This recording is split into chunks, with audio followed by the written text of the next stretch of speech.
The F.W. Fitch Company presents Dick Powell as Private Investigator Richard Rogue in Rogue's Gallery.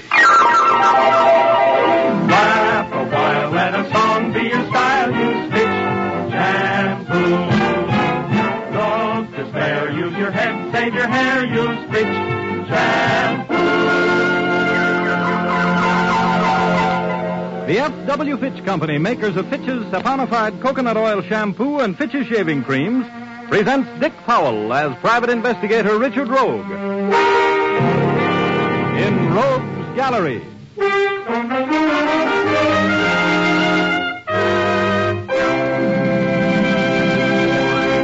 Rogue speaking.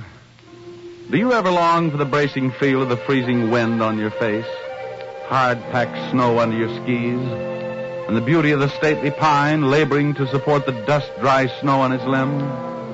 Does your heart cry out for the tingle of the air as it swishes by your hurtling frame on a toboggan course? It doesn't? Well, neither does mine.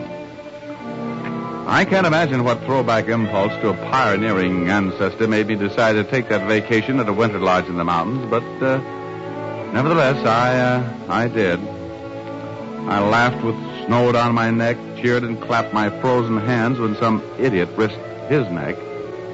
Did all of the things required of a guest. But I didn't like it. No, I didn't. Until I saw this lovely, lovely view. She was a slow-eyed Latin. She was voluptuous, and she was at the snack bar. I just happened to sit down on the stool next to her. Give me a cup of coffee, will you, Harry, and not too much sugar? Yes, sir. I'd like another coffee, please, Harry. Yes, ma'am. Helps to thaw you out, doesn't it? Yes, it does. I saw you on the ski course this afternoon. Oh? Is that why you're laughing? You came flying through the air very gracefully, landed right by me, and threw snow all over me. Well, I'm sorry. I didn't do it on purpose, you know. I guess I'd better take some more lessons. Yes, I know it's impolite of me to laugh. Oh, that's okay. That's okay. If I'm going to be laughed at, I certainly want it to be you who does the laughing. You may come out and laugh at me in the morning. I'm going to take my first ski jump, and I know what's going to happen. I'll be there. One with sugar, one without. Thanks, Harry. Oh, Harry. Yes, sir? Would you mind introducing me to this lovely lady? Mr. Rogue, this lovely lady is Juanita Mansfield. Oh, Mr. Rogue, are you Richard Rogue, the investigator? That's right, the celebrated investigator. I'm very happy to know you. Thank you. Anybody ever tell you that your eyes are as beautiful as dark pools of fire, left but the god of love for men to scorch in? Oh, my dear, you have the cutest nose in the world. My husband. He tells me those things every day. Your husband? You'll have to meet him. I'd love to. No, I'm mad about him. Oh, good. Harry, there's too much sugar in this coffee. Sorry. I'll give you another cup.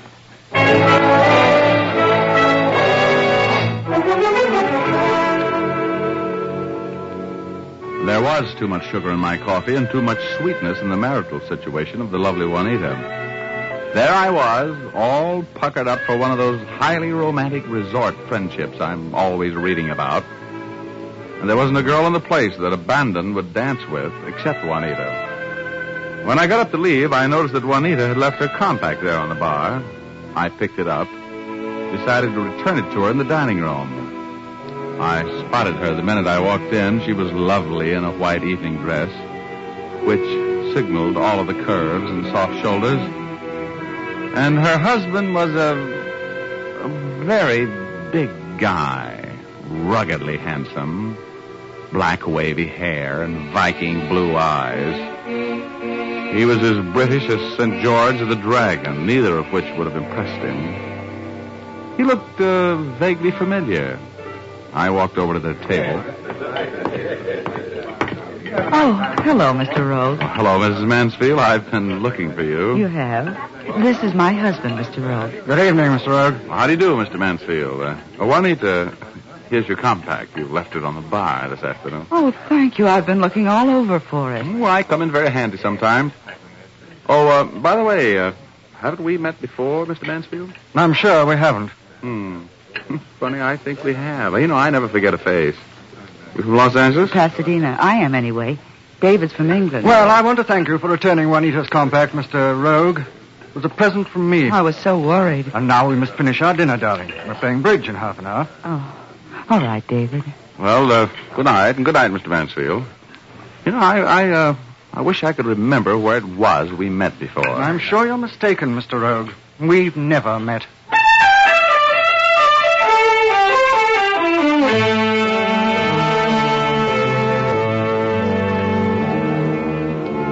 My massive intellect was grinding exceeding fine as I returned to my table. My subconscious was flashing a message about David Mansfield. There'd been a fear in his pretty blue eyes when he saw me approaching him. I'd known him before, someplace. And his name wasn't David Mansfield. The knowledge that the guy was a phony chased itself around in my mind without ever catching up with the answer. All through dinner and through a few fast rounds with the slot machines. I have a good memory for faces, and he had a good face to remember, but I couldn't make connections. After losing a bum decision favoring the one-armed bandits, I went to my cabin, opened the door.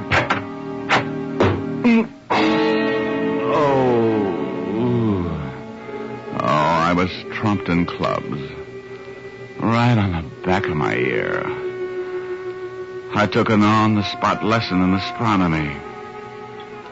Through the pink haze, I noticed that one of the stars in my orbit was beckoning to me.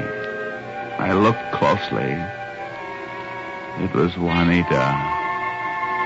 I followed her timelessly until I was so tired I couldn't keep up the speed. Then I fell 1,000,000 lifetimes into peaceful oblivion. When I opened my eyes, I was on Cloud 8, my home, away from home. There was an economy-sized female bending over me. Gosh, Mr. Rogue, I didn't think you were going to stop here. Where's Yugor? Who are you? I'm Yugor's girlfriend, and Yugor's going to see about a marriage license. A marriage license? What's that midget up to? He can't get married without my consent. Oh, Mr. Rogue, you wouldn't stand in the way of true love, would you? True love? What does that spook know about love? Oh, Mr. Rogue. You'll give your consent, won't you, Mr. Rogue? No. If you don't, I'll push you over the side. Oh, no. Let me rest up here. Give your consent. Never. Hey, stop pushing, you condensed minx. Cut it out. Over the side you go, Rogie. Goodbye.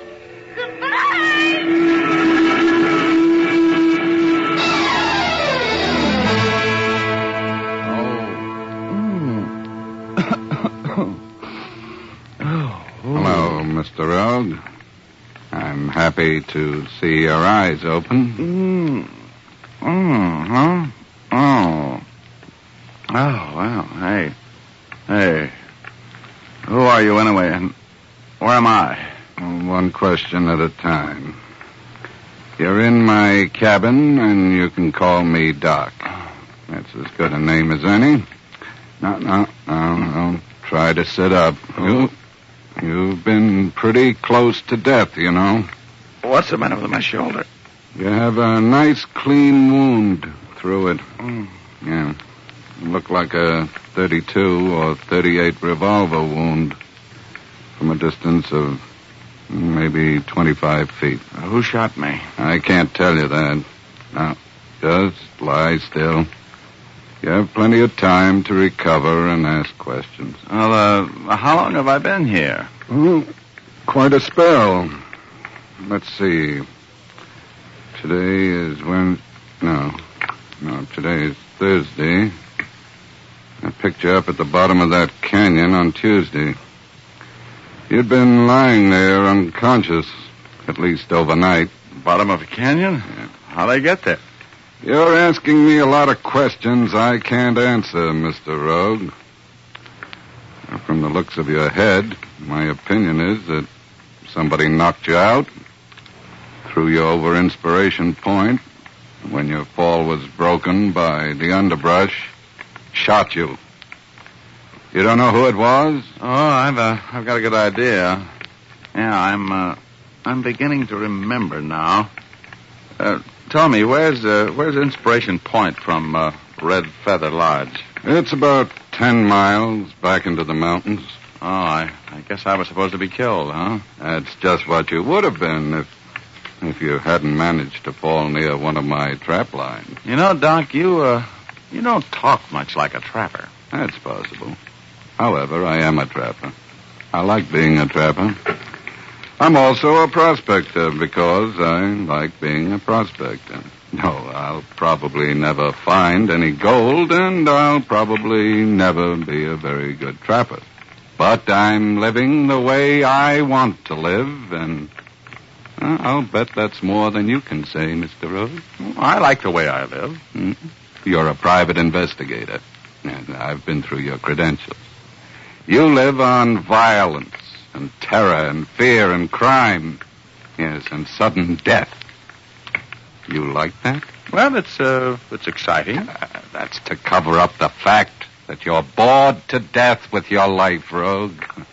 No, there's only one way to live. That's my way.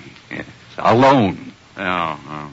You saved my life then, didn't you, Doc? Yes. If I hadn't found you and brought you here and treated you, you would have frozen to death out there if you hadn't died of your wounds. Yes, I saved your life, but you don't owe me anything for that. You'd probably be better off dead. Most people would. Well, that's a great philosophy. How did you arrive at that? I lived like you do once. As a matter of fact, I lived like you do for many years. I was a physician, which is a very fortunate thing for you. Oh, I couldn't stand the people. All of them striving to be smarter, more successful, more ruthless than their immediate friends. All of them scheming and plotting and lying and cheating to pile up money, which they never live to enjoy because they're burned out by the time they're 50. You know, you sound a little antisocial, Doc. But if you don't mind, I'm hungry. Huh? Oh, yes, of course. I'm sorry, Mr. Rogue. It's been so long since I've had anybody to talk with. I've been chattering like a magpie. Huh? Oh, no. It's been very interesting, but I'm... Broth. Yes. Yes, I have some broth for you. Strengthening.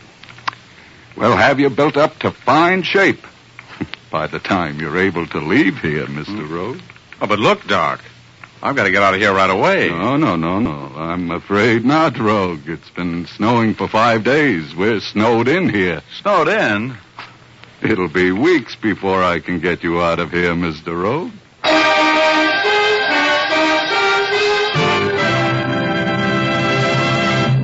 We'll continue our story in just a moment.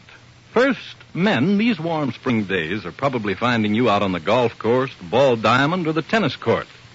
Remember, these active sports often cause perspiration and unpleasant scalp odors to cling to the hair, odors that a hasty shower in the clubhouse won't remove. To do a quick yet thorough job, try Fitch's saponified coconut oil shampoo. It forms lots of lather instantly to cleanse away dust, dirt, perspiration, and unpleasant scalp odors from your hair. The lather rinses out quickly and easily, too, so your shampoo is done in a jiffy.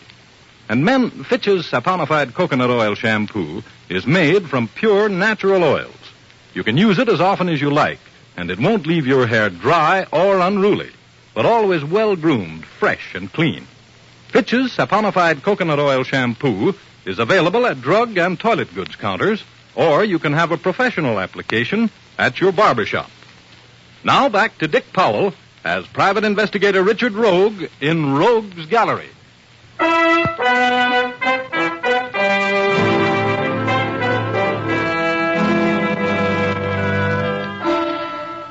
I couldn't figure out whether my benefactor Doc was as daffy as a red hearse or as wise as a barn full of owls. But he was a talker. And he was a good doctor. In 2 weeks, I was as full of health as a Boy Scout camp and as full of conversation as a book of plays. Doc shoveled his way out of his shack, mounted me on snowshoes, and helped me over the 20 miles that was as glistening white as the top of a wedding cake. When we came inside of the Red Feather Lodge, Doc said goodbye. I managed to swagger into the lobby of the hotel. I was freshly shaved, and Doc had cleaned the blood from my shirt and jacket and mended them. In fact, I looked quite presentable. The clerk uncovered his teeth in professional welcome as I walked up to the desk. Well, well, Mr. Rogue. Glad to have you back. I should think you would be. Wasn't anybody worried about me? Worried? Yes. I left rather suddenly, didn't I? Well, yes, but we know people in your business get called away. Called away? Yes, I took the call myself. Uh-huh. What's the matter, Mr. Rogue? Why are you looking at me that way? Surely you received your baggage at your office. Look, there seems to be something the matter with my memory. Just what happened? Why, you called. You told us you'd send a check to cover your bill and asked us to please send your luggage to your office in Los Angeles as soon as the check arrived. We did just that. Only it wasn't a check you sent, it was a money order. Oh, I see. Yeah, I remember it all now. Oh, by the way, is David Mansfield still here? Oh, no. Mr. and Mrs. Mansfield checked out. Must have been about 3 weeks ago. Any forwarding address? Well, yes, I'll get it for you in just a moment, Mr. Rogue.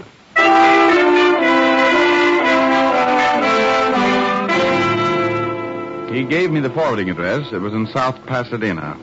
I copied it in my little black book and took the hotel bus into town, where I caught a train for Los Angeles. The wheels in my head clicked it out with the wheels on the train, in a rhythm that soon lulled me to sleep in spite of my determination to stay awake and figure my next move. The porter awakened me when we pulled into Los Angeles, and I gathered myself for a taxi trip to my apartment. I grabbed the newspaper on my way to the cab to check up on what the world had been doing without me. And the first headline to catch my eye was a story about the murder of a Dorothy Grande, a model I knew slightly. She'd been stabbed to death in her apartment. The phone was ringing when I got to my apartment. Rogue speaking. Hello, Richard. This is Eve Fulton. Oh, well. Hello, Eve. What goes? Dottie Granby. You remember her? Yes, sure. She's been murdered. Well, I know that. I just saw it in the paper. Well, she and I were living together at the Magnolia Arms. The police are here. Please come over. Well, look, Eve, I just got into town. Please, Richard. I'll pay you. Oh, yeah, sure. No, all right. I'll be right over. I went over because I'd always liked Eve, and because I don't approve of beautiful girls being murdered, and because I knew Detective Lieutenant Urban of Homicide would be there. I wanted to see Urban. I did. When I opened the door, he was waiting for me. Well, Rogie, this time we found the body. Where have you been? I was out of town. Hello, Eve. Hello, Richard. You know the murdered girl? No, well, yes, slightly. Who would have wanted to kill her? How do I know? If you'll just give me a few minutes, I might be able to tell you. How well did you know her? Why, Inspector, you don't think that I... Ask him to go away, Richard.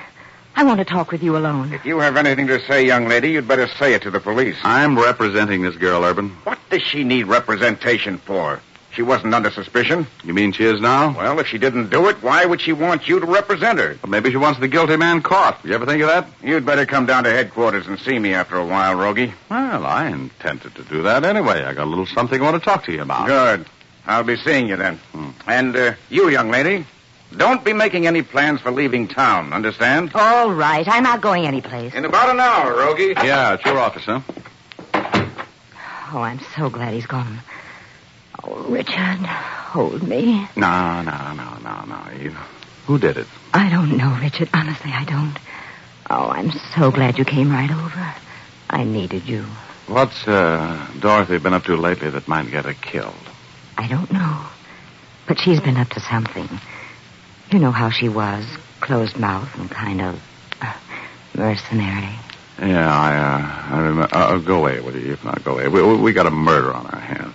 Look, tell me, what's Dorothy been mixed up in? Well, she's been spending a lot of money lately. I mean, things like mink coats. She's always wanted one. She got one about 3 weeks ago, and, all kinds of expensive things. Oh, you think she's been putting the bite on somebody? I don't know what to think, Richard. She and I had an awful fight a couple of nights ago. The police found out about it from the neighbors, and I'm afraid they're going to think I killed her. But I couldn't kill anybody. Okay. If you didn't do it, I'm going to have to find out who did. Got any money? Yes, I can pay you, Richard. Give me $200, and I'll let you know when you owe me more. Oh, all right. I'll take the $200 now. In the meantime, I'd like to take a look around the joint. Well, I'll get it for you if you really want it. I do. Who's Dottie been romancing lately? Oh, she's been playing the field. There was one Argentine fellow that she was with a lot, and more than any of the others, I guess, but he hasn't been with her much lately. He decided he liked me better. Oh. Is that what you and Dottie fought about? Well, yes. What was this Latin type's name? Eduardo Lopez. He's a millionaire. Oh, wow. Hey, come here. What's this? Those wedding pictures. Yeah. Who's the big blonde groom? Well, that's Dottie's husband. They hadn't lived together for years. Oh? They were still married? Yeah. She was always talking about getting a divorce, but she never did. You met him, Richard. Remember a couple of years ago? Before you got mad at me. He was with Dottie one night when you came up after me. He played hearts. Remember? Oh, yeah. Yeah, I remember, yeah. Got the $200? Yeah, here it is. I can't afford any more, Richard. You'll represent me for the $200, won't you? Oh, sure. I'm a very big-hearted guy. I won't be needing any more money from you, honey. On account of I'm just about to solve a murder.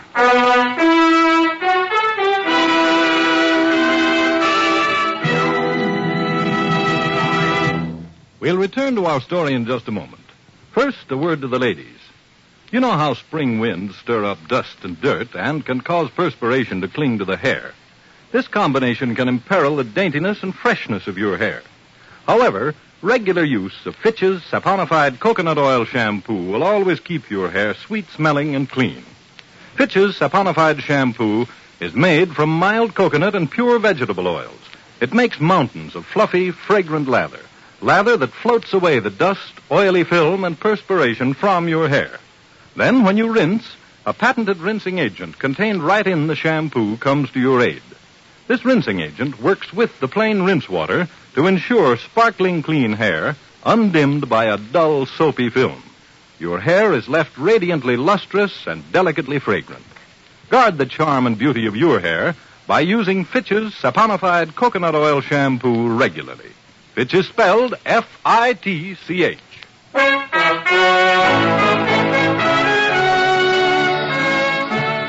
Now back to Dick Powell as Private Investigator Richard Rogue in Rogue's Gallery. I left Eve Fulton's apartment, dropped by homicide headquarters for a chat with Urban, but he wasn't there. So I left him a note and went out to the Mansfield address in South Pasadena. It was a beautiful home, set back in a kind of park. There was a circular driveway up to the front door, but I parked out on the street. I wanted time to work up plenty of hate before I hit that front door. Mrs. Mansfield answered the door herself. What? Why, Mr. Rogue. Oh, surprised to see me, huh? I want to talk with you and your husband. You can't come in here. Oh, you're a punk fortune teller, Juanita. Look out, here I come. Oh. Where is that pretty husband of yours? He isn't home. Please, don't point that gun at me. Where is he? I don't know. He's out. I don't know when he'll come back. No kidding. Well, I'll just wait if you don't mind, or if you do. I want to have a talk with him. Just walk right in here, Mr. Rogue. Come on. I won't botch the job this time. Drop your gun. You know, you're a difficult man to get rid of, Mr. Rogue. Yeah? Oh, I suppose you know, Juanita, your husband tried to kill me back of Red Feather Lodge. Yes, he told me just a few days ago. He told me you were dead. He was afraid you'd come between us. You knew something. Yeah, I'm afraid I'm quite a disappointment to him. As a matter of fact, to you both. Really, Mr. Rogue, I'm quite surprised to see you. How on earth did you ever get back here? I was certain that you were done in before I left you up there. Well, it's a long story, Mansfield. It wouldn't interest you. I want to talk to you about something else. Yes? Yes. You know, I finally remembered where it was I met you, David. Indeed? Yes. You were married at the time to a girl named Dorothy Granby, but not working at it. I was dating a roommate, Eve Fulton. We played hearts together, and you gave me the Queen of Spades 3 times, and I've hated you ever since. I know of that early, foolish marriage of David's, Mr. Rogue. Which one of you killed her? What makes you think either of us did? She was blackmailing you, wasn't she? Your marriage to Juanita wasn't legal. You'd never been divorced from Dorothy Granby. Dorothy found out about your fortunate marriage, and she was putting a bite on you for money, blackmailing you. She milked you for plenty, and finally you had to kill her, didn't you? I didn't kill her. Oh, I can get an indictment against you in 20 minutes with your record and the facts in the case. You're going to die of cyanide poisoning, Mansfield. I'm going to arrange it. I didn't kill her. I didn't. I killed her, David. Juanita, you don't know what you're saying. I know very well what I'm saying, darling. I followed her home to her apartment, and I killed her. We promised each other nothing could ever come between us. I killed her for us. Now we're free. You're not quite free of me, though, Juanita. That's a matter of our convenience, however, Mr. Rogue. Yeah, I suppose that's right. You've got the gun. You tried to kill him once, David, to save our happiness. Now... Yes, dear. But first, I'm interested, Mr. Rogue, in just how you learned all you know about us. I wouldn't want you to die uninformed, David. I found a wedding picture of you and Dorothy in her desk at the scene of the murder. You were a blonde then. That was before you dyed your hair. You were without mustache, and you were a lot fatter. But I never forget a face, Mansfield. The minute I saw that picture, I knew why you'd been so frightened when I met you at the Red Feather Lodge. That's unfortunate. Let's go for a little ride in your car, shall we, Mr. Rogue?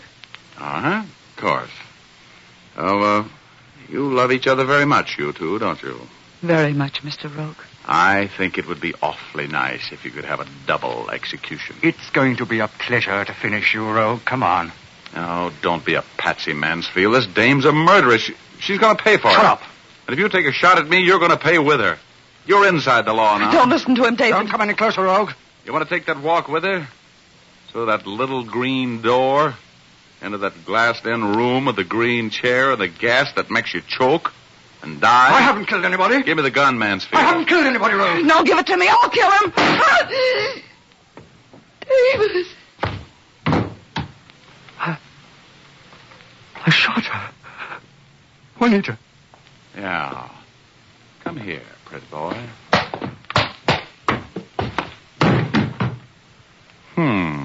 Broke my hand. Well, that was the end of the case. David Mansfield tried to kill me in the mountains because he thought I might remember him and ruin his marriage with Juanita's bankroll. Instead of staying dead, I came back and killed 2 birds with 1 stone, in a manner of speaking. I caught a murderess. Juanita lived for her execution, and David won't be out of the pen in time to vote for the 40th president. And oh, by the way, I saw my hermit friend, Doc, a couple of weeks ago. He's living at the Beverly Hills Hotel. Yeah, in a suite of 5 rooms. Found gold up in them thar hills and gave up hermiting. He's getting married next week to a lovely widow with 5 children. Oh, there's nothing like living alone and liking it. You know what I mean?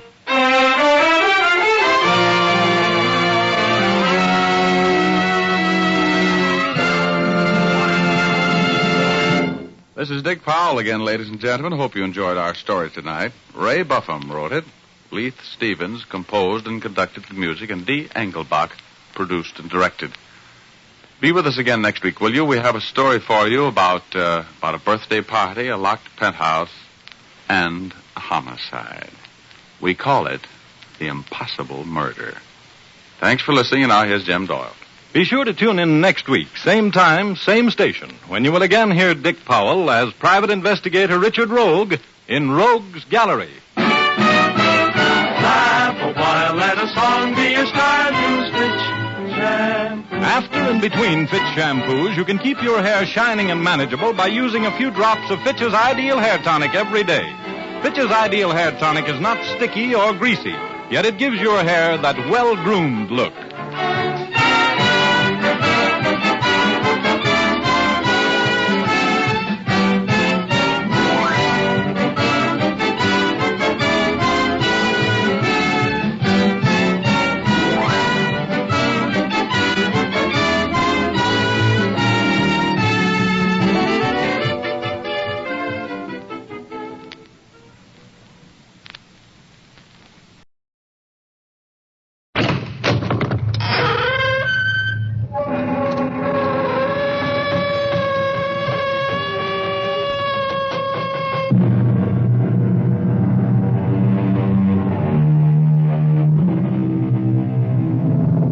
Come in.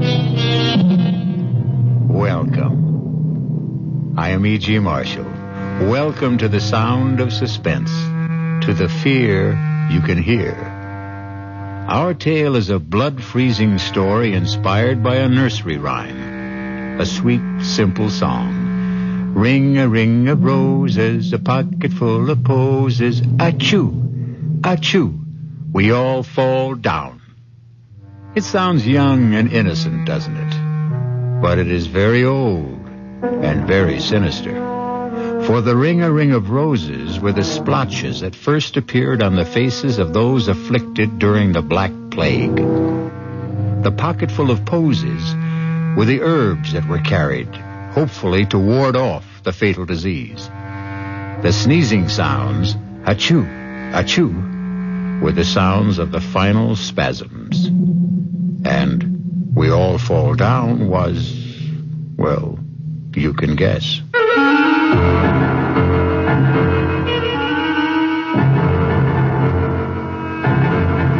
Our mystery drama, A Ring of Roses, was written especially for the Radio Mystery Theater by S.J. Wilson and stars Glynis O'Connor. I'll be back shortly with Act One.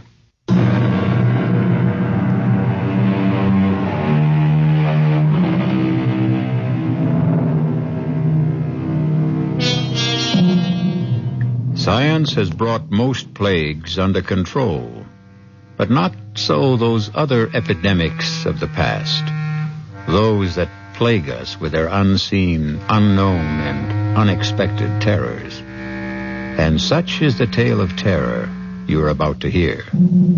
Draw close to the guttering candle, for you will receive no warmth from a ring of roses. You know, George, I've heard about this place so often from Helena. I'm just dying to see her home. And I'm anxious to meet your friend Helena. Oh, I'm sure you'll like her. But will she like me? Taking her best friend away from her. Come on, George. You know you're irresistible. Why do you think I'm going to marry you?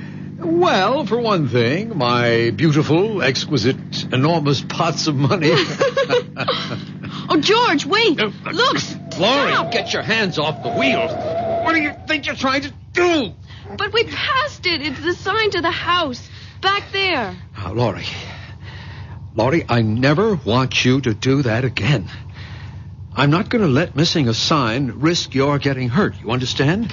I'm sorry. I shouldn't have grabbed the wheel that way. All right, forget it. But please, never again, ever. And that is supposed to be the sign? Helena warned that we might miss it. Well, why would anyone use a rose-colored stone in a brass oval with no name or any identification on it for a house sign? Well, their name is Ralston. And Helena said that generations back when their family first moved to America, it was rose stone. And so they put up a rose stone. Well, if they want people to get that meaning from it, they either enjoy guessing games or, more likely, just want to keep themselves very, very private. Yes. Guess what? As you said, they are very private. Well, I got that impression before we got here. And I also have the feeling that they're not very friendly either. Oh, how can you say that? When Helena's mother especially invited us over because she personally wanted to give us our engagement gift. Yes, and that's pretty peculiar, too. How? How many showers, did your girlfriends give you? 4, right? No, 3. The last one was at dinner. All right, and Helena was invited to every one, but she... I know, George. She didn't turn up for any of them. You know, Laurie, I've never seen you so wound up. What's spinning around in that pretty head of yours? I don't know, but... Well, I am on edge. About what? I guess about meeting Helena's mother. You see, she's so strange. She seems so powerful and so terribly uncompromising. I was trying to change things for Helena, And then I let her down by becoming engaged to you. Well, now don't tell me you weren't going to marry for poor Helena's sake. Well, at least not until she married first. We were going to share an apartment together in the city. You know what I'm going to do, Laurie? I am going to turn this car right around and head back to the city. This whole trip is more foolish than funny. Oh, no, George. Please don't. A pocket full of posies. Hey, what's that? We all fall. You hear something like singing? Ring a ring of roses. Let me open the window. A pocket full. It's a woman singing that old nursery rhyme. Two. We all fall down. Well, what's that snapping sound? It sounds it's like a piece of leather. It sounds like a whip. George, what are you doing? I'm getting out. Something's happening here that I don't like. Don't open the door. Please don't. We'll go back if you want to. I'll be right back. Keep the window shut and the doors locked. No, don't leave me, George. I'm coming with you. Wait. Okay, but stay close to me.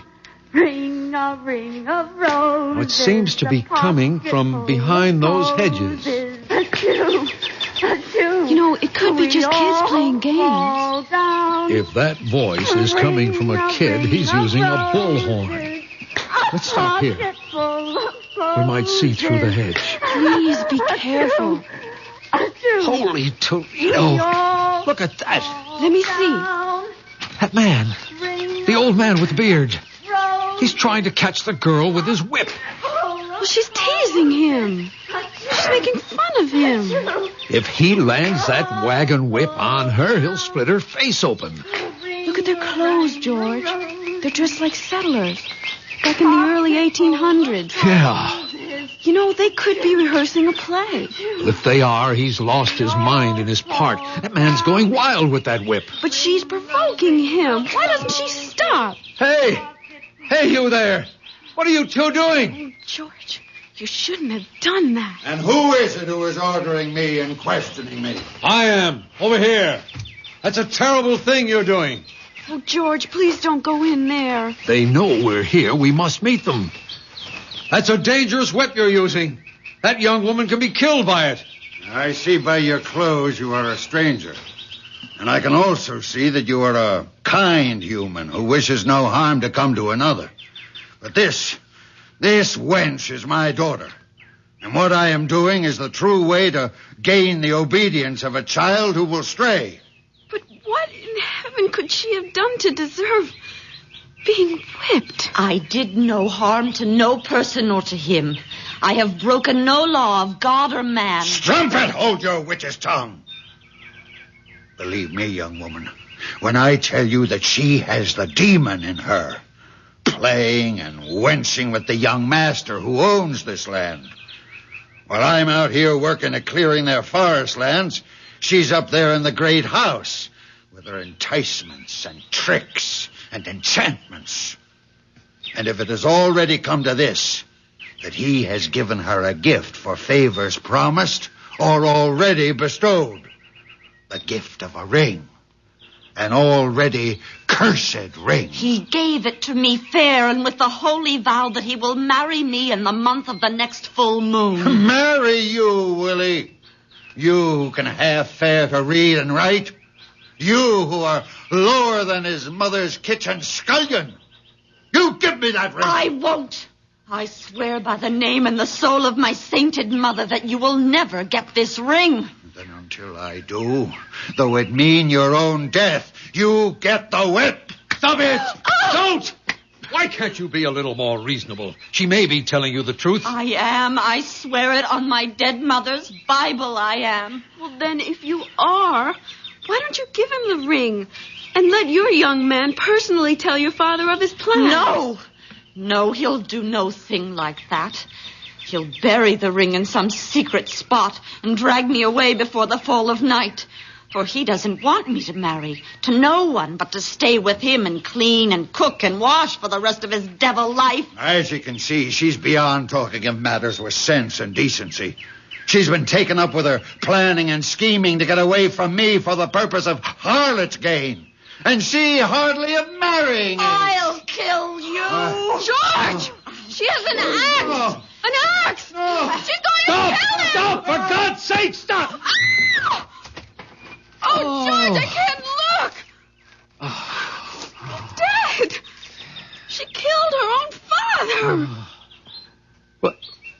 Where is she? What happened to her? There she is. She's running away. Hey! Hey, come back! Come back! You can't get away! It's you who will never get away. The ring will circle you. George, don't try to catch her. She's like the wind. I'll never get my hands on her. She's almost in the forest. Come back. Come back. We're not going to hurt you. It's you who are going to be hurt. She's disappeared. Even before she got to the forest. But George, look what I found. It's the ring. She dropped the ring. Let me see it. You know what it's like? It's just like the road sign. It's the same shape. The same color stone. It's smaller, but it is just like the road sign. Rose colors. George, we've got to get help. The police, Yes, someone. but where? Well, of course, the house. We've got to get to Helena's house. This ring so rosy, this ring so red. Does it belong to the living or the dead? We'll return shortly with Act 2. Are you alone? I don't want to disturb your mother. My dear, you're not disturbing me in the slightest. This room has no secrets. Its acoustics are incredible. I'm Helena's mother. Hello, Mrs. Ralston. We've just had a very unusual experience. Laurie's pretty badly shaken by it. Yes, so I see. Helena, why don't you take Laurie to your room, let her refresh herself? Perhaps Mr. Williamson will tell me something more about what's happened? I think the police should be notified at once. The police? Here? Did you have an accident? Well, not exactly, but we happened to see something that can only be described as gruesome, I guess. And the police should be notified. Mother, do you think... Helen, dearest, this is not the time for speculation. I shall be glad to have the deputy's office call. But can you give me some indication of what they're to be told? We don't like bothering our officers unnecessarily. They have enough to do as it is. But someone's just been murdered. Oh, no, not again. What? Now, Helena, restrain yourself, dearest. Laurie, you say someone's been murdered? Who?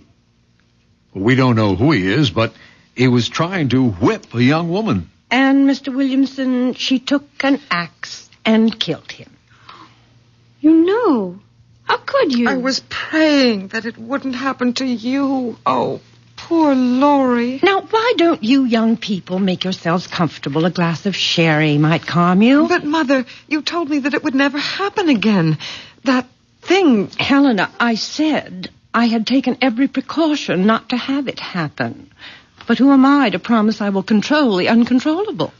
Are you saying that this has happened before? Laurie, maybe Mrs. Ralston wants to explain. Well, not really, but I feel I'm obliged to.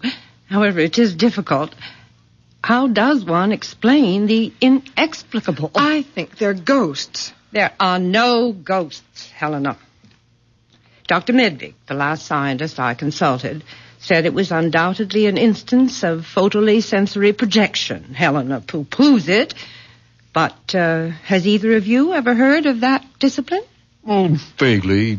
It once came up in a course on parapsychology that I had at school. No one has ever proved PSP, Mother. Well, they've never proved ESP either, but a lot of serious scientists work with it. But George, what does that photo whatever mean? It's quite complicated. Photolysis is the means by which light can affect the arrangement of chlorophyll grains in leaves. Chlorophyll grains? Leaves? There's a man not more than a mile from here who's been murdered. Now, calm yourself, my child. There is no such man and no such daughter. This has happened before. I've seen it. Helena has. A very few close friends have. Unfortunately, you have too. Mr. Williamson, Do you think you'd still like to try an explanation of PSP? Well, it's spooky in a way. By that I mean the scientific explanation of it. You see, we're all supposed to give off certain light and heat waves. And what is it happens in the case of individuals who are emotionally stimulated, let us say, people in love? Well, the theory has it that people in a very intense emotional state give off more highly concentrated waves. Well, I just don't understand what chlorophyll and leaves and light waves have to do with a man being murdered. You see, it's tied up with photosynthesis. And scientists aren't sure how that process really works. But with the unusual intensity of light, the cells of chlorophyll rearrange themselves and are forced to give off some of the excess carbohydrates in which there is an unusual amount of stored energy. I'm not following this at all. My dear, Helena speaks of you as having the patience of a saint. So, if you'd like me to telephone the deputies, I suggest you give your fiancé a chance to finish. There isn't much more, Laurie. Just at the openings in the leaves, they're called stomates, tend to react like projectors. And through the magnification of additional oxygen are supposed to be able to relay an episode they once absorbed when they were in the receptive state, like film. Are you talking about something like motion picture film? Yes, Laurie, but he means something like a projector with a memory. A memory of blood in this case. Well, it happens that chlorophyll is very much like hemoglobia, except that it contains magnesium instead of the iron found in blood. Are you saying that what we saw was a motion picture? Nothing more? Well, essentially, that's it. But when and where the original was recorded, we have no idea. But there's a building. There's a cabin out there. And there's a man's body bleeding. Why don't you go and see for yourself if you don't believe us? No, Laurie, there's nothing there. Helena, you too? Yes, as Mother said, I've seen it. Others have too. Around here, they call it the Enchanted Forest. But if you go out there again, you won't find a cabin or a man. Nothing. The police know all about it. They'll come and you'll just feel foolish. I don't know what to think. It all seemed so real. Well, now, why don't we come back to the present and the truly real? Because I have the real pleasure of giving you our gift to celebrate your engagement. It's a complete surprise. Even I don't know what it is. Laurie, dear, it isn't that what we're giving you is expensive or valuable, but it is dear to us. We hope it will be your first family heirloom.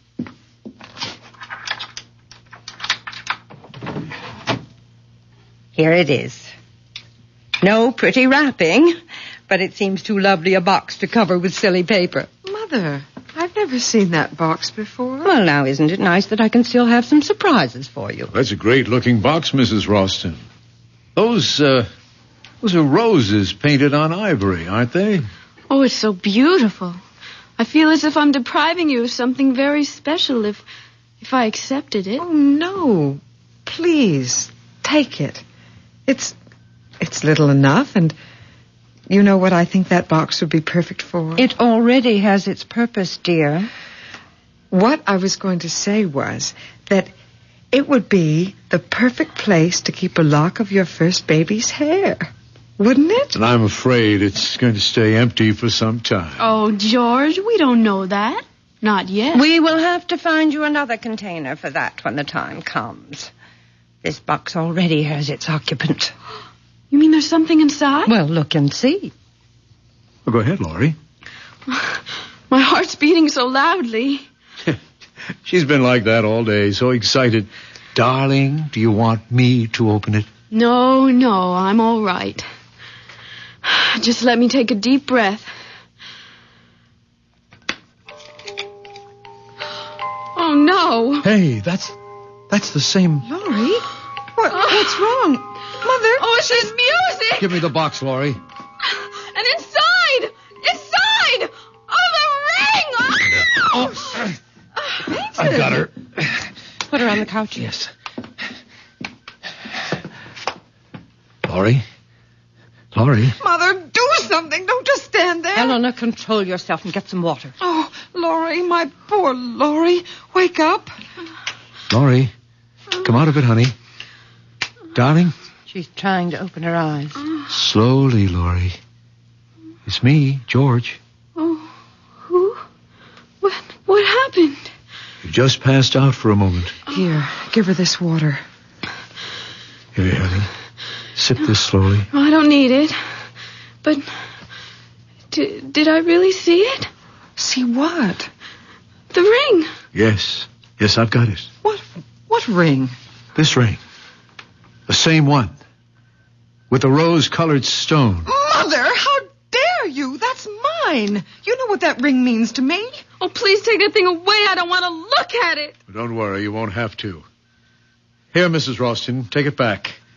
And I hope it isn't a sample of your sense of humor. Just one moment, Mr. Williamson. I don't particularly appreciate your tone or your attitude. What do you mean by my sense of humor? If you and your daughter know all about that axe-murdering scene that we saw earlier, then you must have known about the ring. What about it? It's mine. That ring. It's just like that road sign you have on the highway. Yes, the sign was copied from the design of the ring. It's been our family hallmark, so to speak, for generations. Is that why the girl who killed her father did it? Because of that ring? What do you mean? She had it. She teased him with it while she sang that song. That same nursery rhyme in the box. Oh, no. That couldn't be. That's my ring. She couldn't have had it. Are you too sure you saw this ring? Well, that girl in the field. She dropped it when she ran away. Then where is it now? Well, George, you had it. What? You sure? I thought you put it into your purse. Well, I'll look. Well, it isn't in any of my pockets. No, and it's not here in my purse. How could it be? There is only one ring, this ring. It's been in the Ralston family for generations. It was brought here by a Ralston early in the 18th century. And it has always belonged to the oldest child in each family. In which case it would be your daughter's, since you are a Ralston by marriage. Yes, that would be so if it were true. You're not going to tell them? Well, why not? It's time that silly cloud you've been hiding behind was blown away. Don't, Mother. Please, I beg you, don't. Nonsense. I am a Ralston. That ring belongs to me. Helena's father died in the Southeast Asian War. Shot down even before he knew I was going to have a child. Mother, I hate you for this. I hate you. Helena, don't say that to your own mother. Why not? She's hated me ever since she learned that her father and I had never married. Imagine that in this day. A girl making such a fuss about legitimacy. Stop it, Mother, please. We don't have to hear any more, Mrs. Ralston. Oh, yes, you do. George, can't we get out of here quickly? You can go whenever you like, Miss Thornton. But out of your friendship for Helena, you must take that ring with you. No, I couldn't. I won't let her. Give it to me. Helena, what are you doing? The ring, she tore it out of my hand. I've got it, and no one will ever get it from me. Let her go. She'll be back. And with the ring. She knows it's wrong for her to have taken it. Eventually, the ring must come to you, Laurie. We don't want it. But it will come to you. It can do you no harm. It's a silly superstition, but only Ralstons are supposed to be vulnerable to the ring. And, Laurie, if you are Helena's friend, as you say you are, you will take it. But she wants it. She insists that it stay hers. Only as an excuse. But what sort of an excuse could the ring give her? The excuse not to marry. And why not? She considers herself fated, ill-starred, if you will. You see, at one time, the superstition arose that if the firstborn was female, the ring would prevent her from marrying. It's high time that ring is out of Ralston hands. Why don't you just throw it away? What, with Helena carrying on as if possessed? Well, we just do not want it. I'm sorry, but we must get back to the city. Yes, it's a long drive, and we'd like to make it before dark. I regret this has turned out to be so unpleasant. But then perhaps it couldn't have been avoided. Perhaps. But it's over now. George, let's go.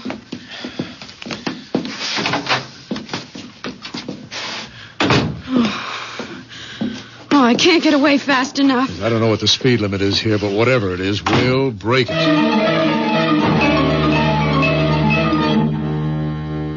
Helena, I order you to come out of your room at once. At once. Mother, don't hurt her. She is my only friend. The only friend I have in the whole world.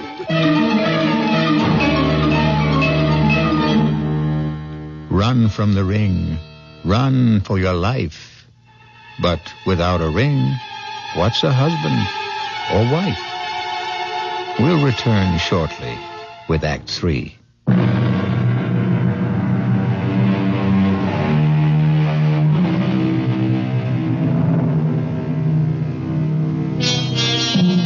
Let us try and penetrate the shrouding darkness of the final act of A Ring of Roses.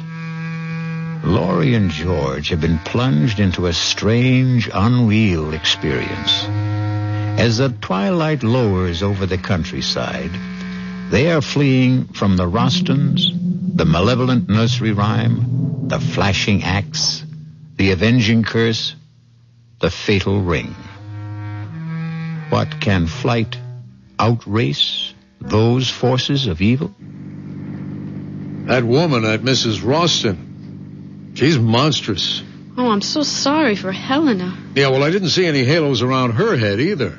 Yeah, but just imagine having to live with that mother. Why did she have to tell Helena that she and her father had never married? Do you believe it?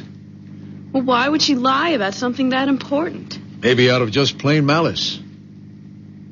Or what? It just occurred to me. Couldn't she have invented that story about the curse the ring puts on firstborn Roston girls? Well, to what end? Simple. It'd be a guarantee that she'd never be alone. That she could hold on to her daughter for life.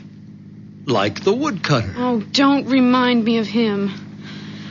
Anyway, I can't see how the ring and whatever it's supposed to do fits. Well, if she made up the business about fate keeping her from marrying Helena's father, now wouldn't that be a kind of evidence, proof for Helena that the curse was real? Well, then why would she give us the ring? Well, I'm only guessing, but couldn't it have been Mrs. Roston's way of telling her daughter that she wouldn't marry even if the ring was off the premises, so to speak? But, George, whatever we think of Mrs. Roston, she's still a mother. And what mother would sentence her daughter to a lifetime of misery? Huh? Look, I'm sorry I got you into this mess. I didn't dream it would be that horrible. Well, you had no way of knowing. Well, looking back, I should have. Helena, always so strange, so withdrawn, so mysterious about herself, her home, and her mother. It should have been a warning. Honey, let's find a happier subject. Such as? Well, let's see. Okay, it's not original, but it'll do. For instance, if and when we have our first baby, would you want a boy or a girl? Oh, don't be corny. Why not? Corn is fine as long as it doesn't... George! George, isn't there someone in the road? Where? Well, look, straight ahead. Oh, yeah, that's a woman. Well, we're not stopping for man or beast or any mixture of the two. There, that should get her off the road. Because if it doesn't, then she may be another bit of PSP and we can drive right through her. Darling, slow down. She's waving at us. George, slow down. No way. If that's a living body and it wants to stay that way, she'll get off the road. Oh, please. She isn't moving from the middle of the road. Damn her teeth, whoever she is. George, you're going to hit her. Laurie, you all right? Yeah, I think so. That stupid woman. It's Helena. Yeah. Well, just wave goodbye and we'll get going. Laurie, please, I must speak to you. Tell her you'll phone her on Halloween. Hey, wait, Laurie, don't lower the window. Well, she's in trouble. Better her than you. There can't be any danger in finding out what she wants. Haven't you been through enough? Helena, we're in a hurry. Telephone Laurie tomorrow. No, don't go, please. Let me explain. George, I don't have the heart Wait a minute. Are you sure that's Helena? Well, of course. Her face, it looks so strange. Well, what's strange about her face? Look at her eyes. They're washed out. They're sunken as if she's taken some kind of drug. That's probably because she's been crying. I'm lowering the window. And you're also raising my temper. Well, what do you want me to do? Just wave goodbye and we'll get going. Oh, she's gone to the front of the car now, George. Oh, she does look dreadful. Why not? She is dreadful. I've got to find out what she wants. Just 1 minute. Let me talk to her for just only 1 minute. Okay. 60 seconds. But don't lower the window more than an inch. Helena, over here. Now, what is it? Oh, thank you, Laurie. If you only knew how miserable I am about what happened today. It was all my fault. You don't have to apologize. It wasn't anybody's fault. Mother had only the best intentions in giving you the ring. Sure she did. Nothing like unloading something on a couple of strangers that isn't yours to give away. But the ring does belong to her mother. Only to be given to her child, which excludes you. Well, that's true, but you see, after me, there won't be any Rostons. But you will marry Helena. Just wait and see. I doubt it. And even if I did, my children won't be Rostons. Helena, this has been the weirdest day in my life. Frankly, the sooner we get away from here, the better off we'll feel. Just one more thing. Prove to me that you are still my friend, and please, take the ring. No, Helena. Thank you, but I couldn't. Absolutely not. Helena, why don't you just throw that ring away somewhere? I can't. I'm not allowed to. It has to be given to a Roston or to the person closest and dearest to me. But how could you expect me to take it? Every time I'd look at it, I would remember that terrible scene in the woods. I swear, the ring has nothing to do with what happened out there. It never has before. This is the first time. And it'll be the last for us. Okay, Helena, stand away from the car. I'm backing up. Laurie, if you don't take the ring, I'll die. I know I'll die. You won't die, Helena. Why should you? Because it will mean that I've lost my only friend and that I'll have no one to turn to, and I'll be stuck here in this prison with my mother. And she'll never let me go. Never. So long, Helena. If I return to the house with the ring, my mother will do something terrible. If you don't take the ring, I'll throw myself in front of the car. I don't care anymore. I don't care. Helena, give me the ring. Oh, you mean you will take it? Oh, Laurie, you've made me so happy. I'm indebted to you forever. Forever.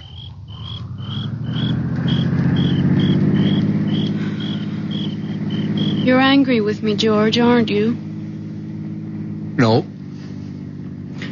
I'll probably never see her again. And if it meant that much to her... What probably meant even more to her was that she could twist and bend you in any way she wanted. Well, in a way, it was her last hope of getting out of that house. That's why I finally took the ring. Actually, what harm could it do? I don't know, Laurie, except that anything connected with the Rostons seems dangerous. That's because the Rostons are difficult to understand or explain. Well, that may be. But while we might never get to the bottom of that axe job in the woods, there must be a key somewhere to the Rostons.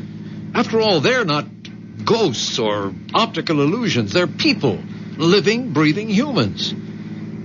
Still, for all we know about them, they're just as haunted as that phantom woodcutter and his crazy daughter. Let's stop talking about them. I will. If you do me an important favor. If I can. You can.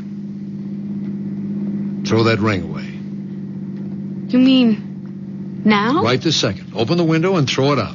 But why? Honey, I consider it a special favor to me if you got rid of that ring. Well, I have no intention of keeping it. But I don't want to just throw it away. What do you want to do with it? Give it away. To whom? I haven't thought yet. Try thinking about it right now. You sound as if you're ordering me to do it. Actually, I'm begging you, Laurie, begging you to get rid of the damn ring. I said I would. But when? When I find someone to give it to. Someone who would appreciate it. It just doesn't make sense to just throw away something that's probably valuable for just anyone to find or to have it crushed under a car. Say, I know what I could do with it. Drop it, Laurie. It's only going to get us into an argument. No, I'm serious, honestly.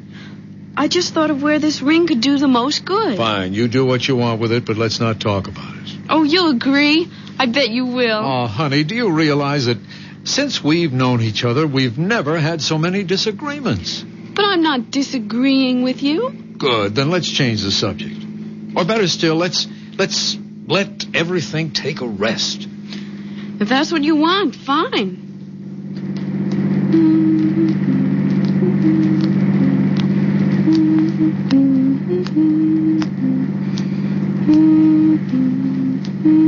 Laurie, what are you doing? Nothing.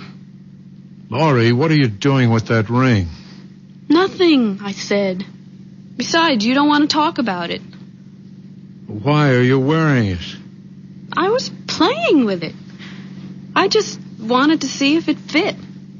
Will you please take it off?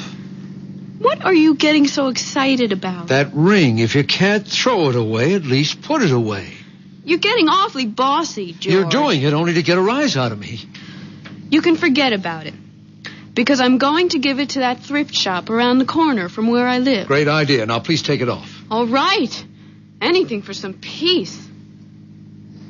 Hey, that's funny. What is? The ring's stuck.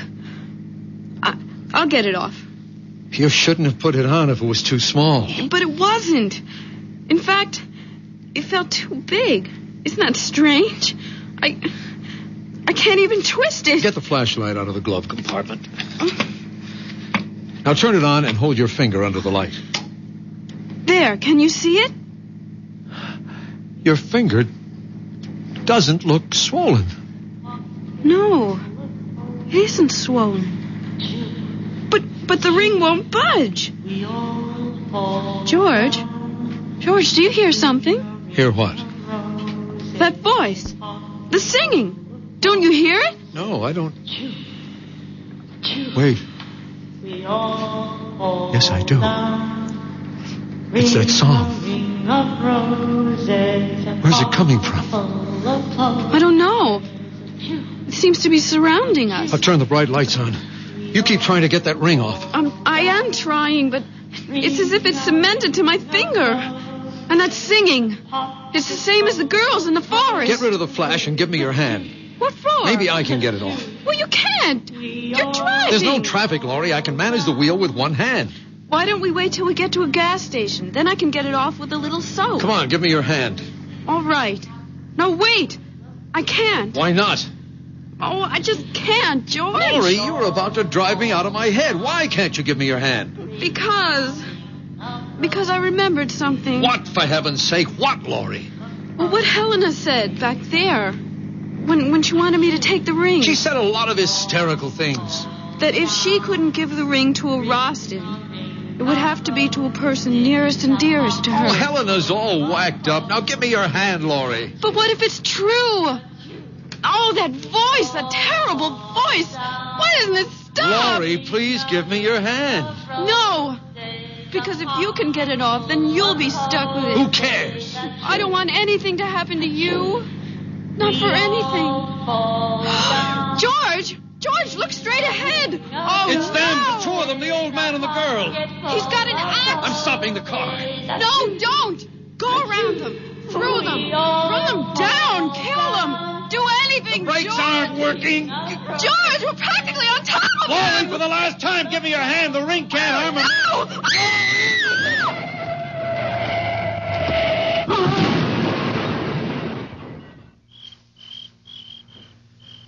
Laurie, are you all right? It was a tree we hit.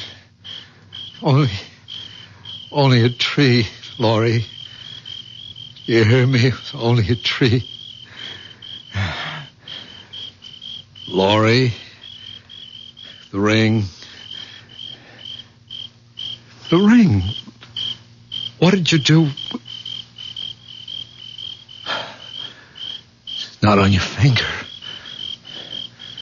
finger. Good Lord. She's dead.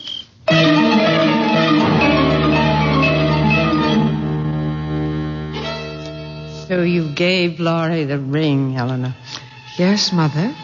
As you told me to. Now give me the box.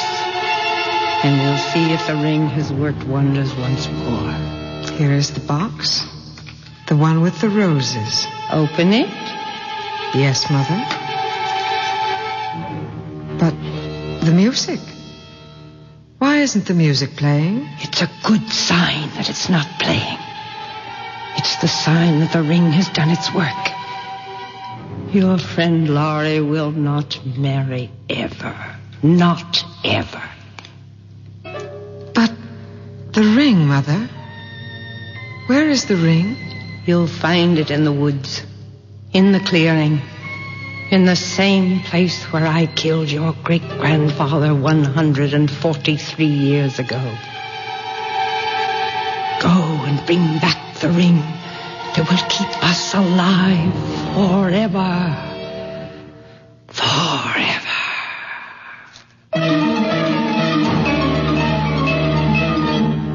Forever, you ghosts. Forever you sing. But your death is as forever as your grim, rosy ring. I'll be back shortly.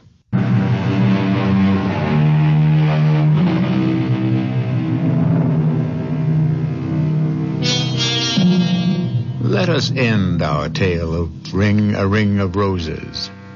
For as we also know, roses are red, roses are blue. But the rose of death is meant for who? Our cast included Glynis O'Connor, George Petrie, Sidney Walker, Elspeth Eric, Holland Taylor, and Carol Hilliard. The entire production was under the direction of Hyman Brown. This is E.G. Marshall inviting you to return to our Mystery Theater for another adventure in the macabre. Until next time, pleasant dreams.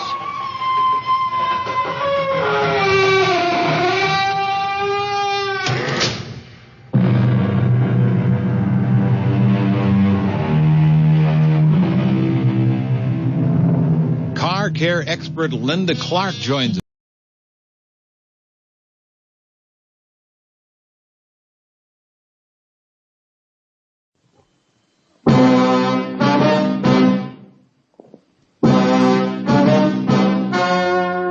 The story you are about to hear is true.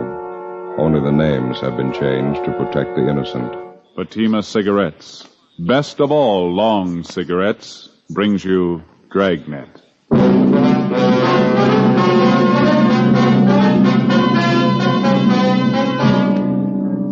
You're a detective sergeant. You're assigned to narcotics detail. A band of dope peddlers launches a full-scale operation in your city. Their merchandise, marijuana. Their victims, high school students. Your job, get them. You'll be amazed when you compare Fatima with other long cigarettes. You'll find they now cost the same. But in Fatima, the difference is quality.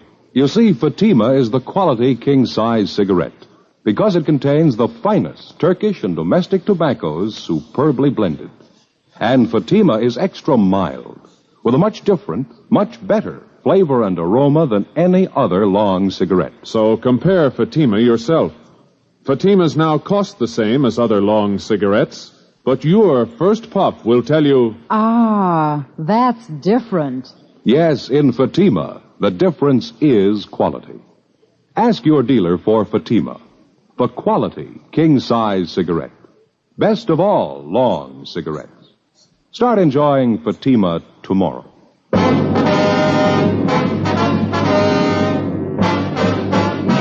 Dragnet, the documented drama of an actual crime. For the next 30 minutes, in cooperation with the Los Angeles Police Department, you will travel step by step on the side of the law through an actual case transcribed from official police files. From beginning to end, from crime to punishment, Dragnet is the story of your police force in action. was Thursday, April 11th. It was warm in Los Angeles. We were working the day watch out of narcotics detail. My partner's Ben Romero. The boss is Captain Kearney. My name's Friday. I was on the way back from R&I, and it was 10:25 a.m. when I got to Central Station. Narcotics detail. Joe? Hi. What'd you find out? Talked to the coroner. He finished posting the body. Yeah. Cause of death, multiple fractures of the skull, internal injuries. Boy was 17 years old. Yeah. Did you check the car? Yeah, the kid must have been doing at least 70 when he hit that street light. It's a real mess. The car was really wound around that pole. We're going to have to dig up a fast answer somewhere. Lousy racket. Well, there's only one way to burn it out. Find the big man and throw the book at him. Make him an example he'll never forget, huh? You checked with Juvenile Bureau? Yeah, the evidence has been booked with the property clerk. How about the boy's parents? Mrs. Moore wasn't feeling too well. They drove her home. Father's still down the hall, Inspector Walker's office. Can we talk to him now? Yeah, he should be free by now. Let me check the book. I already did. There's no call. Oh, okay. Let's go. You know, there's only one thing fortunate about this whole thing. What do you mean? Well, the kid being alone when he cracked up would have been a slaughter if he had a car full of his friends with him. It's still pretty grim. How's the boy's father taking it? Usual, pretty rough. He should be able to help some. Yeah. Mr. Morrow? Yes, Sergeant. Inspector asked me to wait here for you. Yes, sir. This is my partner, Sergeant Friday. Mr. Morrow, Joe. How do you do, Mr. Friday? I just don't understand it, Sergeant. I don't understand any of it. My boy Ken wasn't the type to go racing around like that in the car. He never took the car without my permission. I just don't know what got into it. Had you noticed at all whether your boy was acting a little strange the last few weeks or so? No. Of course, I only saw Ken in the morning, a few hours in the evening. I'm at the office all day. Why do you ask that? Well, was he going out very often on school nights, keeping odd or unusual hours? He used to go to the library 3 or 4 nights a week to do schoolwork. Got home about midnight a few times, and I warned him about that. Mm-hmm. Did you have any way of knowing if he was really spending his nights at the library? No, but I took his word for it. Ken didn't lie to me. What's this have to do with the auto accident, Sergeant? I don't think I understand. The officers investigating the accident, sir. They checked over the car afterward. What was it? Were the brakes bad? What'd they find? Bill? Yeah. So you see this small metal case? We found it in the front seat on the floor of the car. What's that stuff inside? Did this belong to Ken? Yes, sir. We think he was using it. What for? I don't know. It's marijuana. Men and women who traffic in narcotics all the way from the small-time peddler to the big wholesaler are rated among the lowest kind of criminal. One step lower, you find an even more vicious kind. Those who lure youngsters into the deadly trap of narcotics, who feed on the nickels and dimes by supplying their young victims with dope. The death of 17-year-old Kenneth Morrow was the second of its kind within 8 months. It seemed to stem from unidentified suspects who were making it their business to build a thriving marijuana trade among high school students.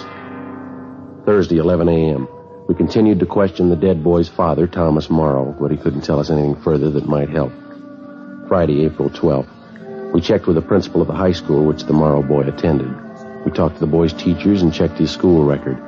His marks had been above average till about 3 months before, when they began to fall off for no apparent reason. We got a list of most of the boy's friends from his teachers, and we started checking them out. One was a 16-year-old blonde girl, Peggy Kane, supposedly Kenneth Morrow's girlfriend. We found her waiting outside the music room. Yes, Ken and I went around together for a while. He was a real nice boy. Did you see each other quite a bit, Peggy? Oh, for about 5 or 6 months, yes, we got along fine. Just after Christmas was the last time I went out with him, and we double dated. Mm-hmm. Did he seem all right to you then? I mean, did he act different at all? Well, a little different, yes. Not silly, you know. He just wasn't like he used to be. Well, how do you mean? Well, he didn't talk the same. Ken was a real nice boy most of the time. I guess he started getting in with the wrong crowd. He began to swear, you know, bad talk, things like that. When did all this start, Peggy? Do you remember? Just before Christmas, I think. I'm not sure. Poor Ken. Is there anything else you might have noticed? I don't know. Ken used to be pretty good about his studies, and all of a sudden it seemed he just didn't care. Sometimes he'd come into the library. We used to study there. And he'd make a lot of noise. He just changed, that's all. After a while, we didn't see each other there anymore. Well, why was that, Peggy? We just didn't come down. I called his house a couple of times. His folks said he was at the library. I didn't say anything to him. Mm-hmm. Well, did Ken have many friends here at school? Do you know that? Not many, no. I see. Well, those he did have, who would you say was closer to him? Well, gee, I don't know, Sergeant. There were half a dozen of them. Ken used to be with all of them. No one boy in particular. Well, Bob Lavelle, maybe. I saw Ken in Bob's car a few times. Does Lavelle go to school here? Yes, he's a senior. Ken used to work with Bob down in the cafeteria after school, but he got in a mix-up. He was fired. Bob was fired? No, Ken. Oh. He was rude to one of the ladies down there who does the cooking. Bob still works there. Would he be at the cafeteria now, do you know? Yes, I think so. The fountain's open till about 3:30. And you think that this Bob Lavelle was about the closest friend that Ken had, huh? I think so. The only one I know, anyway. Have you talked to Ken's folks? Yeah, we have. I feel so sorry for him. Oh, gee, I think I have to go now, Sergeant. I have a chemistry class. Just one more question, Peggy. Last time you went out with Ken on this double date, who was the other couple? Do you remember? I don't remember their names. They were some kids I never saw before. Ken knew them. It wasn't much of a date. Mm-hmm. Where did you go? We started for the show, but Ken changed his mind. He wanted to go to the beach and park. He was acting funny, talking all the time, saying silly things. The other boy was the same way. Oh, were they drinking? No, I never saw Ken take a drink. I couldn't smell any liquor on his breath. I don't know. It was such a silly thing. What's that?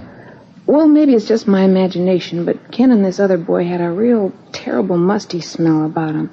I kidded them about it, and they said they'd been to a tea party. That's where they got it. They kept talking silly like that all evening. I see. Was the musty smell all over the car or just on the boys? All over. Kind of made me sick, but they didn't seem to mind it. Well, look, I'd like you to think real careful, Peggy. Have you ever come across that musty smell on anybody around the school here? Yes, I have, a couple of times. Makes me sick. What is it? Who did you notice it on, Peggy? Bob Lavelle. Ben and I went back to the principal's office and checked the record on Robert Lavelle. He was 18 years old, and he was scheduled to graduate in June. The registrar told us that there was a good chance that he wouldn't be graduated because his marks had been poor for the better part of the year. They dropped even lower during the present semester. Lavelle had played football the year before and had made third string on the all-city team. He was well liked by his teachers. For the last 2 years, he'd worked part-time at the school soda fountain. We went down to interview him. Nice setup, huh? Yeah. Cafeteria, soda fountain. Wasn't like that in my day. That must be the boy there behind the counter. Oh, yeah? Let's sit down. Mm-hmm. How about that, Joe? What's that? That sign hanging up there. Idiot Special. 5 scoops of ice cream, marshmallow, bananas, chocolate, strawberry flavoring, whipped cream topping, maraschino cherries, chopped nuts, and onion? No, you're reading over. That's on the hamburger sign there. Oh. Yeah? You want something? Chocolate soda. Could you make it with vanilla ice cream, please? Chocolate soda with vanilla cream. Are you Bob Lavelle? Yeah, that's right. Police officers, Bob. We'd like to talk to you. Oh. Well, I'm pretty busy right now. Got to clean up. We close in a few minutes. I'll make you soda right away. You say chocolate? Yeah, that's right. Well, we'll make it brief. Did you know Ken Morrow, Bob? Oh, yeah. He used to work here. Did you spend much time with him? Outside of school, I mean? Not much. Went to a couple of shows together. That's about all. I'm kind of rushed now. When was the last time that you saw him? Do you remember? A week ago, I guess. Too bad about Ken. How about the night he was in the accident? Did you see him then? No, I didn't know him too well. He went around with a different crowd. Mm-hmm. Hey, reach me a bag of those cashews, huh, Joe, on the card there? Yeah. There you go. Oh, thanks. Want some? Crisp? No, thanks. The nuts are a dime, officer. Right there on the counter, Bob. Oh, yeah. I got to get going as soon as I close. I have to get out of town. We talked to some of Ken Morrow's friends around the school, Bob. They tell us that he used to drive around in your car with you quite a bit. Just a couple of times around school. And you hadn't been with him for about a week before the accident? That's right. Just what I told you. Mm-hmm.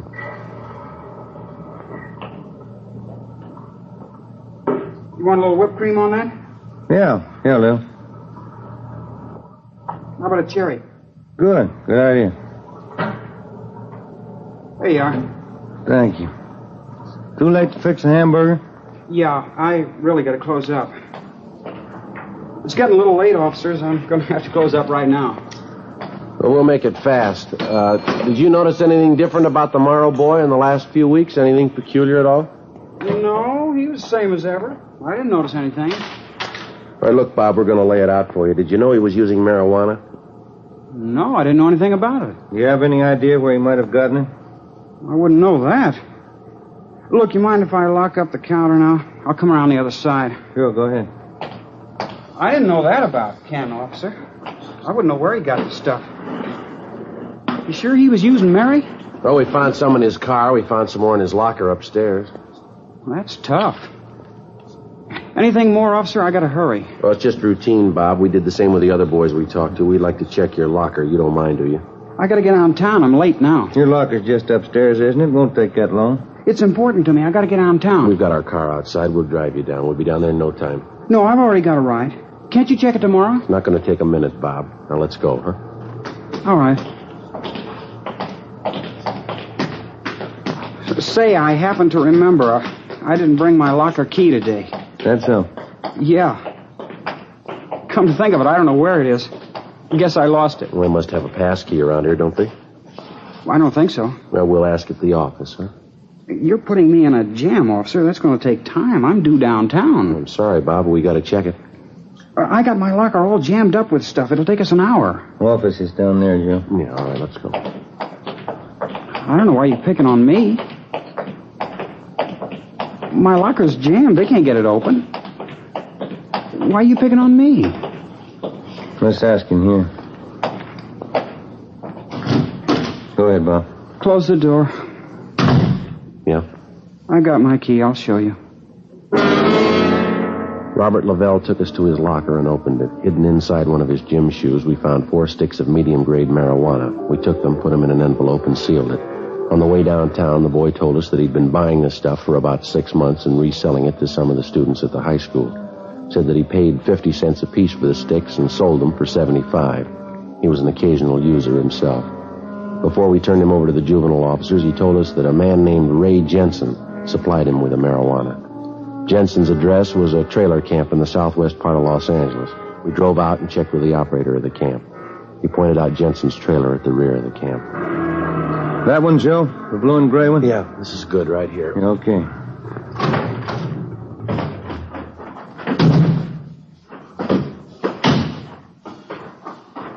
Looks like Jensen's doing well, huh? Yeah, nice-looking trailer.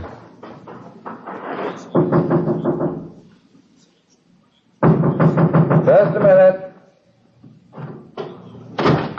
Yeah? Police officer. All right, open it up. Get out of here. Come Get on. out. Watch it, Joe. All right, hold it, mister. Get out. Get out. All right, Jensen. That's good, Ben. I'll get him. Yeah. All right, come on, get out. What's the pitch, huh? Where's your warrant? It's all over the floor, Jensen. Marijuana. Who tipped? One of those lousy kids, huh? Which one? You guess. You know enough of them. You can't tab me for all that. I'm not the big guy. All right, then who is? I don't know. I'm only one of the mules. Where do you get your stuff? The big guy, the big tomato. That's what they call him. Yeah? Big man. Nobody sees him. I don't even know what he looks like. Neither you. You let us worry about that. Come on. Big tomato. That's what they call him. You won't get him. He's smart. You won't get him in 89 years. Maybe not, but we'll get him.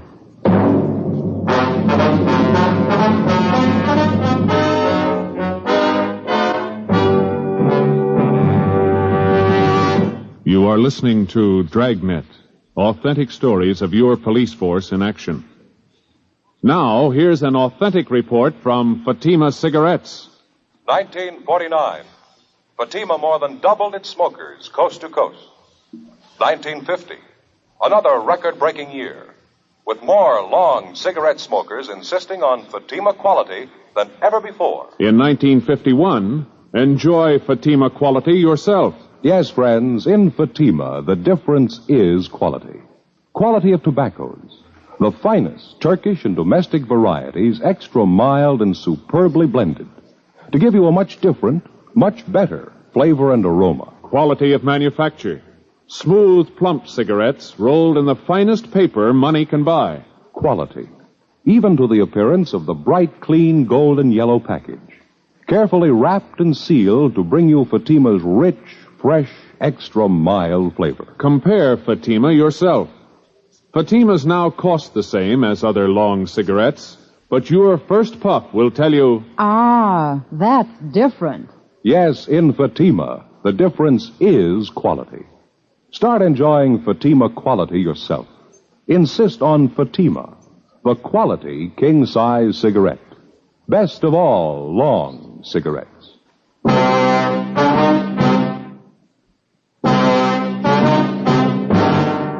Friday, April the 12th, 7 p.m. We searched the trailer and a stakeout was placed on it, and then we took Ray Jensen downtown to the main jail where he was booked for suspicion of narcotics, a felony.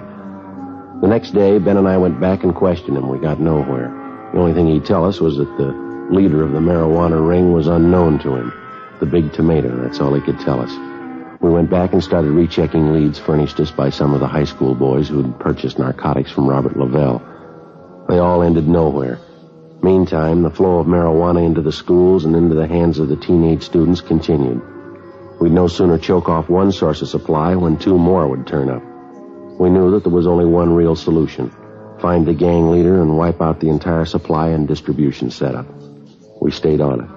Monday, April 22nd. Ben got a call from one of his informants that he had a lead on the source of marijuana on the east side of town. The informant's name was Willie Breck, a groundskeeper at a golf course near one of the city high schools. We drove out to talk to him. We located Breck by the clubhouse near the first tee. On the tee now, Art Doring, Richmond, Virginia. You remember my partner, don't you, Willie? Joe Friday? Oh, yeah. Hi. How are you, Willie? Kind of busy today. Big tournament. Yeah, quite a crowd you got here. It's a nice turnout. Here you've been having trouble, huh? Out of Mary in town? Yeah, you think you can help us? Maybe I can. Dirty business, huh? Working high school kids with that stuff. It's real dirty. Any ideas, Willie? Don't know how much of it's true. It's all from the grapevine downtown. The boss is somebody they call the Big Tomato. It's a funny one, huh? Any idea who he is? Couldn't say. He's getting lots of this stuff in, though. Usual feed line over from Mexico. Mm-hmm. What else, Willie? I hear there's more on the way. Don't know when, though. All for high school trade. Guess they figure they got a good business. How'd they getting the junk over, do you know? No, but it's getting here. Most any kid can get some over on this side of town. Imagine that. Kids in their teens. Weed hits. Yeah. How about this Big Tomato, Willie? No word at all? Just one. Pretty thin. Yeah. There's a connection. Lives over on Hauser Boulevard. Got his number here somewhere. It's supposed to be the main connection for this tomato guy. Oh, yeah. There's his address. Third number there. It's a 6. Guy's name is Tony Childs. Mm-hmm. Is he supposed to handle all the stuff? Most of it, I hear. Gets it all from the Big Tomato. Mm-hmm. That about it? That's it. Tony Childs. You got the address. Many thanks, Willie. Anything comes up, you'll call, huh? Sure thing. How's the job out here? Better than yours. I sure wouldn't want it. Working every day around joy poppers, mules, mainliners. Well, somebody's got to do it, Willie. Yeah, but not for me, Sergeant. Those dopesters are all lice. Selling junk to kids. Guess you met the lowest, huh? No, not yet. We're looking for him.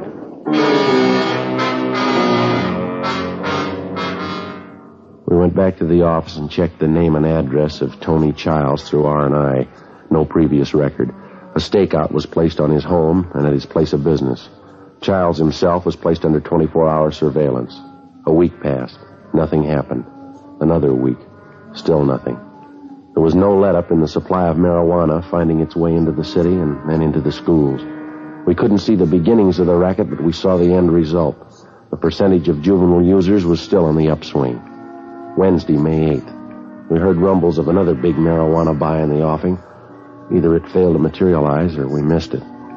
Friday, May 10th. Ben and I took our turn shadowing the suspect, Tony Childs. Can you see him from here, Joe? Yeah. He's still in the barber shop. There's 2 guys with him. Yeah. 4:10. We better check in, huh? Yeah, I'll call in, huh? Drugstore there. Must have a phone. Yeah, all right. I'll be right back.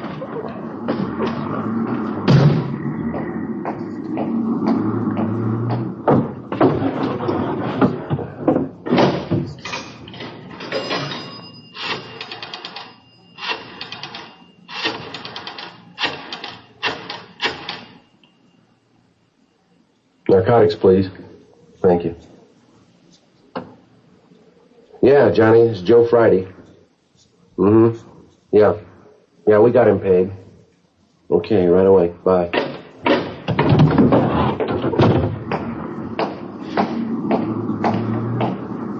What have you got? Tony Childs. They want him picked up right away. How come? Well, they just raided his place. They found 32 ounces of weed in his room. Supposed to have more on him. Well, let's go. Come on.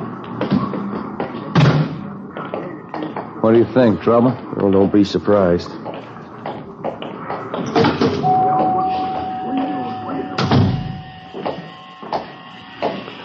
Childs, like to talk to you. What's that? Police officers like to talk to you and your two friends here downtown.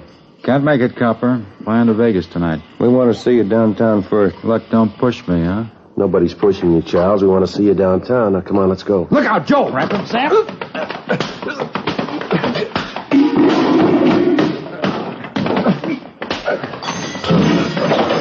Watch it!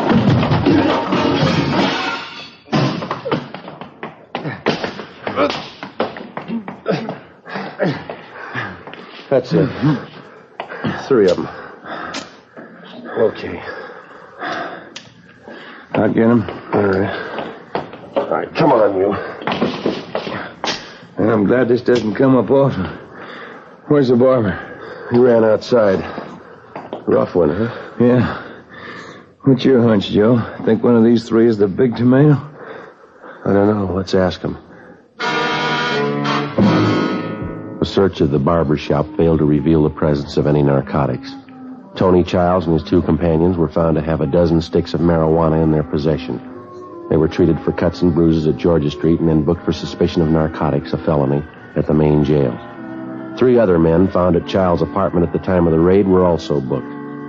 We got nowhere questioning any of them. As usual, we had the small fry, but the ringleader, the big tomato, was still in the clear. Still free to hire somebody else to run the marijuana supply line into the high schools. 3 weeks passed. Together with Captain Kearney and Sergeant Barr, Ben and I rechecked our earlier leads. We ran down anything that even looked like it might be promising. Nothing panned out. Wednesday, June 5th, 5:30 p.m. We got a call from the main jail. Tony Childs wanted to talk to us. Ben and I went over to see him. Charles? I got something for you. Been playing the stooge long enough. If I'm good enough for jail, so's he. All right, what do you got? There's a big buy coming off. When you get him, tell him how long I've been in here. What kind of a buy? Mary, one of the biggest. It was set up before I got in here. Where's the meet going to be? Bruno Street, down by the train yards. I'll draw you a map. Setup's the same. Car pulls up and honks a couple of times, and an alley down there. Who's handling the buy? A big man. Don't waste any time. When is it? Tonight. We went back to the office and met with Sergeants Barr and Jacobson.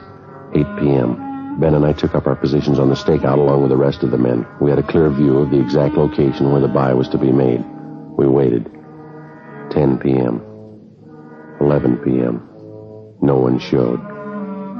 Midnight came and went. 1:30 a.m. Still no sign.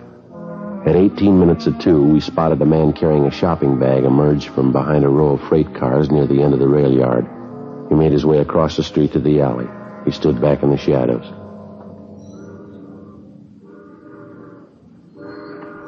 As soon as the car gets in the alley, we pull up and block it, huh? Yeah, that's right. Beck will do the same thing down at the other end.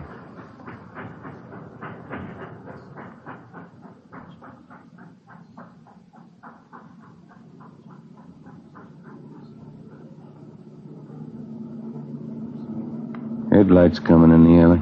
Wait a minute.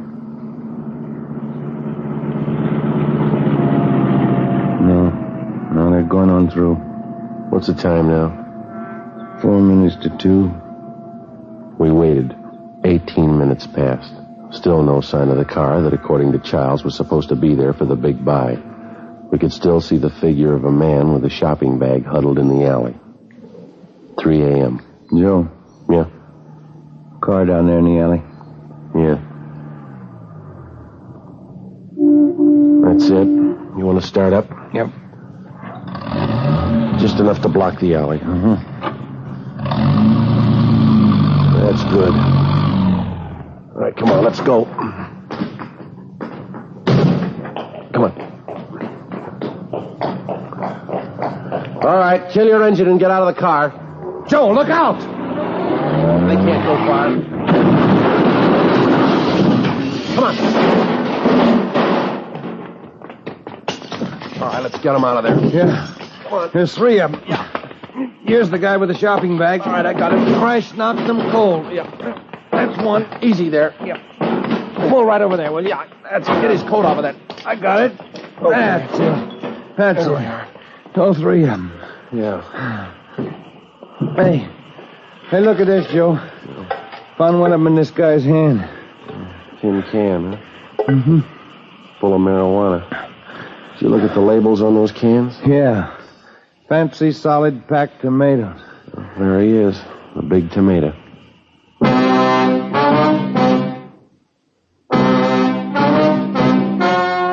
The story you have just heard was true. Only the names were changed to protect the innocent. On October 3rd, trial was held in Superior Court, Department 89, City and County of Los Angeles, State of California. In a moment, the results of that trial. Now, here is our star, Jack Webb. Thank you. Friends, if you're a long cigarette smoker like I am, remember, in Fatima, the difference is quality. Now, believe me, this difference is mighty important. So important that you'll always remember the first pack of Fatimas that you buy. Fatima's fast-growing popularity backs me up on that. But look, you can prove it to yourself by getting a pack of Fatimas tomorrow. You'll find that they now cost the same as other long cigarettes, and your first pack will convince you to go right on smoking them. Join me and the new thousands who enjoy Fatima's extra mildness, Fatima's rich, better flavor and aroma. You'll discover what all we Fatima smokers know. In Fatima, the difference is quality.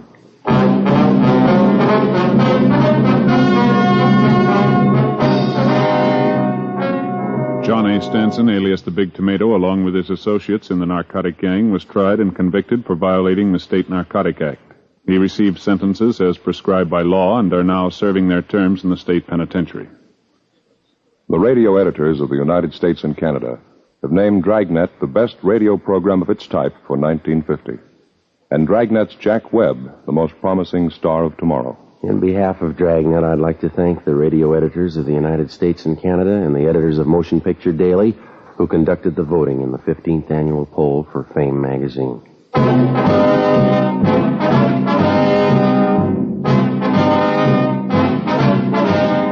You have just heard Dragnet, a series of authentic cases from official files. Technical advice comes from the Office of Chief of Police W.H. Parker, Los Angeles Police Department. Fatima Cigarettes, best of all long cigarettes, has brought you Dragnet, portions transcribed from Los Angeles. Later, here's Spellbound with Joseph Cotton on Screen Directors on NBC.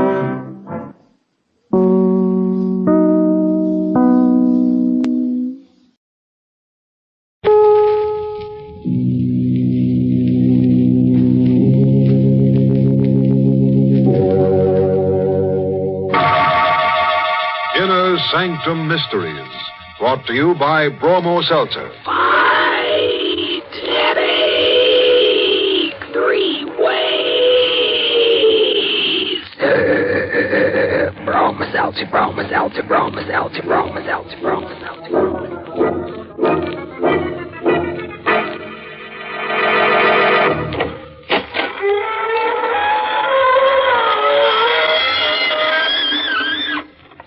Good evening, friends of the inner sanctum. This is your host inviting you through the gory portals of the squeaking door for another soiree with some super-duper supernatural personality. And if you've never met a super-duper supernatural personality, aren't you the lucky one? Because they're devitalized people, usually somewhat dead, with transparent complexions and morbid imaginations. Would you like to become one? You won't have to worry about the high cost of living. And you'll never have to worry about dying, because once you're dead, that little matter will take care of itself. But, why don't I become one?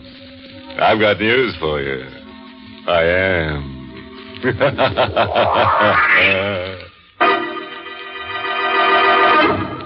Tonight's Inner Sanctum mystery, Death Demon, was written by Milton Lewis and stars Everett Sloan in the role of Howard with Ann Seymour as Gilda, and is presented by the Emerson Drug Company of Baltimore, Maryland, whose registered pharmacists compound Bromo Seltzer, the headache product that fights headache 3 ways. Bromo Seltzer helps the pain of a headache quickly and pleasantly, and also helps the jittery nerves and stomach upset that may accompany a headache. No wonder in a recent representative nationwide survey, druggists report that of all headache products dispensed at their fountains, the overwhelming favorite is Bromo Seltzer. All right, friend. Let's stop all this ghoulishness and let's get grim. Now remember our rule. Don't jump out of the window unless it's open. Ready now. Then listen as Howard Rhine tells us his strange story. The wind was rising when I returned to Greystone Farms late that night. The house with its Victorian gables and towers looked like a clawing hand reaching into the scudding clouds. I went directly to my room, even though the living room was lit up. I had no desire to see my stepmother or the man she had married. The moment I got into my room and turned on the light, I gasped. My things had been disturbed. Many of them were gone. I ran down to the living room. Come in, Howard. We want to talk to you. I looked at this young woman, not more than 10 years older than myself, whom I called Mother. In the flickering firelight, she looked more beautiful than ever. But he was there, too. And I felt his voice cut across the room. You needn't stare at her like that, Howard. She didn't take those things out of your room. Who did, sir? I did. Please stop this absurd trick of calling me sir. Do you like it or not? I'm your stepfather. I'm sorry, sir, but my manner of addressing you is the politest I could think of. Please, Howard. Where are the things you took out of my room, sir? Here. You had no right to take them. I told him to. You? For your own good, Howard. We were worried about you. Were you really? You've been ill. You know what the doctor said. What we found in your room justified all our fears. How long have you been reading these horrid books? Ever since my father was murdered. What do you expect to get out of them? Perhaps, sir, I expected to find some way of reaching my father. You know that's nonsense. Is it? Books on witchcraft, necromancy, morbid rubbish. I gave you credit for more intelligence, Howard. This brooding about your father might destroy your mind. And why should you care about that, Mother? Because, well, I'm fond of you, Howard. I'm not your real mother, I know, but I tried to be one to you when your father was alive. I want to help you now. Help? Then why don't you try to find out who murdered my father 2 years ago? The police are doing everything they can. Do you think I've stopped trying? Yes, Mother. I don't believe you even care who murdered your former husband. All you care about is him. Now, see here, Howard. It's true, I know it. I'm not a fool. The only reason you permit me to stay in this house is because my father's will compels you to take care of me, or you wouldn't have a penny of income. Howard, you're hysterical. Can't you see what these books have done to you? Perhaps you'd like to see what they've done for me, sir. What are you talking about? This morbid nonsense. What if I tell you that some of those things are true? They can't be. Someday I'll be able to talk to my father and find out who murdered him in his sleep. Perhaps I might be able to do it right now. Right now? You're frightened? You wouldn't like to see him again. This man you loved so deeply that you remarried a year after his death. Stop it, Howard. Stop it. And you're frightened too, aren't you, sir? And with good reason. I don't think you'd care to meet this man whose wife you stole. Howard! Would you like to see him? I'm not afraid. Then perhaps I shall make him appear. What are you saying, Howard? Do you know where I was all day, Mother? At my father's grave. And look, this earth! I've brought some of it back. This earth that's now mingled with his remains. Listen. That's Dane. My father's dog. Animals know when the dead are near. This time it will work, I'm sure. The signs are right. What are you going to do? Throw this earth into the fire and follow an ancient ritual to set loose the chained spirits of the dead. There! Howard! Did you see how the flames leap up, Mother?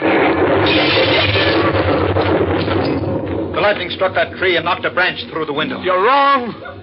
It's my father. Father!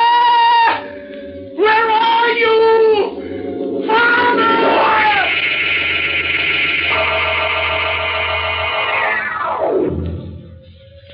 They didn't believe me. But I knew that at that moment my father came back to this earth. They were terrified, both of them, though they tried not to show it. That night I went to my room, listened to the storm howl itself out. But there was no further sign of my father. I must have slept, perhaps dreamed, because I heard a voice I hadn't heard in 2 years. I recognized it, still thick with the accent he had acquired from his boyhood in Europe. My son, wake up and find the person who murdered me. Wake up, my son, wake up.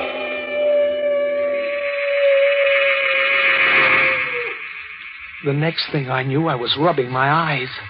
My room was full of mist, tinted a strange yellow gold by the murky moonlight that filtered through the windows.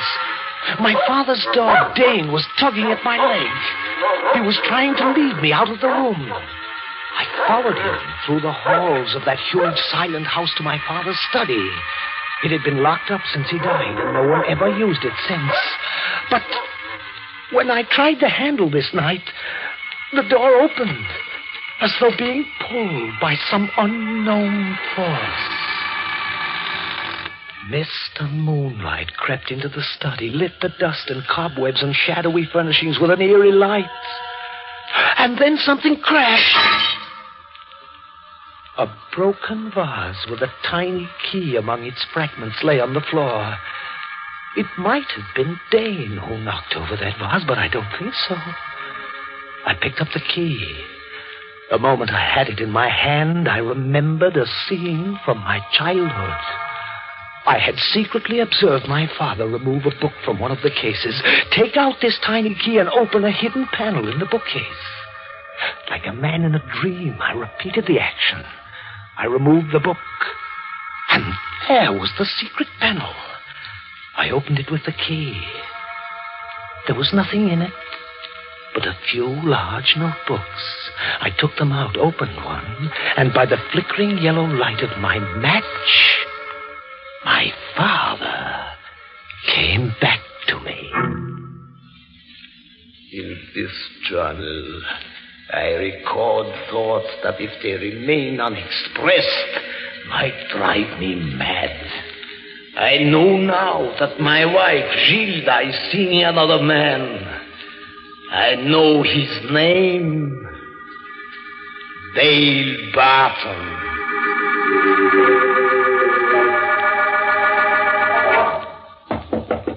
Howard! Howard, open the door. Please. What do you want, Mother? Just to see you. I've been worried about you. Really? Why? You've been locked in this room for the last 2 days.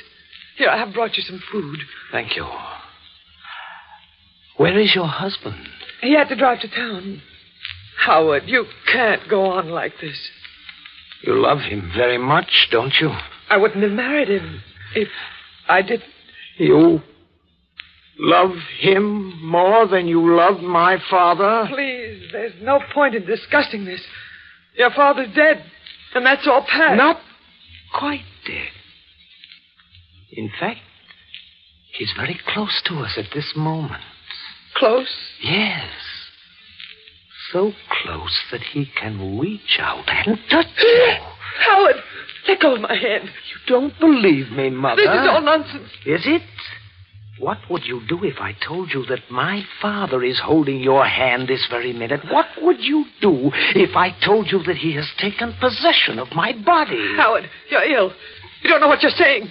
Did you know Dale Barton before my father was murdered? No. I only met him after your father died. You lie. That's his voice. You have been seeing Dale Barton for months. I know. I followed you. No. I talked to you about it the day before I died. You swore he meant nothing to you. Let go of me. Let go. Did you kill me? No. Answer me. Did you murder me? You once said you hated me. Let go of me, please. You said you loved me even on the day I was murdered. You're hurting me. Did you murder me? Was it because of him? Tell me. Help me. He's going to murder me.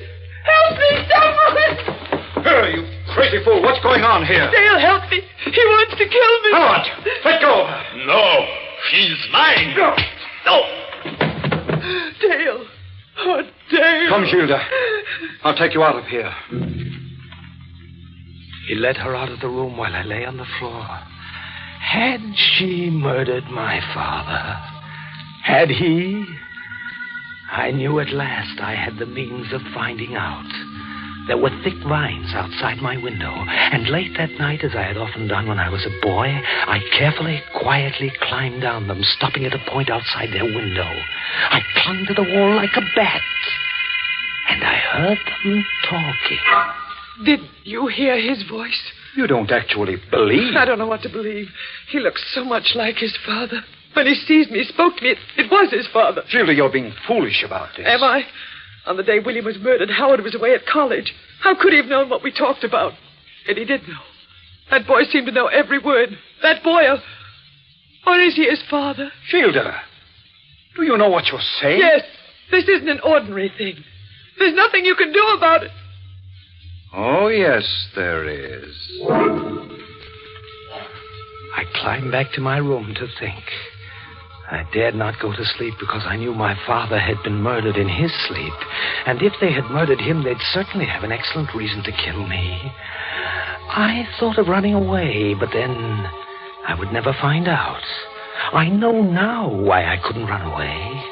My father within me was holding me there. I lay down on my bed to rest. And then suddenly I found myself dreaming that a pair of powerful hands were clutching at my throat. I struggled, gasped for breath, tried to scream. I was being murdered in my sleep just as my father was. I tore at those iron fingers, clawed at those hands that were cutting off my life. And then I opened my eyes and discovered that it was not a nightmare. I hadn't been dreaming. It was real. I was being murdered.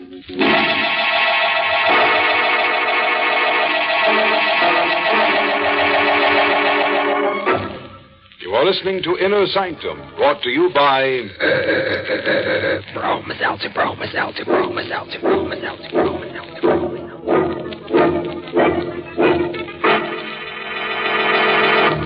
Right now, after all the excitement of the 4th of July, I'll bet lots of people have holiday headaches.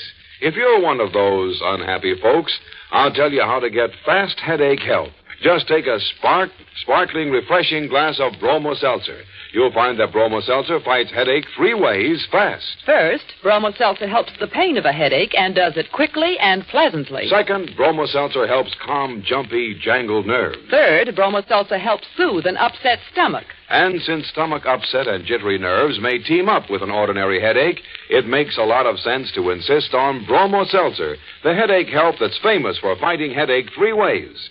Bromo Seltzer is a favorite help all year round because it's so refreshing and pleasant tasting. Ask at your druggist's fountain or counter for speedy, economical... Bromo Seltzer, Bromo Seltzer, Bromo Seltzer, Bromo Seltzer, Bromo Seltzer, Bromo Seltzer.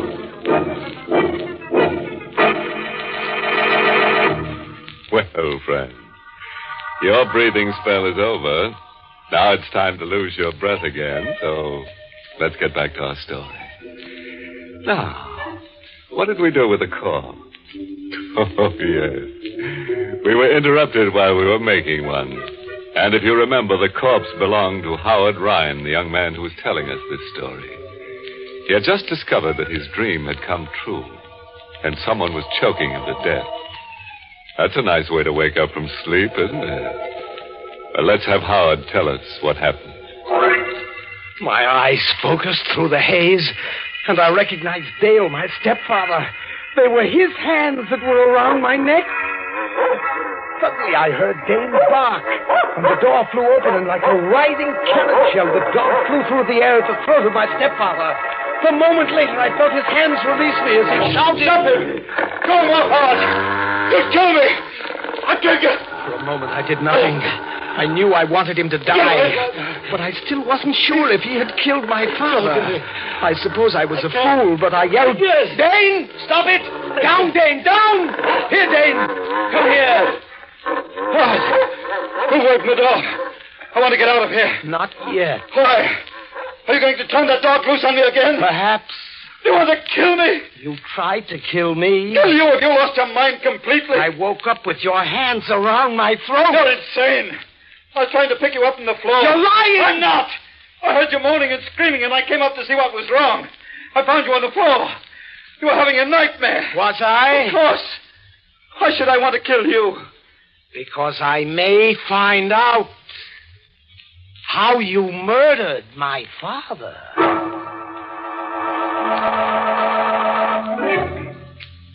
What he said could have been true.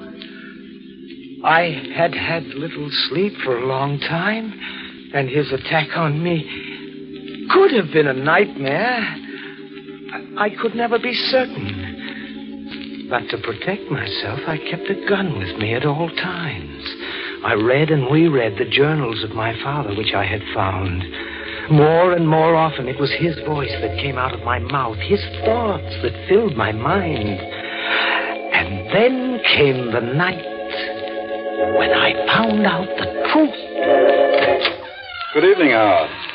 What are you doing in my room, sir? I came to have a talk with you. Dane! Dane! There's no use calling for your dog. You'll never see him again. What did you do with him? What should have been done long ago. What have you got there? A knife. And it's quite sharp. Quite suited to the purpose I intend it for. You came to kill me. Did my mother put you up to this? No. As a matter of fact, your stepmother is in town right now. We two are quite alone. I see. You've always hated me, haven't you, Howard? Yes, sir. I suppose you can't help it. Your stepmother's a very beautiful woman. She has nothing to do with us. Makes very little difference. Fact of the matter is that you become dangerously psychopathic. I want you to know that I've taken steps to have you confined. Oh, so that's the game, sir. You're going to kill me and tell the authorities you were protecting yourself from a homicidal maniac. I'm glad you're aware of your disadvantages. But you're not aware of yours. A gun. Did you murder my father? What are you going to...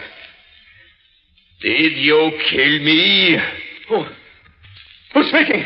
Answer me. Did you murder me? Who are you? What are you? Answer me. Yes, I'll answer you. I'll kill you. Don't. Speak before you die. Did you murder me in my sleep? I have got to know now. Murder you? Did you? Did you? But he never spoke again. My father, using my body, had murdered him. Howard, have you seen Dale? Yes, Mother. Where is he? Come in. He's in here. Howard, you murdered him? Yes, when he tried to throw that knife at me, you see, he still has it in his hand. Howard! Don't try to get away. Let me out of here. No, Mother! And don't call me Mother. You're no son of mine. You're a murderer. Yes, Mother, but less of a murderer than you are. At least I killed in self-defense. Not when my victim was asleep, helpless, and unaware of danger. Let me out of here. No, you're going to stay. Oh. Yes, this gun. The same gun I used to murder your husband. Oh. Stay just where you are. Why? Because I want you to see this man who succeeded my father. This creature whom you love. Look at him there, Mother. Twisted grotesquely into the whining coward he proved himself to be in death. Look at him. This is the man you gave up my father for. This is the man you committed murder for. Let me go. Now, look. This is the man who used his last breath to betray you. Betray me? Yes. How? He said that you killed my father. I? Yes. It's a lie. Is it, Gilda? William. Is it? Yes, I didn't murder you. I mean to know the truth. Do not think this is some trick played by my son. I am William. I know things which only you and I in all the world know. Stop. Tell me the truth. Don't point that gun at me. Your only chance is to tell me the truth. Will you let me live? It will depend on what you tell me. Then why should I tell you? Because I am your husband, who once loved and trusted you, Gilda. Tell me now, or you will die.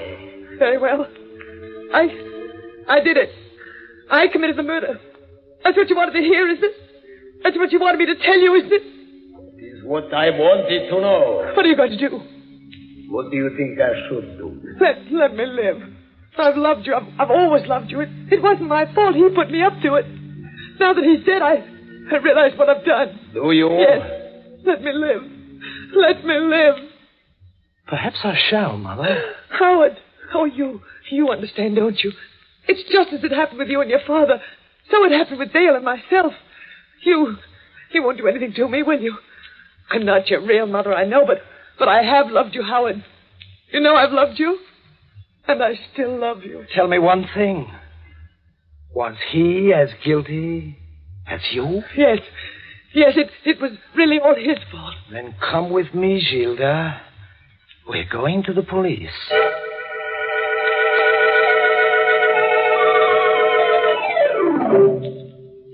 And that's what happened, Inspector. She finally confessed. And I brought her here. Have you anything to say, ma'am? Yes, Inspector. Well? Everything I told my stepson. Every word of my confession was a lie. Mother! This boy's insane. He's been out of his mind ever since his father was murdered. I only made that confession to humor him and save my life. And I can prove what I say. More than one doctor has found him unbalanced. I believe you, ma'am. Inspector, you can't. This woman murdered my father. She told me. We know who murdered your father, son. It was not this woman. We picked up a man yesterday. He confessed. Gave us all the details. They all checked with the evidence. His name is Ralph Stone. Criminal with a long record. And he murdered your father for money. Then it wasn't my mother. No, it wasn't your stepmother, no. But it was her husband, Dale Burton. We learned that he hired this Ralph Stone to commit the murder. Then I was right. My father knew what he was doing when he made me pull that trigger. I wonder, son. Because you're under arrest for murder.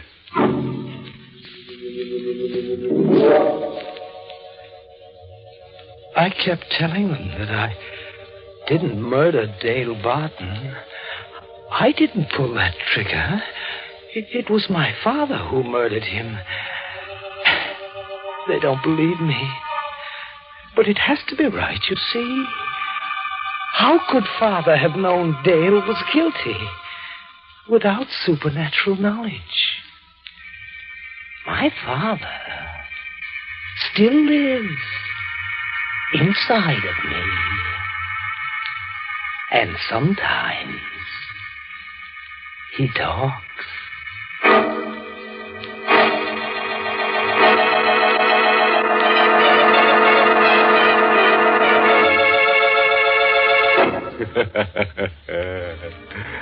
Well, friend, there's nothing wrong with little old Howard. Just a little bit nuts, but who isn't? And how'd you like someone to possess you someday? Just think, you could lead a double life for the price of a single. In fact, you may be able to save money because, as everybody knows, two can live cheaper than one. Which brings us to the moral of tonight's story, taken from the croonings of Nature Girl, who warbles, "Don't drop dead except in bed, otherwise you can break your head."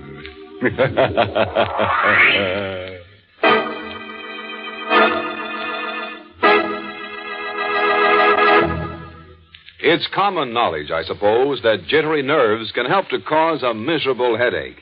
And it's almost as well known, I think, that Bromo Seltzer can help a headache in short order, even when that headache is accompanied by jangled nerves or stomach upset. Because Bromo Seltzer not only helps the headache, but helps calm the jumpy nerves and stomach upset at the same time. The makers of Bromo Seltzer have just received a letter from Mrs. Helen A. Haas of Mount Vernon, New York, in which she said, "I've used Bromo Seltzer many times. As director of a children's dramatic school, many times jumpy nerves bring on a headache. But thanks to your fine product, a headache no longer creates a problem." Thank you, Mrs. Helen Haas. You pointed out once again what millions of smart men and women know. Bromo Seltzer fights a headache quickly and helps calm jumpy nerves, too. What's more, it's so pleasant tasting, it's actually refreshing. Caution, use only as directed. If headaches persist or recur, see your doctor. But for ordinary headaches... Fight headache 3 ways. Bromo Seltzer, Bromo Seltzer, Bromo Seltzer, Bromo Seltzer, Bromo Seltzer.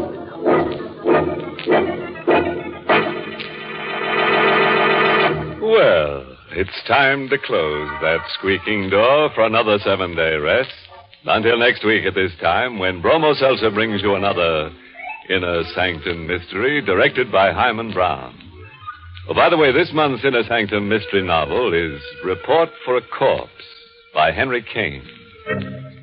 Next week's tale is titled Death is a Magician. A guy loses his girl, loses his mind, and meets a magician named Marco. Now, Marco makes an easy mark of our hero, and in turn, our hero uses Marco for target practice in a marathon murder. Marco, you see, just won't stay dead. Sound scrambled. See us next Monday, friends, and we guarantee to scramble you some, too. Until then, good night. Pleasant dreams.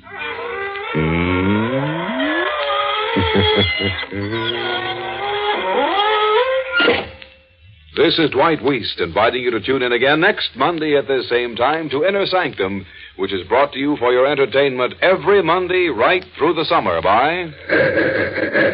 Bromo Seltzer, Bromo Seltzer, Bromo Seltzer.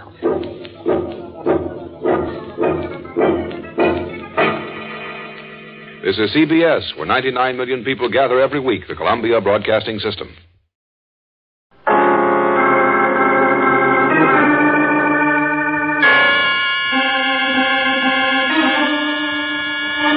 My name's Regan. I work for Anthony J. Lyon, International Detective Bureau. They call me the Lion's Eye.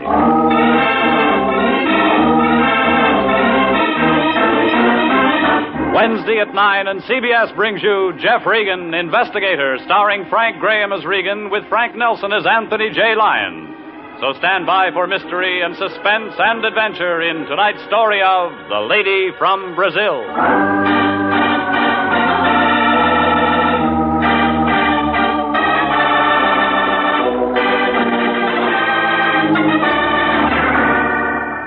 Her name was Irene Santino. The lady from Brazil, the Lion called her. He figured it for an easy trace job. Something for missing persons, only when we do them, the Lion gets paid. Yeah. The program said it was simple. Except before we wound it up, there were a couple of added attractions. A doctor who didn't do any doctoring, a nurse with a built-in temperature, and a couple of blackouts that were meant to be permanent. And guess what? In that last part, I was supposed to be the star. Anyhow, it all began late last Monday. I was home. My boss, Anthony J. Lyon, knocked on my door. And that's when I made my first mistake. I let him in.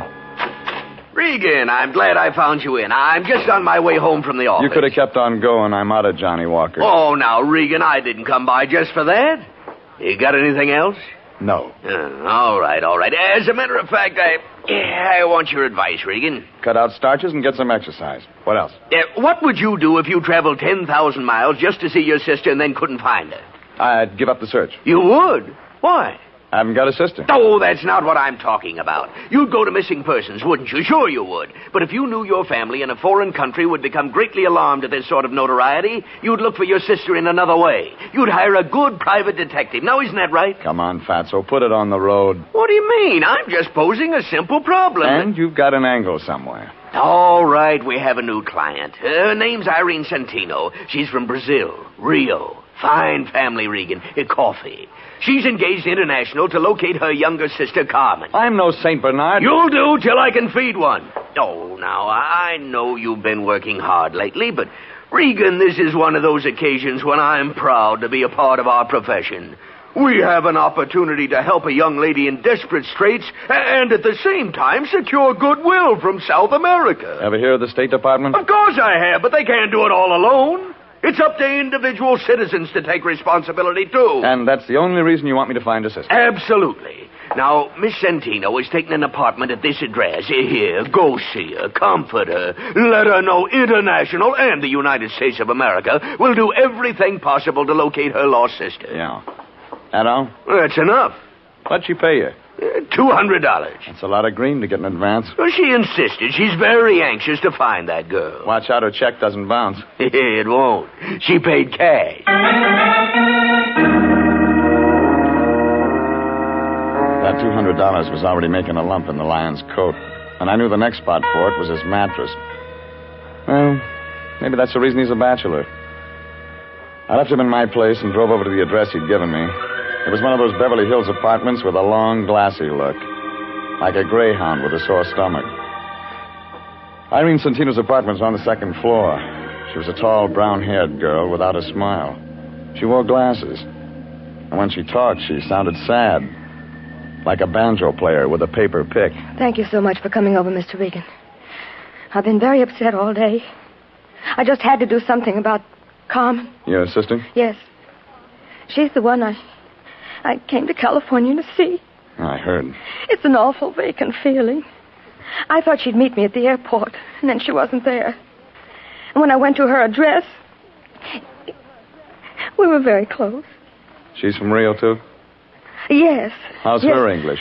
Well, the same as mine. We were both educated in the United States. You older than Carmen? Yes, 2 years. She's 25 now. Carmen left home a year ago. She's always been very independent. And, I received this letter from her a few days ago. It was the first word since she left home. It came this way? Yes. No envelope? Oh, I threw that away. She wrote her address there at the end, and I didn't see any need for keeping the envelope. And she wasn't at this address? There isn't any such address. What does Carmen look like? Well, I gave her a snapshot to Mr. Lyon. Didn't he give it to you? He forgets things. Well, no matter. I have another. Of course, it's old and not very good. I think it's right here in the suitcase. You'll pardon things strewn all over. I haven't had time. Here it is. Here. There you are. I see. She's blonde? A little lighter than mine. The same height, too. We used to wear each other's clothes. Oh, Mr. Regan, you will be able to find her, won't you? I don't think you want me to. Mr. Regan, are you trying to be funny? You hand me a snapshot so old it could be anybody, and a letter that says nothing, and you want me to turn up a blonde. But I thought those would be leads. She mentions the name of her doctor. Is he the man? Man? She left home a year ago. She wasn't following the crops. There was a man in it. I've got to have it all, lady. All right. There was a man. His name was Frank Martin. Carmen met him once in Mexico City. She thought she was in love with him. He lives out on Laurel Avenue. You talked to him? No. But I asked questions around. I'm completely satisfied he knows nothing about it. Perhaps if you'd see the doctor, my sister mentioned... You want me to find your sister? Yes. But you don't want me to see this Frank Martin. I didn't say that. You didn't have to, lady. Okay. You'll get a report when I've got something. Just one more thing. What's that? How long did you stop off on the way to shop in New York? Why? What makes you think I'd do that? When you leave your clothes strewn around the label show. There's no Saks Fifth Avenue in Rio. When I walked out, her mouth was wide open like she was trying to scream. Only nothing came out. I hung around outside the door for a minute to see if she'd use the phone, but nothing happened. I looked up Frank Martin in the city directory and drove over to Laurel. A 2-story apartment building the color of a bride's blush. It was wrapped around a swimming pool. Too small for people and too big for birds. Martin's name wasn't on the mailbox, so I looked up the manager. You don't know me, do you, Pilgrim? Well, I just got here. I played the Pals in 26. Oh, them was the days. Write it up and sell it to the movies. Them slobs. Central Casting ain't called me in 4 years. Got a card? Afros, SAG, and the Musicians Union. I play French horn. None of them call me. I figure it's television. No union yet. I'm looking for a man named Frank Martin. Now, look, if you got trouble, stay away from Frank. He bruises easy. And you're just a mother to He's a nice laddie. Now, remember when I tell you. Sure, huh? sure. All right. Come on. I'll show you. Thanks. That's him. Up there. He stays in one key. All the time. A low one. You said that once. Well, here we are. You know, I kind of like you. You get around. Ever run into Mervyn Leroy? Not yet. If you do, mention my name, will you? Sure. What is it? Just say that Trixie Finnegan was asking for him. He'll remember old Trixie. How could he forget? You're not a whooping, you know. Come on in. It's unlocked.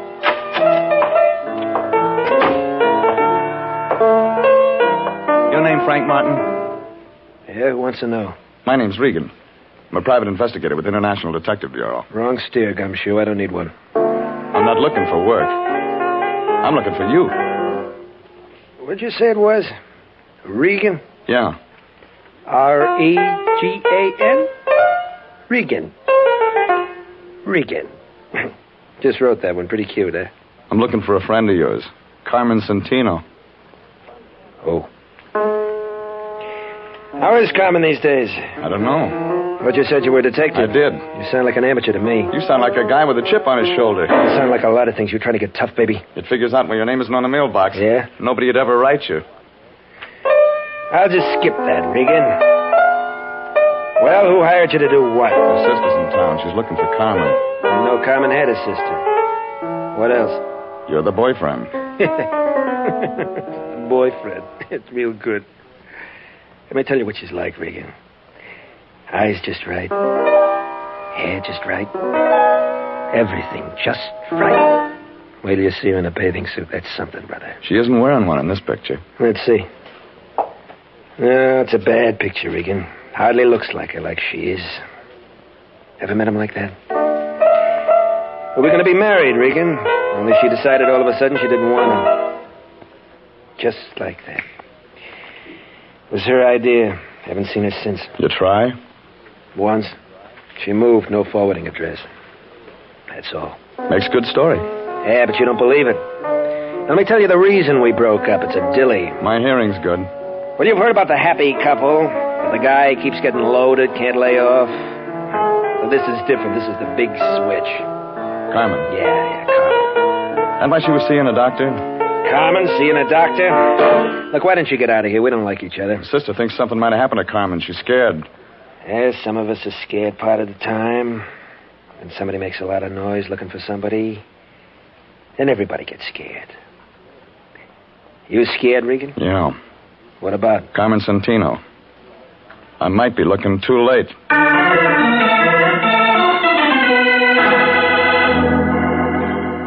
Well, what he gave me filled in the cast, but the plot wasn't getting any clearer. So I looked up the doctor Carmen had mentioned in her letter. His name was Kingston, and the only address was a place out in Encino. It was a ranch house spilled all over the top of the hill like whipped cream. Figured he was getting oversealing for his pills. I parked my car by the gate, followed the flagstones up to the front door. When I pressed a button, I heard something that sounded like chamber music.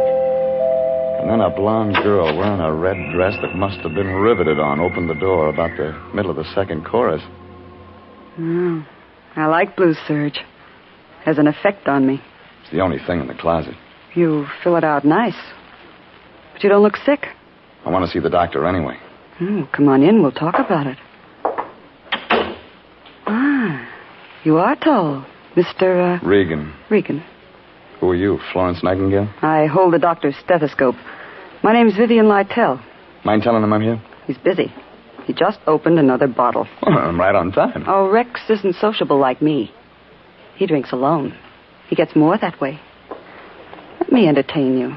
Easy, Angel. I don't know how to fix a fracture. I've already got a man who can do that. I want one with brains. What's the matter with the doctor? Keeps his in a bottle. Hasn't used them for a long time now. He's done all right. This? He'd be selling papers if his wife hadn't left him a good insurance policy. Don't you like his money? Oh, don't get me wrong. It's just that the girl has feelings, too. Yeah, they show. I'm glad I met you. We're going to have some nice afternoons. I thought you worked for a living. Got lots of free time. Besides, I should have at least one outside interest. Keep looking. You'll find one. You smile good, but you talk nasty. I only came to see Kingston. Well, there's always the phone. Call and make an appointment. Now, get out. Oh, Vivian, about... Oh, I didn't know you had company. I'll talk to you another time. Just a minute, Doctor. This is Mr. Regan. Huh? He's your company, but he doesn't have a business card. Oh. Well, look, Mr. Regan. I'm no longer in practice, just doing research on my own. I have all the medical equipment I can use. I turned all my patients over to another doctor. I know one you forgot. Well, tell me who. Carmen Santino. Carmen... Go ahead, Vivian. I'll speak to Mr. Regan. Watch yourself, Rex. He doesn't know how to be nice. Will it take a minute? I'll crack some ice. You'll need a drink. She's a very fine nurse. Yeah. It's a nice uniform. Well, working on my own, very casual. You said I had a patient named Carmen... What was that? Carmen Santino. I'm afraid you're mistaken, Mr. Regan. Who told you that? Well, I read about you in a letter. That must have been another Kingston. There's only one with a license. You're a relative of the girl's? Friend. You're a detective, aren't you? Yeah. Want to show me your files someday? Why not today? This way, I keep them right here in my lab. Help yourself, Mr. Regan. Oh, you want a drink? Too early. You don't mind if I have one? Your house.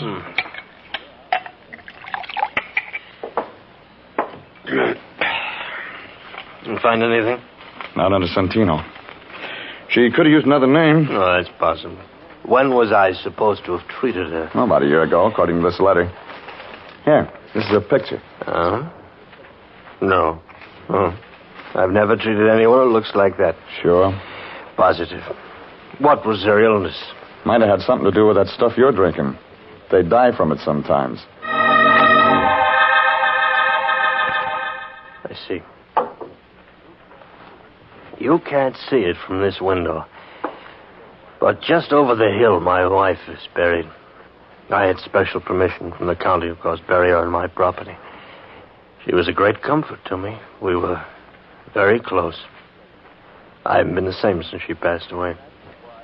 And that is why I am no longer in practice. I didn't ask for that. Oh, but you did, with your eyes.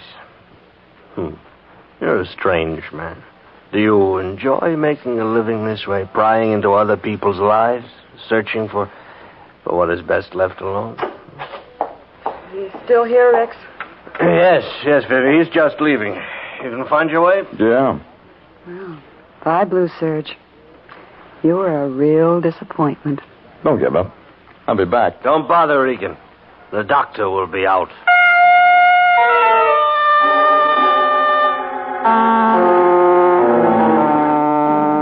The whole thing looked phony, like a fan dancer in long underwear. But when I left the two of them, I was beginning to get an idea, just beginning. I walked over the side of the hill to look at that grave. It was there, all right, like he said. Irene Kingston, 1922, 1948. Well, maybe that explained it. Maybe it didn't. I was remembering those New York labels I'd seen on my clients' clothes. I called up a friend of mine in the CAA. He checked into it and told me nobody named Santino had come in from Rio on any flight in the last week. And the immigration people didn't have a passport or visa record on her either. I was home thinking about all this when my phone began ringing. It was Irene Santino, and she did all the talking. I tried to get you at your office, Mr. Regan, but no one answered. I had to speak to you. What about? I phoned Carmen. Say that again. I phoned Carmen. Or rather, Carmen found me. I feel foolish now, calling you people in and all that. She came right to my apartment. Can you imagine she's been looking for me? Please thank Mr. Lyon for his kindness. And, Mr. Regan. Yeah? It's all confidential.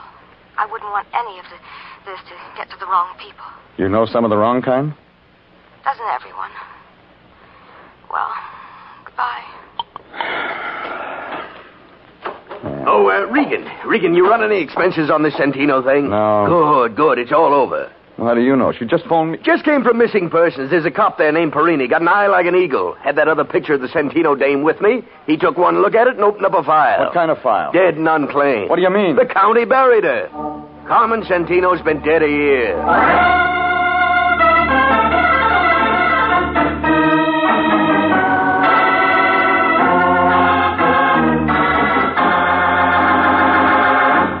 This is CBS, and you are listening to The Story of the Lady from Brazil, tonight's adventure with Jeff Regan, investigator.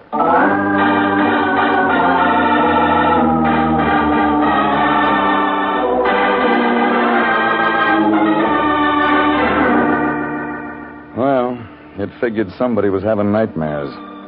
I didn't say anything to the Lion and went down to the Hall of Records. There was a little guy sitting at the desk in vital statistics. His fingernails were dirty, and that wasn't a Harry Drucker haircut he was wearing. He was reading a dictionary, and he must have been at a good part, because he looked mad when I nudged him. No, we're not in a bus, buddy, so just quit shoving. I want some information. Public servant, that's what I'm here for. What kind of information Death do you want? files. You're such a morbid guy. Got lots of stuff on births and marriages. Why don't you ask me something about them? A girl named Carmen Santino died about a year ago. Tell me, what from? Okay, take it easy. How do you spell it? Just like it sounds. Santino, huh? Yeah, Santino. What's this? Sabatini, Sailor, Sanaki, Sanford. That's what happened to old Sandy. No wonder I ain't seen him around lately. Just Santino. Oh, yes, Santino, yeah. Yes. Santino. Date of death, 15 October 1948. Cause of death? Alcoholic poisoning. Yeah, that's right. How'd you get it? Never mind. Who signed the certificate? Rex J. Kingston, M.D. Okay. Now, here's one more for you. Look up Irene Kingston. The doc's wife? Look it up. Okay, yes. Let's see. Kingsley. Oh, yeah. Kingston, Irene, 13 October 1948. Cause of death? You guessed it again. The same. Alcoholic poisoning. Hey, this guy couldn't keep a patient. Well, that filled it in. I could see the plot, but I wasn't sure of the ending. So I didn't waste any time getting over to Irene Santino's place. But I wasn't fast enough. The door was halfway open when I got there. All the company had left, but Irene was still around. She was sitting there looking at the phone like it was all she had to think about. Miss Reed. What's so funny? Excuse me for not getting up, but I didn't expect you. I told you I found my sister, didn't I? You told me, but you didn't tell me she was dead. I didn't even tell you that I haven't got a sister. Did I? Come on, lady, give it to me. What are you talking about? This little red spot on my arm. It doesn't look like my sister. But you just wait, Mr. Regan. You just wait. You just wait.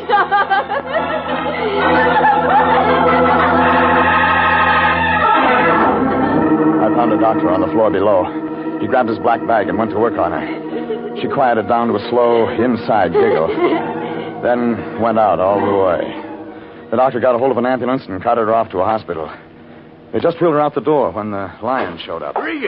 Regan, did I see an ambulance out in front? That's right. And your client was in it. Huh? Somebody stuffed her full of something and made her giggle. I don't understand all this at all. I stopped by home to change to my dark suit so I could come by and bring Miss Santino the news of her sister's death. And what do I walk You can into? save your tears, Fatso. She didn't come from Brazil and she wasn't rich. That woman gave me $200 cash. There was nothing unreliable about her. We had a contract. Well, New Year's coming up. You can use it for confession. Now, see here, Regan. Look at this picture. Irene Santino. I have one just like it. All right, draw some glasses on it. Add about 6 or 7 years. I don't understand you, Regan. We're talking business, and all at once we're playing games. Look, when I came to see her tonight, she wasn't wearing her glasses. She looked a lot like the dame in this picture. Well, of course she did, naturally. That's her own sister. She never had a sister. Never had a sister? Then who did the county bury? That's what I'm going to find out from a certain Dr. Kingston.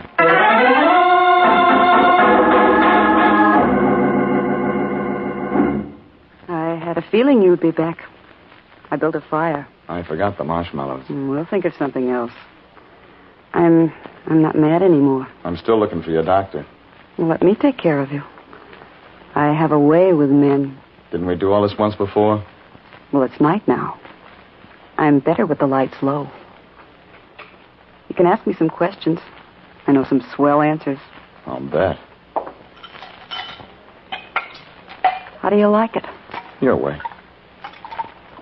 There. That's better. Now let's have a nice, quiet evening. Just you and me. That why you wore that? You like it? You got talent, lady. Will discover me.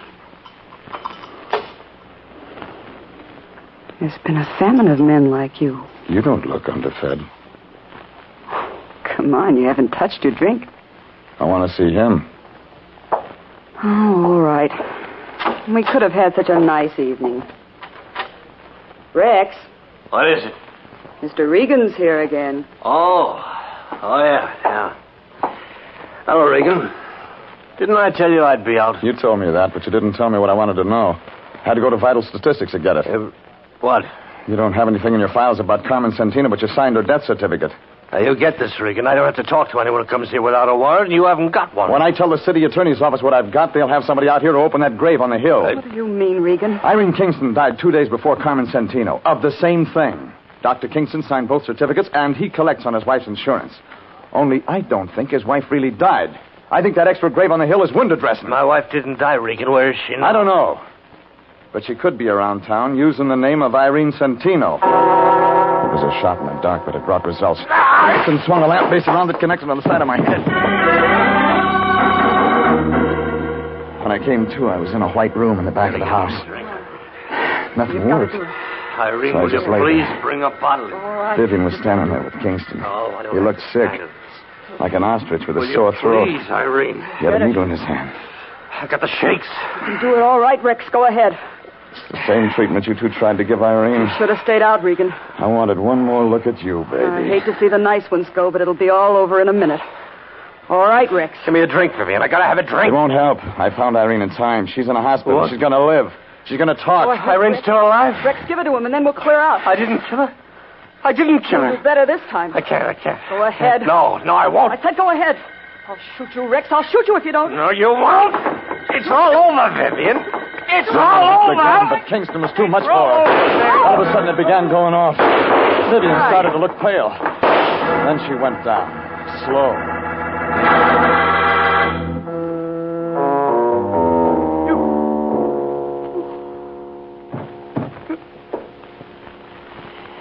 Oh, she deserved that. That's what you're going to tell the state? Regan, is Irene really going to live? That's what the doctor says. Oh, good. Regan, look, no, don't try to move. I gave you a shot of preparatory solution. You won't be able to move for another hour. I suppose I ought to run. You won't get far. I know. Listen to me. Irene is my wife. She's innocent of all this. When you tell the police the real story, I haven't got it all. I know it started with Carmen Santino. Oh, she stumbled in one night, dropped dead before I could do anything. Alcohol. Yeah. Before she died, she kept talking about a man named Martin. Lives over on Laurel. But I didn't get in touch with him. I had a better idea. She looked a great deal like my wife, Irene. It was really quite remarkable. The insurance. Yeah. Irene didn't want to do it, but she loved me, so she finally agreed to hide out in New York. I used one body for 2 death certificates, buried an empty box up on the hill. I was supposed to join Irene later. We were going to start a new life together. Vivian. Yeah. Vivian came along. I was drinking one night. She found out the truth. I was trapped. Would have stayed that way if Irene hadn't hired you. Well, it figures she made up that story about her sister from Brazil just to scare you into getting rid of Vivian. It worked, too. I'm scared stiff. Yeah, like that guy Martin said. Somebody gets scared, and then you... And everybody. Regan? Regan, can you hear me? Huh? Oh, sorry. Stuff's making me sleep. Yeah, that'll wear off. I'm going now, Regan. See that Irene gets a fair shake. I'll try. He picked up a bottle and started out the door. He didn't even look down at Vivian's body on the floor. I tried to move, but like you said, nothing worked. It was more than 2 hours before I could get to the phone and call homicide.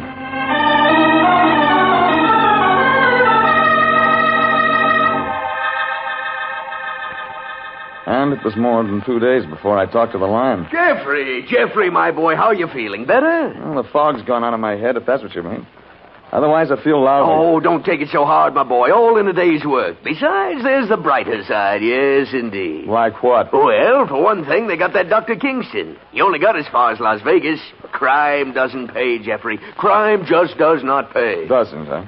What's this? Now, wait a minute. Give me that. Application, consolidated insurance. It's nothing, I tell you. You mean to tell me you're going to try to collect rewards? Well, we did expose an insurance fraud, and there's nothing in the world that stinks like a fraud. I'll say. Hey, wait a minute, Regan. Where are you going? Out to buy an Airwick.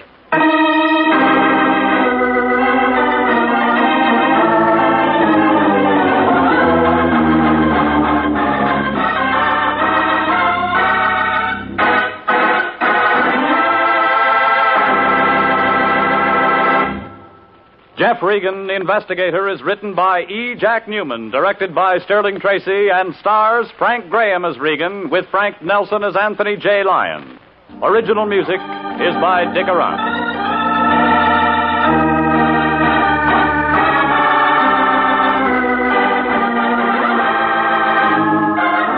Jeff Regan, Investigator, is heard each week at the same time over CBS.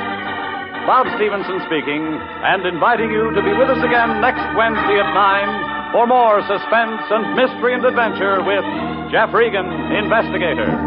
This is CBS, the Columbia Broadcasting System.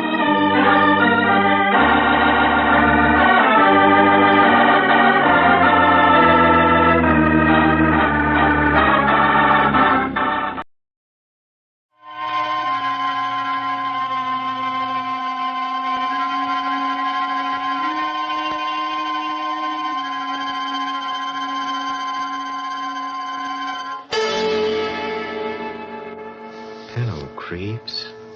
This is Peter Lorre, here again to welcome you to the Mystery Playhouse. Tonight we bring you a story by Jonathan Latimer called Lady in the Morgue. It offers Detectives Crane and O'Malley the delightful problem of solving 3 murders and interviewing a lovely brunette, a lady who is mysteriously related to the unsolved crimes. Come with me to the morgue for the beginning of our little story, huh? Oh, don't let these stiffs bother you. Their troubles are over. But for those 2 detectives over there, the murders are just beginning. Come down these steps. Right this way. Come. I'm going nuts hanging around here. Oh, stop squawking, O'Malley. 3 days just sitting in the morgue. I'm beginning to feel like a stiff myself. Look, I don't like it any better than you do, O'Malley, but we're hired as private detectives to sit here. And we're going to sit here until somebody identifies the dame's body. Okay.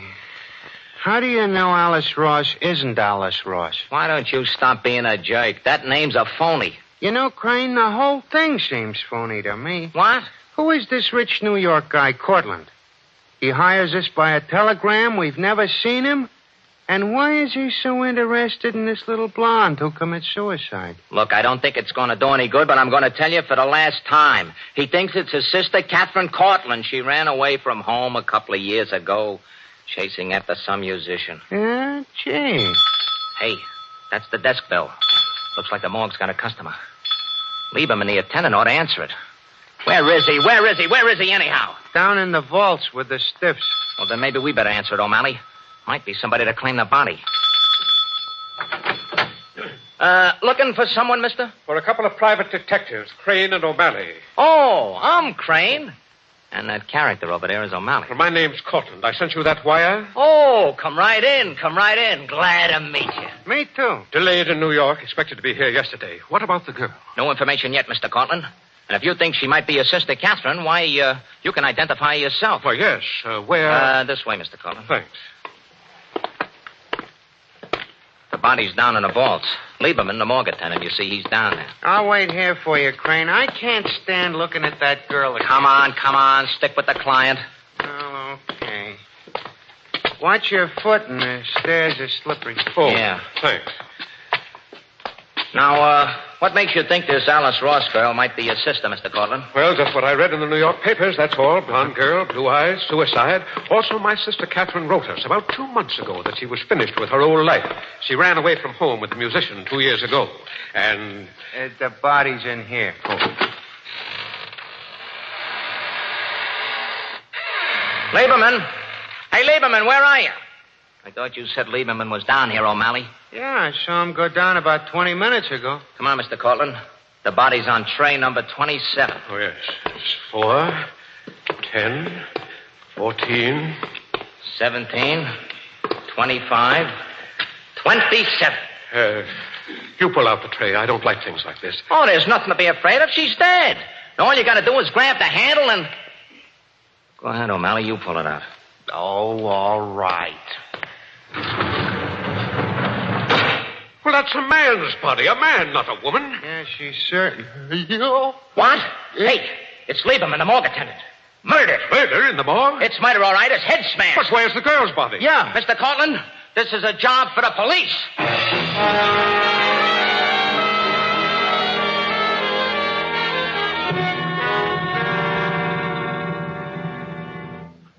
I don't give 2 hoots about your private detective credentials, Crane. But, Lieutenant... Not yours either, O'Malley. Now, look, a man was murdered in the morgue today and a woman's body was stolen. And you and O'Malley and this fellow Cortland were the only ones who could have done it. Why don't you stop acting like a movie cap, Lieutenant Grady? What? Think it through. Cortland is my client. He hired O'Malley and me to learn if the girl is his sister. Right, I sent Crane a wire from New York. All right, skip the details. Ah, use your head, Lieutenant Grady. You're forgetting a couple of things. Huh?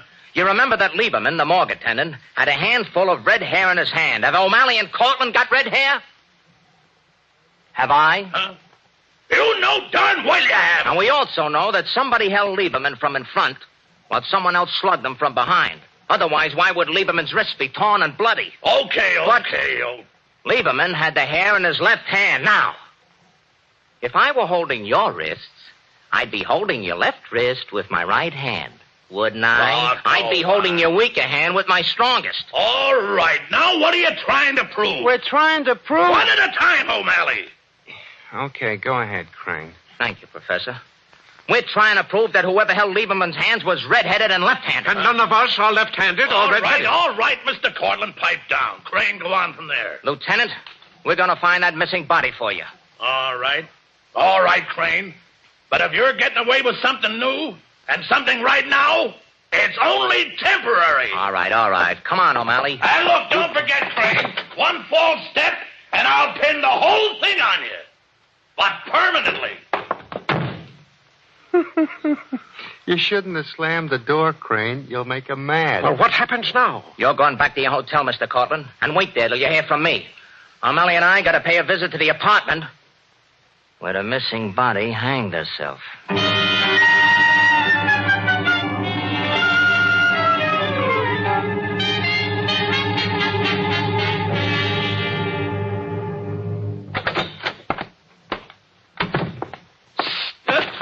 Look, O'Malley, I thought I told you to stick out in the hall and keep your eyes peeled. Sure, Crane, but I'm getting nervous. Found anything yet? Nope. One funny thing, though. Alice Ross left a lot of brand new dresses here. In this closet. Look. Never been worn. But not a pair of shoes in the place. That don't make sense, Crane. You're telling me. Now, Mally, take a look at this bathroom door. According to the papers, this is where Alice Ross hanged herself. Draped the cord over it. Isn't that terrible? Yeah, let's see now. According to the papers, she came out of the bathtub and hanged herself while she was still wet. The police found a puddle of water on the floor. That's nuts, Crane. Why would anybody take a bath if they were going to commit suicide? Unless they wanted to hang themselves up to dry. Would anyone hang herself while she was still wet? Oh, I think she'd dry herself first. Don't make sense. It'd make good sense, O'Malley, if she didn't commit suicide. Yeah. It'd make better sense if she was murdered. Yeah. Murdered? She was murdered first. Then the murderer hung her body up with a cord. O'Malley, get back in the hall and keep a lookout. Sometimes I wonder what you'd do without me, Crane. Sometimes I... Now, what's the matter? It's Grady and a bunch of cops. Let's get out of here quick. Yeah, but where? It's 3 floors to the ground. How about this window? Great. Hey, there's a ledge. What? You go one way, I'll go the other. Come on, open up. We know you're in there. Open up.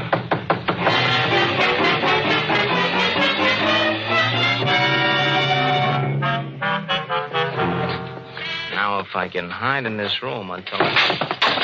My toe. Get out of here, get out of here. You hear me? Shut up. Shut up. Now, listen. Listen, I don't want to hurt you and I don't want to rob you. And I'll turn you loose if you promise not to make a sound. Now, remember, if you make a sound, you're going to get hurt. Is that clear? Okay. You already hurt me. You hurt my mouth. What are you doing in my bathroom? What do you want anyway? Now, listen, honey, I didn't want to duck through your bathroom window. It was just convenient, that's all. Well, get out. When I'm ready. Hey, nice apartment you got here. Mind if I look around a bit? If you don't get out of here, I'll phone the police. You don't have to phone, sister. They're right next door. What? Yeah. Did you know the girl next door, the one who hanged herself? Alice Ross. What's that to you? And keep out of my clothes closet. Now, listen, baby. You're a beautiful hunk of flesh, and I'd hate to get rough with you.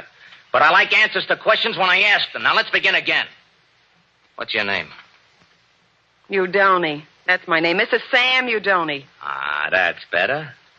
Now, about the girl next door. I don't know anything about her. Don't lie to me. I'm not lying. Maybe so, but this clothes closet is very interesting. Very. Why, you know... Watch it, baby. Now, tell me this. Why have you got 2 different sizes of shoes there in the shoe closet? Oh, and dresses. In 2 different sizes. 2 complete wardrobes. It's very simple. Some of them belong to my roommate. She's a blonde. She dresses different from me. Thought you just said your name was Mrs. Udoni. Mrs. Sam Udoni. My husband's a musician. He travels with bands. He's away all the time. Yeah? What are you asking me all these questions? Your husband forgot to take his trumpet. Why, you Now, know... don't get sore. I'm getting out. I just heard the cops next door go down the hall. I'm, kind of sorry we met this way. You are a beautiful doll. Don't be insulting. I always liked long black hair, the kind that comes out of a bottle. Oh. And don't be surprised if Papa comes back sometime. Get out. Get out, do you hear? Get out before I kill you.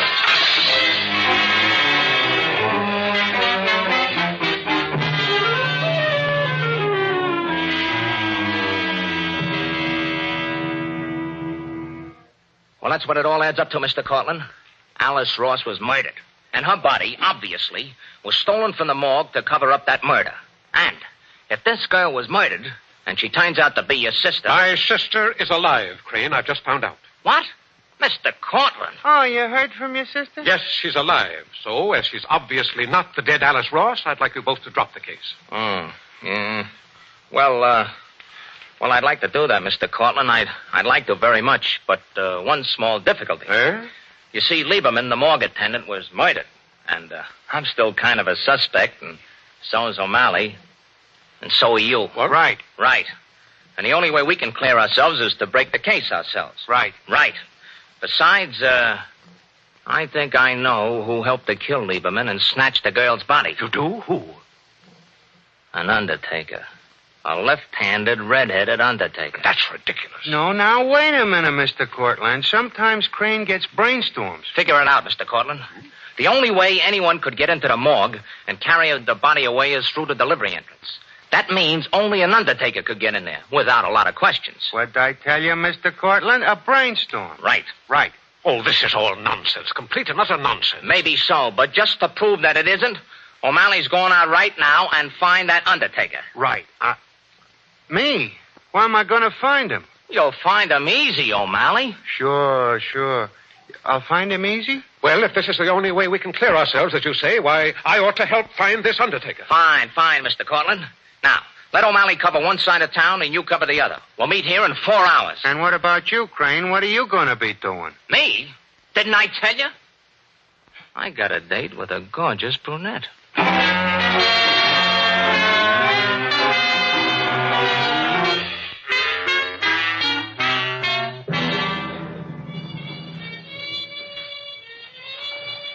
Oh, hello, Mrs. Udoni. I told you I'd be back. You? What are you doing here? Oh, I came to hear the hot music and, be near you. You've got a nerve after what happened today. Hey, that's a solid horn your husband blows in that next room there. Yeah, what makes you think he's my husband?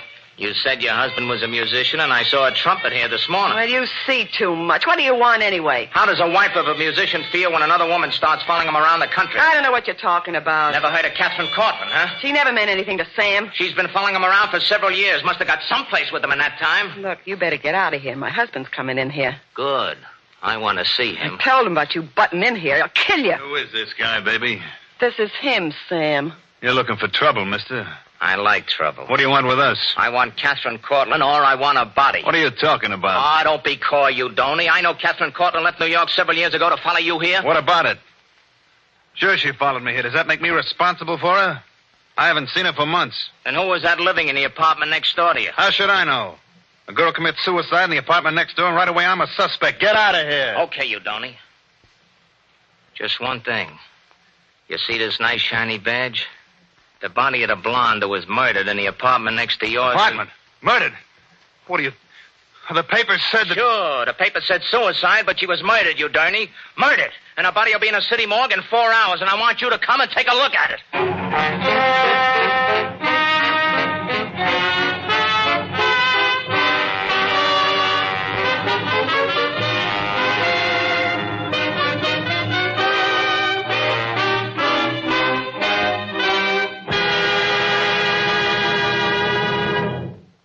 It's just like you said, Crane. There was a left-handed, red-headed undertaker. Only there isn't any more. What do you mean? Yeah. I went to his place, rang the bell. No answer. I went in, and there he was murdered. What? Murdered? Yep. Stuffed in one of his own coffins, a knife right through his heart. Police hadn't even been there yet. Well, this is incredible. Well, didn't you look around, O'Malley? I'm no dope. No? I looked at his books, and I found out that a girl named Alice Hughes was buried today, Forest Tree Cemetery. That's our blonde. You're wonderful, O'Malley. I love you. It was simple. Now, we got to move fast. Get out to the Forest Tree Cemetery, get that body, and return it to the morgue. How about me? You come along too, Cortland. Let's go.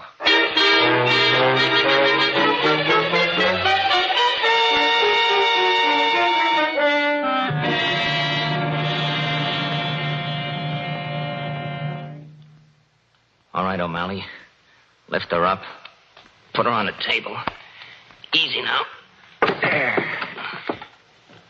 Now can I go? Stick around. I got a job for you. You certainly have a genius for the fantastic, Crane. Digging this body out of its grave, sneaking it in here in the morgue. I only do what's necessary, Cortland. Now, look. Are you sure this girl isn't your sister? Absolutely. Well, it's the same body that was swiped from the morgue, and she was murdered. Murdered? Furthermore, whoever killed this girl knows I've located the body and returned it here to the morgue. So what, Crane? The killer's going to try to steal the body again. And you, Mr. Cortland and O'Malley, are going to catch him. Red-handed. Me? You. But, Crane, how can you be sure? I made sure. Now, listen. Here's what we're going to do. We leave the body here, on this table, with a sheet over it. Then you two get under the sheets on these other tables. But those are tables they perform autopsies on. Right. And the murderer, when he comes in, will never suspect that you're under those sheets. All right, Crane. I'm game. I'm leaving you two here alone. I'll beat it out and get Lieutenant Grady. Oh, I ought to warn you.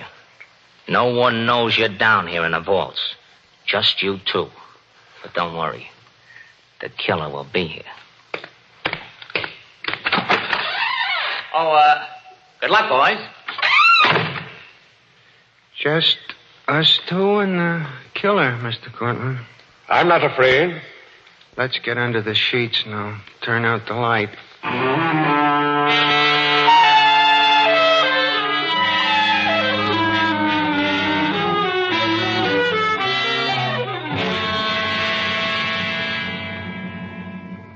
Mr. Cortland, will you do me a small favor? Why, certainly, O'Malley. What is it? Every now and then, reach over and pinch me. That will be a pleasure. Why? Every time I get under a sheet, I go to sleep. You don't mean to say you could go to sleep in a morgue, waiting for a murderer? Why, that's ridiculous. My mind agrees with you, but when my body feels a sheet, it goes to sleep. In fact, it's going now. O'Malley. Did you hear that? What? I swear the door opened and closed. Shh. Listen. Footsteps. Oh, yeah. Keep the sheet over your face. Hey! Let go of me! Let go! Hey, Crane! I've got him! I've got him! Crane! I've got him! Turn on the lights! All right, you. Come on. I got you covered. Now, come on, get up off the floor. Well, thanks, O'Malley. I knew I could depend on you. Right. Hey, this guy is Cortland. Now, you tricked me, Crane. You were waiting at the end of the hall all the time. And I suppose you didn't try to trick O'Malley and murder him in a bargain. Yeah, but I don't get it. Did Cortland kill Lieberman? Did he steal the body? Not so fast, O'Malley. Go ahead, go to the telephone and tell Lieutenant Grady to hurry over here to the city morgue. If he wants Lieberman's killer, I'll wait here. I'm still expecting Sam Udoni to show up and identify the girl's body. Oh, O'Malley. Huh? Another thing. Get me a bucket full of peroxide. A bucket full... Peroxide? Peroxide, I'll need it.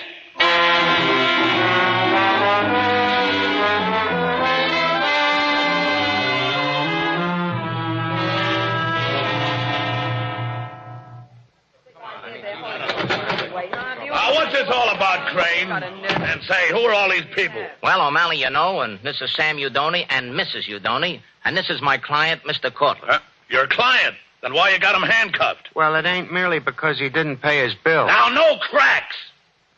Crane, O'Malley told me on the phone that this blonde dame, Alice Ross, didn't commit suicide but was murdered.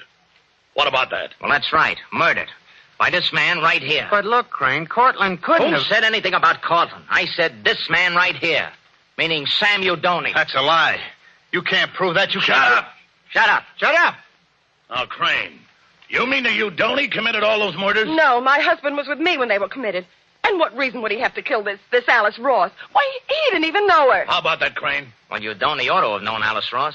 He killed her because she wouldn't give him a divorce. Alice Ross was actually Mrs. Udoni. How could she be? I am Mrs. Udoni. Let me out of here. Grab him, O'Malley. Let me go. Cut it out, Udoni. It won't do you any good. It's better. Don't talk, Sam. They can't prove anything. Be quiet, you. Be quiet, you. Be quiet, you. By heavens, this is all beginning to make sense. That's why Udoni stole the body of his wife. So that he could pass off this woman here as Mrs. Udoni. Right, Lieutenant. Sure, I get it. And now for the proof, O'Malley. O'Malley, hand me that bucket full of peroxide. Here you are, Crane. Hey, now, wait a minute, Crane. Wait a minute before you start his shenanigan. If Alice Ross was actually Mrs. Udoni, who's this dame here? Well, that's simple. She's Catherine Cortland. What? You're crazy. Catherine Cortland was the blonde. Wait a minute. She's no blonde, Crane. Oh, no?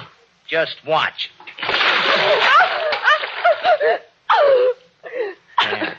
Watch her hair, Lieutenant. Just watch her hair. Yeah. Say, the black is running out. The dye, you mean. You better take her someplace where she can clean up, O'Malley. Yeah, but wait a minute. Where does this guy Cortland fit in? I'm afraid he was merely an unhappy accomplice. But go easy on him. He's a good guy. Good guy. He tried to stab me. Yeah, but he was dragged into this whole thing to protect his sister. And she was dragged in by Sam Udoni. He's the real louse. Look, Crane, I'm not making any alibis, but I wish you'd answer me just one question. Go ahead, shoot, Cortland. How did you know my sister had dyed her hair? Well, in your sister's apartment, I found a bottle of black hair dye and a bottle of peroxide in the bathroom. But what finally convinced me was the real Mrs. Udoni. What do you mean? You see, hair grows after death. And if you'll take a look at the dead girl's body, you'll see the roots of her blonde hair are all black. Crane, all I can say, you make my hair stand on end.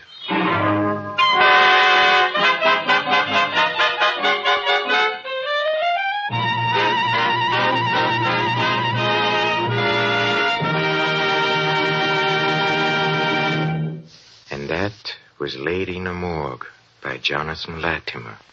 Oh, yes, we were going to have a guest ghost on tonight's broadcast. Oh, but poor fellow, he was taken gravely ill. The doctors have given up all hope. He's going to live. By the way, if you have any pet vampires you'd like to hear about on these programs, just drop me a line. Just give the letter to your favorite witch with instructions to take her broomstick and knock on the door of the Mystery Playhouse. Armed Forces Radio, Los Angeles, USA. Now it's time to close the doors before all these bats fly away. This is Peter Lorre saying good night. Sleep tight.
This is the Armed Forces Radio Service.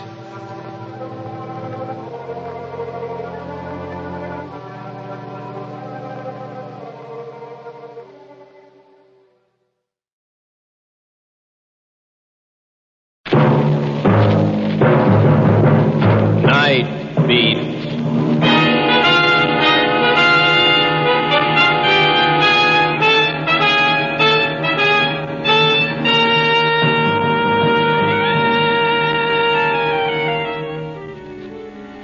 This is Randy Stone.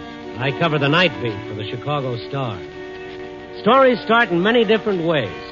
This one began with a crash on the highway and ended with a whole city fighting for its life. Night Beat, starring Frank Lovejoy as Randy Stone.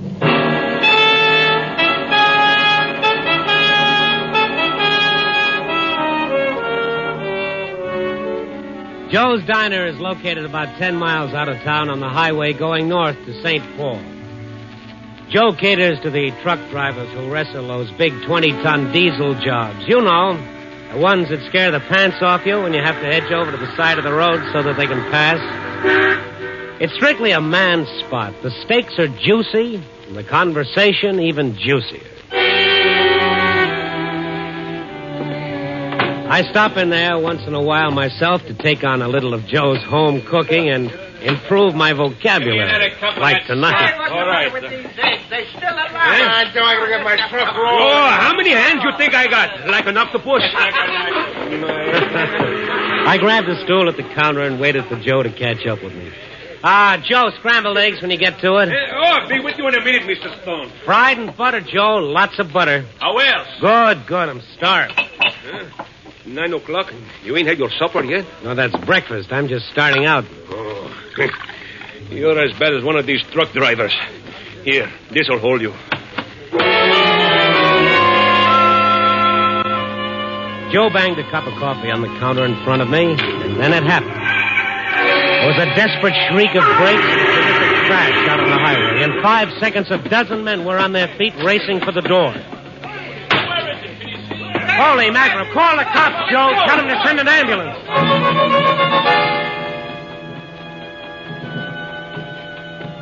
It was almost a quarter of a mile away, but long before I got there, I could make out the shape of a big semi-trailer truck, and jammed into its rear end a brand-new sedan. We still had about 100 yards to go, and the truck roared up and started pulling itself loose from the wrecked car. Get his license number, somebody! But the guy on the truck hadn't put his lights on, and he pulled away before anyone could get close enough. The sedan was there over on one side, and it was a mess. The boys got the car right side up and dragged the driver out. He was soused to the gills. In a little while, the cops were there working him over. And then I saw this other guy over by the ditch across the road. Hey, you all right? Run out on me. Run out. Who ran out on you? Are you hurt? Look, mister, I gotta get away from here. Oh, I see you were in the truck. Yeah, I was in the truck. Look, I gotta see a doctor. This hand of mine. Cops will take care of it for you until the ambulance gets here. I don't need no ambulance. Here's another one over here, Sergeant. Okay. I tell you, I can make it okay. Well, hello, Stone. How did you get here? Fly? How are you, Sergeant? This fellow in the wreck? He was in the truck. Yeah? What's your name? Harry Waldo. Driver's helper? No, I just bummed a ride. The guy gave me a ride about 100 miles back. Where do you live? Here, Chicago. You get the license number of the truck? No, I didn't pay no attention. What was the driver's name, Waldo? Well, I didn't ask him. Well, who was he driving for? Was there a sign on the truck? No, it was dark when he picked me up. I didn't notice. What was he hauling? What should I know? I just bummed a ride. Say, who is this guy, officer? Do I have to answer his questions? It won't hurt any. Was it a refrigerated truck? No, it wasn't. Well, that's the first thing you seem sure of. How come? Well, it was kind of all beat up, and... Well, it just didn't seem like no icebox, that's all. This guy's trying to play hide-and-go-seek with you, Sergeant. That truck was a cooler, and he knows it. How come you're so sure? Ammonia gas. Can't you smell it? It's all over the place, including your overalls. Hose connection must have broken in the crack-up. Look, wise guy, whoever you are... Randy Stone, Chicago Star. This officer wasn't Come here. on. None of that now. Okay. I'm in the truck. There's a crash, and I get out to see what hit us. And while I'm on the ground, a truck driver pulls out on me. So what does that make me? A suspect in a murder case? Or just paperboy just looking for a story? Oh, sure. I'm always looking for a story. Brother, this sure has the makings of one. A fish story. The sergeant got a few more vital statistics on Harry Waldo and then let him go with the usual business about keeping in touch in case the police wanted him for further questioning.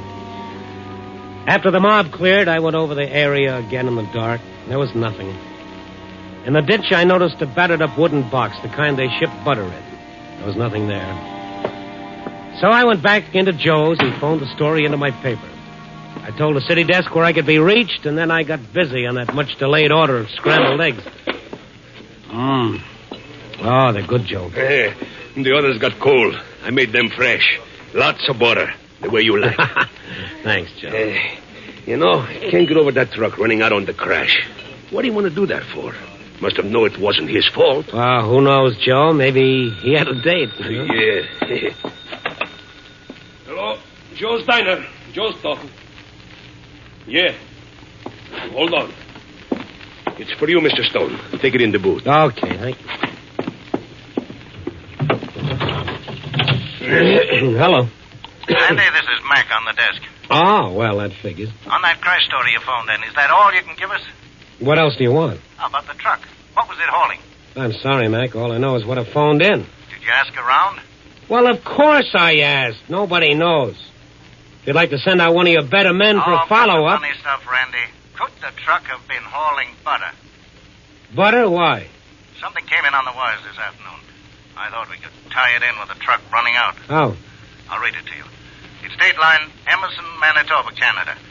This city, hard hit by recent floods, reports theft of 21 tons of contaminated butter, which was being removed from the Ajax Creamery for disposal. Contaminated? The condemned butter, bearing the trade name of Dandy D, had been submerged for 3 weeks in stagnant sewage water because of recent flood conditions. Health authorities have expressed fears the butter may become the cause of a widespread typhoid epidemic. Typhoid? You think there could be any connection, Randy? 20 tons of typhoid fever in Chicago? It makes sense, Randy. It's only a little over 900 miles from the border, 2 days by fast truck. And it's a cinch they'd have a tough time getting rid of it any closer. Randy, you still there? Yeah. I'm not feeling so good when I'm here. What's the matter with you? Just feeling that I'm on the verge of a story, one that I can do without. I ran back out to the ditch where I'd seen the wooden box. It was there all right. My heart sank when I lit a match and read the words, #1 Creamery Butter, Canada. Then I kicked the box over and saw a couple of greasy packages. There was some sort of a wrapping on them. When I read the words Dandy D, I began feeling bugs crawling down my throat. I went back to Joe's and got all the newspaper I could find and a pair of cotton gloves to boot. Then I picked up the box, put it in my car, and drove down to the store. Mac's eyes popped through his glasses when he saw it. He got some Board of Health official out of bed and gave him the story over the phone. By the time we were through taking pictures, they had a crew of experts there to haul the stuff down to the lab for analysis. In the meantime, I helped Mac fix up a spread for the morning paper in the biggest, blackest type we had. Well, does that make you feel any better, Randy? Yeah, it sure does. That warning ought to make a suspect out of every pound of butter in town. Nobody could possibly buy the stuff now. They'll have to ditch it. Randy, there's over $10,000 worth of butter on that truck. Typhoid or no typhoid, those guys are going to try to sell it. But how can they? No trick to change the wrapper. Only one way to stop them. Find the truck. Oh, yeah. I'll tell them that down at police headquarters. Yeah. Wait a minute. All right. Close that door. Steady desk. Yeah, Mac talking. Oh, you did? You sure? Yeah. Yeah, we'll do all we can. Yeah, thanks for calling. Who was it? On your way down to police headquarters, Randy, you can take a little time out to pray. That was the lab man from the Board of Health. Well, what was the verdict? That butter is crawling with pestilence and death. Typhoid? Pestilence and death. Those were his exact words.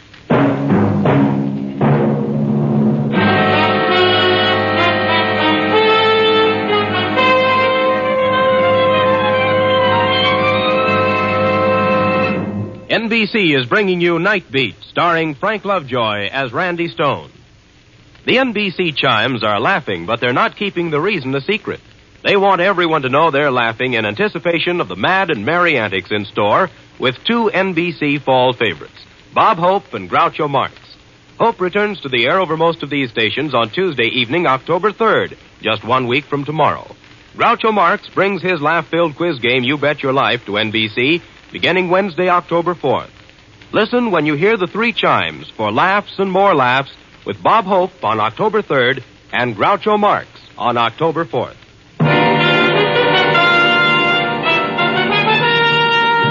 And now back to Nightbeat and Randy Stone. At first, the police treated the typhoid butter story like it was a circulation builder for the Star. But bad news travels fast, and by the time I got in to see Police Chief Captain Sorensen, he'd heard all about it.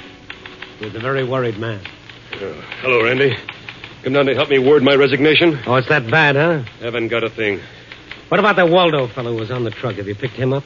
He forgot to arrive home after the accident. Well, that truck's got a hold up someplace. I've set up roadblocks. I've sent out patrols. There's not a back alley in this city that won't be searched tonight. But we still have no real description of the truck. Well, have you checked all cold storages and creameries? First thing, nothing's come in. You know, Mac thinks they may change the wrappers on the butter. Maybe if you call the printer. No good, Randy. You can buy wax butter wrappers in any paper supply house. This thing has been pretty well thought out. Well, no use my adding to the confusion around here. I mind if I go down to this Waldo's place and have a look around? Of course not. It's a boarding house over on St. Mary's Avenue. But look out for the old lady who runs the place. She'll talk you into a corner and keep you there. Don't worry about me, Captain. With little old ladies, I come out fighting all the time. It was 11:30 when I pulled up in front of Harry Waldo's address. It was one of those sad-looking houses that seemed to be held together by memories of what they used to be 40 years ago. Now there was a sign in front that read, Furnished Rooms, Mrs. Angela Barr. I rang and waited. Someone had drawn the curtains apart a little and was giving me the once-over. Yes? Mrs. Barr? Yes, what is it? Can you open the door, please? It's urgent. Goodness gracious, you police are the most persistent... I'm not with the police, Mrs. Barr. Not with the police? But you must be. They've been coming and going all night long. No. I'm a newspaper reporter on the Star. My name is A newspaper reporter? What a pleasant surprise. I declare I'm so excited. You must come in the kitchen and I'll make a cup of coffee. No, thanks very much. You're very kind, but I really must... What did you say your name was? Stone, Randy Stone. Oh, yes, of course. You sure you wouldn't like some coffee? No, nothing, thank you. Mrs. Barr. Oh, goodness, she's awake. Mrs. Barr, who is it? It's all right, Nancy. It's just a visitor. Go back to sleep, dear. Is Mommy home? I'm scared. Now, there's nothing to be afraid of. Your mother will be home in a little while. Just go back to sleep like a good girl. All right. That's quite a cough. Yes, the child has had such a cold. Poor Ellen is worried sick about her. Ellen? Her mother, Ellen Spencer. She's one of my tenants. Oh, yes. Look, Mrs. Barr, I wanted to ask you some questions about another of your tenants. Oh, yes. Mr. Waldo. The police have been bothering me all night. Whatever has he done? The police wouldn't tell me. Well, he's done plenty. He's stolen a truckload of butter from the flood area up north. Stolen? Well, that's not all. That butter is contaminated with typhoid. If it ever gets into circulation, we'll... Oh, how dreadful. How very dreadful. Mrs. Barr, I have a favor to ask.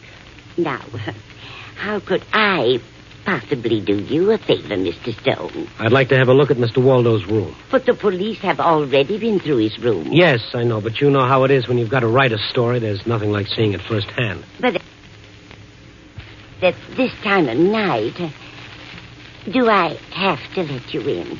Well, legally, no. Well, then, You mean you refuse? Not exactly. Only surely a rich and powerful paper like the Star. Now that Mr. Waldo has disappeared, I'm sure I'll never get the rent he owes me. Yes, I see. Now, how much? Oh, dear. Money is so hard to come by when you're old and alone.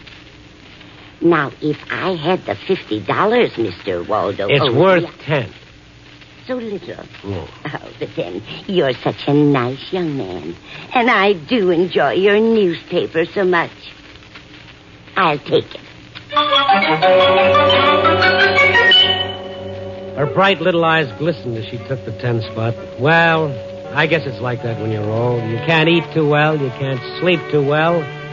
You see life slipping by, but a 10 spot is something you can smooth out, put away, and look at again and again.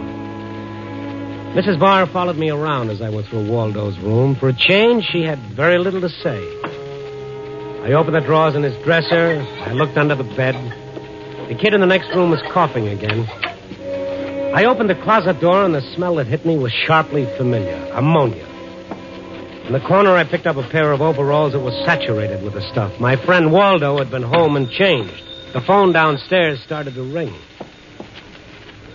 Oh, dear, the telephone. Want me to get down and answer No, it? it's probably Ellen. She's so worried about the child. Will you come down now? Just another minute. Oh, dear. You won't be long. I'd like to borrow these overalls if it's all right. Probably covered with germs. Hello. Wow, hello. What are you doing in Mr. Waldo's room? Are you a burglar? No, of course not. I'm one of Mr. Waldo's friends. Then can you tell me when my Uncle Jim is coming back? He was going to bring me something from his trip. Well, that's nice. Where did Uncle Jim go? He went away with Mr. Waldo in the truck. But Mr. Waldo is back and not Uncle Jim.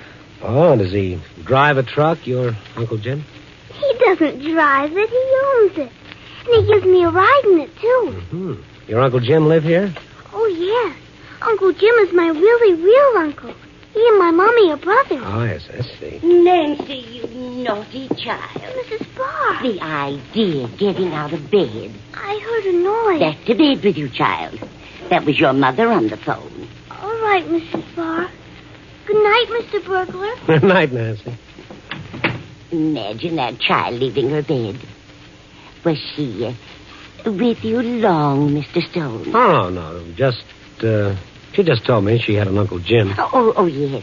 That's Ellen's brother. He's one of my other roomers. I understand he owns a truck. He's someplace in Ohio now, I believe. Been gone almost a month. Couldn't have been Canada. Questions. You'll simply have to excuse me. I must give that child her medicine. Good night, Mr. Stone.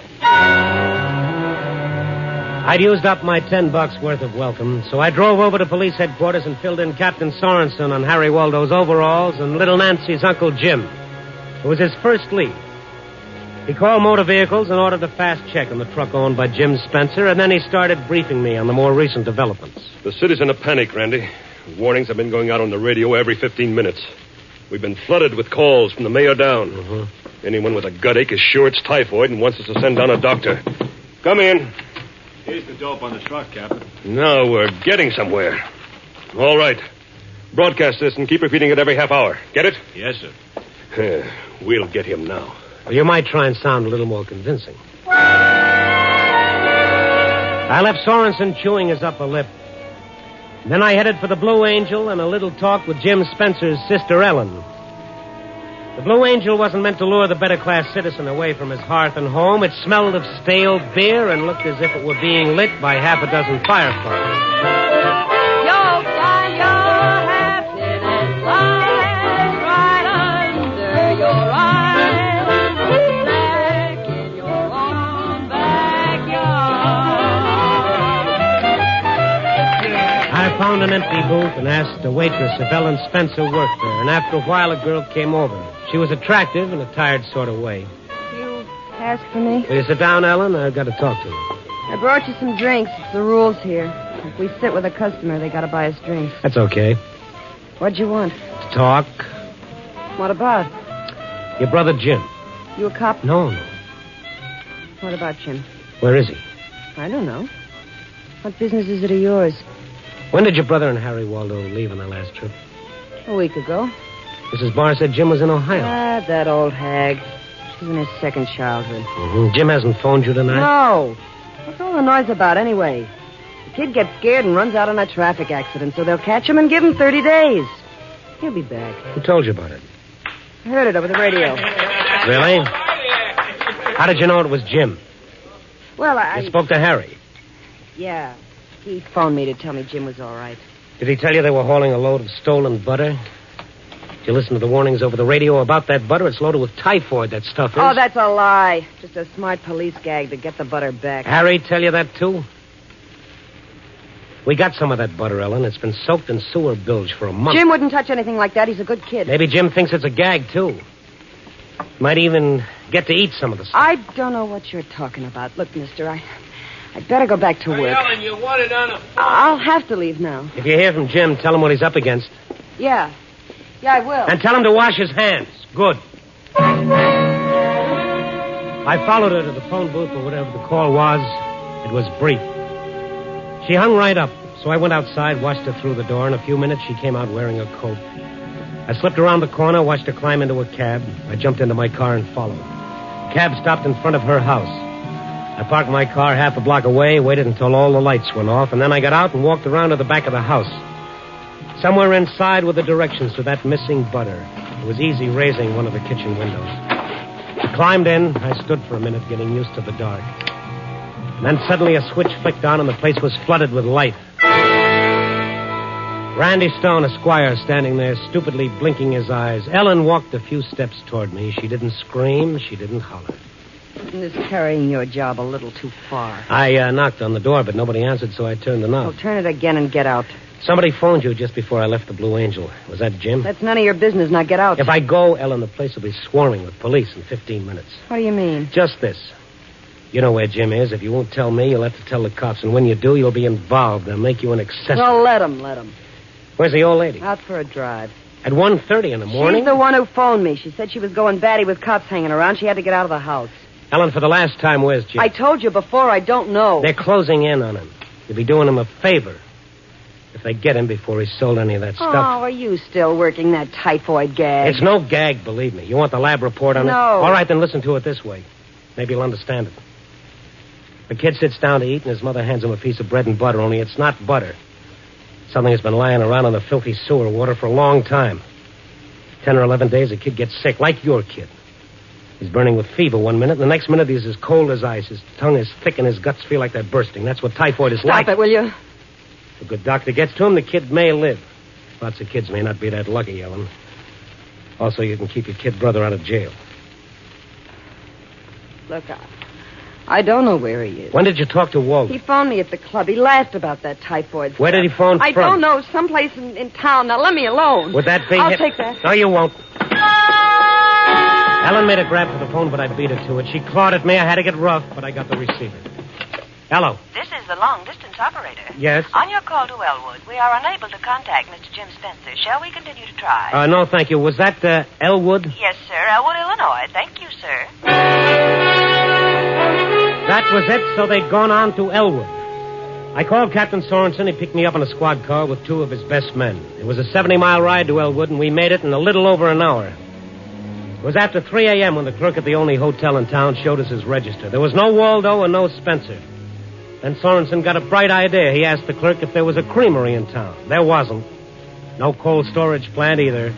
Just old Mayor Hoskins' ice house down the road. We jumped into a car and drove over.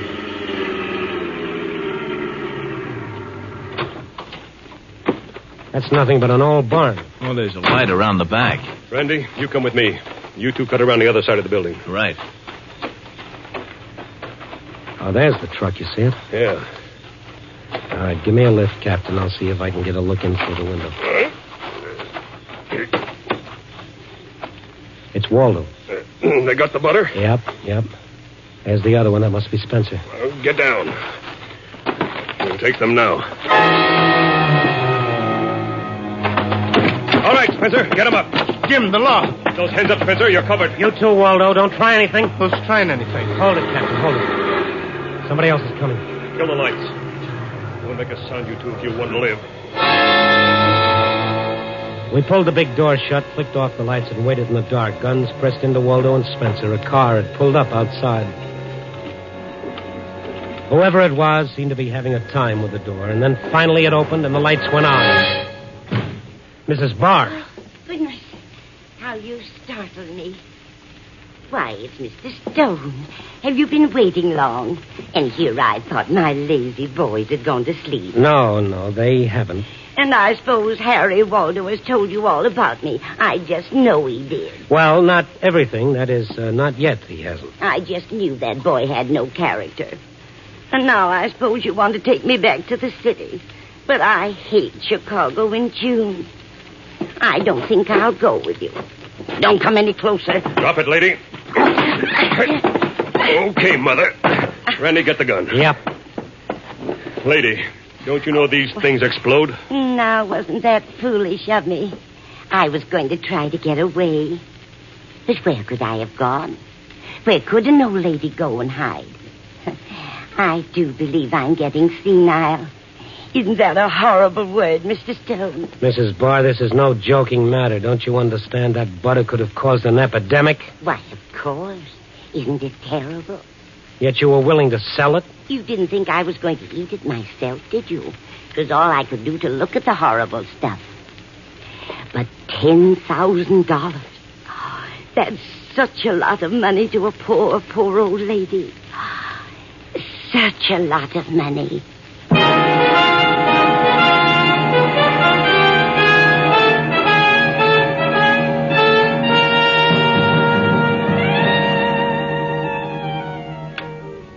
$10 a.m. and it's all buttoned up. Oh, brother, what a nightmare if a thing like that had ever happened. And all from ignorance and greed.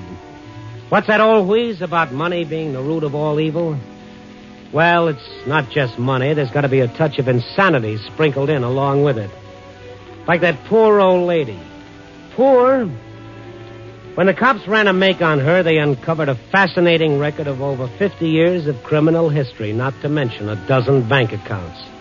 Guess she didn't trust banks any too much. Such a sweet old doll. Well, at least I got to see the sun come up this morning while we were driving back, climbing up into the sky like a great big yellow ball of butter. Oh, no, what am I saying? Copy, boy.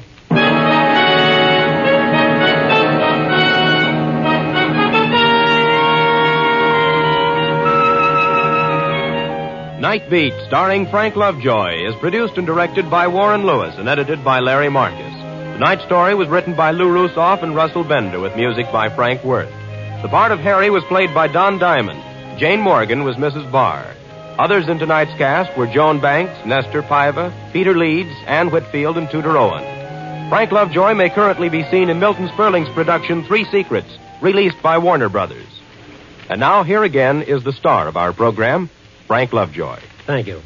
Ladies and gentlemen, here's important news about Night Beat. Next week, we're moving to Friday evenings over most of these stations. That's beginning 1 week from this Friday. On October 6th, you'll hear Night Beat at 9 o'clock Eastern Standard Time on Fridays. So would you listen then to our next adventure 11 days from tonight? I'll see you on Friday, October 6th. Good night.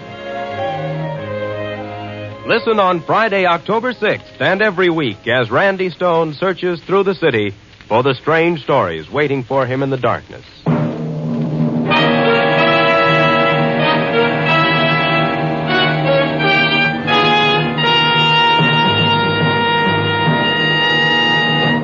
Night Beat came to you from Hollywood.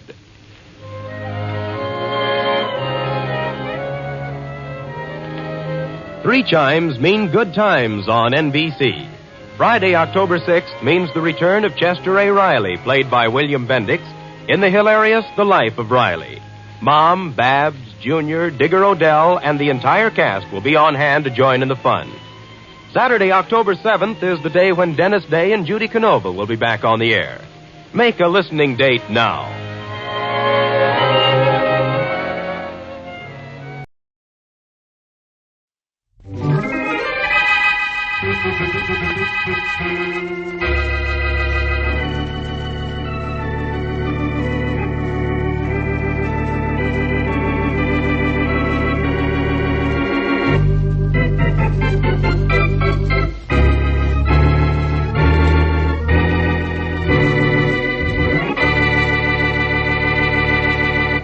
So you think you're going to keep Tom away from me, do you, Barbara? Yes, I do, Florence.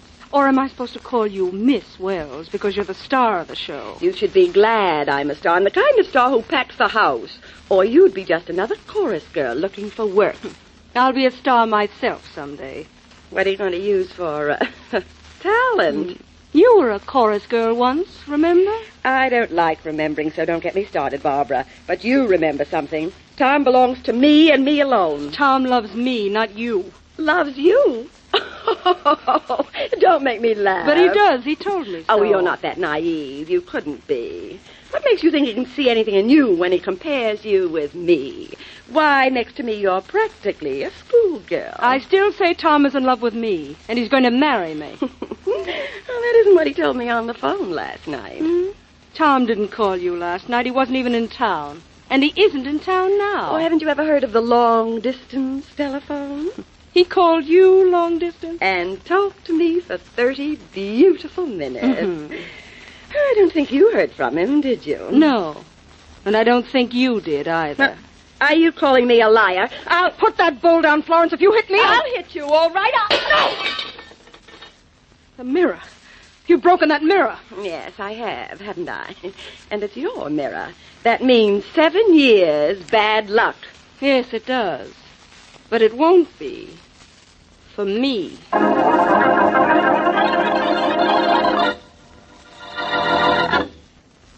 And now meet Dick Calmer as Boston Blackie. Enemy to those who make him an enemy.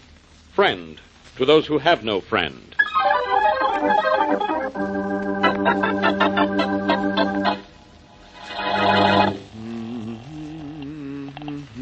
Hello? Oh, hello, Mary. This is Blackie. Did I wake you up? Not quite, Blackie. I was just taking a nap. Oh, I'm sorry. All I wanted to do was to tell you that I got 2 tickets for the theater tonight. Oh, I'll be ready in 10 minutes. Take it easy. It's only 4 o'clock in the afternoon. Excuse me, Blackie. Hey, who's this? This is Elsie on the switchboard downstairs. Oh, Elsie. Well, look, you cut me off. I was talking to Yeah, Miss I know. I'm Elsie. holding that call, Blackie, but there's a woman on the phone wants to speak to you. She says it's urgent. She sounds like she means it. That's why I cut in. Oh, all right. Well, explain to Miss Wesley and have her hold on a minute. I'll take the other call. Yes, sir. Go ahead, miss. Here's your party. Boston Blackie, this is serious. I'm Florence Wells. What's so serious about that? Hey, are you Florence Wells, the musical comedy star? Yes, and I need your help. You've done all right without help, Miss Wells. I hear your show's a hit. Yes, it is, but Blackie, I didn't call up to talk about my show or myself. I have to see you. I'm in desperate trouble. I'm afraid something's going to happen to me soon, maybe tonight. You've got to see me in my dressing room this evening before I go on. So you sound as if you're on a level, Miss Wells. Yes, I am. Will you be here tonight? Curtain time is 8:30, but I'd like to see you no later than 7:30, please. Please be there, Blackie. It's important. 7:30? All right, I'll be there, Miss Wells. Thank you, Blackie. Goodbye. Goodbye. Yes, Blackie. Did Miss Wesley hold the line? Yes, she did. Here she is. Thanks. Hello, Mary. I'm sorry about the interruption. Well, that's all right, inasmuch as there's nothing I can do about it now anyway. Mary, we're not going to the theater tonight. We're not going? Why not? Well, our conversation was interrupted by Florence Wells. Florence Wells, the musical comedy star. I don't like her. I've got to meet her in a dressing room at 7:30 tonight. You are? Well, I definitely don't like that.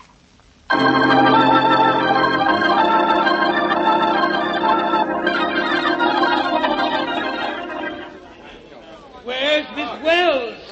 Has anybody heard from Florence Wells? It's 7:30. Why isn't she here?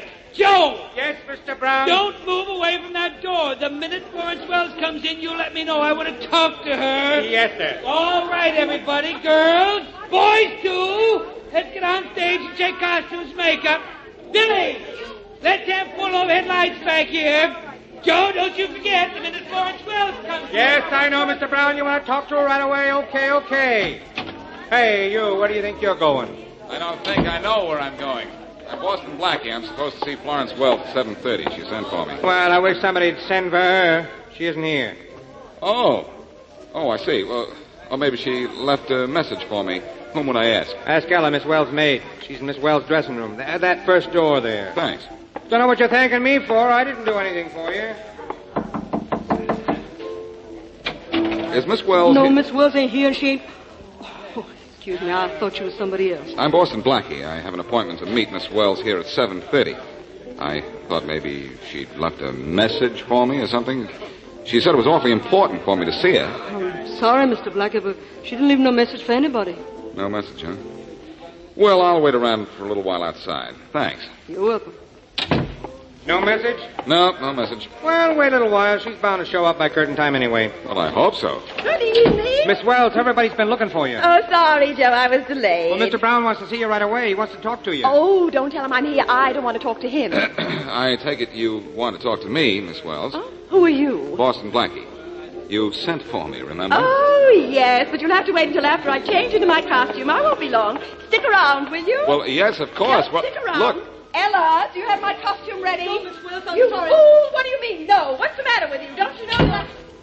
Very pleasant young lady, but I suppose you have to make excuses for people like Miss Wells. You make the excuses if you want to. I'll make room for them. I sure don't like to get in their way. Personally, I prefer the stay-at-home type myself.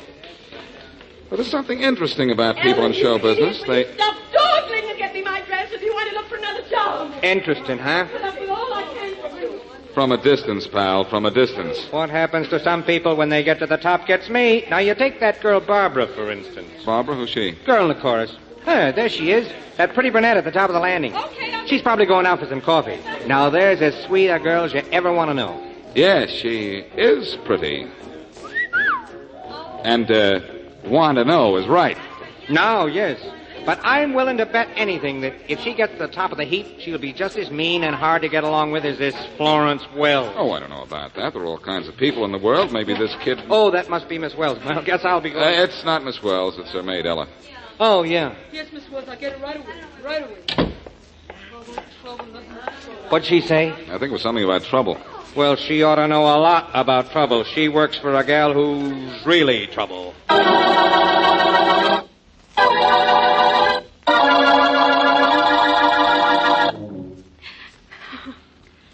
Will you quit your bawling, Barbara? You're making me sorry I ever let you come over here. But, Tom, I'm so frightened. I go on stage in a half hour, but I had to run out and see you. Florence talked to me this afternoon. She was terribly excited. So what's talk? Talk never hurt nobody. Now, look, cheer up. You got to go on stage pretty soon. Tom, listen to me. We're going to stop seeing each other. We are not. Now, come on, snap out of it, baby. This is no way to act when I just got back to town. I thought you were glad to see me. I am glad, Tom, because it means we can break off right now, before something horrible happens. What do you mean before something happens? What's going to happen? I don't know. All I know is Florence will do something awful if I don't give you up. So I'm giving you up, Tom. What? Please don't try to see me anymore. Let Florence have you if she wants you. It's the only way. Now, look, baby, Florence doesn't mean anything to me. Then why did you call her last night? To wish her luck in the show, that's all. I do publicity for her, remember? I like the dame, but that's all. I just like her. And not too much at that. Tom, you don't understand. She's in love with you. So what? I'm in love with you, baby, just you. But Florence... Listen, will you? That dame is out of my life. So skip what she said to you. Huh, baby? I've quit her, now you quit crying.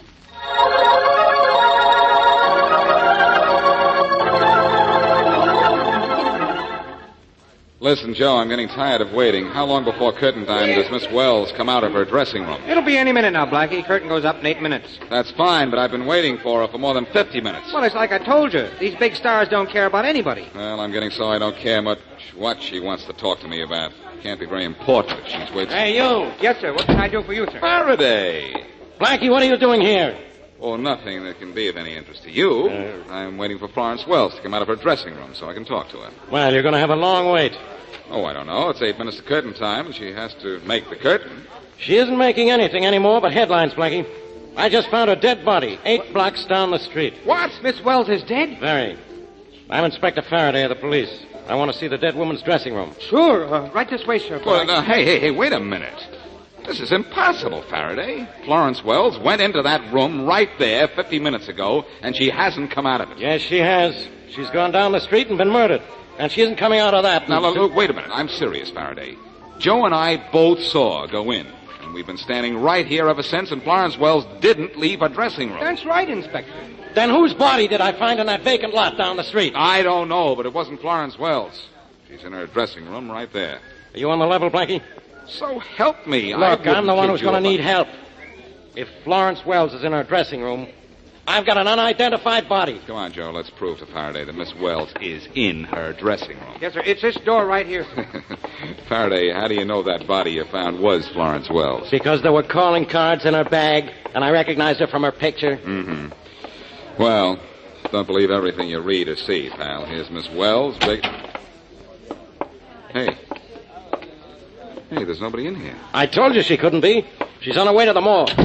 And I'm on my way to the nut house. Florence Wells didn't leave this room once she came into it. She might have. Through that window up there. That's it. That's how she got out. And then came back in and locked the window. Look at it, Faraday. It's locked and from the inside. Then she got out of here some other way. Is there a door? Only the one that we just came through. And Joe and I were standing where we could watch that all the time. Maybe there's a trap door. I've heard of things like that. Good idea. Push back the rug there.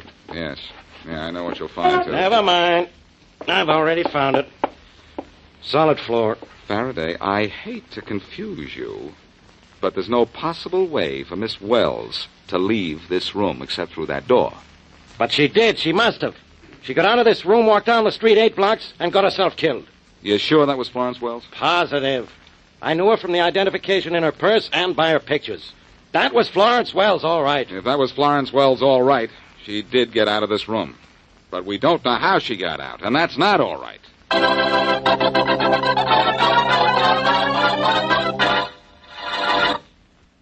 And now, back to Boston Blackie.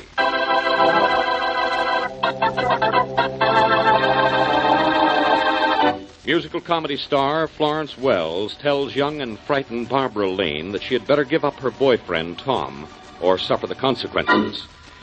Later, Florence phones Blackie and says she has to see him backstage at her theater at 7:30. Blackie is there before the star arrives, but she goes into her dressing room without telling Blackie why she wanted to see him. Florence apparently does not leave her dressing room by door, window, or hidden exit. But 15 minutes later, she is found dead, 8 blocks away from the theater. As we return to our story, it's the next day, and Blackie and his friend Mary Wesley are in the dead star's dressing room. This dressing room is where Miss Wells was last seen alive, I guess, isn't it, Blackie? Yes, Mary, by our maid Ella. And now Ella's disappeared. Good heavens. She hasn't been murdered, too, I hope. I certainly hope not. Maybe she knows who killed Miss Wells and she's gone into hiding. Well, that's one of the reasons I'd like to find her. I certainly can't find anything around here. But I thought you and the police had already checked this room for ways Miss Wells could have gotten out. We checked it from top to bottom and didn't find anything. But I thought checking it again might do some good. No sign of a secret door anywhere, is there? No sliding doors or traps, Mary. This is just a plain, ordinary dressing room. Come on, Mary. Let's go outside. All right. Oh, there's the manager. Maybe he can help me. Mr. Brown. Mr. Brown. Please, no more questions. I have enough trouble putting on a show with an understudy without answering questions. Well, look, don't you know anything about Miss Wells? Who her friends were, where she spent her time? All I know about Miss Wells is that she was the star of this show, and now I have a show without a star. Oh, excuse me, Mary. Mr. Brown, Miss Wesley. Hello. How do you do, Miss Wesley? You'll have to excuse now, wait a me. minute. Mr. Brown, wait a minute.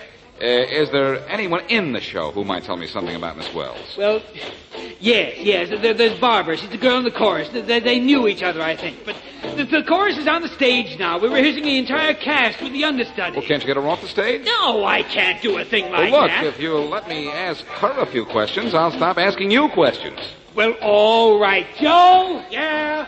Ask Barbara to come in here, will you? Okay. I hope pulling a girl out of the line won't throw the understudy. Oh, no, Miss Wesley. They're trained to expect anything. Oh, here she comes. What's the matter, Mr. Brown? Was I doing something wrong? No, Barbara, no. This is Boston Blackie. He wants to talk to you. Barbara, Lane is your last name, isn't it? Yes, it is. Miss Lane, Miss Wesley? How do you do, Miss Lane? How do you do, Miss Wesley? Miss Lane, what do you know about Florence Wells? Florence Wells? Nothing. No? How long have you known her? Not long. I've been in town only a few months. The show wasn't cast until 2 months ago. In other words, Blackie, she's known Florence Wells only 2 months. I figured that out for myself. You're not a local girl, Miss Lane. Where are you from? A place no one ever heard of, Barling, Kansas. Just a little town. Barling, Kansas, huh? A little town. I wonder if I can get a little information out of it.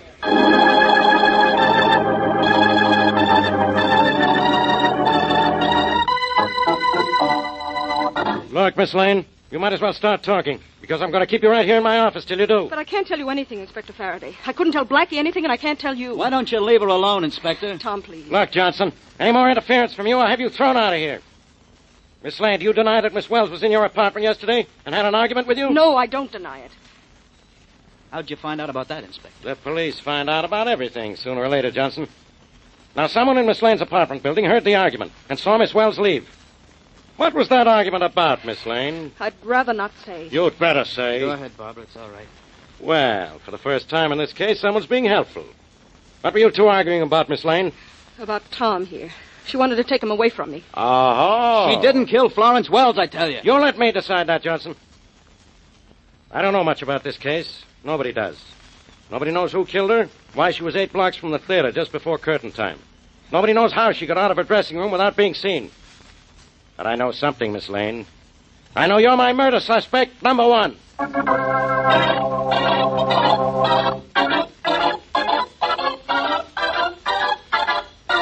Hello.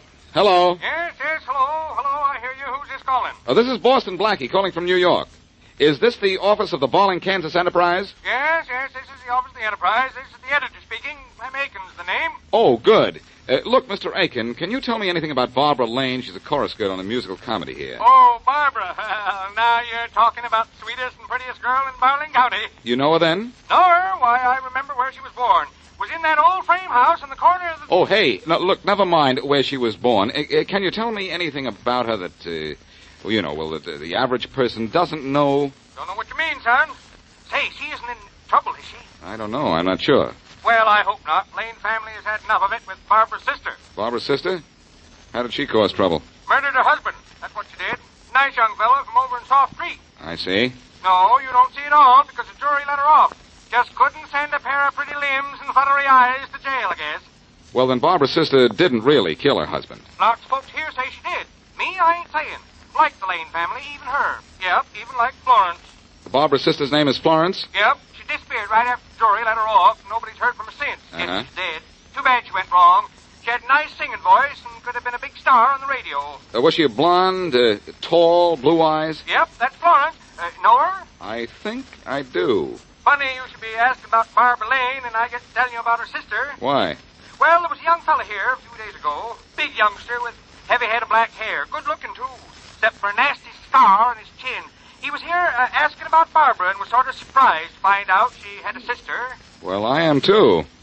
And I may have a surprise for you. I think I know where Florence Lane has been all this time. You do? Where? On the stage under the name of Florence Wells. But she's dead now. Murdered. Murdered? Well, that's news. I'm going to have to get that on page 1 of next week's Enterprise. Thanks a lot. Goodbye. Goodbye. Mary, I think we have something. Well, from the length of that conversation, I judge you have a lot of something. I think I know why Barbara Lane wouldn't tell us anything about Florence Wells. They're sisters, and I think Florence was killed by someone who was trying to blackmail her. Oh, Blackie, what sense does that make? In that case, the blackmailer should have been killed, not Miss Wells. Oh, the blackmailer may have known Florence Wells was going to try to kill him, so he beat her to it. Well, that's fine. You think you know why she was killed, but you still don't know who killed her or how she got out of her dressing room. I have ideas on that subject, too. Let's get hold of Faraday and go down to the theater. I think I can get out of Florence Wells's dressing room the same way she did.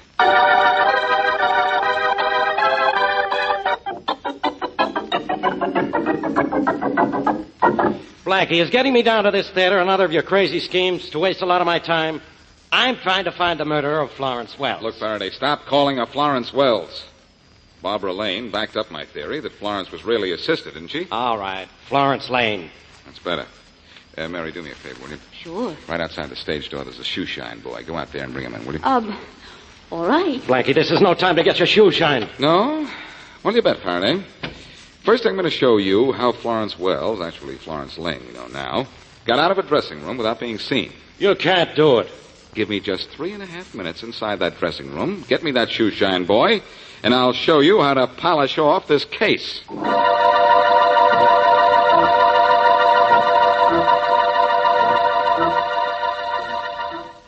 Well, Miss Wesley, Blackie's been in that dressing room 2.5 minutes now. Then he has a whole minute to go, Inspector Faraday. A minute to go. But where? He's not going to get out of that dressing room. No, well, just you wait and see. He couldn't do it. This must be Blackie now. Oh, no, that's not Blackie. That's the shoe shine boy. Oh, yeah? Hey, just 30 seconds left. Well, please, let's give him every second he asks for. I'd like to give him 20 years for wasting my time like this. He's not going to get out of that dressing room. It's impossible. The murdered girl got out of it. Yeah, she did. I bet she's sorry. All right, how much more time? 10 seconds.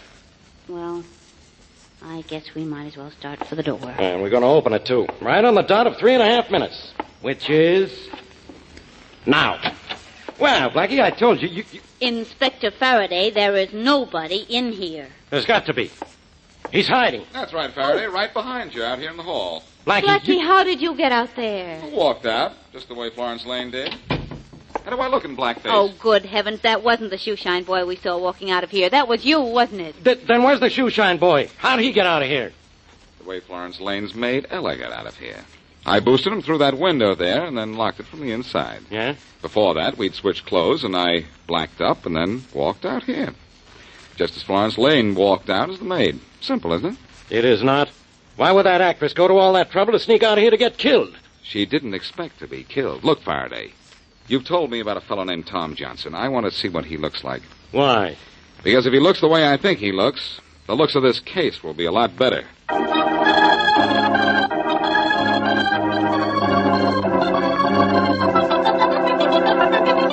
Nice head of hair you have there, Johnson, but where'd you get that nasty scar on your chin there? Oh, that, Blackie, I got it in a sledding accident when I was a kid. What's it to you? It's nothing to me. But I'll tell you what it is to you. A very definite means of identification and proof, too. Proof? Proof of what? Proof that you were in Barking, Kansas, the day before yesterday, talking to Clem Aiken, the editor of the Barling Enterprise. Oh? And you were asking him questions about Barbara Lane, and don't deny it, Johnson. No, I won't deny it. I had a reason to ask questions about her. I was going to marry her.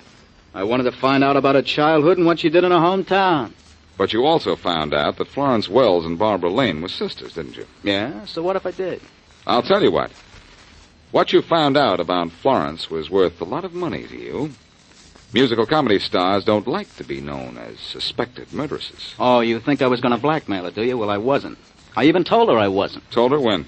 I phoned her from Barling after the old editor told me about it. She got sore, but I told her she needn't worry about it. I was going to keep it under my hat. Mm-hmm. Then what gave her the idea to kill you? What makes you think she was going to kill me? There's only one reason Florence Wells went to so much trouble to get out of her dressing room without being seen.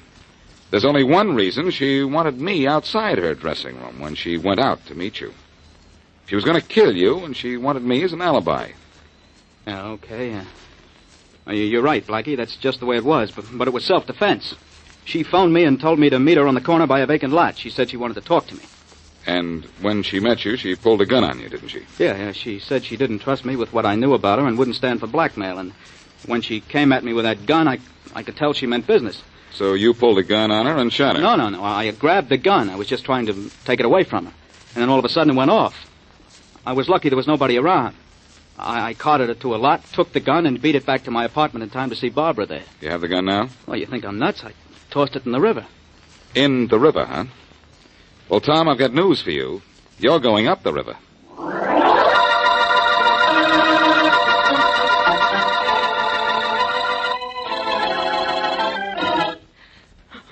Ella, nobody's going to hurt you. You're not in police headquarters to be arrested. You were Florence Wells' maid. Yes, sir. But I didn't do anything wrong. Just what Miss Wells told me to do. I let her boost me out of the window after I gave her my maid's uniform, and then I disappeared, just like she paid me to. Well, Faraday, that does it. Florence Wells left her dressing room in blackface. But if she was in blackface when she left her dressing room, why wasn't she still in blackface when she was killed? She obviously stopped outside the theater and took the makeup off. That's right, too, Mr. Inspector. Why didn't you come and tell us all this right away, Ella? Because when I hear she's dead, I get scared to talk. Well, thanks, Ella. Thanks for backing me up. Satisfied now, Faraday, how Florence got out and that Tom Johnson killed her? Yeah, I guess so. Well, Tom Johnson was a press agent. He was paid to get Florence Wells' name in the papers. He got it in, all right, in the obituary column.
Listen while the makers of Rexall drug products and 10,000 independent Rexall family druggists bring you Dick Powell as Richard Diamond, private detective.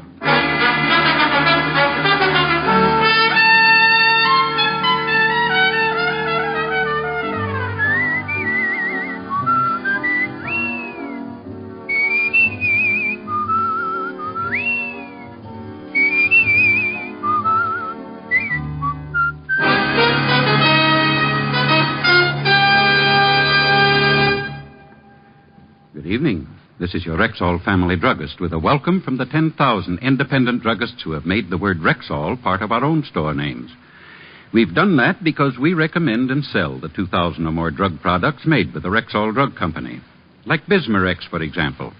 This famous Rexall antacid often neutralizes excess acidity within 1 minute. What's more, the ingredients in Bismarex vary in the time it takes them to dissolve in the stomach. And that way, relief from acid indigestion is quick, continuous, and prolonged. Quality like that of Bismarex is what we family druggists are talking about when we tell you can depend on any drug product that bears the name Rexall. Good health to all from Rexall. Now, your Rexall family druggist brings you another exciting half hour with Richard Diamond, private detective, starring Dick Powell.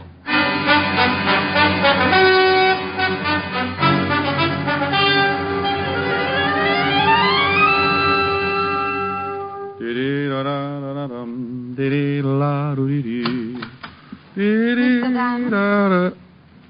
Well, are you Mr. Diamond? Oh, my goodness, yes. Come right in. My name is Wolfe. Well, unofficially, so is mine. Sit down. Thank you. Oh, no, my pleasure.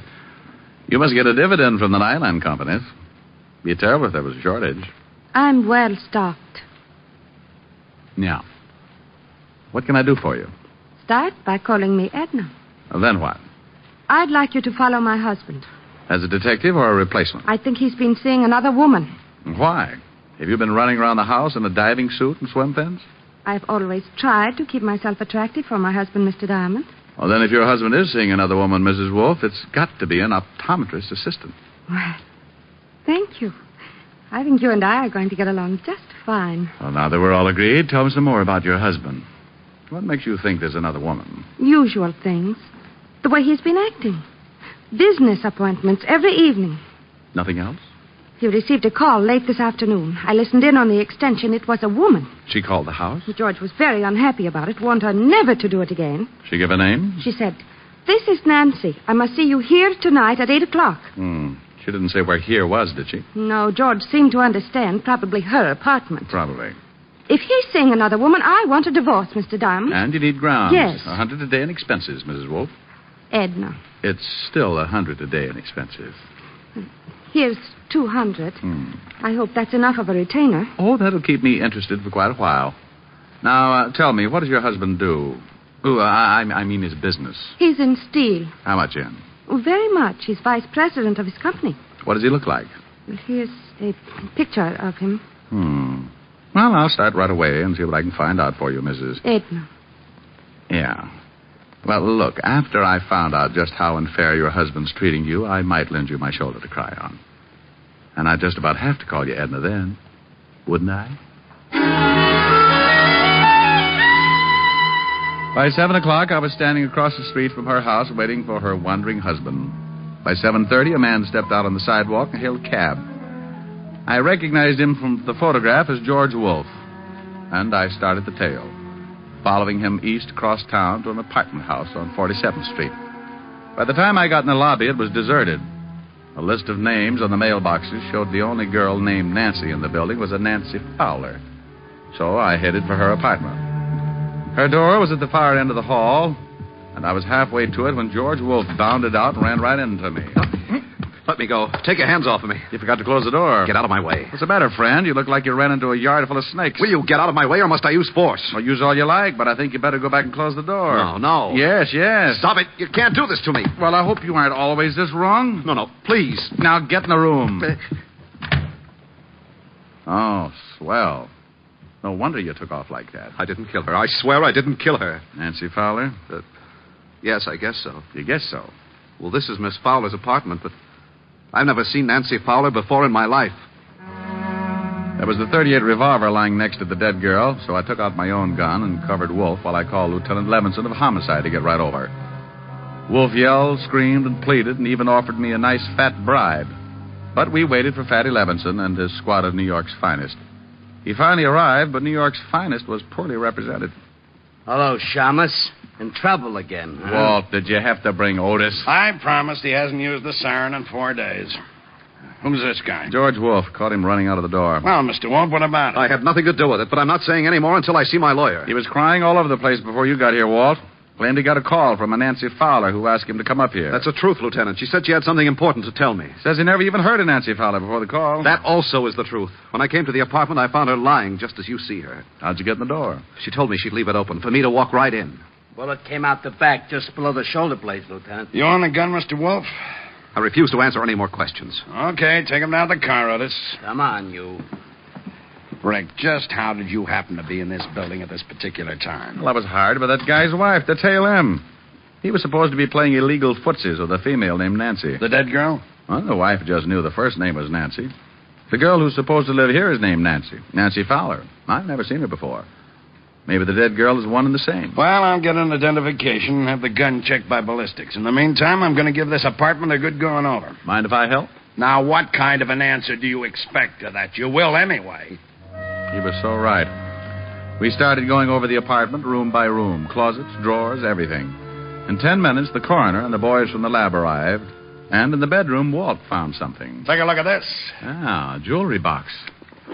Hey. Pretty expensive. Regal Jewelers. Very classy establishment. There's a card in the box. For my darling love, George. And the guy said he never saw her before. If this is his handwriting, he's as good as strapped in the chair. Well, it looked as if my client, Mrs. Wolfe, had a killer for a husband. But a couple of small items still worried me. So I left Walt and went downstairs to find the switchboard operator. Oh, are you with the police? I just left them. Tell me, dear, do you keep a list of the calls that are made through the switchboard? Sure, it costs the tenants 10 cents a call. May I see the list? Yeah, I guess so. Here, handsome. Gee, nobody's called me that since I had long blonde curls and a gold yo-yo. I looked over the list of telephone calls and found the ones made by Nancy Fowler during the past 3 or 4 days. The last call listed from her apartment had been made at 7:45 that evening to a familiar telephone number. The same number Mrs. Wolfe had given me when she left my office earlier. I left for the home of Mrs. Edna Wolfe. Yes? Oh, Mr. Diamond, you shouldn't come here. What if my husband... Your husband's spending the night out. What? In a cell, all alone. Oh, you'd better come in. Now, what in the world are you talking about? Oh, it looks as if your husband killed a girl this evening. Oh, no. That's the way it looks. Oh, please, sit down, Mr. Diamond. Thanks. I caught him running out of the girl's apartment, forced him back, and found the girl shot to death on the floor. Nancy Fowler? Yes, I think so. It was her apartment. The police are making identification now. Oh, it's just terrible. I wonder why he did it. Were you here in the house at 7:30 this evening? Well, no, I was with a friend until about 8:30. Well, a call was made to your house from Nancy Fowler's apartment. She was charged for it, so the call was completed. Well, she probably talked to George. Your husband swears he didn't know the girl. Claims he got a phone call, and she asked him to come right over. That she had something to tell him. He knew her all right. You remember, I told you I overheard them talking. Your husband own a gun? Well, yes, I believe so. You know what caliber? No. I don't know anything about guns. A bracelet was found in the dead girl's apartment. The card with it was signed Love, George. Oh, it looks pretty bad, doesn't it? If it's his handwriting, it does. Well, I guess he deserves it, but I'll call our lawyer and see what can be done. I'll keep in touch, Mrs. Wolfe. I hope you will. Just because the case is finished. Well, there are still a few things that bother me, so I'll just kind of keep looking around until I'm satisfied. You mean you think maybe my husband didn't kill the girl? There's an awful lot of evidence that he did, but there's still a motive to be found. You've got the grounds you wanted, so from here on in, anything I do for you or your husband will be on my own time. Anything you do for my husband, I'll be glad to pay for. Oh, well, now, that's real nice. Well, I'll take a run down at the precinct and let you know what the lieutenant has found out. Good night, Mrs. Wolfe. Still can't get used to Edna? It'll take a while.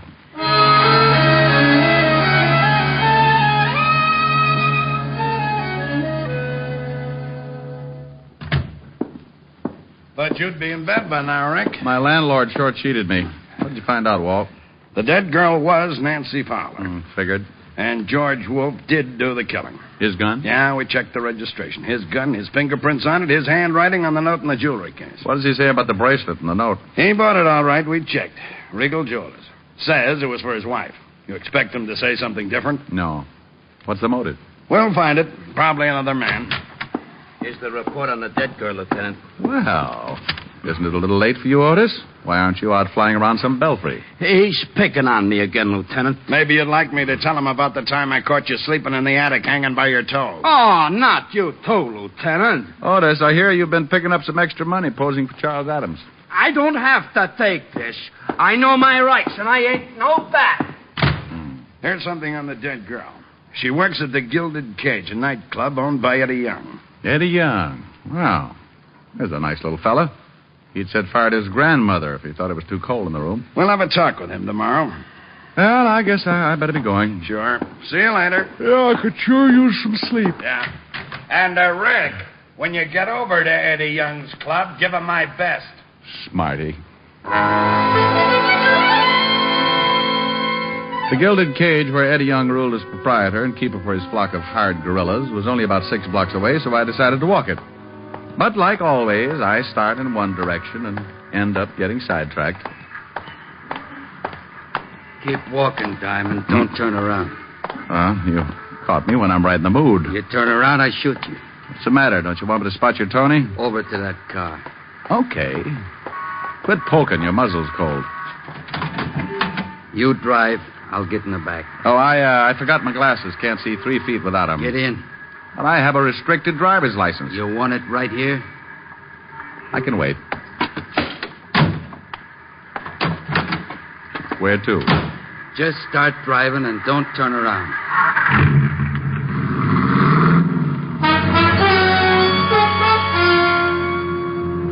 We headed east across town with a gun pointed at my neck. I tried to get a look at the guy in the rear vision mirror, but he was sitting too far to one side. I didn't know where we were headed, but I had a pretty good hunch why we were going there. Turn right. And take it a little slower. I don't want to have to shoot a cop. Well, if we're headed for the river, I've seen it. From the bottom? Don't you think we'd better stop at a bathhouse or something? I know a spot where you can go in, clothes and all. Okay. But if there's anything I hate, it's getting my money wet. Turn right again. We were headed for a cross street. I could only turn right or left. A big warehouse was dead ahead. I eased down on the gas, and we picked up speed as we neared the intersection. As I started to make the turn, I stamped down on the gas hard, and at the same time threw myself toward the floorboard. His gun went off so close to my ear, I felt like my head had split wide open. Then we hit the building.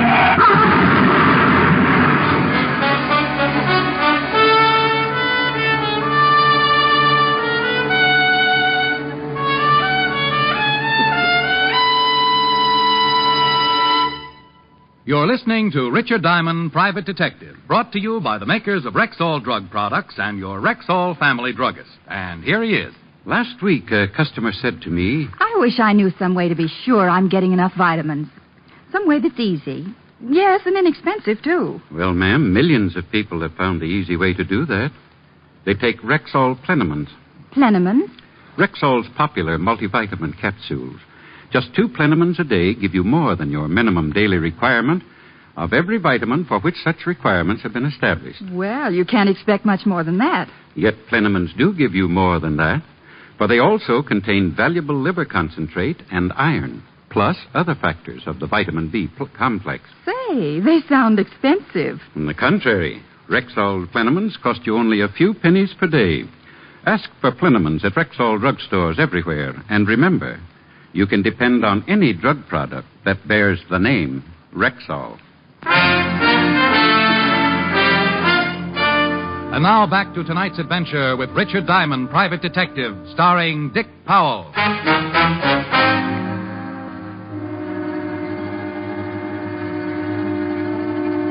We had hit the building and pushed our way halfway through the brick wall. I was still on the floor, and the motor had been shoved through the firewall and was jammed into the front seat where I'd been sitting a minute before. My friend with the gun was stretched out over the top of the seat, his legs resting on the horn and his shoulders through the windshield. I sat up, rolled him off the horn. He was very dead. Before a crowd could collect, I climbed out and got to a phone, called Walt. Are you sure you're all right, Rick? Yeah, I can hear things better now. And you say the other guy's dead. Very, I recognized him, too. Gus Winkler. Holy cow. You know who he's working for now? No. Eddie Young. Oh, that's it.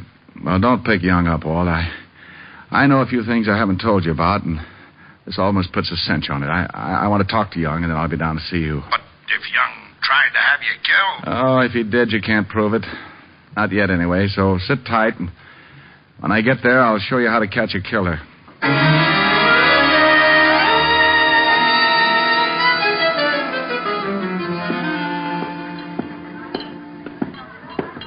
You going someplace, chum? Yeah, right through that door, chum. That's Mr. Young's office. Maybe he don't want to see you. Maybe he don't, but he's going to be disappointed. You ain't going in there, chum. I see. Everybody gets disappointed sooner or later, chum. Yeah, what... Aren't you in the wrong room? That's what your boy outside thought. I changed his mind. Are you sure you ain't looking for Bellevue, Shamus? You're kind of a mess. One of your boys, Gus Winkler, tried to give me swimming lessons. He can claim his body at the morgue. I don't know what you're talking about. Somebody else who works for you got killed tonight, too. Yeah, who? Nancy Fowler. What? Oh, come on, Eddie. I couldn't stand it if you started crying. Who killed her? The police are holding a man named George Wolfe. Know him? No, I don't know him, but Nancy's talked about him a couple of times. Hey, boss, that guy just... Forget it, Lou. Well, boss, he... Forget it, will you? Go on, beat it. Okay. You know, Shamus Lou's a pretty big boy for you to go pushing around. He's liable to stay mad. So Nancy said she knew this George Wolfe. That's right. Ritual guy, from the way she talked, she was taking him. Good. Where were you between 7 and 8 this evening? Right here in this office. I got witnesses. Oh, I'll bet you have. Okay, Eddie, I'll see you around. I left the office knowing how close I was to the whole answer and called Walt at the precinct. I told him to meet me up the block from the Gilded Cage, and 10 minutes later he pulled the squad car up the curb and I climbed in. You find out anything? Yeah, but I have to know one thing first. What time was Nancy Fowler killed? Coroner's report puts it at 7:30. Well, that ties it. Now, would you mind telling me what it's all about? I'll do better than that, Walt. I'll show you. But we've got to wait until Eddie Young leaves the cafe and goes home. It was around 12:30, and we settled back to wait. And with an impatient cop sitting next to me, it wasn't easy. Around 1 in the morning, a boy brought Eddie Young's convertible up in front. We watched Eddie climb in. Okay, Walt, tail him. We stayed close, following Eddie Young across town until he pulled up in front of his apartment and turned into the basement garage. Give me 5 minutes, Walt. Then come on up to Young's apartment. Why can't I go now? Because what I'm about to do isn't quite legal, and I couldn't stand seeing you blush.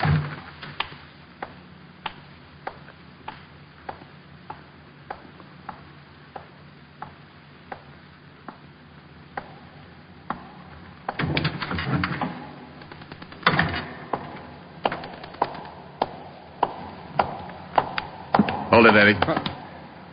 Hey, what's going on? One yell and I'll kill you. Look. Devin. Come on, put away that gun, will you? What do you want? Let's go up to your apartment. But please believe me, Eddie. I'll do something bad if you get out of line. We rode the elevator up to Eddie's 8th floor apartment. I shoved him in the door ahead of me and then made sure there was no one else around to give me any trouble. All right. What do you want? Pick up that phone. Okay, take it easy with that, will you? Well, who do you want me to call? This number and hurry. I'll tell you what to say. Okay, Ona. I don't get this. Evergreen Street. What's the matter? Don't you like that number, Eddie? I don't even know the number. Well, then dial it quick. Okay. And when you get an answer, just say, "This is Eddie. Get right over here. I got to see you." Oh, now look, Shamus. You look, Eddie. I'm going to hold this barrel right between your eyes so you can see it coming if you make a mistake. I won't make a mistake. Hello. This is Eddie. Yeah, get right over here. I got to see you. I can't talk. Goodbye. Okay, now, will you take that gun away? You look a little worried. What have I got to be worried about? I don't know who I was talking to. Oh. That should be the law, Eddie. What is this, Diamond? I'm sorry I can't show you right now. Good night, Eddie. Wait a minute. Come on in, Walt. You said 5 minutes. Holy smoke, what happened to him? I just put him to sleep. He'll stay that way for a while. Now, Rick, you've got to tell me what's going on. I told you I'd show you. Now go on in the kitchen and see if you can find some ketchup. Ketchup? Yeah, then bring it out here and pour it all over Young. Have you lost your mind? Walt, I want him to make him look like he's bleeding. Now go find the ketchup or I'll just have to cut his throat. Walt found the ketchup and under protest poured it over the unconscious Eddie Young. Then I made sure the door was unlocked and we went out in the hall to wait. Please, Rick, what is this? It's the same way Nancy Fowler killing was framed, only she was really killed. Right, elevator.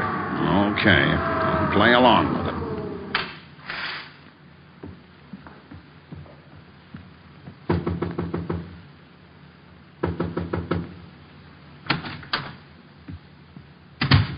Let's go, Walt. All right, hold it, Miss Wolfe. Oh, Mr. Diamond, he's dead. He's dead. His hair is all covered with blood. Why did you kill him? Kill him? I didn't kill him. I just got here. Who let you in? He told me the door would be open. I didn't know you knew Eddie Young. Well, yes, I know him. He's an old friend. What? This is Lieutenant Levinson, Mrs. Wolfe. He's the man who arrested your husband for the murder of Nancy Fowler. Lieutenant, I swear I didn't kill Eddie. Looks bad, Mrs. Wolfe. I didn't. Why would I want to kill Eddie? Well, why would your husband want to kill Nancy Fowler? I don't know. What has that got to do with this? You told me you didn't know Nancy Fowler. I didn't. You know Eddie. Nancy worked for Eddie. Well, I didn't know it. I didn't know Eddie that well. You said a girl called your husband and said her name was Nancy. Yes, that's right. You told me you didn't know her last name, and yet when I came over and told you your husband had just killed a girl, you were asking me if it was Nancy Fowler.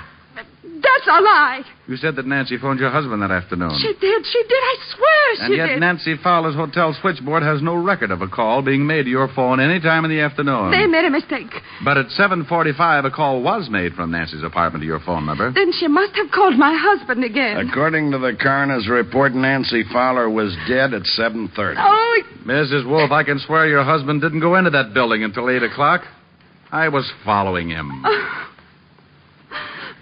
I guess it doesn't make any difference what Eddie did. Did Eddie kill the girl? Yes. I called my husband. I wanted to get a divorce. And his money at the same time. Eddie knew Nancy, so we decided she'd be the one. She let Eddie in. He made her call my husband.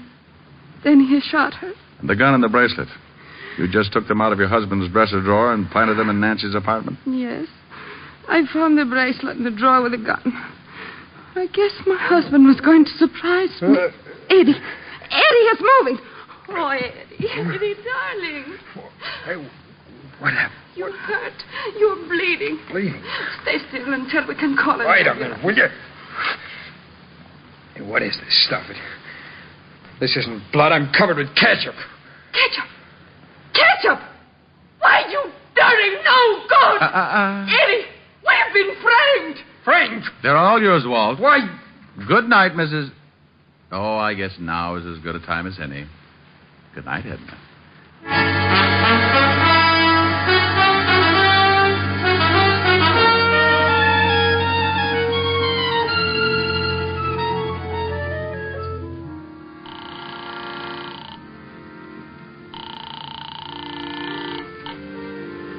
Yes? Helen? It's Rick, honey. Oh, isn't that sweet? I was just dreaming. Rick, it's 4 a.m. Where are you? Well, I'm helping Walt close up the Gilded Cage. Helping Walt close up the what? The Gilded Cage. Nightclub. I hear music. Bud and his accordion will love you. Are you drinking? Honey, I'm with the police force. What was that? Well, that was Walt. He said, Rick.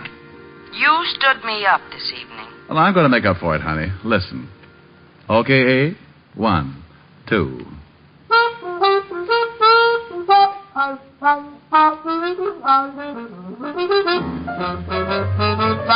You made me love you. I didn't want to do it. I didn't want to do it. You made me want you. And all the time you knew it. I guess you always knew it. You made me happy sometime. You made me glad. But there were times, dear, you made me feel so bad. You made me sigh, for I didn't want to tell you. I didn't want to tell you. I want some love that's true. Give me what I cry for. You know you got the kind of kisses that I'd die for. You know you made me love you.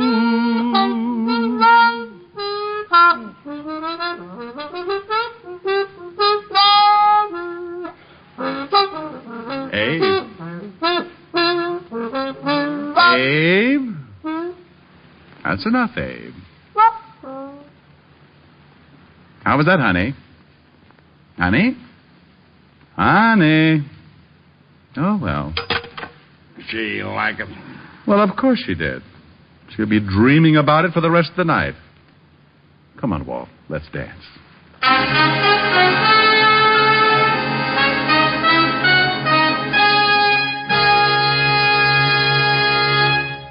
Once more, here's your Rexall family druggist. No faster-acting aspirin made. That's Rexall aspirin. When taken with water, the 5 full grains of pure aspirin contained in every Rexall tablet are ready to go to work for you even before they reach your stomach.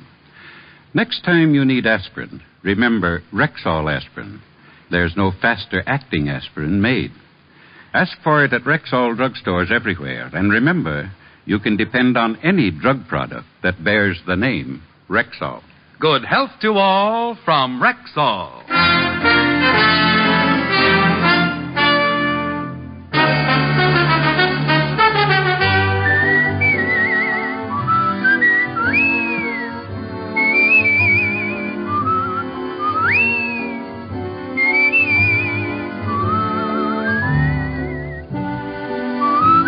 Richard Diamond, Private Detective, stars Dick Powell in the title role and is written by Blake Edwards with music composed and conducted by Frank Worth. Featured in tonight's cast were Virginia Gregg, Ted DeCorsia, Wilms Herbert, Hy Averback, Stacey Harris, and Victor Perrin. Richard Diamond, Private Detective is produced and directed by Jaime Del Valle.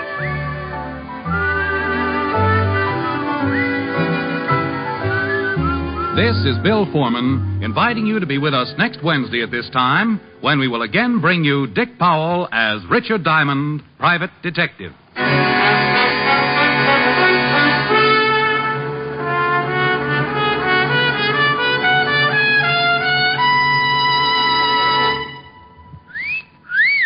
Hiya, beautiful. Get lost, Bristlepuss. You need a shave. But I have shaved. What else do you want me to do? Silly boy, she wants you to go Stag. Go Stag?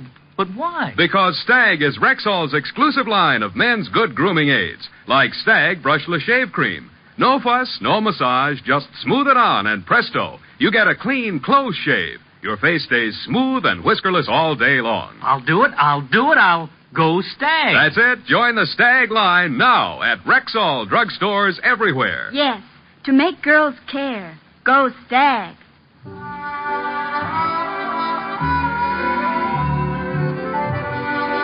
Sarah Berner will delight you tomorrow with Sarah's Private Caper on NBC.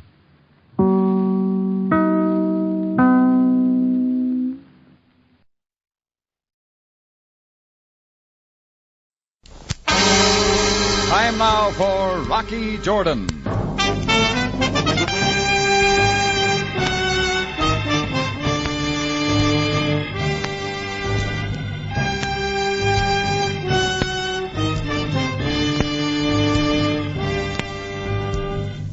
Not far from the Mosque Sultan Hassan in Cairo stands the Cafe Tambourine, run by Rocky Jordan.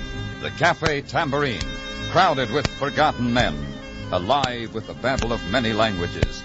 For this is Cairo, where modern adventure and intrigue unfold against a backdrop of antiquity. Tonight's story, The Race.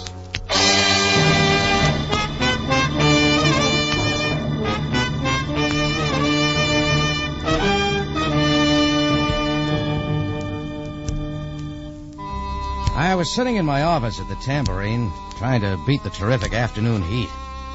Like everyone else in the cafe, I was too shot to even raise a finger. Then in came this girl. She startled me a little because she darted in under the tables in high gear, like she was searching for someone. When she began yakking at Chris, my bartender, my curiosity got the best of me. Someone jumping up and down in this heat deserved attention. As I walked over, I noticed she was nice-looking in a quiet sort of way. In spite of the fact, she looked as if any moment she might spring right through the ceiling. But he has been here, hasn't he? I haven't seen him all day.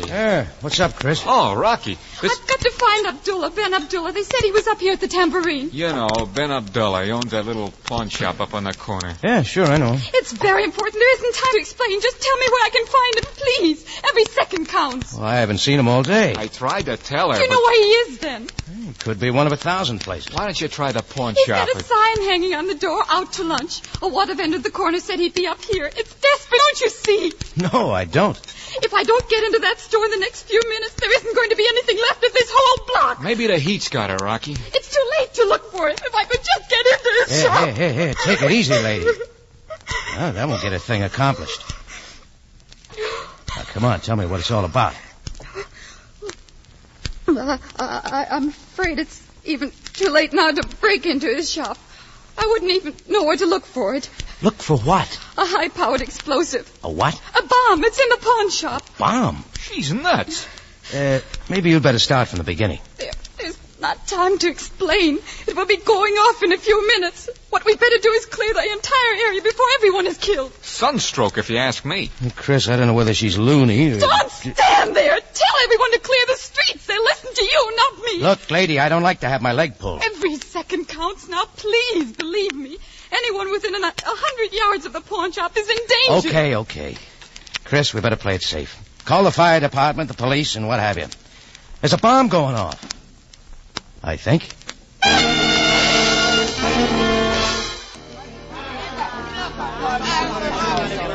Well, maybe Chris was right.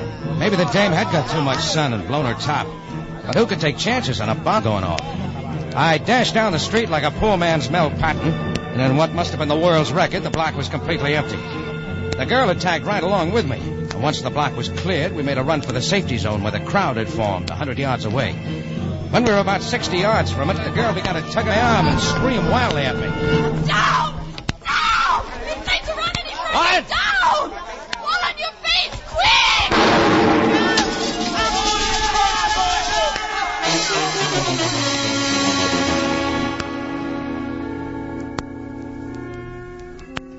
I'd fallen flat on my face and curled up like a clam. Outside of my eardrums almost breaking and a torn pair of pants, I was in pretty fair shape. After the thunder stopped, I looked back down the street. There was a black hole that was once Ben Abdullah's pawn shop. None of the shops on the block got off easy. As for the Tambourine, there wasn't a window left in it. I turned to congratulate the girl on her king-size bomb, but she was nowhere in sight. It was the sweetest job of vanishing into thin air I'd seen in some time.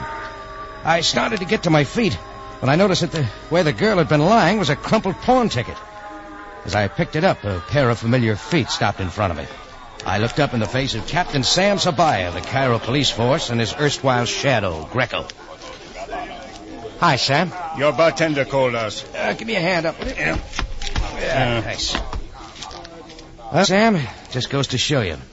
Never underrate a woman. Your bartender explained the entire proceedings. Where is she? Looks like she took a powder. You mean? I do. If I may say so, my captain, it sounds too rehearsed. Good old Greco.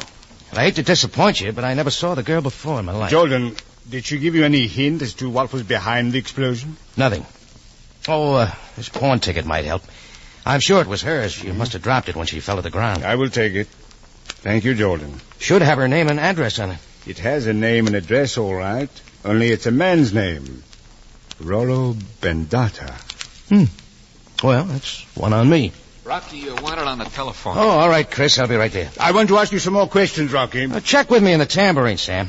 You won't have any trouble finding it. It's the only bill in the block in one piece.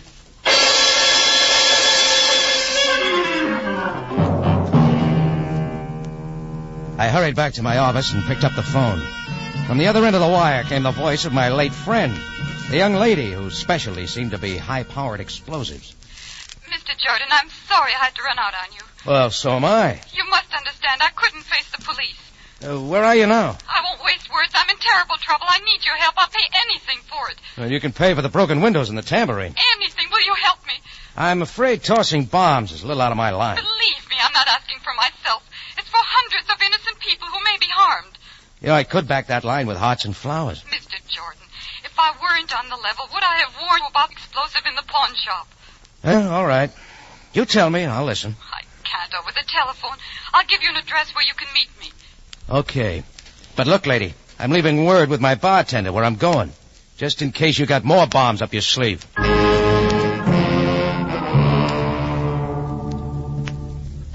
She gave me an address that was on the edge of Cairo. As I hung up, I saw Sabaya and Greco coming in the front door, so I took off the back way. I took a taxi and we drove for an hour. The address turned out to be a small house set 1 mile out on the desert. I paid off the hack, went up and knocked on the door.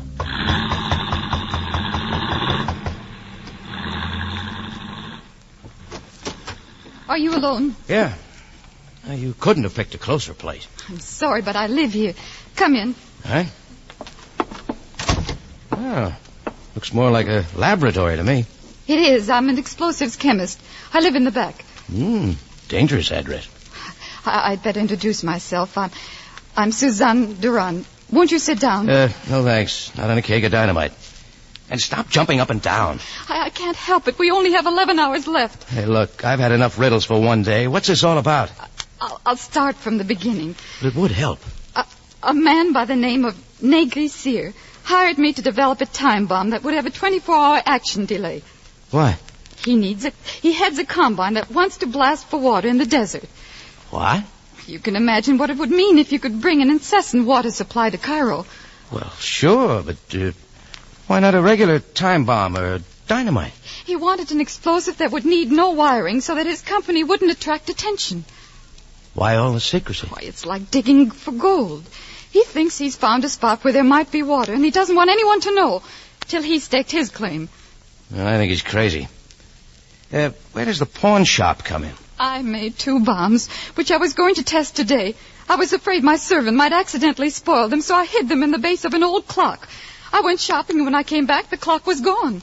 The servant must have needed money, so he stole the clock, never realizing the bombs were in there, and pawned it. Is your servant's name Rollo Bendata? Yes. How did you know? You left his pawn ticket on the street. It looks to me like Rollo's in trouble, not you. Only one of the bombs went off in the pawn shop. Oh, don't you see? The other one will go off. You mean we're going to have to go through that all again? The bombs were set to go off at different times. But the blast of one could have exploded the second one. Yes, but you only heard one explosion, didn't you? Only one exploded, Mr. Jordan. I could tell by the force. Well, maybe Rollo's got the other bomb. I've already talked to him. He swears he knows nothing about them. Oh, fine. I don't know where to look for it, and according to my calculations, the bomb should go off in 10 hours and 46 minutes. Well, what's this bomb look like? A small object made of lead with a screw arrangement. When it's screwed down, the process begins. 2 liquids. One eats through the separation. I get it. Hundreds of people will be killed. Look, if you want me to help, you got to promise me one thing. Name it. Stop jumping up and down. I promise. This guy, Negri Sear, you mentioned. You know where he lives? Yes. Come on, let's pay him a visit. I'll call a taxi. You're bouncing up and down again. I'm sorry. Now relax, will you? We've still got 10 hours and 46 minutes. 10 hours and 44 minutes.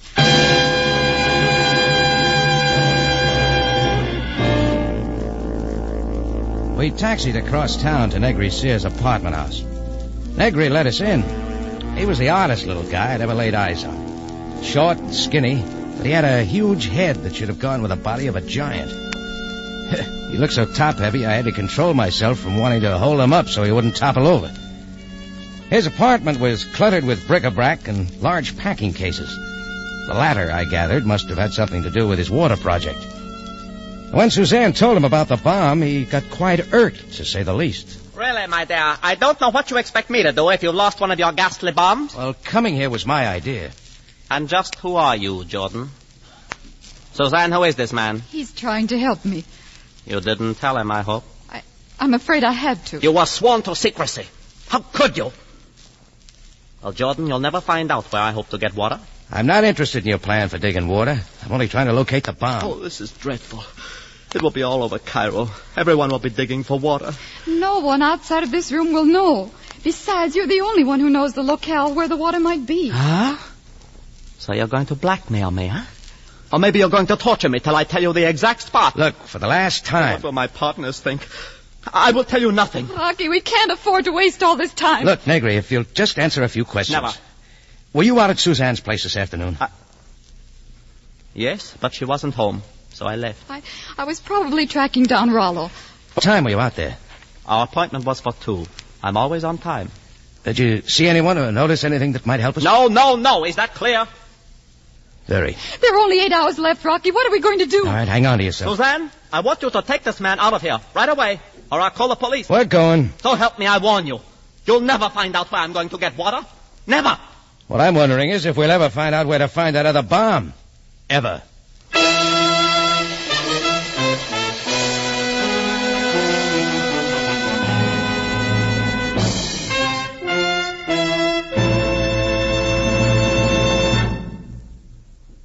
You are listening to The Race, tonight's adventure with Rocky Jordan.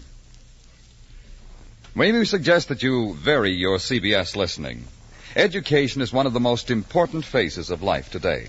Starting Monday, tomorrow night, Harvard University's President James Bryant Conant will discuss America's free public school system in a series of 5 talks each evening next week.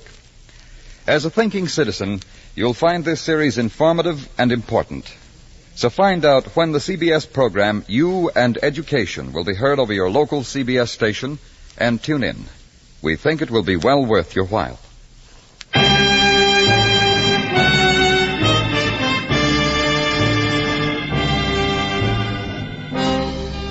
Now we take you back to Cairo and tonight's adventure with Rocky Jordan, The Race.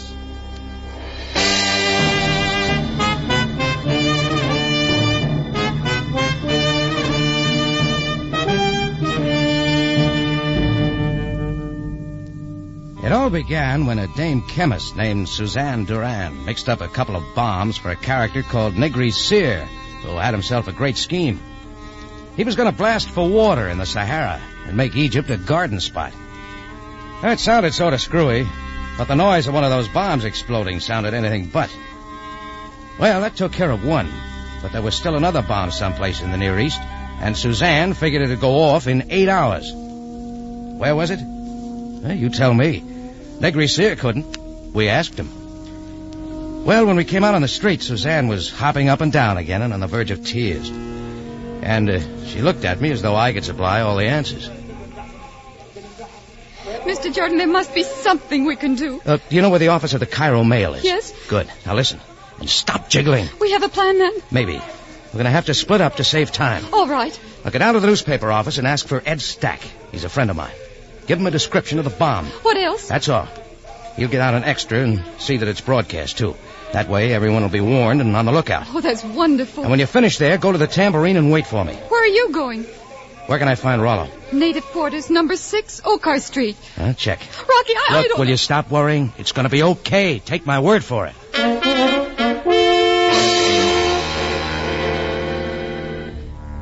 Yeah, it was going to be okay, sure. Only I wish I could have believed it. I was stymied from ear to ear. I put Suzanne in a taxi, and she was whisked off toward the newspaper office. I wanted to cross the street to get a taxi myself when up roared Sam Sabaya, taking the corner on 2 wheels. Jordan, Well, this is a coincidence, Sam. I traced you through this taxi company. Where's the girl? On her way to the newspaper office. Rocky, I'm losing my patience. You said you did not know the girl. When I finally traced her, I learned she has been with you. Sam, hang on to your brass badge. Got something to tell you. Well, Jordan, I'm waiting. She's working for a character named Negri Sear. Negri Sear? Yes, I've heard something of him. He's a dealer in fine art, a collector and such. Fine arts, eh? Well, he's got a sideline. What do you mean? The girl's a chemist. He hired her to make a couple of tickless bombs to blast for water in the Sahara. Jordan, are you serious? So help me, Sam. That's a story I got. Blast for water in the Sahara? Shh. It's a secret. Jordan, this is not an amusing matter. Water in this part of the world is nothing to laugh at. There are those in these desert lands who make of it a religion. Yet is it possible to blast for water in the Sahara? Negri Sear thinks so. Or so he says. What could be done to all this arid land? Jordan, is this a trick? Your guess is as good as mine. Then I am inclined to think it is. Well, the bomb was real enough. Yes, of course. We must make every effort to locate the other... But still... Yes, Sam? Jordan, if that girl is not at the newspaper office as you say, I'm going to hold you responsible for aiding her escape.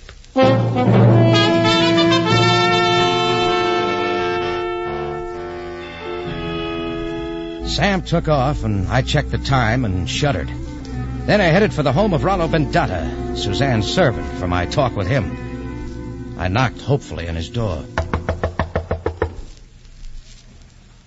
No one answered, so I tried the door. It was open. The room was kind of dark. I took a few steps and stumbled. I didn't have to look twice to know I'd stumbled over a body, and the body was real dead. That's when a door slammed behind me. I wheeled around and right into a native holding a gun. Your hands in the air, Fender. Hey, what is this? You kill my brother Rollo, yes? Rollo? Why you kill him? You're making a mistake, buddy. No, you kill him, you despised Westerner. I told Rollo to keep away from you. Stop waving that gun around. First working for the despised Effendi with a big head. Now this. I kill you to avenge his death.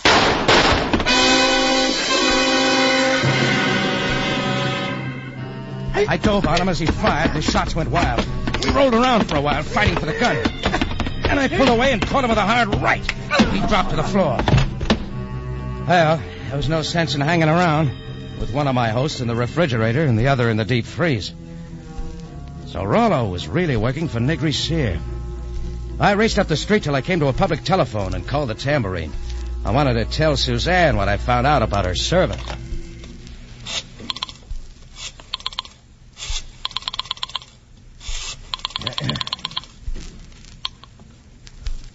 Tambourine. Chris, this is Rocky. Boy, I'm glad you called. Sabaya just left. Oh, what's up? He missed the girl again, and he thinks you gave him the business. Well, that's why I'm calling. Where is she? She was only here a minute, then left with some guy. Who?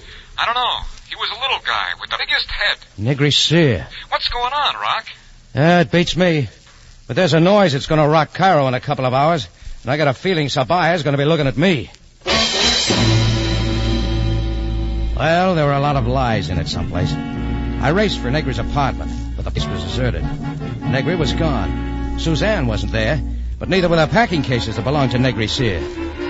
That took me to the railroad station, double time. I pushed through the crowd till I came to the gates for departing trains. Waiting in one of the lines was Negri Sear. Jordan, what are you doing here? Looking for you. You better step out of line. Do not be too hasty, Jordan. Come on, out of the line before I drag you. Dear fellow, let us talk this over where no one may overhear us. All right. Over into this corner.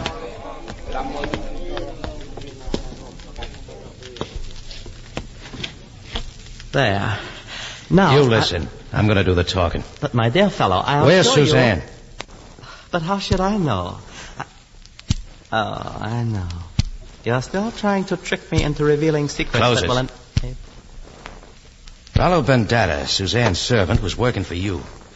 That means he took those bombs from Suzanne's place purposely, on your orders.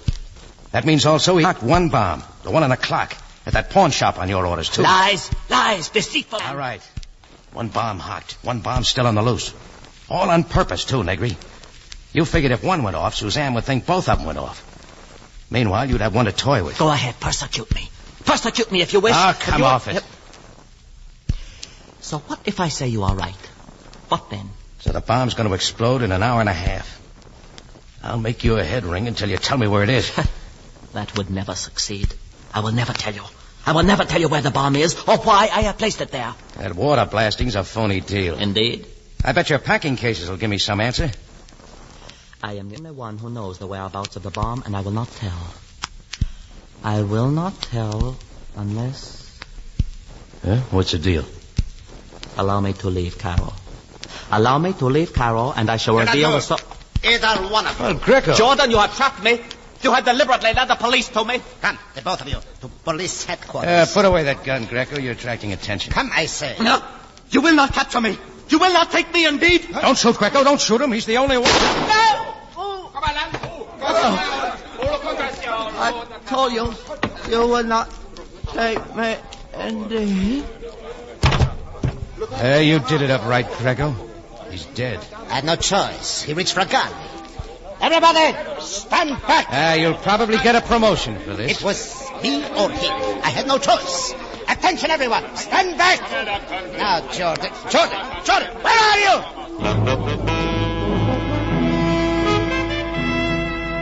I dove into the crowd and got lost. Well, I was free of Greco, but I was right back where I started. I checked the time again. In an hour and 10 minutes, that bomb would go off, and the only man who knew where it was dead. Well, I mulled the whole thing over for a while. All that was left were those packing cases of Negri's. It took me 10 minutes to find them. They were being loaded into a baggage car at the end of the line. I hurried up to one of the native porters and tried to con him. Oh, look, I want to check my baggage to see if I forgot anything. Yes, Effendi. Which are yours? Those packing cases over there. Yes, Effendi. Your luggage checks? Luggage checks?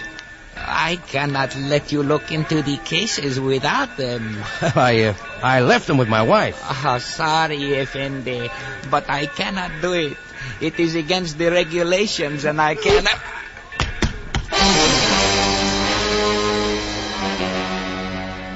I didn't want to hit him, but who had time to argue or explain? I began ripping into the packing cases marked fragile. The first case had some figures carved in marble and some pictures, but they didn't ring any bells. It wasn't until I got inside the second case that I saw the light. It contained a green jade vase that I knew I'd seen before. And right then and there, Negri's whole deal became clear. I knew where the bomb was and why. I scrambled out to the street. When I looked at my watch, I broke out in a cold sweat. It was less than an hour. 50 minutes, to be exact. I dashed up to a taxi and shook the sleeping driver. Wake up, will you? Come on. Palace of Fine Arts. Come on, let's go. Look, money. Maybe this will wake you up. The night is so hot, Effendi, for such energy. This dough, all of it's yours, you understand? Step on it. I will try. Where to? The Palace of Fine Arts. It is closed at this hour. I know it's closed. Let me worry about that. Yes, Effendi. Get in. It is too hot to worry.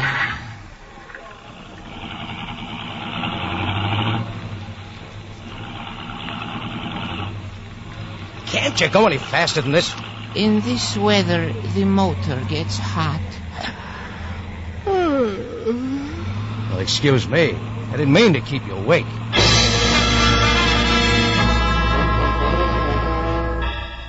Between yawns, we lumbered along, and it was 20 minutes later before we pulled up in front of the Palace of Fine Arts. I threw the money at the driver, raced up the tier of steps that led to the entrance. The joint was dark, but I saw a woman waiting in the shadows of the doorway. Suzanne. Rocky, is that you? Yeah. I was beginning to get worried. Negri said you had located the bomb and instructed me to meet you here. No, double talk. Now, don't start jumping. The bomb is in this building. But Negri said Never mind, Negri. I'll explain later. We've only got a few minutes. This building covers a square block. There's be a guard around. Inside. Look, start screaming. I'll bang on the door. Help! On the door! Help, please! All right, that's enough. Here he comes.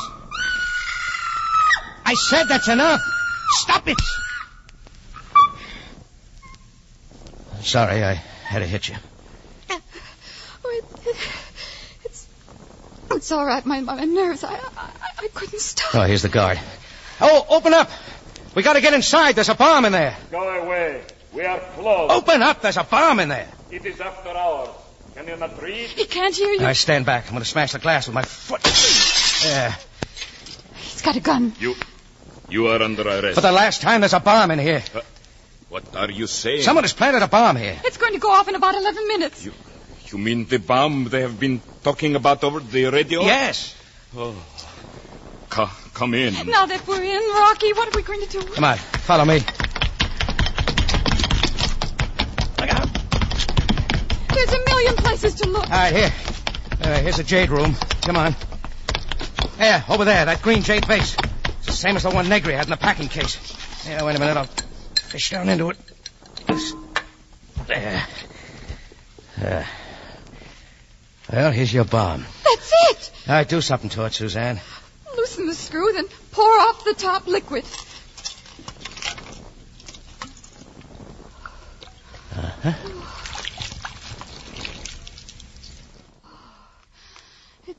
It won't go off now. Oh, where's the guard? Back there. He fainted. I guess he couldn't take it. Suzanne, this is no time to leave me standing here alone.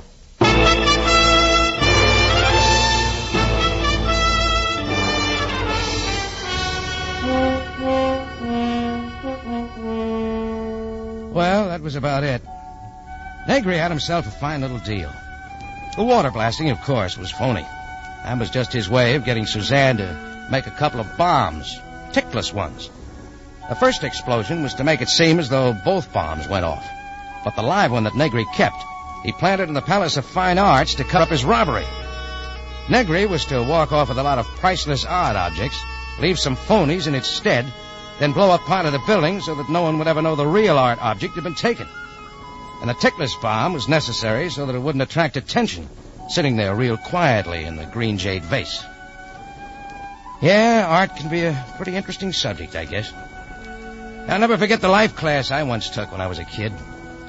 Funny thing about it, though, it was a pretty fascinating class, but somehow I can't remember that I ever had any time in it for painting.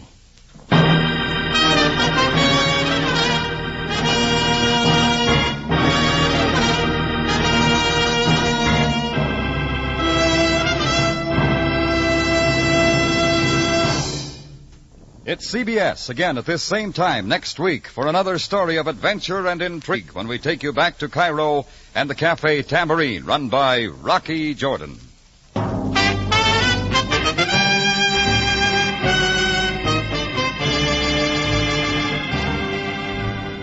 Just another reminder to all our CBS listeners. You and Education, a series of 5 talks, begins Monday and will be heard each night next week on your local Columbia station. Consult your newspaper for the broadcast time. You and Education brings you the views of a distinguished American, James Bryant Conant, president of Harvard University, in a discussion of the free public school system. Be sure to listen to CBS for You and Education.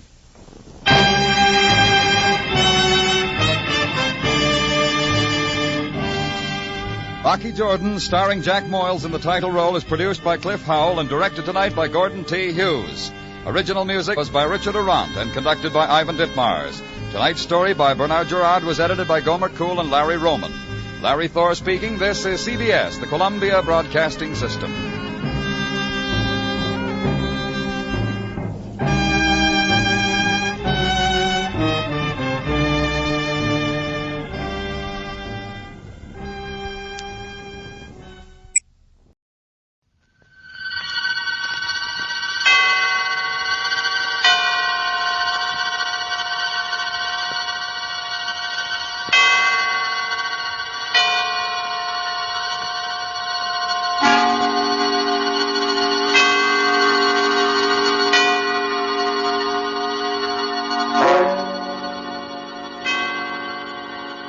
Suspense.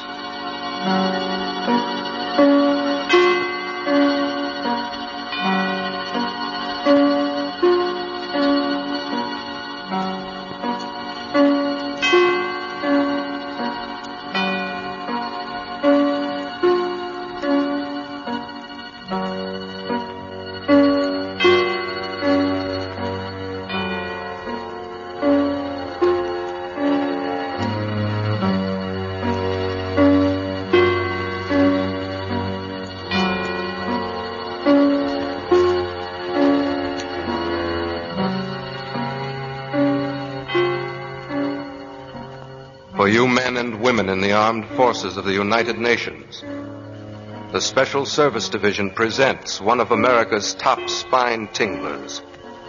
A radio program dedicated to the mysterious, the unusual, and sometimes the supernatural. A program of suspense. The Cross-Eyed Bear.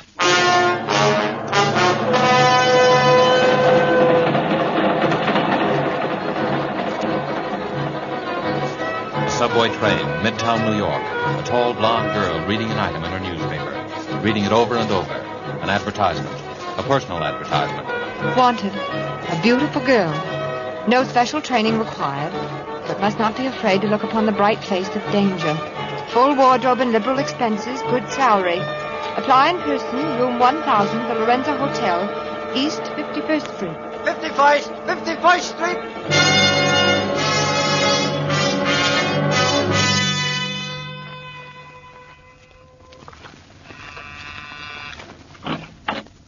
How do you do? I came to answer an ad. Oh. Is this the place? Yes, this is the place, I should think. Well, am I the only one? Not quite, but just now you're the only one. I see. I thought... Listen, Miss, whatever your name is. Lisanne Stephenson. Take my advice, Lisanne, before it's too... Lydia, about that... Oh, someone to see me? This young lady came in answer to the ad, Mr. Fokker. Miss Lisanne Stephenson. I see. Well, won't you come in, Miss Stephenson? Thank you. In here, please, my office. Please sit down, won't you? Thank you. Uh-huh. Not bad. Not bad. Oh, excuse me, Miss Stephenson. This is my associate, Mr. Hugh King. A bodyguard. She might as well know these little things, Bill. Hugh's not really rude, Miss Stephenson. It's just a mannerism. Well, Bill did advertise for a beautiful girl. I've always considered myself sort of an authority on that subject. I see. Perhaps, Mr. Fokker, you'd be good enough to explain why... Perhaps I might tell you something about the job, eh? Well... Why did you apply for this position, Miss Stephenson? I needed the work. And you're quite sure you're not afraid of danger? As a matter of fact, I suppose I am. But I told you I need the work. Well, that makes two of us. Miss Stephenson, have you ever heard of the cross-eyed bear? Yes. Where? Why, in the papers. Wasn't that what they called Knut Villiers, the Swedish nickel king? Did you know he was dead? Yes, that's how I happened to hear about him, when they had it all in the papers about a year ago. And did you know he had 3 sons? No, I didn't read much beyond the headlines. He did. One of them's dead. His name was Dean, the youngest. The oldest, Stefan, is still in Sweden. The third, Lance Villiers, is where your job comes in. I see. Which she obviously doesn't. I want you to meet Lance Villiers, to get acquainted with him, win his confidence. Do you understand? I think so. We know where he is, who he is, but he won't admit it. He pretends he's a piano player named Lance Vaught at Jim and Jack's nightclub. We're pretty sure that Lance Vaught is actually Lars Villiers, the second son of the cross-eyed bear. Am I supposed to know why you want this done? You might as well tell her, Bill. She's in for it now, anyway. In for it? Oh, you mean it seems you're hired. You are. Oh, thank you. You accept? Yes, I accept. Well, then, the background, Miss Stephenson, is this. When the cross-eyed bear, that is, old Knut Villiers, died, he left a will. The will was consciously designed to bring about the murder of at least 2 people. Murder? Yes. He left his estate, which included several important mines, divided equally among his 3 sons. He left a check for $3 million. 1 check torn in 3 pieces. 1 piece for each of his sons. And all 3 pieces must be presented together before the check is valid. A check torn in 3 pieces? Oh, sure, it's an old gag, but it's effective if you want a house divided. You see, the old bear knew that one son would eventually kill the others for their shares. And he knew which one. Stefan. The one in Sweden? Yes. But why do such a thing if he knew? Survival of the fittest, chum. The fittest to run his empire. The old boy is what is known as a rugged individualist. And because he hated all of his sons and wanted them to hate each other, they weren't even brought up together. Why, they've never even seen each other. But it seems so... Can't someone bring them together? Isn't there some way? Sure. Stefan's way. First he killed Dean, and... Of course, there's no proof. It happened somewhere up in Vermont. I thought you said Stefan was in Sweden. We think he is. But there are ways of doing these things. No, he's on the trail of Lance, the second brother. And that's where you come in. We want to get to him before Stefan does. But if you think you know where he is and who he is, why don't one of you talk to him? Because he's scared. He doesn't trust anyone. He won't talk to anyone. Now, maybe he'll trust you. But, Mr. King, may I ask just why you see, is neutral, and so they're scared to do anything about it officially. Now, Bill here is like one of those spies in the movies. If he gets caught, his own government is the one to throw the first stone. Besides that, my government is afraid that if Stefan gets control of the mines, he'll turn them over completely to the Germans. Yeah, Stefan's pro-Nazi among his other virtues. Well, Miss Stephenson, will you be ready to go to work tonight? Yes, I'll be ready. I'll reserve a table at Jim and Jack's. 2, in fact. For, say, 10 o'clock. We'll meet you around the corner from the bar. I don't want Lance to see us together. I'll be there. Very well, then, Miss Stephenson. Oh, by the way, here's a little cash. You may want to buy yourself an evening dress or two. Thank you, but... Oh, not at all. Part of the bargain. Goodbye. See you later. Heavens. It's $1,000. Well, so you got the job. Yes. You were trying to warn me about something before I went in, weren't you? It's no use now. I only hope you have better luck with it than I had. Were you... Oh, I'm so sorry. Don't be. Look, Lisanne, I don't know who you are, but you must be somebody. You must be mixed up in this thing somehow. I must be somebody? If you're not, get out of it while you can. You are, of course, but get out of it anyway. Why? Didn't it ever occur to you that the ad you answered may have been in the papers for weeks, and that there are thousands of beautiful girls in New York, and that hundreds of them must have come up here and been turned away? I wondered, yes. And why do you think out of all those you were chosen? That's it. I don't know.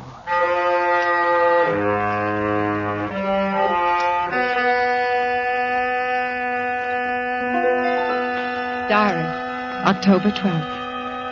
Yes, why was I chosen? Who are they, really? And more important, what do they know about me?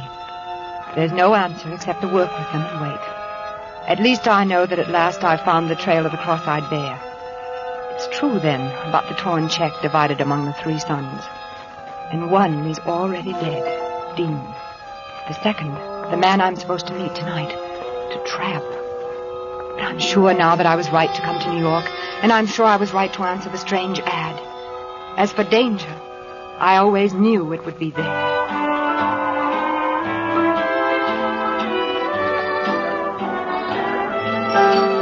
You're sure Lance hasn't come in yet, Miss Stephenson? Positive.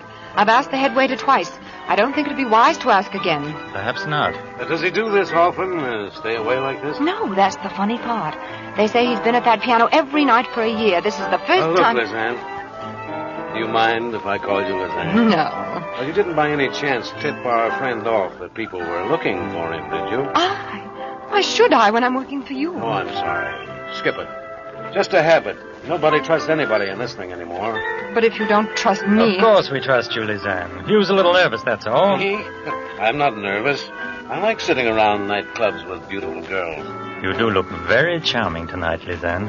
It would be hard not to on $1,000. Hey, don't look around now, but our boy's just come in. Did he see us? No. I just happened to be looking around the corner and saw his back. He's heading for the orchestra. All right, Lisanne, here you go. Don't be nervous. Just talk with him, chat along, you know. What should I not say? Be as frank as you like. There's nothing to conceal. All right. Oh, waiter. See you later. Waiter, I have a table reserved for tonight. My escort will be along shortly. Yes, madame. What is the name, please? Stephenson. It's table number 24, I think, over by the orchestra. Oh, well, this way, please, madame. Ah.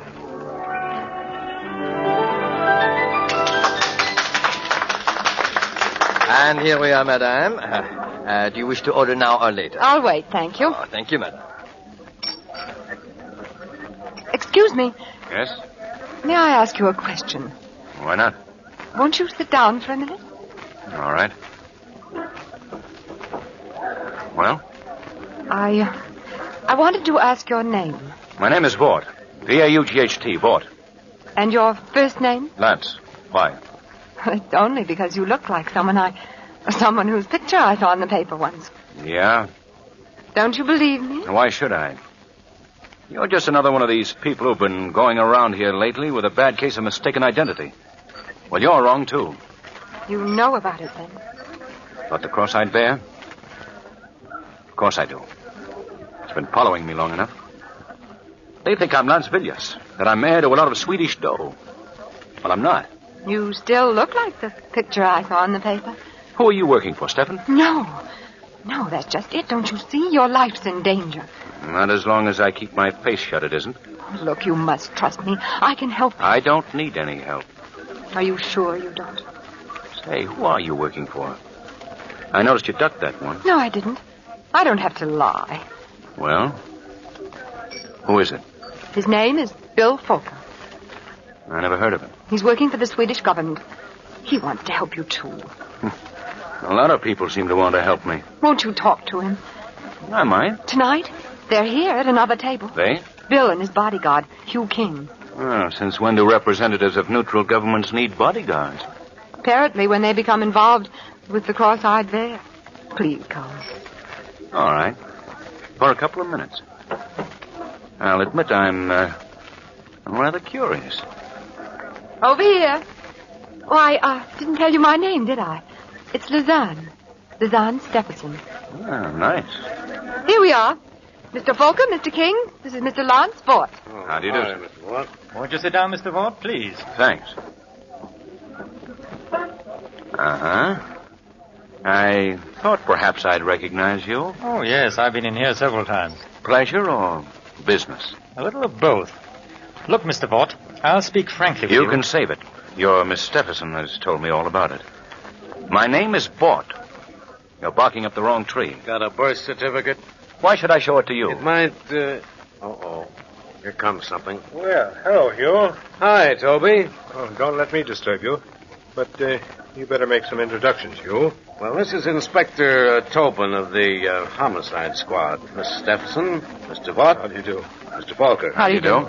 What's up, Toby? Oh, I just thought I'd like to ask a few questions. Well, I'm sure you don't want me. I've got to get back. You better stick around, son. Oh. I don't I see. suppose any of you can give a satisfactory account of your movements between, say, 8 and 10 this evening with witnesses. I thought so. How about you, Miss Stephenson? You're a new one. I thought you might at least. Well, it took me quite a long time to dress. It looks as though it might have. Well, it's better to have too many suspects than none, I guess. Come on, Toby. Give. There's been a murder. A murder? That's right. A certain Lydia Vinton. Your secretary, Mr. Folker. Oh, Lydia? Surprised? Why? Of course. Where do I come in on this? Well, now, Mr. Vaught, the New York police know a lot more about what's going on in the world than you think. All sorts of things. Like the cross-eyed bear, for instance. I've got nothing to do with the cross-eyed bear. Maybe you have, maybe you haven't. But there are a lot of people who think you have, including me. But Lydia, poor Lydia, she was only my secretary. She had nothing to do with it. Had nothing to do with the cross-eyed bear? Whether you knew it or not, Mr. Folker, Lydia Vinton was in the cross-eyed bear thing up to her neck. She knew the Villiers setup. She knew the Villiers family. In fact, she was one of the heirs to the Villiers fortune. Lydia was? Lydia, Mr. Folker, was the wife of Stephan Villiers. And that's why she was killed.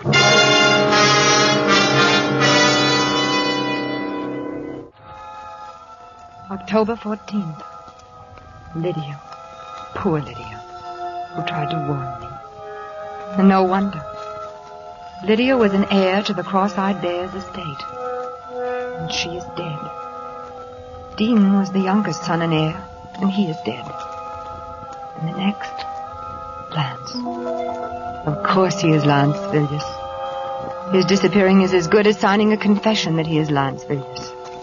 He disappeared not because he was a murderer of Lydia or anyone else, but he is afraid of being murdered because he is the second son of the cross-eyed bear. And that means I've got to find him before they do.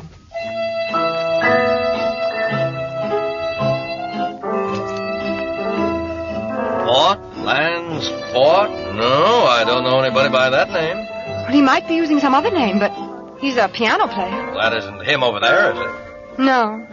You don't have any other piano player, one who's just recently come with you? No, ma'am.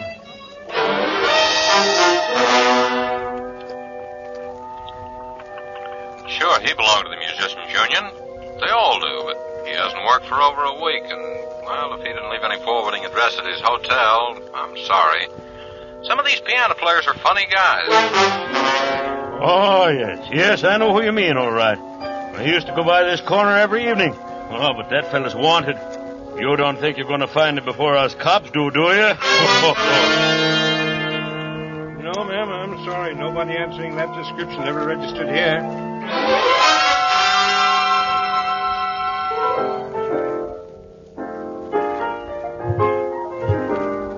I know you feel mighty bad about not finding that man. I can see that. Do you want a little advice? Oh, yes, I do. You ever hear of the 48 Club up in Harlem? No. You go up there. Now, I'll tell you how to get there. And you just hang around. You'll show up there one of these nights. But why? Because nobody that's a real musician, and I know that boy is a real musician, nobody could stay away from there very long.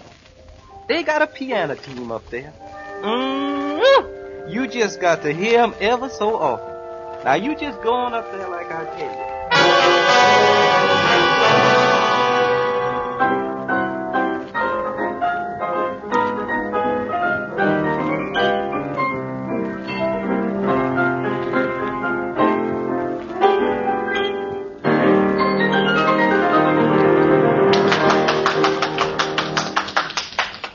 Are you sure? I think I know who you mean. I've been keeping my eye out ever since you told me. I see. Well, thank you. The man you want wouldn't have a beard, would he? Beard? I don't know. There's the gentleman right over there. Where? Oh. That him? Well, I'm not sure, but I think I'll take a table for a while anyway. Lance! Lance! Quiet, you little fool. Come here. Sit down. Oh, Lance, I'm so glad I found you. I don't know whether to laugh or cry. And the beard. I had to do something. Not very good. I recognized you. All right. What are you here for? Put the finger on me? Oh, Lance, you know that isn't true. Why not? Because you trust me, don't you? Well, yes, for some reason. I know why.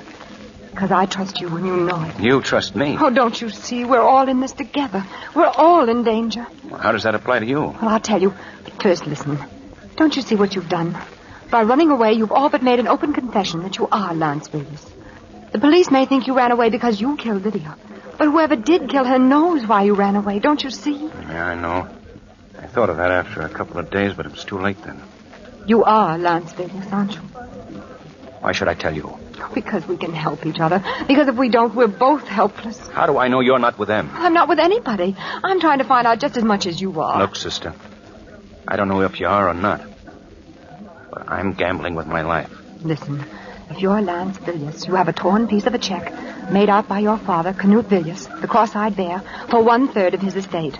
There are 2 others exactly alike, and all 3 must be presented together before any are valid. If I show you another of those pieces of that check, then will you believe me? Yes. I will. But first, we've got to find a place for you to hide. Where did you get part of that check? Never mind that now. Where have you been staying? Oh, here and there. One broken-down hotel after another. I know. My place. It's got 2 rooms, and you can have one of them. Isn't that risky? No, don't you see? It's like the story of the man who left the valuable letter in plain sight on his desk. The simplest place to find you is the last place they'll look. Come on.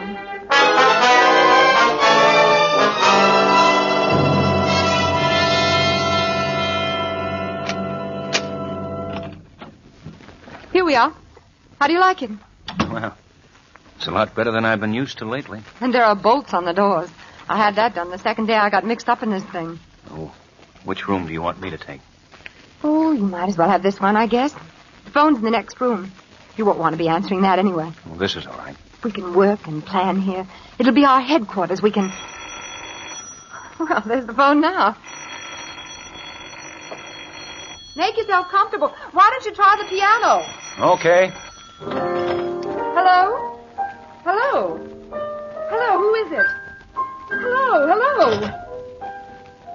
That's funny. There was no... Lance! Lance! Bill, how'd you get here? What happened? You can see for yourself. You killed him. Bill! Someone followed me. He's right behind me. I can't help that. Come on, open up. Come in. The door's open. Where? What happened here? I don't know. I walked in and found them like that. Lovers' quarrel, I guess. Bill, what are you saying? So this is where he's been hiding out. No! You better take her in, Inspector. Come along, Miss Stephenson.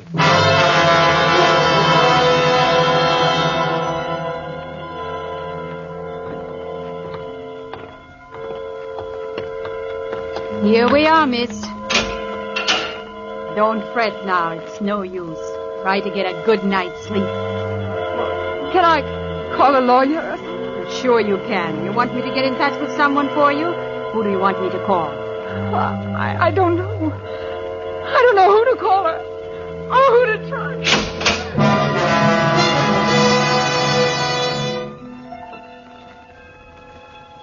October 28th. At least they will let me write. But what? I've been such a fool. They are Stefan's agents, Bill Fokker and Hugh King, and I walked into the trap. They must have followed me, seen me locate Lance, perhaps even heard what we said. Now Lance is dead. The police believe I killed him, and they will swear to it with all the power of money, even foreign governments behind them. But worst of all, they must know who I am. They must know where the third piece of the cross-eyed bear's check is. That is why I am to be next. Dean, Lydia, Lance, and now Lizanne.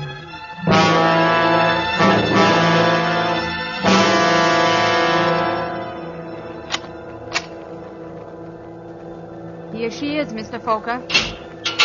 Bill! Lizanne, I'm so sorry. I couldn't come to you sooner. It was a matter of your life and mine, too. Your life? Didn't you see through it? Oh, you poor child, I've been so blind. But it's all right now. We're safe. Are we? Come along and I'll tell you about it on the way. Everything's in order, isn't it, Matron? Certainly, Mr. Fokker. You didn't really think I'd done such a thing to you, did you? Didn't you see him standing there? Who? King. Hugh King. Don't you see it now? Is he? Of course. He's been Stefan's man all the time. Watching me. Protecting me. Waiting for me, for us, to lead him to the answer and then striking. This way, please, and then you can get out right through the courtyard. Thank you. You see now why I had to do it? I didn't actually see him kill Lance. I got there a second later. If I'd accused him, he'd have denied it. They wouldn't have arrested him for a few hours at least. And in those few hours, with the power of Stefan behind him, it would have been you and I next, Lizanne. But why did you let me be sent to jail? To make him think I believed him. But chiefly because I knew you'd be safe here. And only if I knew you were safe could I do what I had to do. What? You won't trouble us again, Lizanne. It's finished. At last. Oh, I can still hardly believe that you're King. Oh, it's been so horrible. I know, my poor child. Come along. I'm going to take you home. Taxi. Lizanne, you should have told me who you were.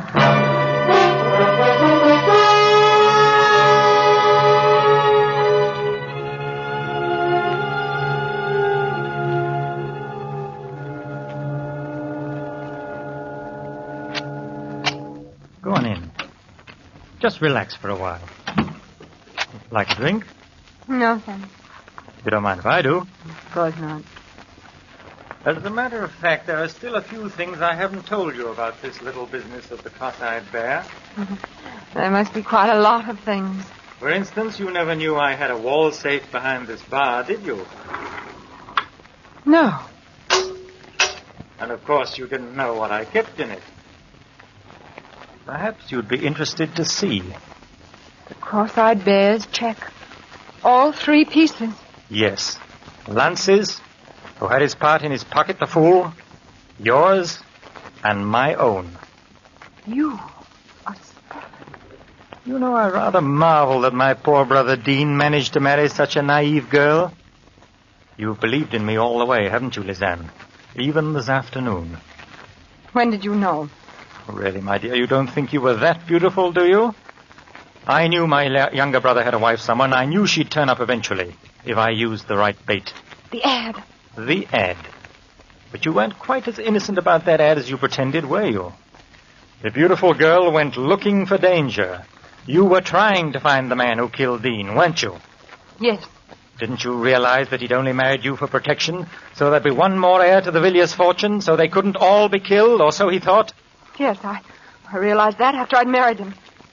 Lizanne, I have a private plane waiting for me, and I have the check. By the way, I got your part out of your safe deposit vault, copies of your keys. Oh. So there's no use prolonging the agony. You understand? You're going to kill me. I'm afraid I must. Dean, Lance, my poor silly wife Lydia, who became a little too panic-stricken, and now, since as Dean's wife you're the last heir to the Villiers' fortune, You can't! You'll never get away with it! I will. Oh, it'll look like suicide, naturally. I've even forged a little note in which you confess to the other murders. Remorse. Do I make myself clear? No!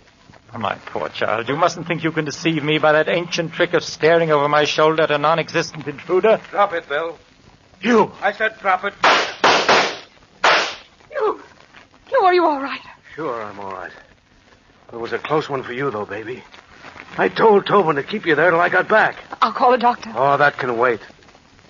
But this can't. Oh, you.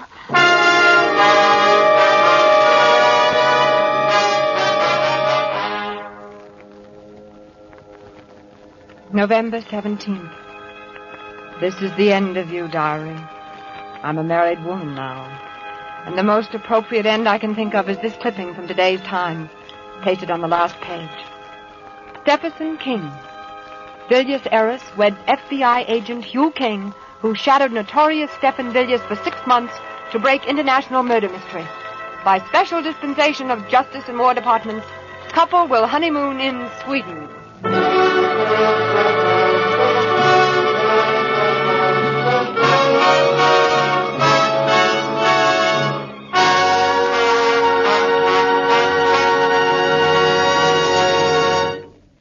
And so closes The Cross-Eyed Bear, starring Virginia Bruce and John Loder. Tonight's tale of suspense.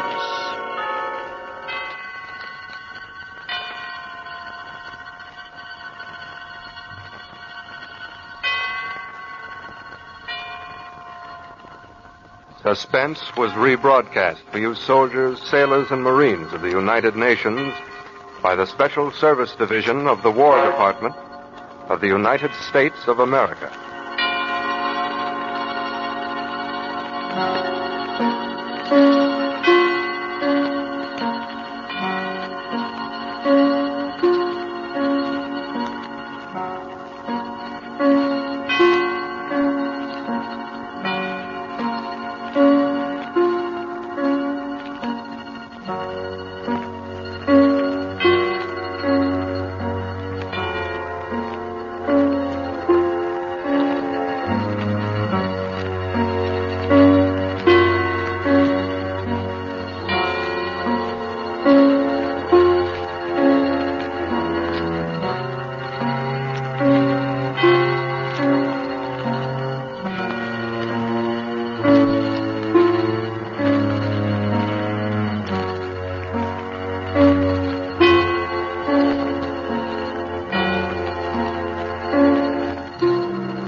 The Roma Wine Company of Fresno, California presents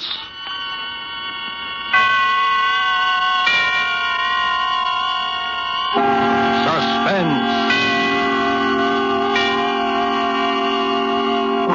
Tonight, Roma Wines bring you the suspenseful play called My Own Murderer, starring Mr. Herbert Marshall. Suspense is presented for your enjoyment by Roma Wines. That's R-O-M-A, Roma Wines. Those excellent California wines that can add so much pleasantness to the way you live, to your happiness in entertaining guests, to your enjoyment of everyday meals. Yes, right now a glass full would be very pleasant, as Roma Wines bring you a remarkable tale of suspense. And with the drama called My Own Murderer, and with the performance of Mr. Herbert Marshall, Roma Wines hope indeed to keep you in suspense.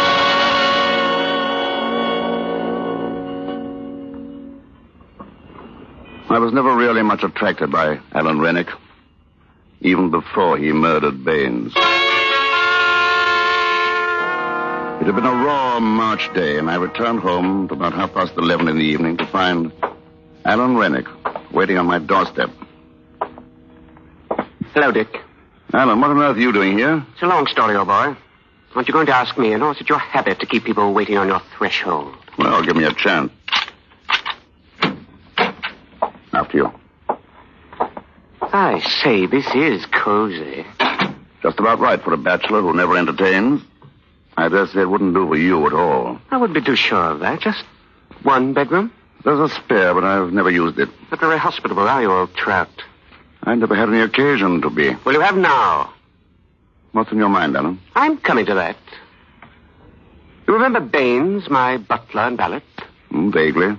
Well, Baines turned out a bad penny. Tried to blackmail me, as a matter of fact. Blackmail? Yes, he got hold of some letters written to me by a lady. A married lady? You guessed it. Since you're my legal advisor, you may as well know the whole story. They were from Anita Kilner. So you bolted, warned her, and put the police on him. The police? Oh, no, I couldn't afford to do that. One couldn't very well produce Anita's letters. Then you paid Baines the blackmail he wanted, huh? Certainly not. Then what? I'm afraid I lost my temper. Good Lord, you don't mean to say there was violence.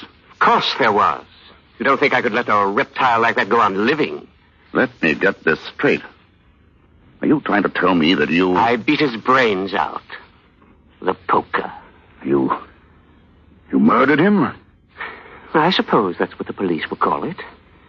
Happened this afternoon, around 3 o'clock, I think. I don't have known sooner. Probably too late now to fix up an alibi for you. You'll think up something, won't you, Dick? You always do when I'm in a jam.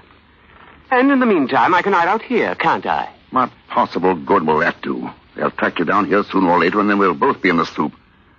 No, Alan, no, you better give yourself up. Then I'll see what can be done about getting you off.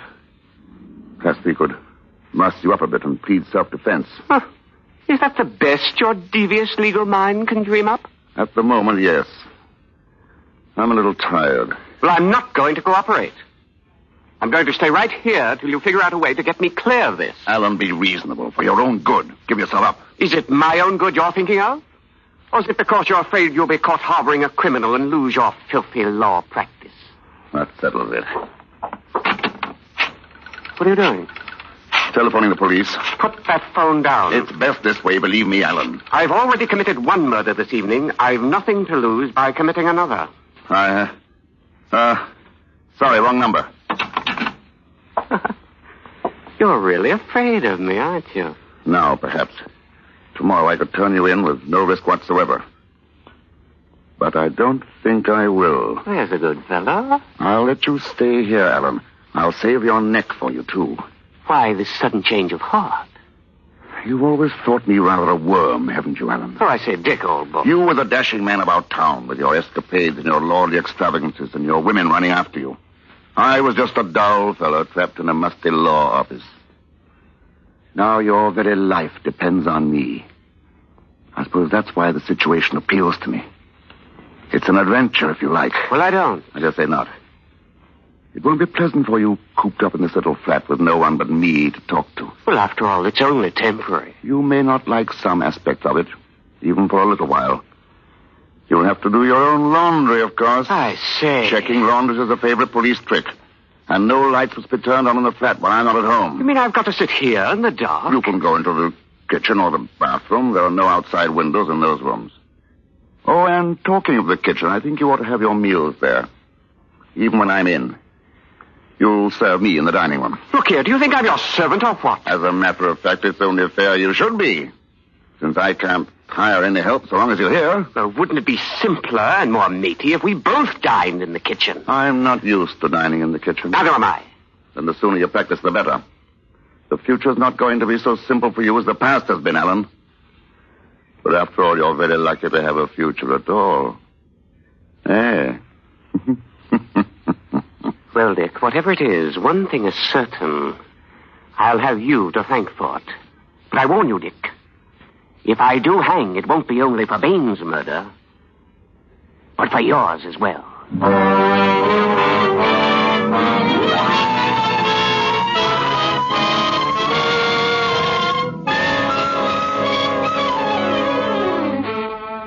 Suspense, Roma Wines are bringing you as star Mr. Herbert Marshall, as Richard Sampson, with Norman Lloyd, as Alan Rainick in My Own Murderer by Richard Hull, which is Roma Wines' presentation tonight of Suspense.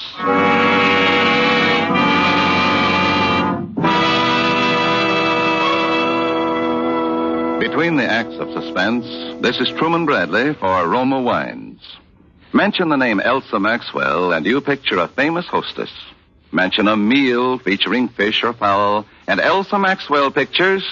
But let's hear it in her own words. The thought of a piping hot fish or chicken dinner naturally calls up for me the picture of glasses of chilled Roma California Sauterne at each plate. Roma Sauterne is delicate, pale gold in color, delightful in bouquet, and even more important, exquisite in taste. However, you need not wait for a chicken or fish dinner to serve good Roma Sauterne. It goes perfectly with any food. The one important thing to remember is the name, Roma. Each glassful of golden Roma Sauterne reflects the heritage of all Roma wines. Flavorful grapes from California's choicest vineyards, gently pressed, then carefully guided with the ancient skill of Roma wineries to the full goodness you enjoy in every Roma wine.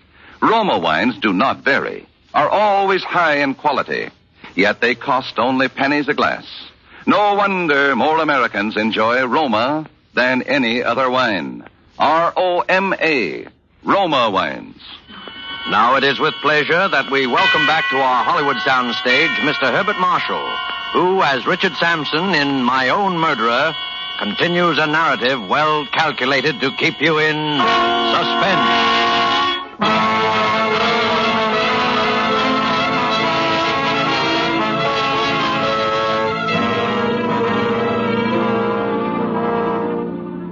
Should Alan Rennick prove to be my own murderer as well as Baines's, this document will serve as his death warrant. If not, well, I shall make good use of it anyhow. This, then, is what I decided to do. I was to keep Alan Rennick and hide him where he was, in my flat. I had a plan for effecting his escape, but it was more than a month before I had an opportunity to start it in motion. It came quite unexpectedly in the course of my almost daily visits to the Old Bailey. An insurance case preceded mine on the court docket, and I was forced to wait while a revolting red-headed doctor rambled on with his testimony. That red hair of his really fascinated me. But not as much as his medical bag, which lay on the bench before me. Well, thank you very much, Doctor. But when he stepped down from the box, I was already on my way out of the courtroom. Hey, stop that man. He's stolen my bag. What's this? What's the trouble, Doctor? That man, the one with the tortoise-shell glasses, he's made off with my kit. What did you say he took? A black leather bag, you know the type, with my name on it. Well, I'm afraid he's lost in the crowd by this time, sir. But if your name's on it, could you identify him if you saw him again? Well, of course I could. He had on tortoise-shell glasses, and he had a bad mastoid scar right under his right ear. All the time he was talking to the policeman, I was standing not more than 5 paces away, lost among the curious crowd that had collected about them. I left the room with the crowd and hailed a cab. When I'd taken what I needed from his bag, I threw it with its remaining contents into the ever-useful Regent's Canal. Its owner's name stamped on the outer side of it was as revolting as his red hair. Jeremiah Bloggins. Jeremiah Bloggins. Now my plan for Alan's escape swung into motion. Our chief accomplice was a woman friend of Alan's named Margaret Farley, whom I knew to be one of the most intelligent of his acquaintances. Hello, Dick. Where's Alan? It's all right, Alan. You can come out now. Well, it's high time. Hello, Margaret. Alan. Oh, Alan, my poor darling. Long time no see. But you're still the prettiest girl in London. Look, I'm sorry to interrupt this touching little scene, but there's not too much time. Shall we discuss our plan? Well, yes, of course. Well, in essence, this is it. Alan's going to die. What do you mean by that? I say, isn't that rather extreme? Not literally, of course. The point is to arrange a bogus death of some sort. To get you declared legally dead, and then you'll assume another identity. Well, that has possibilities, but what about the body? Well, I'm Afraid I'm forced back on the old expedient of the suicide note, the clothes left on the riverbank, and the body that's never recovered. Later on, you're declared legally dead. It's a very old plan. And rather unlikely to deceive the police for that reason. Don't you think, old boy? Oh, we'll admit later on, if necessary, that it was a put-up job. What's the good of that? Don't you see? If the police ask too many questions, Miss Farley here will admit being a party to a bogus suicide. But stick to her story that you really drowned by misadventure while trying to carry out your plan. I think it has possibilities, Alan. Where is this Hellespont that I'm supposed to swim? Well, I've been studying maps of the English coastline. We should choose the mouth of a river where the tidal currents are strong enough to sweep a body out to sea.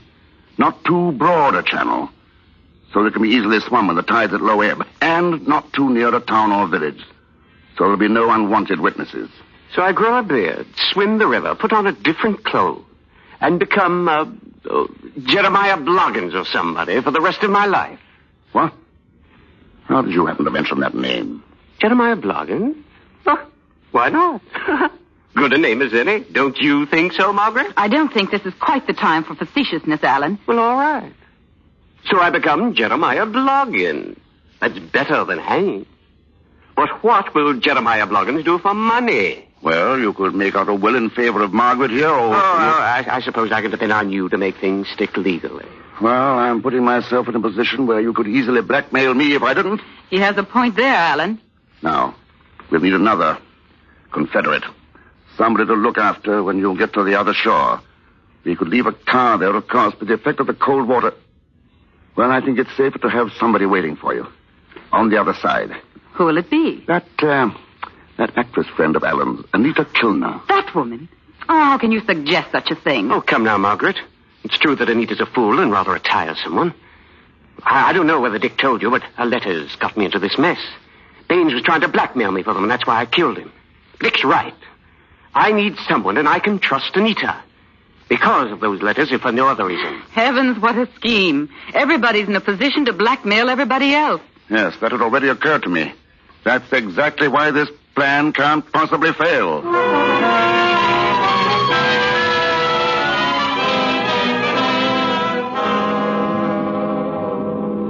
The river mouth we finally hit upon was near Mudeford. It was Margaret Farley's choice, and it was a good one. Still, I was afraid to trust everything to her, so I decided to drive Alan down there and to leave as soon as I saw him safely in the water. Margaret Farley was to meet us there. Anita would be waiting on the other bank. It was at times a revolting journey down to Mudeford that night. The trouble with you, Dick, is that you like managing people. Mark my words, one day I shall be a free man again. And then I shall try and repay you for some of the things you've made me put up with. Cleaning up after you, making me say, yes, Dick, certainly, Dick, of course, Dick. I suppose it's quite useless to point out to you that what I did was not only for your own good, but absolutely necessary. Incidentally, I shouldn't be smoking quite so much if I were you. You've got to do some swimming tonight, remember, and you're hopelessly out of condition. How I should like to give you just one on the jaw. Just one? 7 is your usual number, isn't it? Isn't that what it took to kill Baines? You unutterable swine. If you weren't driving the car, I'd give you something to remember me by. I shan't forget you easily as it is. Oh, well, forget what I said. I'm all on edge. It's a devil of a cold night, too. Did you bring that black coffee as I asked you to? Where's the thermos? There on the back seat. Help yourself. Oh, thanks.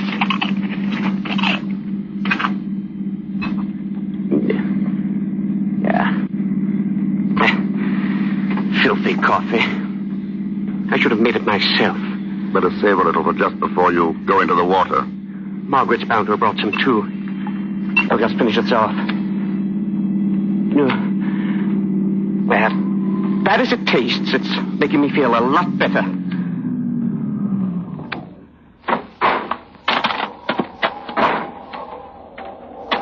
I thought you'd never come. Oh, Alan, you poor boy, we would pick the coldest night in the year. Oh, nonsense. I feel marvelous, marvelous. Well, I brought you some hot coffee. It's here in this thermos. Better save it for just before I dive in. Well, come along. Let's get going. Oh, I wish he wouldn't rush things so. He'll wear himself out before he gets in the water. If I know Alan, he's whistling past the cemetery. Hope he doesn't lose his nerve at the last moment. If he does... You mustn't imply things like that about Alan. Besides, I don't know that I could bring myself actually to push him. You must. You know what he is, and tonight he's especially difficult. All right. I'll do whatever seems necessary. I don't know what's come over me. I feel positively numb. Really, it's much too cold. Hadn't we better try it another night? Now, Alan. I can't, Margaret. I'm afraid it's too cold. Here's the thermos. Here, drink this, darling. It'll warm you up. Yeah. Oh, filthy stuff. Go on, drink it up. There. Well, I feel terrible. I've never been so cold in my life. Now, go on, Alan. Be brave. You were always that. Now, look, Dolly. Really. No, don't. No, please. No, please.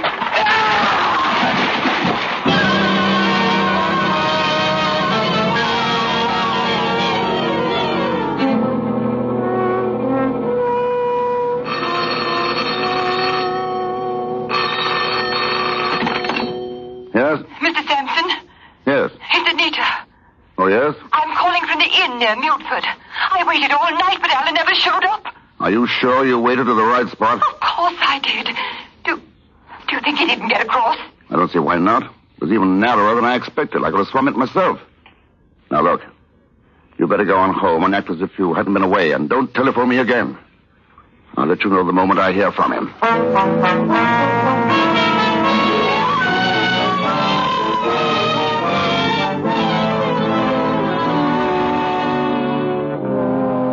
Day followed day with no word from Alan. I had no alternative but to assume that he had drowned there in the estuary that night. The body had not been found, but then we had deliberately chosen a place where the tides could be alleged to have carried it out to sea. The uncertainty was a little distressing. I had not forgotten his threat to come back and even scores with me once he got free. And tonight came an unpleasant little scene to not help my frame of mind. It began with Anita.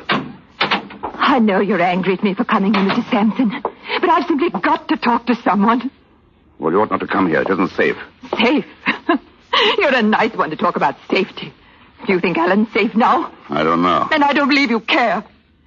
Trusted you, you've let him down. Oh, why did he ever trust himself to a brute like you? You and your plans and your cleverness. Where are they all now? And you sit back contented with what you've done.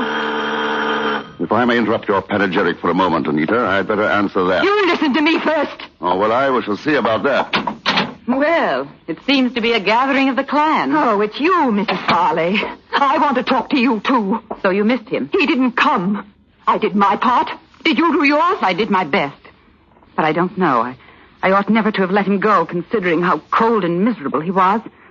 I ought to have stopped him. And why didn't you? Because you had a preconceived idea put into your head by this conniving brute of an attorney. He planned it all. And now he isn't going to turn a hand to find Alan and help him if he needs it, because it might jeopardize his filthy little law practice. Well, I'm going to do something about it. I'm going to the police and tell them the whole story. Has it occurred to you that the police cannot possibly help anyone in this case and may possibly harm all three of us? And if Alan is alive, you inevitably do him harm. Yes, he's right. I pushed him in. I pushed him in. Don't be morbid. You did what you could with excellent intentions. Are you going to clear your conscience by getting two other people into trouble? Are you, Anita? Well, I confess I'm not too keen on helping Margaret to be a martyr for Alan. How dare you? It was you and your hysterical letters that got Alan into this mess. And wouldn't it be ironic if they ended up by being published anyway?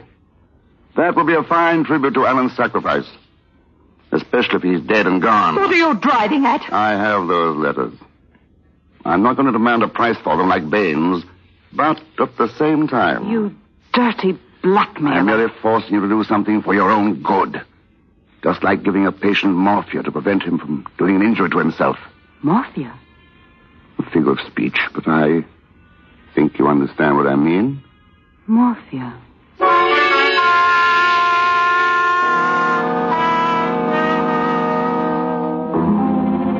After the women had gone, I thought over the conversation, particularly that part of it in which Margaret Farley repeated the word morphia. I think she knows. But even if Alan's body is recovered and they find what he really died of, they can never make an accusation. They have to prove possession of the morphia. And no one in the world can do that. I meant to call Anita Kilner and sound her out. But I find that I don't even know her married name. Not that it matters, considering what went on with Alan behind her husband's back. In any case, I can depend on her letters to keep her mouth shut. On reading this over, I find that in my marshalling of the facts in this case, I have omitted one possibility. Far-fetched, it's true. But there is one person whom I should set about finding if I were acting for the Crown in this case. I refer to that abominable, truculent, red-headed doctor with the ridiculous name.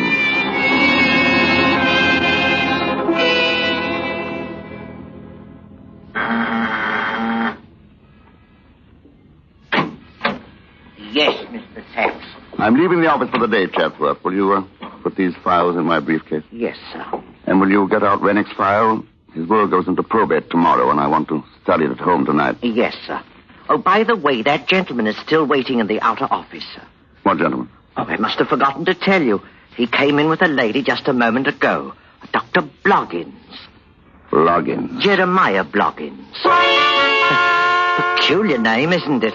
Beg pardon if he's a friend of yours, sir. No, not especially.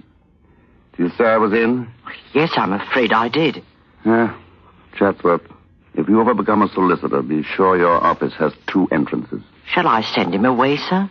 Jeremiah Bloggins. I dare say he'd be unpleasantly persistent. Better let him come in. Yes, sir. Will you be needing me, Mr. Sampson? Yes.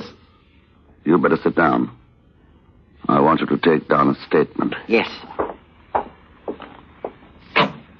Will you come in, please? Thank you. Hello, Mr. Sampson. I want you to meet... Dr. Bloggins. Yes, we met before. Oh, what? Strange you should have been the one to bring this about, Anita. I always thought Margaret Farley the cleverer one. Or should I speak so frankly? Dr. Bloggins knows everything, Mr. Sampson. Yes, I know. But just for the record, are you ready to take down that statement, Chatsworth? Yes, Mr. Sampson. Very well. I murdered Alan Rennick. Just a moment, Mr. Please Sampson. don't interrupt. Yes, I murdered him. And why not? He was a killer. He forced himself on me and turned himself into my private property. He might indeed be called my own murderer. My motive? Well, perhaps one day the world will learn that the strongest compulsion to murder is hatred. I hated Alan Rennick, and I planned his murder brilliantly. I had counted on the sea holding Rennick long enough for the traces of morphia to have gone. I really cannot be responsible for the treachery of the elements. Only one man had the evidence to convict me, and the odds against his being found and brought face to face with me were so slight that I would risk it again. I'm not sorry that I killed him. Even now I am able to say that it's been a great adventure, requiring courage and daring beyond Rennick's wildest imagination. I have proved which of us was the better man. Do you have all that, Chatsworth? Yes, sir. Add this note at the bottom. In view of the customary bumbling and obtuseness of the Crown Prosecutor, it'll be probably necessary to state that his case will be greatly facilitated by calling as his first witness Dr. Jeremiah Bloggins. Look here, perhaps I'm obtuse, but why on earth are you trying to involve me in your beastly murder? Huh?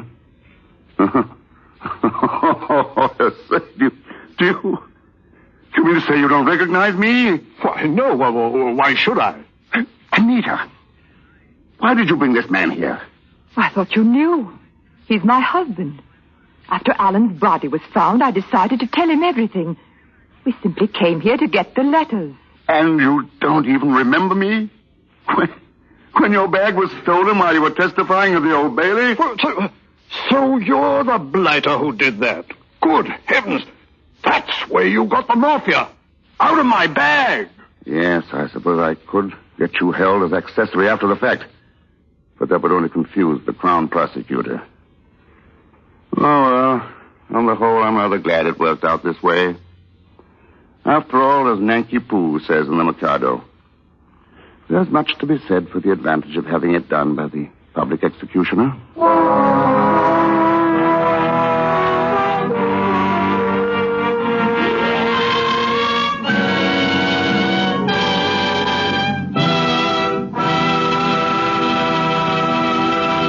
And so closes My Own Murderer, in which Roma Wines have brought you as star Herbert Marshall with Norman Lloyd in tonight's study in Suspense.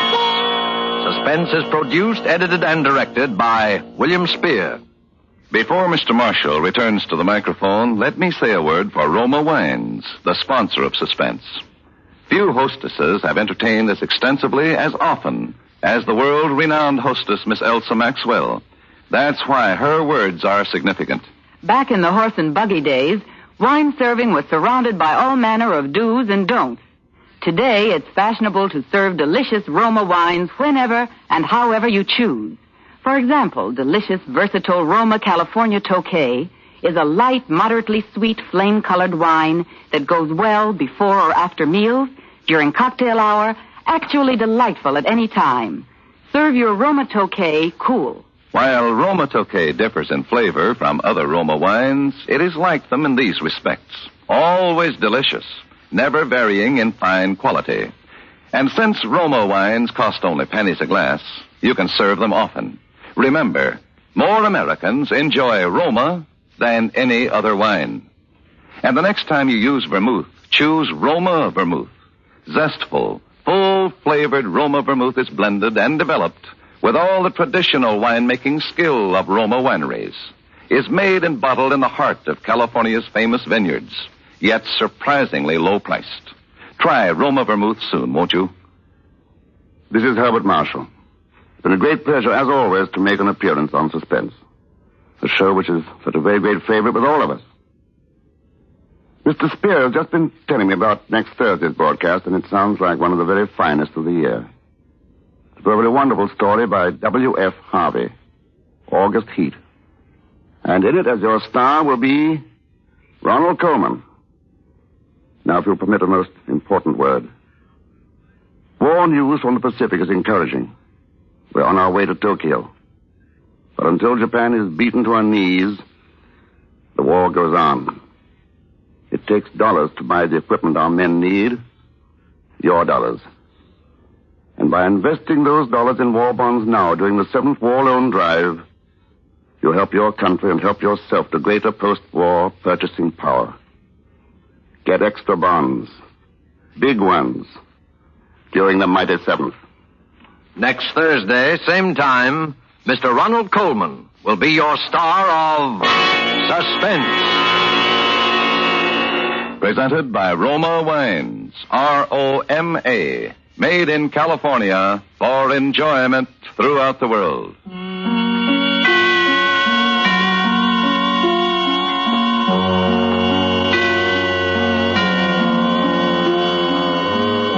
This is CBS, the Columbia Broadcasting System.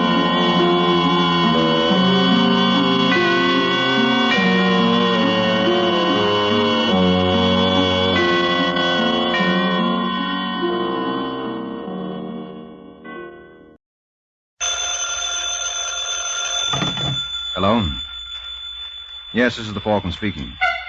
Oh, Paula. I'm glad you called. Oh, you'll have to count me out tonight, Angel. I'm all jammed up. Some girl just learned that things have been kind of slow for me lately, and she's planning to give me the business.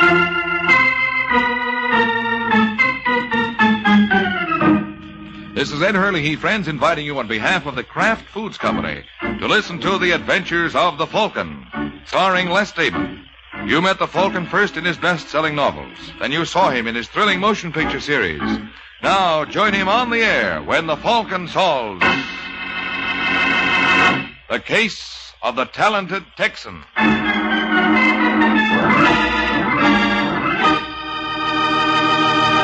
Before the Falcon solves today's case, I have a question for you.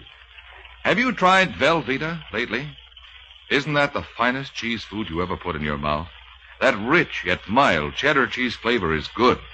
Really good eating.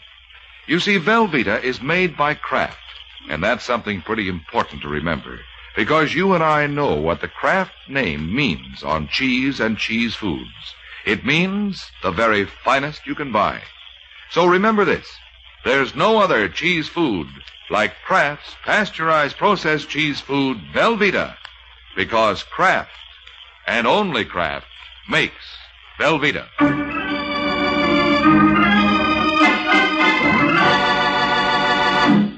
the case of the talented Texan. It's late afternoon in New York, and in a small furnished apartment on Manhattan's east side, a gentleman named Reed Stevens prepares for business while his wife watches interestedly as he opens up shop. There's a box of shells in the bottom drawer, Kay. So? So would you mind getting it for me? You going to work? What's it look like? Ask a silly question and get a silly answer. What'd you say? Oh, nothing. Haven't you found it yet? Yes. You must like working for Conway. Here. What makes you say that? Been at it for 7 months. That's the longest I ever remember you working for anyone. I didn't have any better offers. What about Myers? Didn't he offer you $50 a week more? That's right, he did. Why didn't you take it? Maybe I didn't like the hours. Or maybe it's because Mr. Myers is a bachelor. What's that supposed to mean? Don't you think I know the big attraction at Conway's? Suppose you tell me. Mrs. Conway. How's that again? Don't try to kid me, Reed. I recognize the signs. I've seen them often enough. You're in love with her. You're out of your mind. Then why does your face light up every time she calls you? Does it? Yes. And she feels the same way about you. You think I'm blind? No. If anyone's blind, it's been me. Well, I'd better stop. You're my guy, and nobody's going to take you away. Mm-hmm. Well, this has all been very charming, but if you'll excuse me... Where do you think you're going? To work, do you mind? Now, Reed, listen to me. You know, if I didn't love you... You're going to get out of my way? No, I am not. We're going to have this out right here and now. I told you something, Kay. If Conway calls, tell him I'm picking up his missus first, then I'll pick him up at the club. Have you got that? Yeah, I got it, Reed. I got it the first time.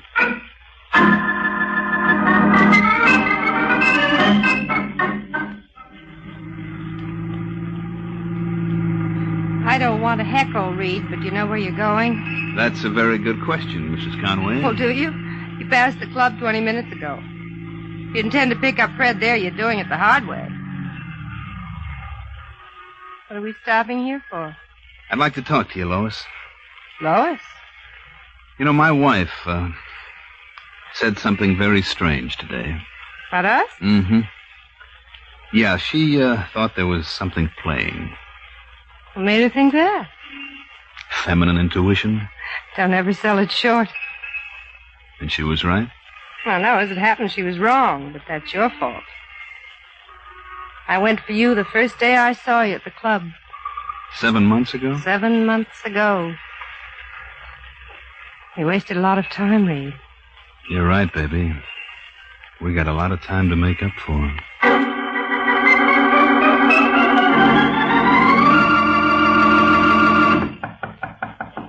Just a second.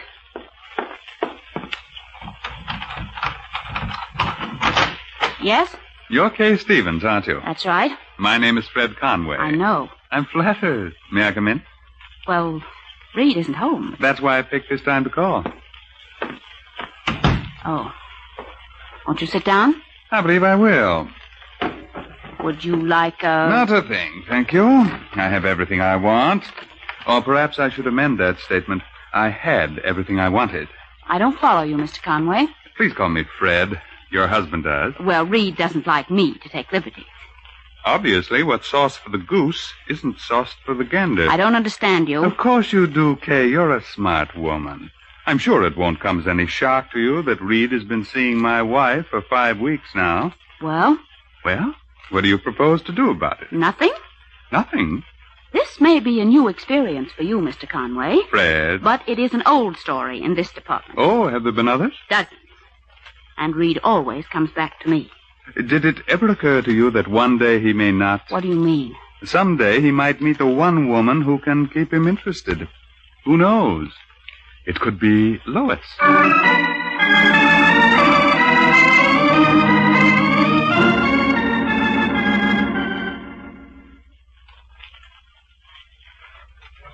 Jackie. Oh, hi, Mr. Conway. I didn't see you come in. How we doing?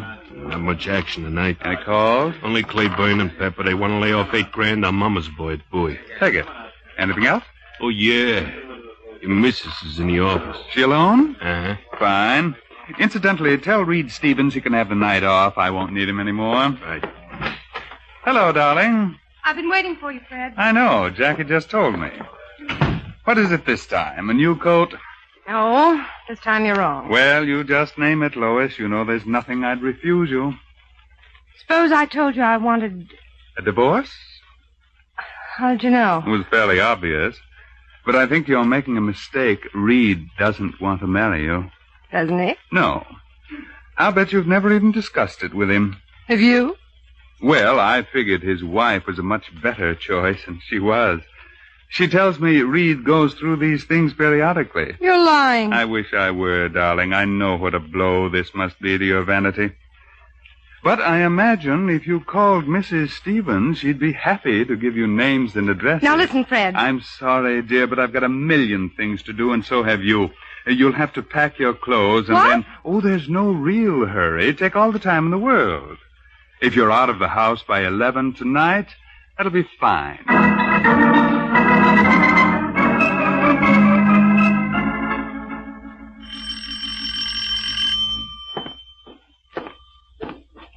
Hello, I guess you must have been expecting someone else. What do you want? You Reed Stevens? That's right. I want you. Now, look, mister. Just call me Tex. What's the idea of the cannon? What's generally the idea? You nuts?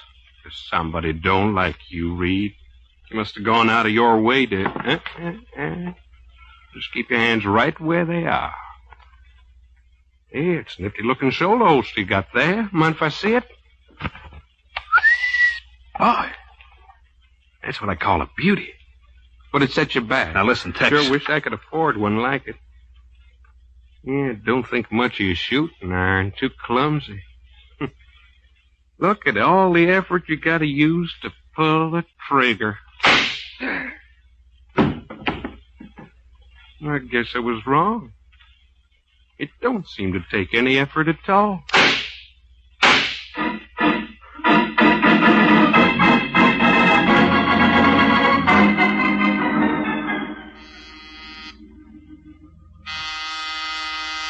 Just a second.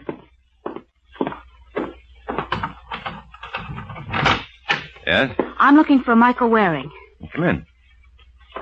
Well, I'm afraid there must be some mistake. Are you Mr. Waring? That's right. I mean, are you a private detective? I got a license that says so. Well, where's your office? I don't have one. I work right out of here.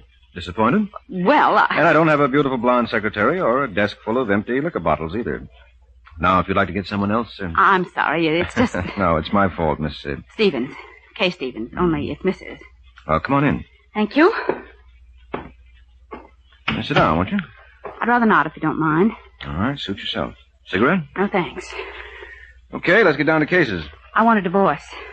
What do you expect me to do about it? Well, I'll need evidence. So you want me to do a little keyhole peeking? Huh? Yes, his name is Reed Stevens. You mean his name was Reed Stevens? What? That's a funny thing, Sergeant, but I don't remember you knocking. Come to think of it, I don't remember that either. What do you mean my husband's name was Reed Stevens? Well, don't you always use the past tense in connection with a deceased? What are you trying to say? He's been murdered, Mrs. Stevens. No. Yes, nobody knows that better than you. Where is he? Where is he? I've got to see him. You will. You care to join us, Mike? Is it a pinch? It is indeed. I'm so glad your apartment is only 8 minutes from headquarters. Whenever we have a homicide, I can always stop here first. And very rarely have I been disappointed. All right, folks, let's go.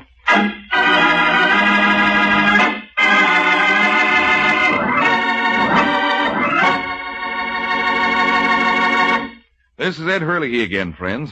Well, while Sergeant Corbett and Mike go to headquarters with Mrs. Stevens, I'd like to tell you about an idea that will save you money next time you go to your food store. Just get a loaf of Velveeta, Kraft's smooth melting pasteurized processed cheese food.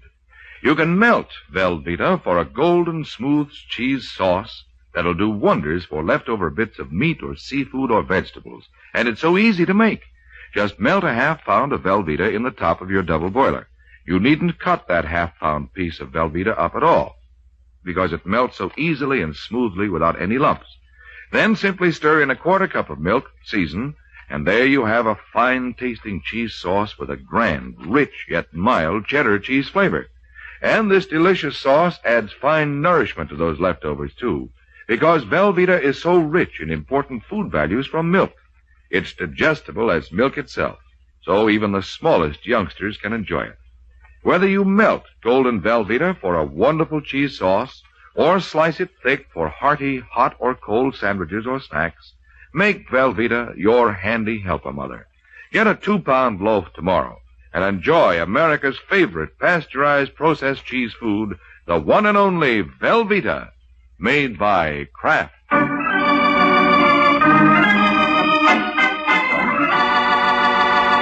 Now, back to the adventures of the Falcon. Only 15 minutes have passed since Kay Stevens was arrested for the murder of her husband. And now at headquarters, while Mrs. Stevens is being booked, Sergeant Corbett makes our hero a sporting proposition. Look, Mike, I've got an idea. Why don't you just walk out of here and I'll make believe like I never even saw you with Mrs. Stevens? Oh, no, that's big of you. Okay, I was just trying to help. She killed her husband just as sure as you're standing there. I did not. Then why were you consulting Waring? I had my reasons. If you weren't so stupid, you'd see that I couldn't have killed Reed. Why not? Because I was in love with him. Why did you want a divorce? Because I was fed up with him. That makes a lot of sense. Oh, sure it does. You can be crazy about somebody, and yet they can do things to you that drive you out of your mind. Don't make me laugh. Oh, it happens every day in the week. It's the old story of not being able to live with someone or live without him. She managed it nicely. I tell you, I didn't kill him, Sergeant. You knew he was chasing around. He did it before? But this time he wasn't coming back. He always came back. If you were so sure of that, why did you go to Waring to get you evidence for a divorce? Oh, I don't know. I'm all mixed up. You weren't so mixed up that you couldn't hire a professional gunman? That is not true. All right. Lay off a Corbett. What's this about a professional gunman? We got a description of the lad who actually pulled the trigger. Who is he? We're not sure yet, but according to the building superintendent, he was a tall, red-headed boy who spoke with a Western accent. You think Mrs. Stevens hired him? Yes. You're crazy. I would never do anything to hurt Reed. All right, that's enough, Kay. Who was the other woman this time? I have no idea. Well, if she's bashful, I'll tell you. It was Lois Conway. Lois Conway? Freddie's wife. You know her? Not personally. Oh, really? Maybe I'm missing something. Take it easy, Kay. I'll keep in touch.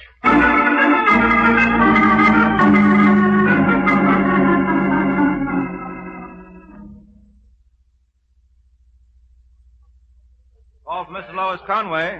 Call for Mrs. Lois Conway. Right here, boy. Hello, Mrs. Conway. You're no bellhop. Well, how could you tell? I thought I did a real professional job. Who are you? Mike Waring. The one they call the Falcon? Now, I'm sure it pays to advertise. What do you want with me? Well, it's a long, dull story. Why don't we step into the bar and I'll tell you about it? No, thank you. I think you'll change your mind. Reed Stevens is dead. What? Mm-hmm. Murdered early tonight. Maybe I could stand a drink after all. Bar's right over there. How did it happen? A professional gunman paid him a visit in a little hideaway Reed rented on East 58th Street. Did they catch the man? No. And they don't know who hired him, huh? Well, the police are inclined to believe it was my client. Your client? Mrs. Stevens. So crazy Reed was happily married. He told you that himself? Several times. Right through this door. Would Monsieur like a table? No, monsieur, we'll sit right at the bar, but we would like a couple of whiskey sours. Very good, sir. You seem to know my preferences. Oh, you'd be surprised what I know about you, Lois. Lois? Well, I figured it's permissible. After all, I do know you real well. I even knew where to find you. How'd you manage that? Well, I went to your room first and told the maid I had a COD parcel for you. Imagine my surprise when she said you were staying at the Creighton. Indirectly, that told me a lot more. I don't see how. Well, that's because you're no detective. You see, when she refused the COD, it could only mean one thing. What? That your husband must have known about you and Reed and tossed you out on your lovely ear. How dare you? It's a nice right cross you've got. I never want to see you again. Now, don't count on it, Lois. I was brought up right. I'll be back if only to turn the other cheek. Take care of yourself, Angel.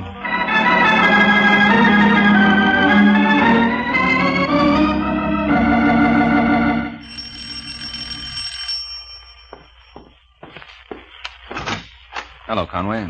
Waring. I dropped by earlier tonight. So the maid told me. Come in. Thanks. Take off your coat. No, I don't think I'll be staying long. You hear about Reed Stevens? Yes, too bad, wasn't it? Yes, especially for his wife. I'm working for him. Don't tell me they think she killed him. They certainly do. Well, that's absurd. From what I know, they're a very devoted couple. Mm-hmm. Well, would you have any idea who done it? According to the papers, it was a gunman for hire. Yes, but the question is, who picked up his tab? I can't believe it with Mrs. Stevens. No, neither can I. Did he have any enemies? Present company accepted. Just what is that supposed to mean? Well, after all, he wasn't one of your favorite people. Oh, maybe not a real favorite, but I liked him. Even after he walked off with your wife? You're mistaken, Mike. Nobody ever took anything away from me. Mm-hmm. Well, when Reed did, he certainly didn't get to keep it for long. Jackie. Yeah? This is Mr. Waring.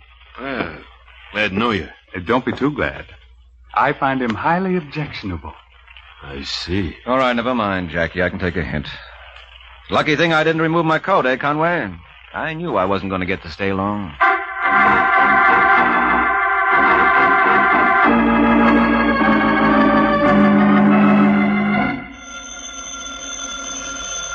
You want me to... Never mind, Jackie. I'll take it. Hello. That you, Freddie? Yes, Lois. I called several times before. So Jackie told me.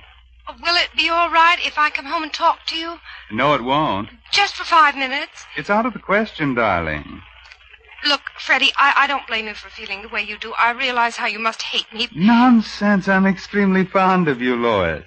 Well, then couldn't No, I'm afraid we couldn't. It won't ever happen again. Certainly not with Reed Stevens, anyway. You've got to give me another chance. I'll make it up to you. I swear I will. You just don't seem to understand, Lois. I'm not interested.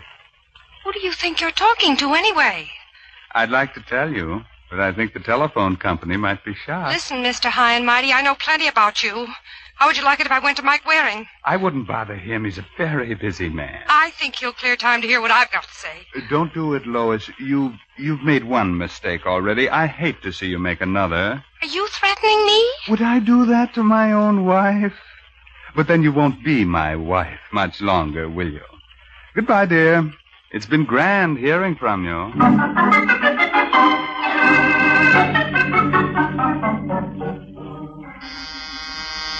Come in. I'm looking for Mike Waring. You know what the good book says. Seek and you shall find. Yeah, I'm sure glad to make your acquaintance, Mr. Waring. I heard a lot about the Falcon. Well, you can't believe everything you hear. I'll say that's a good one. And what's on your mind, Mr. Just call me Tex. Everybody does. All right, Tex it is. Sit down. Thanks. Make yourself comfortable. I'll be back. Oh. Where do you think you're going? Down the hall. Come back here. I just remembered. I said come back here. Is that thing loaded? You can have 6 guests. No, thanks. I'm awfully bad at games. Well, I would have thought you'd be 1,000 miles from New York by this time. Why? Is it your practice to hang around after you do a job? You're obviously confusing me with someone else. I doubt it. You're the boy who gunned Reed Stevens. How in the world did you ever figure that out? I'm psychic. Who are you working for, Tex? I'm glad you mentioned that, Mr. Waring, because that's why I'm here. Now, you can see what a trusting soul I am. Oh, yes, with half an eye. Well, what would you say if I told you that someone took advantage of my good nature? No.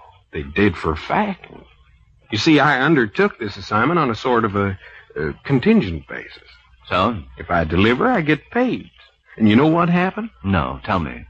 Well, after I took care of Mr. Stevens, my party disappeared. Your party? The person who hired me.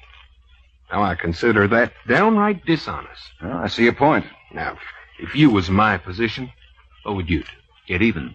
That's just what I thought. Of course, that ain't going to put any money in my pocket, so I was wondering if you might be willing to recompense me. Well, I don't know. What have you got to sell? A little piece of evidence that'll give you the name of the person who hired me. Where is it? In this handkerchief. May I? Oh, no, I'm afraid you'll just have to take my word for it. Well, don't you trust me? Oh, of course I do. Would I be here if I didn't? Well, you can't expect me to buy a blind item. Now, suppose I... No, you don't get back. And that wasn't nice, Mr. Waring. I trusted you. Yeah, I know. I'm sorry, Tex. Guess I lost my head. Yeah, you did indeed. No.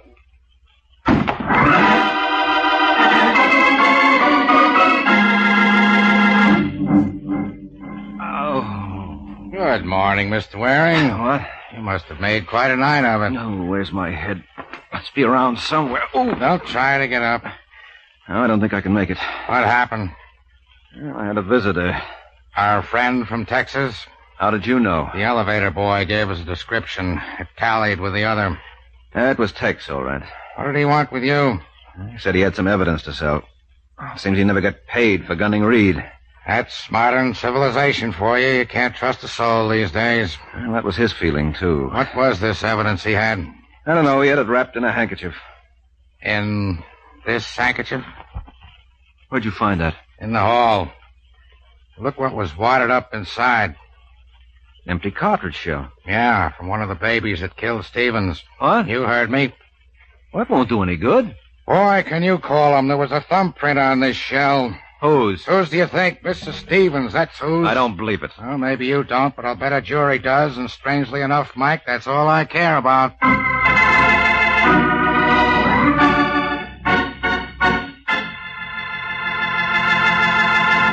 This is Ed Hurley again, friends. Well, Mike seems a bit skeptical, doesn't he? He wants proof. And if you want to prove to yourself how delicious Velveeta is, you try this.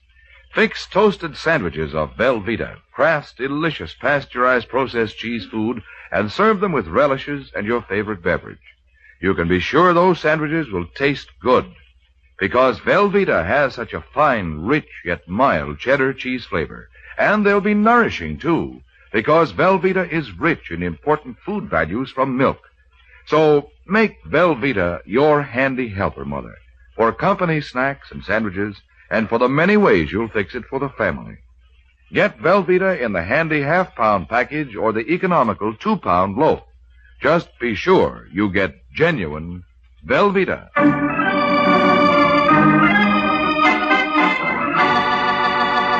Now, back to the adventures of the Falcon. An hour has passed since Sergeant Corbett informed Mike Waring that Kay Stevens' fingerprints were found on the shell that killed her husband. Now, as we find the good sergeant, the Falcon, are on their way to headquarters, Mike still refuses to accept the evidence. Listen, Sergeant, there must be some mistake about that shell. What kind of a mistake? You're certain that's Kay Stevens' fingerprint on it? Absolutely. Well, there must be a logical explanation. Wait a minute. Oh, no. What's the matter? I know what's coming. You see it all now. You know who was responsible for Reed's murder. Well, I do. Can you pick up Fred and Lois Conway? What for? All right, just humor me, will you? Okay, Mike, if you're going to act like a jerk, there's no reason why you shouldn't have an audience. They'll be there.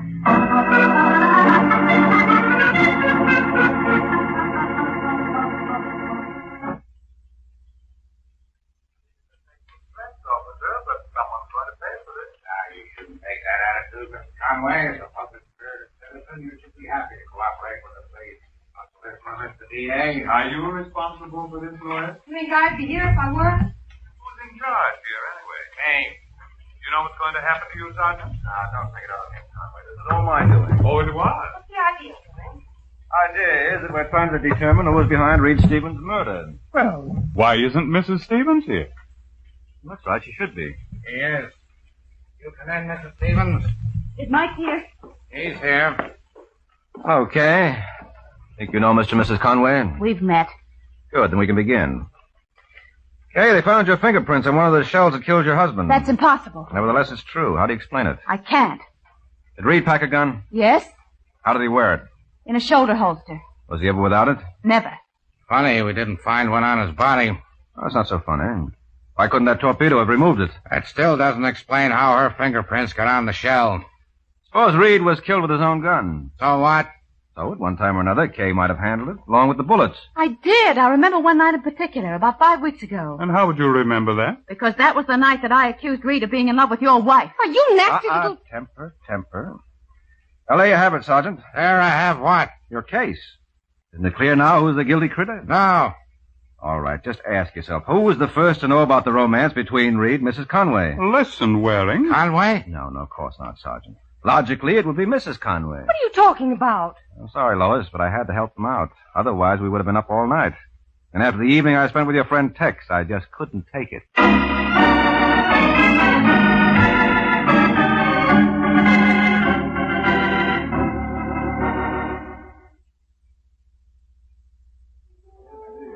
Well, that's all there was to it, Kay. Once I realized Tex was working for Lois, it all added up. Incidentally, did the police pick him up yet? 20 minutes ago. His real name is Leo Haynes. Where'd they find him? On the west side, naturally. I still don't see Lois's motive. Oh, that's simple. She learned her husband told her the truth. She was just another girl to Reed. And look what she gave up for him. What? Well, Conway threw her out, didn't he? Now, that's the part I don't understand. You think that Conway would have gone after Reed? Wasn't worth it to him. Fred's the kind of man who doesn't like trouble. He had his revenge when he packed Lois in. And as far as he was concerned, that took care of everything. So poor Lois winds up in the middle with nobody wanting her. Except the police. How did you peg her, anyway? The police gave me the answer. Remember where they found Reed's body? Yes, in a little hideaway he had on East 58th Street. And what made it a hideaway? The fact that nobody knew about it. Exactly. Nobody knew it. Except Reed and Lois. So who could have given Tex the address? Of course it had to be her. Why didn't I think of that? Because you're not a detective. Well, you deserve a lot of credit, Mike. Was that all I'm going to get? Oh, no. There's something else. Something you really deserve. What's that, Angel? The check. Good night, Mr. Waring.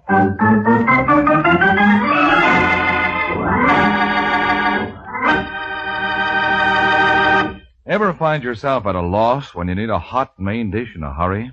Well, don't let that happen to you. Always keep a package or two of Kraft Dinner on your pantry shelf.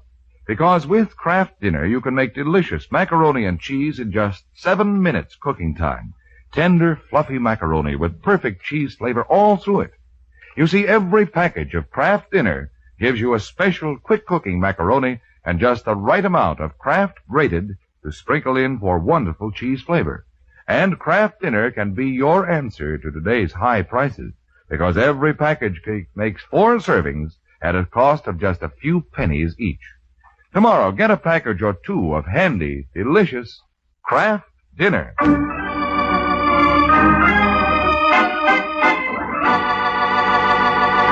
The Case of the Worried Wife. The Case of the Worried Wife. That's the title of next week's adventure of the Falcon. When Mike Waring learns that if a playboy gets married and tries to settle down, he may find things awfully dead. So be sure to listen at the same time next week to another exciting adventure of the Falcon, brought to you by the Kraft Foods Company. The Adventures of the Falcon are based on the famous character created by Drexel Drake, produced by Bernard L. Schubert, written today by Eugene Wang, and directed by Richard Lewis. Music was by Arlo. Les Damon was starred as the Falcon, with Ken Lynch as Sergeant Corbett. Be sure to hear the great Gildersleave next Wednesday evening over most of these stations. In next Wednesday's broadcast, Gildy comes face-to-face with an hilarious problem and solves it in a way that will keep you laughing for days. Remember the show, the time, and the place, the great Gildersleave next Wednesday evening over most of these stations. Check your local newspaper for time of broadcast. This is Ed Hurley speaking for the Kraft Foods Company. Be sure to hear Rex Harrison and Lily Palmer on The Big Show on NBC.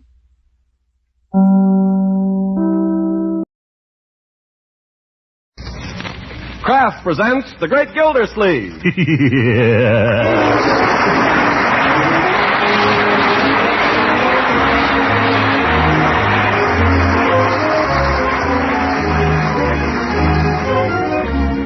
Kraft Cheese Company will also bring you Bing Crosby every Thursday night. Present each week at this time Harold Perry as The Great Gildersleeve, written by John Wheaton. We'll hear from The Great Gildersleeve in just a moment. What kind of appetites do you have in your family? Well, if they're the kind of appetites that have to be tempted, here's a suggestion. Get acquainted right away with Parquet Margarine, the delicious, wholesome spread for bread made by Kraft. Because the delicate, appetite-tempting flavor that makes Parquet Margarine such a delicious spread for bread makes it grand for cooking, too. Serve Parquet at the table, of course, at every meal, but keep it nearby when you're preparing meals as well. You see, Parquet seasons potatoes and all hot vegetables to the king's taste. You'll find cookies and cakes taste better made with Parquet because it adds its own delicate flavor to all baked foods. Parquet makes pan-fried foods tastier, too. And remember, you're adding extra nourishment to foods when you use Parquet Margarine. It's an excellent energy food that contains vitamin A.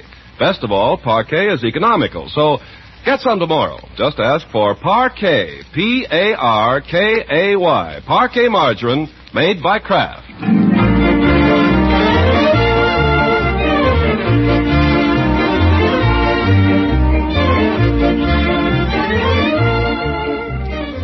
let's join our friend, the great Gildersleeve. For several days, he's been harboring a dark secret. To wit, the third tooth from the rear on the upper left-hand side has been giving him a little trouble. Oh, it has not.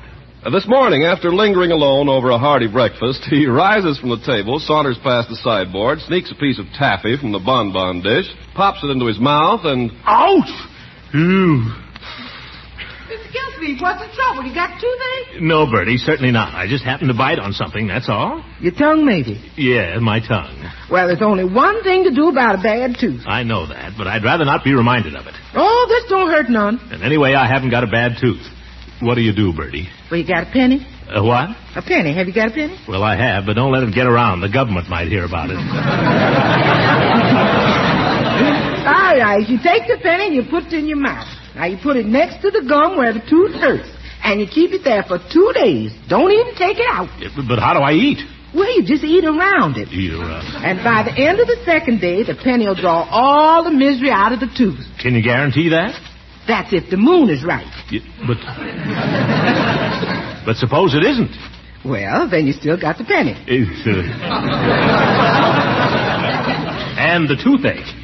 Why wouldn't it be better just to break down and go to the dentist? Well, that's good, too. What's all this about dentist? Oh, I was just... Nothing, Marjorie, nothing. Bertie and I were just having a little discussion. Weren't we, Bertie? Yes, about people that don't take care of the teeth. Bertie. Well, I don't care. I don't care if I am a tattletale. When I know something's wrong with you, I ain't going to hide it. You're right, Bertie. You got to take care of yourself, Mr. Gildersleeve, and you got to take care of your teeth. Your teeth is my meal ticket.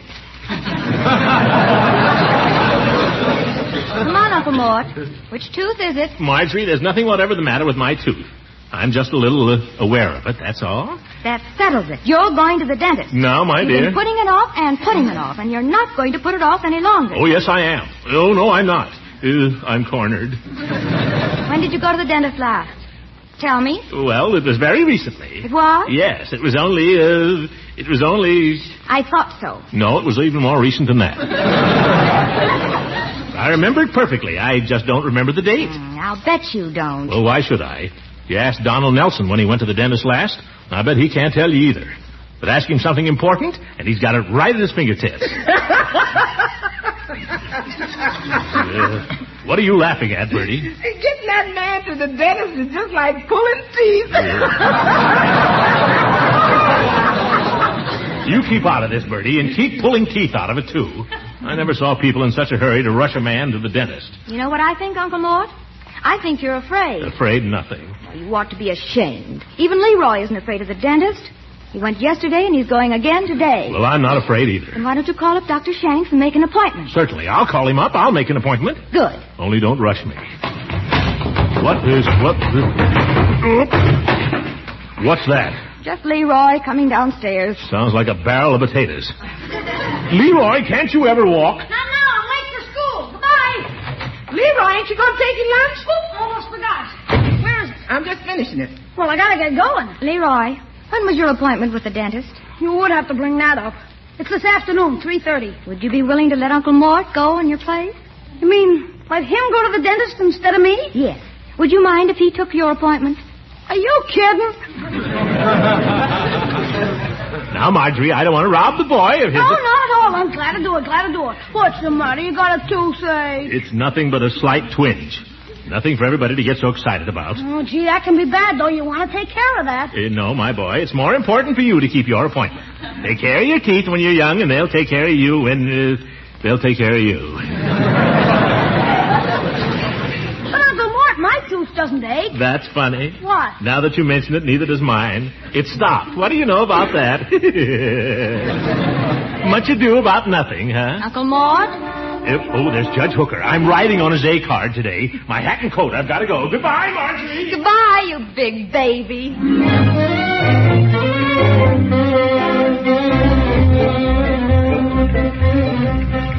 Hurry up, Gildy. I got the motor running. Good morning, Judge.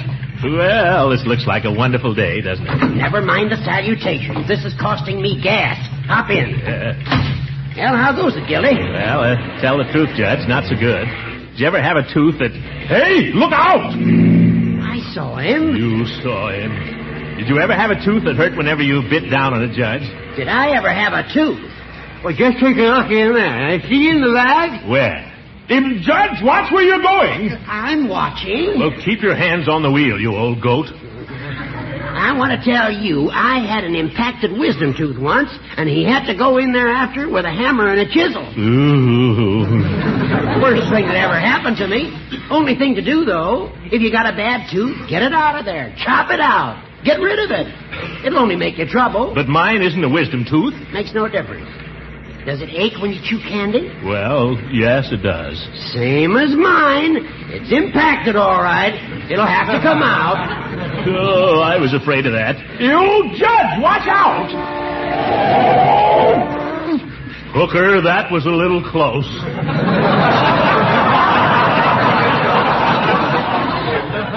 Listen, who's driving this car? I don't know. Is anybody driving it?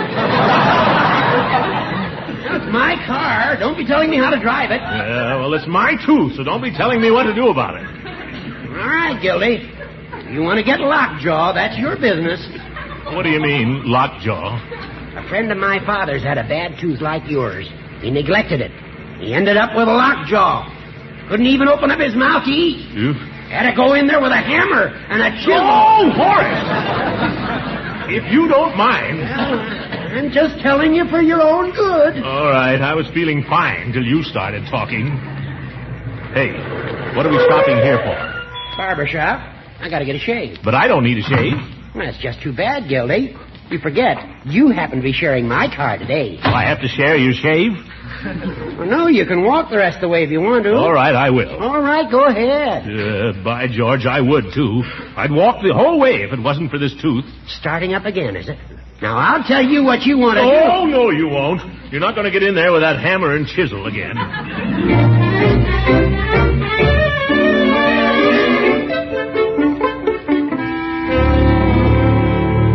Make it a quick shave, Floyd. I got Gildersleeve waiting here. Oh, carpool, huh? How you been, Mr. Gildersleeve? Not so well, Floyd. Tooth's been bothering me. This one I have. Well, yeah. Well, you think that's bad, huh? My wife's uncle had to have a tooth out last week. He lives 12 miles out of town, and all he's got is an A card. An A card, mind you. Is that fair? I'll leave it to you, Judge. Now, Floyd, what does your wife's uncle do for a living? Oh, he's retired. He's got his pension. I thought so. Oh, wouldn't you retire if you got a pension? Is that any reason to take a man's gas away from him? Under the present circumstances, it's as good a reason as I can think of. And they're not taking his gas away from him. They're just holding him down to what he needs. Yeah, well... The government isn't picking on your wife's uncle, Floyd. They're just cutting out a few things like those trips over to your house for Sunday dinner. Hey, maybe they're doing me a favor at that. Hey, but I had a fella in here yesterday. He sat right in that chair where you're sitting, Mr. Gildersleeve. I think I'll move. This is too much like a dentist chair. Hey, don't say dentist to me. But I was telling you about this fella. I don't know who he is, but he came in here, and it turns out he's very close to a certain party, and he tells me that this gas rationing is a lot of bunk. Oh, he did, huh? Yeah. He says there's no shortage of gas. He says there's gas to burn right here in Summerfield. They're not rationing gas, Floyd. They're rationing mileage. They're rationing rubber. Well, why don't they say so then? They've been saying so. If you could just read, you ignorant... Now, Horace. Perhaps reason would be more effective with our little chum here. Yeah, gee, let's not get into an argument over this. All right, Gildy, you try to explain it. I will. Now, Floyd, you say that gas rationing is the bunk. Well, that's what the fella told me. But, Floyd, do you know who controls most of the rubber in the world today? The Japs. 90% of it. That's right. That's right. And do you know how important rubber is? This whole country moves on rubber. Well, now, wait a minute. Trains don't. I've been on a train. You've been on it. I know, but the fact is that most of this country's traveling is not done on trains or trolleys or airplanes or buses. Oh, yeah? Yeah. Wait a minute. Here's a piece of paper I cut out. Look. 86% of the traveling done by Americans last year was in private automobiles. Is that a fact? That's why it's important to keep your car and my car going. Because if all the private automobiles fold up, the country's paralyzed. Well, sure, I can see that. Well, that's all there is to it, then. You see, Judge, all it takes is a little reasoning. Well, there's just one thing I don't get. What's that? Well, my tires belong to me. Why shouldn't I ride on them all I want? Floyd Munyon, you're the stupidest man I ever met. I don't see how you ever got through even barber college. Why is... Hey, Gildy. What? What happened to the light of pure reason? All right, you try explaining it. Let me see you get anywhere with him. All right. What is it you don't understand, Floyd? Well, what about this synthetic rubber? What about that? What about it? Have you got any? No. Then how are you going to ride on it? Say, Gildy.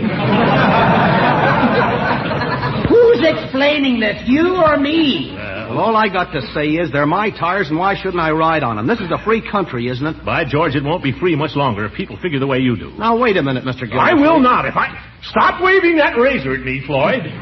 All I say is a man has a right to his opinion. Well, I have an opinion I'd like to express at this time. What's that? You and all the other people who squawk about gas rationing give me a pain. And not in my tooth, either. I'll see you later.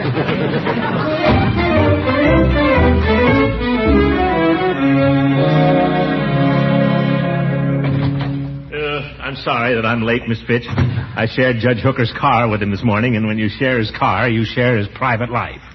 When I came to work on a bus, the woman next to me shared my feet. Very good. They're big enough. Any important problems come up in my absence? Nothing that I couldn't handle. I'd like to see anything you couldn't handle, Miss Fitch. Well, after 33 years in the water department, life doesn't hold many surprises. I suppose not.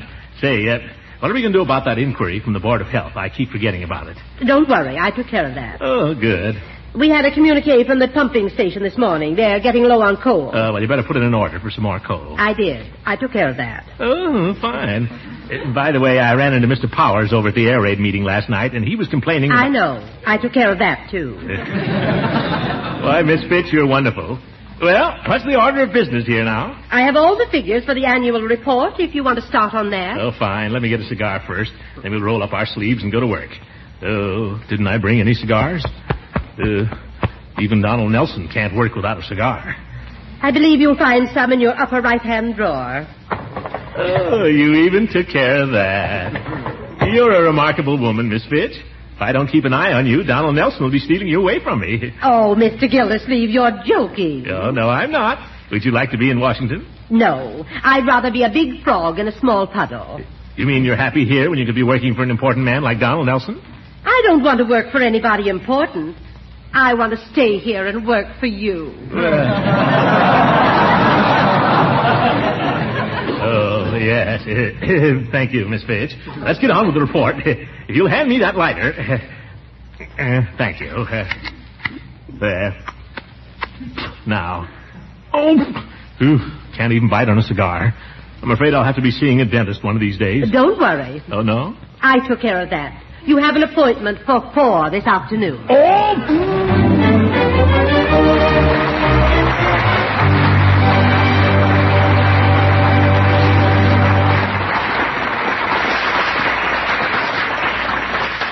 The great Gildersleeve will be with us again in a few seconds.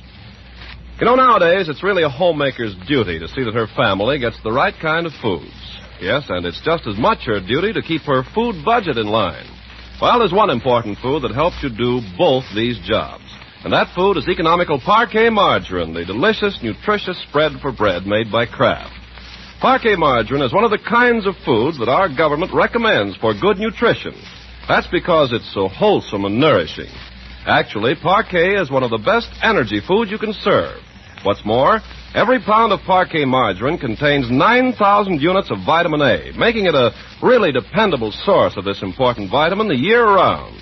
Economical Parquet, you know, is widely known as the margarine that tastes so deliciously good.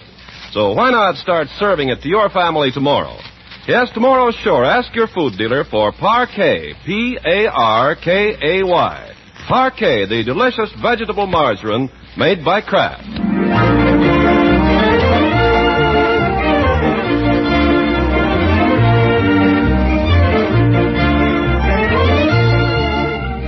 Let's hurry back to the great Gildersleeve, who's in a sorry state by this time, unable to work, unable to eat, and unable to think of anything but his approaching appointment with the dentist. He's decided to come home for a little rest before the ordeal, and we find him now trudging up the walk, while in the living room, Marjorie and Mrs. Ransom are deep in conference. Don't you tell your uncle now, you hear? 'Cause I don't want him to know I'm making it for him, not till Christmas. Oh, not a word. You just pretend like you want to know his measurements out of curiosity. I'll find some way. I should know them, but I keep forgetting. I guess because I can't believe them when I hear them. Leroy? Who's that? Uncle Mort, so early? Hello, my dear. Oh, hello, Leila. Oh, Throckmorton, you just came here to spy. Oh, no, I live here, remember? Spy on what? Wouldn't you love to know? Oh, would I? I don't know what you're talking about. Well, Christmas isn't so terribly far off, you know. Christmas. Oh, Christmas. Yes, I'm making something for you, but I won't tell you what. Be careful now, you'll give it away. Well, I thought it wouldn't do any harm to tell him that much, but you'll have to guess the rest. Oh, well, that's nice of you, Leila, but you really shouldn't have done it. Marjorie, is Leroy home yet? No, not yet. He usually doesn't bust in till about 10 after 3. Burst, Marjorie. Oh, yeah, burst. Yes. Well, don't let him get away without speaking to me. Oh, but Throckmorton, don't you want to guess? Haven't you any curiosity? Guess? Guess what? What I'm making for you. Oh, well, I'm afraid I wouldn't be very good at guessing today, Leila. To tell the truth, I'm feeling a little under the weather. Uncle Mort, is it that tooth again? Well, yes. Oh, I knew it. If you'd gone to the dentist, you'd feel better. I'm going to the dentist, and I feel worse. Glad you finally got some sense. Now, why don't you just lie down here and rest till it's time to go? I think I will, if you don't mind. Yes, now go get a hot water bottle. That may help. Oh, lie down now, Throckmorton. That's right. Poor boy. Got a nasty tooth. Lay your head down now, and I'll just kneel here and soothe your brow.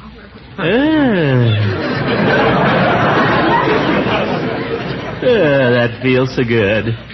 You have healing hands, Leila. Oh, gracious, I'm afraid they're pretty rough now that I'm doing my own work. Isn't that admirable? Don't stop. I think the pain is going away. Throckmorton. Yes, Leila? It begins with an S. If what does? The thing I'm making for you. Oh, yeah. It's a nice letter, S. I don't want you to get the idea that just because I'm making you a present, you have to give me one, though. I don't want you to think that. Oh, I wasn't thinking that. Promise you won't give me anything now. All right, I promise. On your word of honor? On my word of honor. Oh.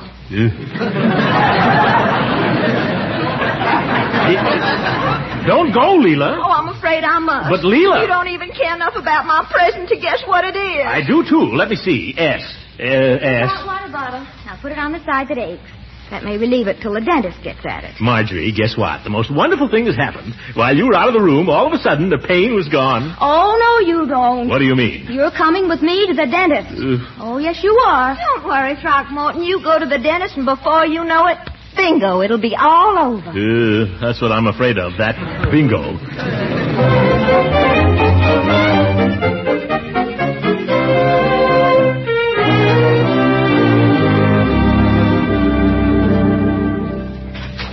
Hello, Mr. Gildersleeve. Hello, Peavy. Peavy, I just sneaked in for a minute. I've got to talk fast. They're waiting for me outside the drugstore. Who, the police? The police. No, Marjorie and Leroy. Oh, Mr. Gildersleeve, you're shaking. Well, you'd be shaking, too. I'm on my way to the dentist. The dentist? Well, that's something we all have to face at one time or another, I guess. Don't give me any philosophy. What I want is something that'll cure a toothache, and quickly. Well, now, that's rather a large order. That's a problem science has been working on for a good many years. I can't wait for science, PV. I've got to be at the dentist in 15 minutes if I don't cure this thing first. Now, how about it? Well, that word cure, Mr. Gildersleeve, is a word we druggists like to avoid. Never mind the word. What I want to know is, you sell toothache remedies, don't you? Yes, I do sell a toothache remedy. Several varieties, as a matter of fact. Though most of them come down to about the same thing, all a clove. It's all right. A toothache remedy remedies a toothache, doesn't it? Well, no, I wouldn't say that. It may relieve it temporarily. Relieve it or remedy it, PV, don't quibble. All druggists are supposed to be friendly, aren't they? Yes, we do rather pride ourselves on our friendliness. Well, then be a pal. Help me out of this, PV. If I can cure this tooth before I get to the dentist, I may be able to call the whole thing off. Mr. Gildersleeve, if I could guarantee to do that, I wouldn't be in the drug business. I'd set up as a dentist.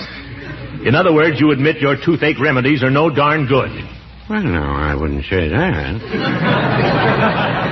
But if you're looking for something really effective, I can recommend a cure for corns. Corns? I've used it myself with great satisfaction. So has Mrs. Peavy. A cure for corns isn't going to help me with my tooth, Peavy. No, but it's a good thing to know about. You're no help to me, Peavy. Goodbye. Oh, Mr. Gildersleeve. Yes? There is one remedy for toothache I've heard recommended. What's that? I've never had occasion to try it myself. I don't know that it has any scientific basis. Oh, never mind the science. What is it? Have you ever tried placing a penny next to gum? Goodbye. Goodbye, Mr. Gildersleeve.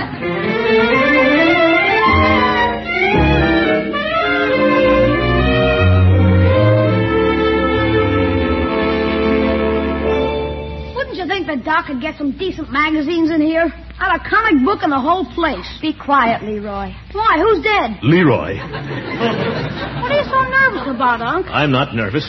I just don't like waiting, that's all. Makes me restless. Your hand's trembling. Leroy, read your magazine. Look at mine, steady as a rock. I bet I could hold it still for 5 minutes. You think you could hold your tongue still for a few minutes? Sure. Well, try it. If you're not nervous, Unc, what did you make Marge drive you down for? Well, because if you must know, dentists sometimes give people gas. I don't want to drive home and I'm under the influence of laughing gas. Now stop asking questions. What are you reading, Unc? National Geographic. Interesting? Oh, yes, very. Wouldn't it be easier to read if you turned it right side up? Good.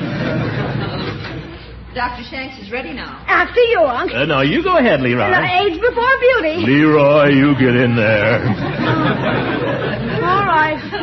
Hello there, Mr. Gildersleeve. Oh, hello, Doctor. I won't keep this young man but a minute. Just finishing up with him. Oh, that's all right. No hurry. Take your time, Doc.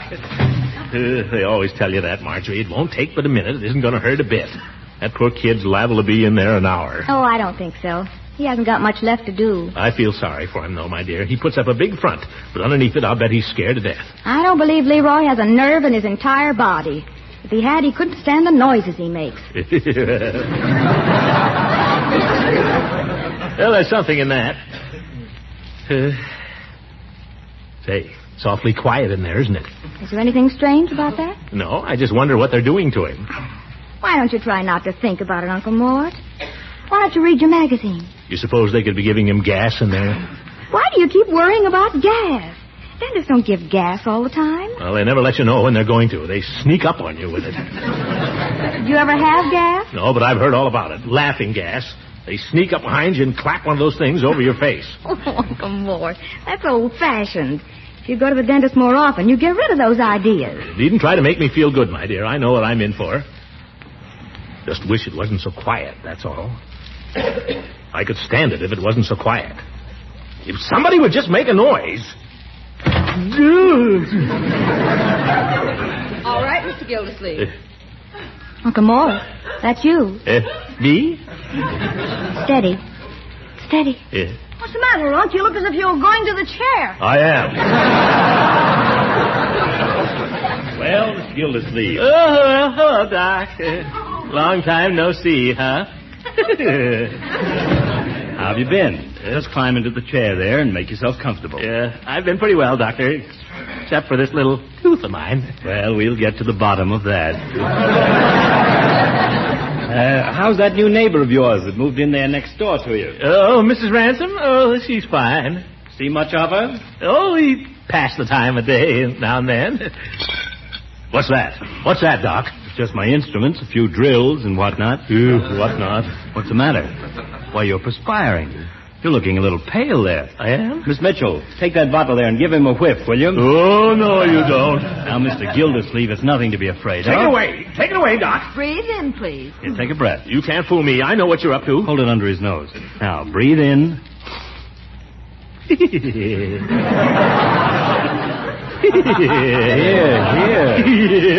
out of that. Stop it. Nothing but spirits of ammonia. I thought it was laughing gas. Laughing gas? I haven't given laughing gas in 20 years. Yeah. Now, let's have a look at that mouth of yours now. Yeah. It's a hard tooth on the upper left-hand side. Well, plenty of space in there. I see, Doc. That's very interesting. It is. You get a sharp pain when you bite down? Miss Mitchell, hand me those tweezers, will you? Well, Doc. Relax, man, relax. This isn't going to hurt. Where have I heard that before? Now, open your mouth. Okay. By the way, what did you have for dinner on Thanksgiving? Turkey. I thought so. There's the whole cause of your trouble. What's that? A little sliver of turkey bone lodged between your second and third molars. When you bit down on it, it jabbed your gum. That's all? That's all. There's nothing else the matter with my teeth? Not that I can see.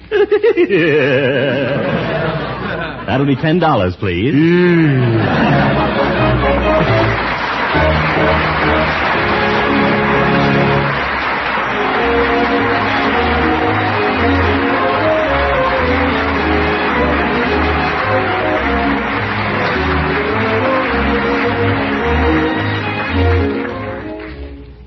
Dear Diary, well, it's been nearly a week now, and I've still got more than 3/4 of a tank full. I've managed to get to most of the places I wanted to go, and I even got to one place I didn't want to go to at all. Yeah, maybe it isn't going to be so bad. What worries me is people like Floyd the barber. They don't seem to realize that the shortage of rubber is nationwide, and that's why rationing has to be nationwide.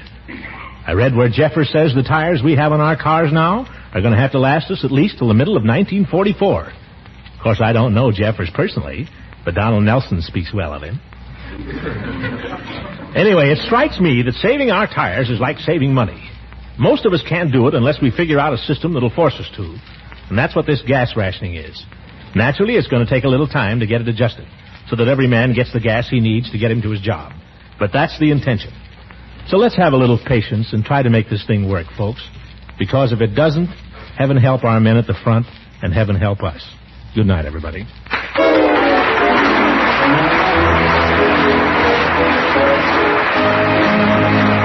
Original music heard on this program was composed and conducted by Billy Mills. This is Ken Carpenter speaking to the Kraft Cheese Company and inviting you to tune in again next week for the further adventures of the great Gildersleeve.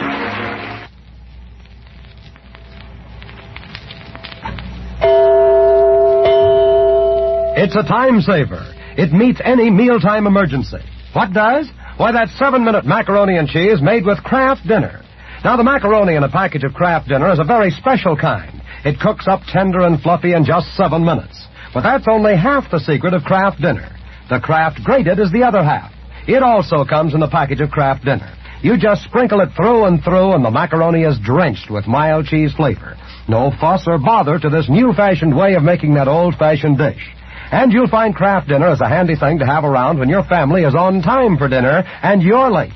Because in just 7 minutes you can serve them swell macaroni and cheese. So keep a few packages of Kraft Dinner on your pantry shelf always. This program has reached you from Hollywood. This is the National Broadcasting Company.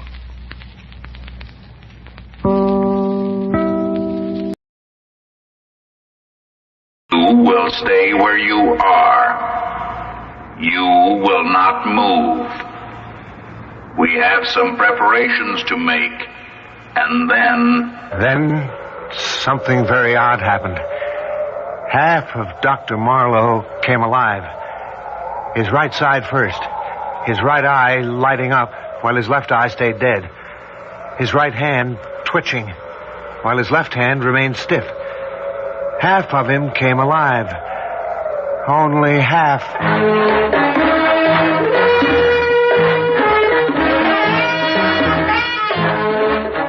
Theater 5 presents Terror from Beyond.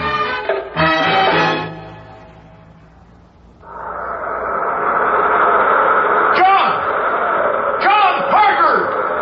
Are you getting this, John? You've got to get it! I don't have much time! He'll be coming back in a few minutes.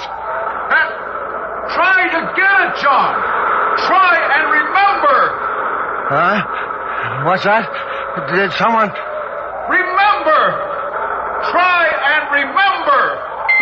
You will not remember. Do you understand? When we are gone, it will be gone, as if it had never happened. And you will not remember. But you've got to remember, John. You've got got to! The whole future of mankind, of life on Earth, depends on it! You've got to! I sat up in bed, listening. The surf was pounding at the foot of the cliff, but that was all. Had I really heard something, or just imagined it? I didn't know. All I knew was I was in a cold sweat. But that wasn't surprising after what had happened, the deaths and... Deaths? But they'd been accidents. Maybe if I went back over it from the beginning... That's right, John! Start back at the beginning! Then maybe you'll remember! And you've got to! You've got to! When was the beginning? When I arrived at the base, I suppose. Went to the administration building for that first briefing session with Dr. Marlowe and Roy. Oh, it's good to see you again, John. It's good to see you, Doctor. Great to have you aboard, John. Did you mind our doing this? Pulling strings to have you assigned up here for a while? Are you kidding? You said it was something interesting. We think it is. As interesting and important as any space work that's being done anywhere today. I know. We'll be putting a man on the moon in a few years, but if we're to go on from there, one of the things we should know is what we're likely to find. In other words, whether there's intelligent life anywhere in the solar system. That's why I hated leaving the old project. You haven't. This is still part of the old project. Remember what our problem was on Vango? Of course. A radio telescope can pick up any message from out there that might be beamed at us, but it's sometimes very difficult to tell precisely where it's coming from. Exactly. Well, we're using a technique here that'll take care of that. A light beam, rather than radio waves. You mean a laser? Mm-hmm. Yes, we discussed that. We've already hit the moon with a beam no bigger than a pencil, but suppose you do establish a contact, how do you get your feedback, your response? Well, we believe we've solved that problem, theoretically at least. But we needed an electronics specialist to work on it with us. That's why we requested you. When do we start? Right away. By the way, you're sharing a cottage with Roy. Now, why don't you go on down there with him? Drop your luggage, we'll get to work. The work. I remember that. Weeks of it. Finally, the big night.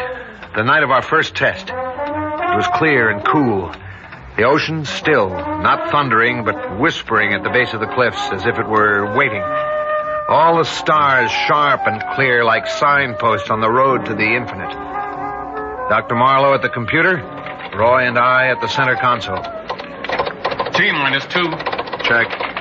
By the way, Doctor, I meant to ask you before, what made you pick Deimos as our first target? Well, it was a few weeks after you left the project. We got a message from there. No. Well, there was some question about it, John.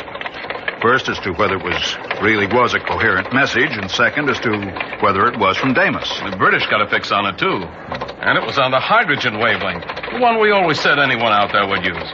That's true. And even though we never got another one, I thought it was worth exploring further. Of course. But that's fantastic. Yes, it's an exciting prospect. But it's also a rather frightening one. Why do you say that? We're reaching out, John. We're getting close to the secret of matter, the origin of life, the mystery of the universe. Sometimes I become a little afraid.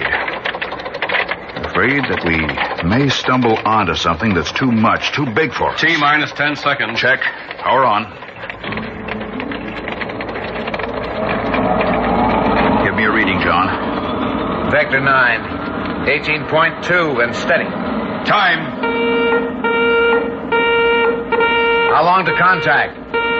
3 minutes, 28 seconds. We sat there tensely, watching our instruments and the clock. Then...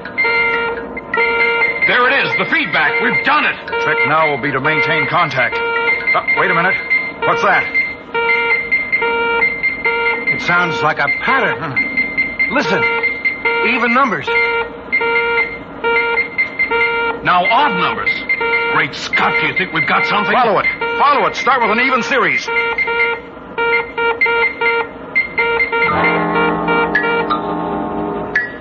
We started following the pattern, and we got nothing. We kept at it all night and most of the next day. Still nothing. Wait. The next night, it's starting to come back to me now. I remember.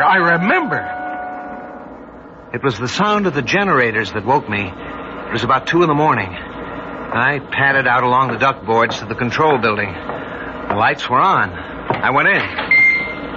And there was Dr. Marlowe. He was sitting at the control panel, and he was strange. His eyes were open, but he didn't seem to see me. Dr. Marlowe? Dr. Marlowe, what is it? What are you doing? Dr. Marlowe! Then something very odd happened. Half of him came alive. His right side first. His right eye lighting up while his left eye stayed dead. His right hand twitched while his left one remained stiff. And then? What? Oh, hello, John. Is anything the matter, Doctor? No. Why should anything? Hey, what am I doing here? Doctor, have you ever walked in your sleep before? Not that I know of. Of course, I haven't been sleeping too well lately. Rather disturbing dreams, but... John, did you change this beam frequency? No, Doctor. You must have done it in your sleep. Shall I switch it back? No. Cut the power, but leave it. I'd like to look at it again in the morning. Do some thinking about it. Somehow, neither of us mentioned it the next day. We just went on with our work, collecting data, trying for another contact, if it had been a contact. And that night, yes, it was that night that we discovered what it meant. The generators woke me again. I looked at my watch. It was almost 3 o'clock, and for some reason, I was terrified. The door of Roy's room was open. As I went by, I saw that his bed was empty. Then I was walking along the duct boards to the control building. The lights were on again. I looked in through the window, and Dr. Marlowe was at the panel as he'd been the night before, with that same dead look on his face. And Roy was standing in front of him, talking to him. I could hear him through the window. Dr. Marlowe! Dr. Marlowe, what is it? Is anything wrong? He's asleep. Walking in his sleep. Better get John. He started toward the door. Then, apparently deciding he'd better not leave the generators on, he turned and went toward the master switch. And as he did, Dr. Marlowe moved. His face still dead, expressionless. He got up, took a heavy wrench, and followed Roy. Then, just as Roy put out a hand to throw the switch, he hit him. I saw Roy's body crumple to the floor. I stood there frozen, unable to move. Dr. Marlowe looked down at him for a moment with no sign of emotion on his face. Then, like a zombie, he went over to the workbench again, picked up an odd assortment of tools, and returned to Roy's body. He bent over him, looking at him as if he were a laboratory specimen. And as I realized what he was going to do, my paralysis left me. I shouted and started for the door, but just before I reached it, I tripped, hit my head, and that was the last I knew.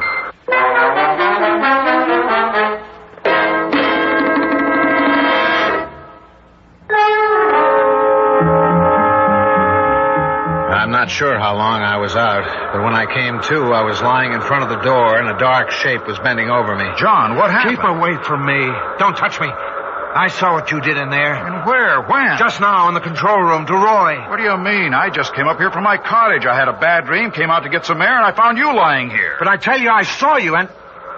And what? I must have imagined it, dreamed it, because I thought I saw you kill him.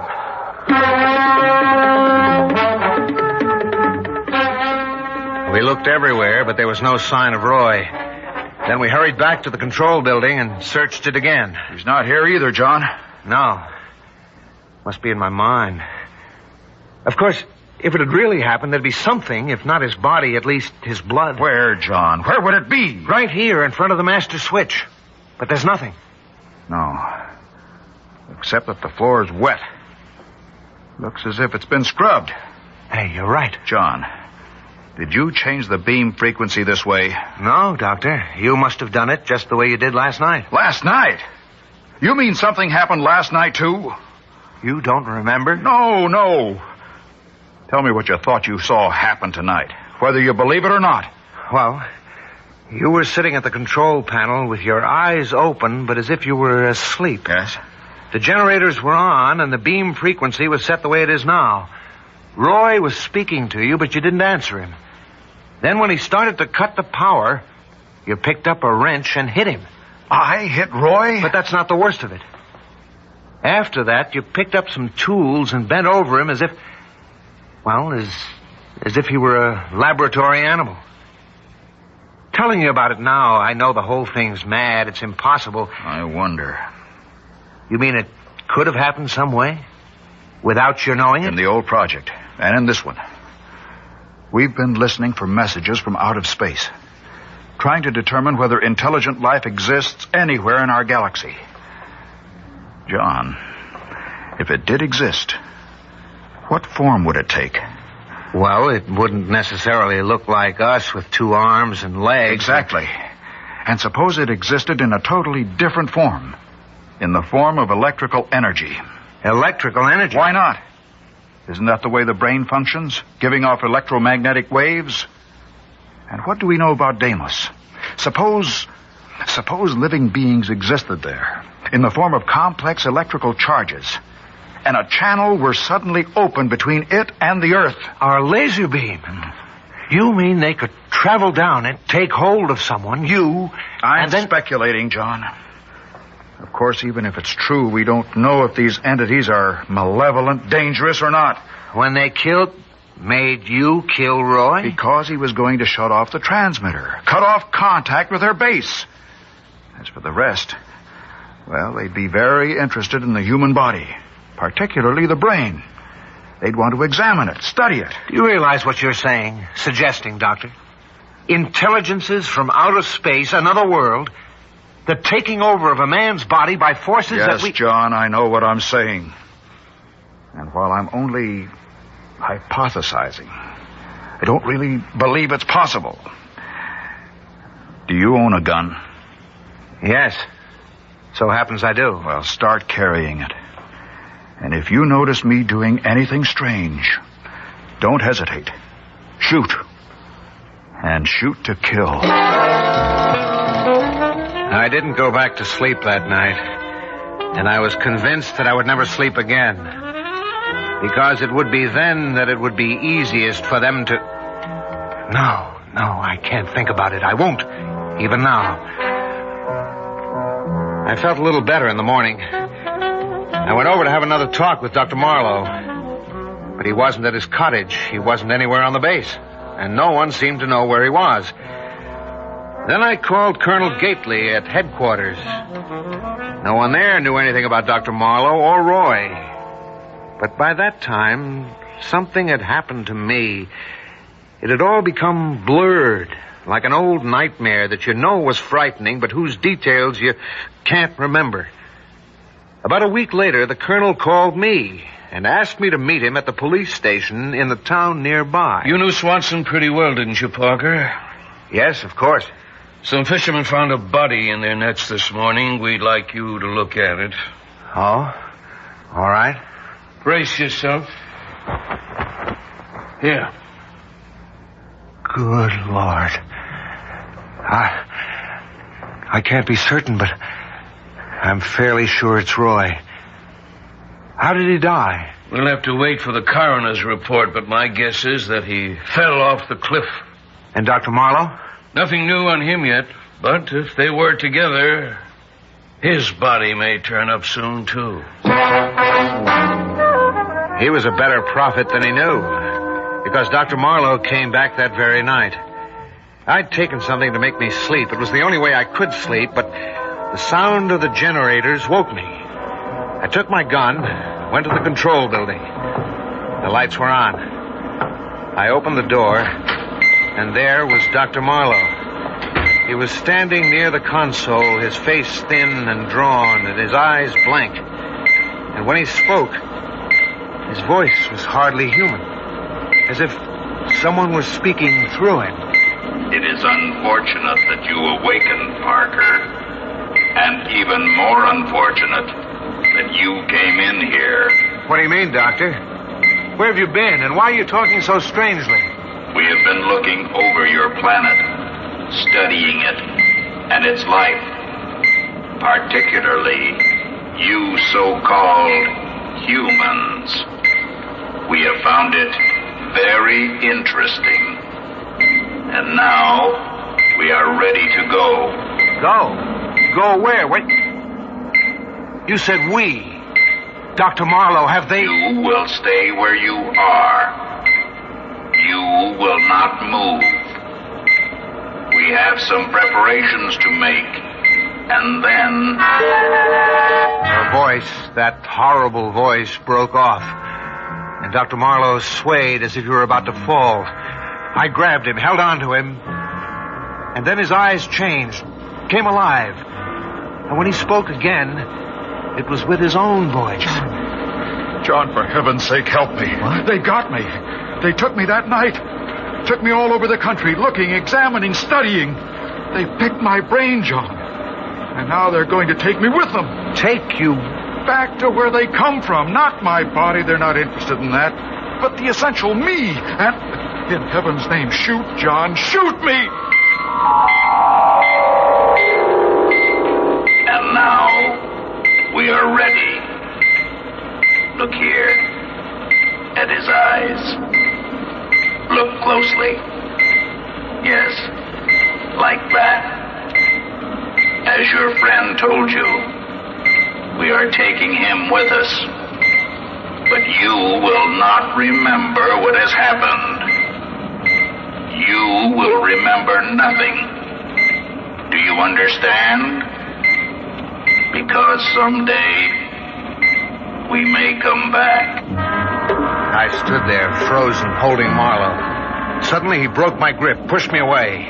Walking stiffly and mechanically, he went to the door, opened it, and went out along the duck boards to the edge of the cliff. Then, without hesitating, he stepped over the edge and disappeared. Now do you remember, John? It's all true. They exist. And they've got me here. Not only that, but they may return to Earth again for others. John, they're coming back now. They're coming. Do something. When I woke up about a half hour ago, I found this all written out on the pad I keep next to my bed. I remember some of what I'd written. But other parts, like Roy's murder and Dr. Marlowe's death, I don't recall at all. Either I'm mad, completely mad, or... No, I can't think about that. In any case, if I showed this to anyone, the world would think I was mad. There's only one thing to do. Tear it up. Every last page of it. Every last page of it. Every last page of it.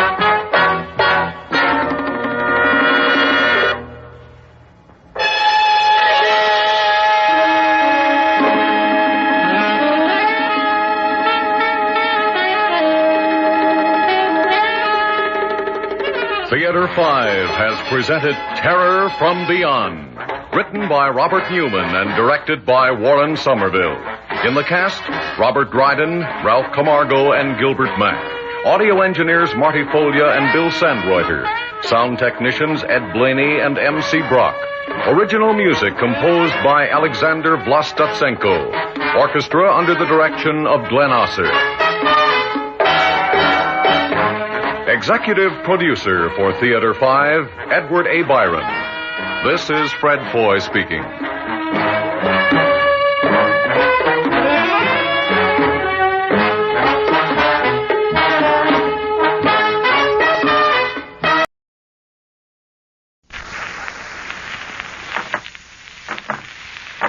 The file of men moves slowly through the night to the mysterious cave by the sea to unveil the stories of the past. Listen to the weird circle.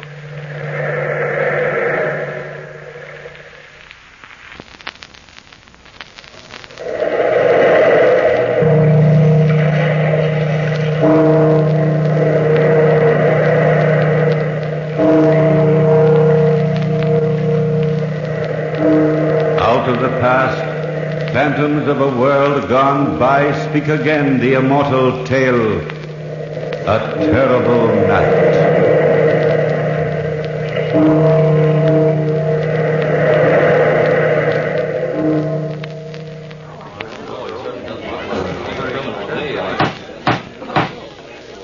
Silence in the court.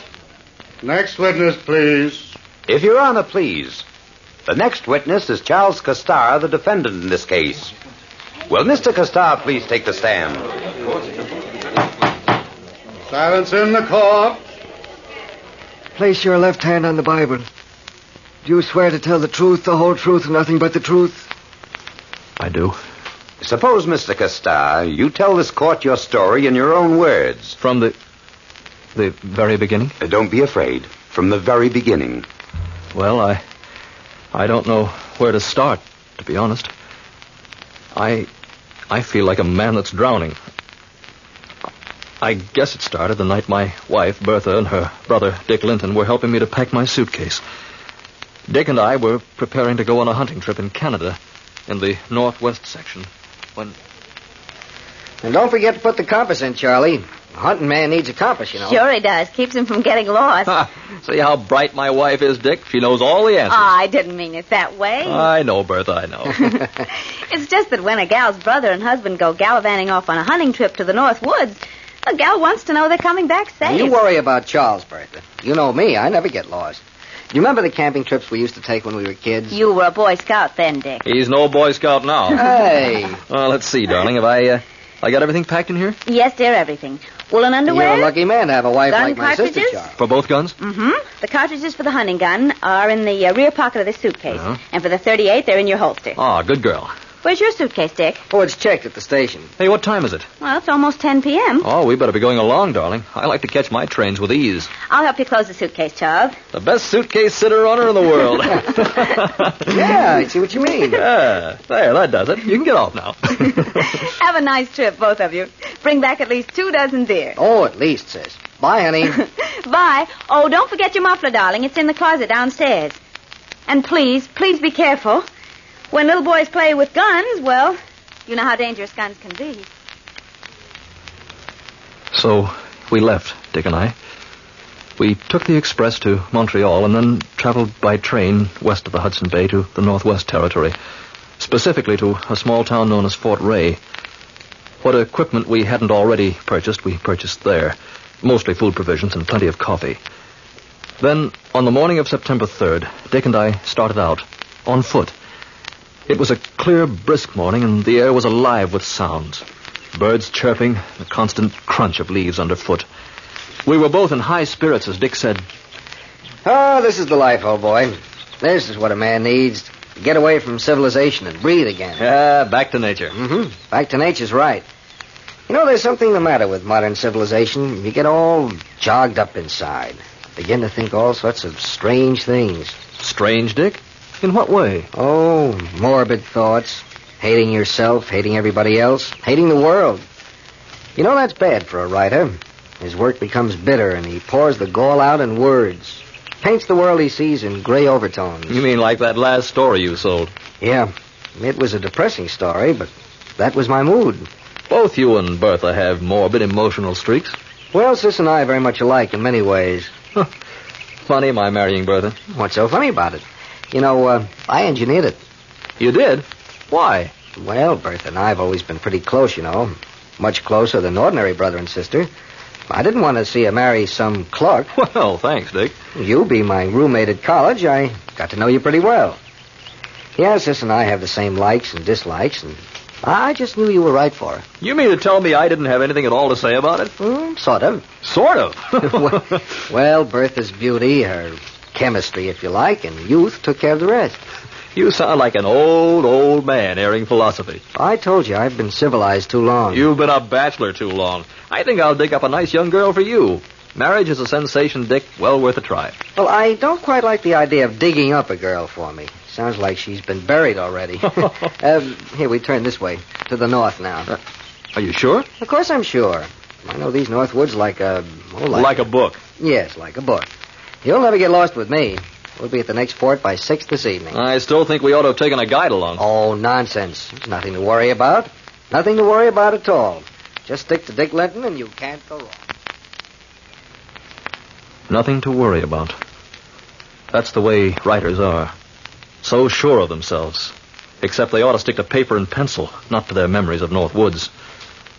At 6 o'clock in the evening, there wasn't a fort in sight. And by 10 o'clock that night, even die-hard Dick had to admit. Well, we're lost. No.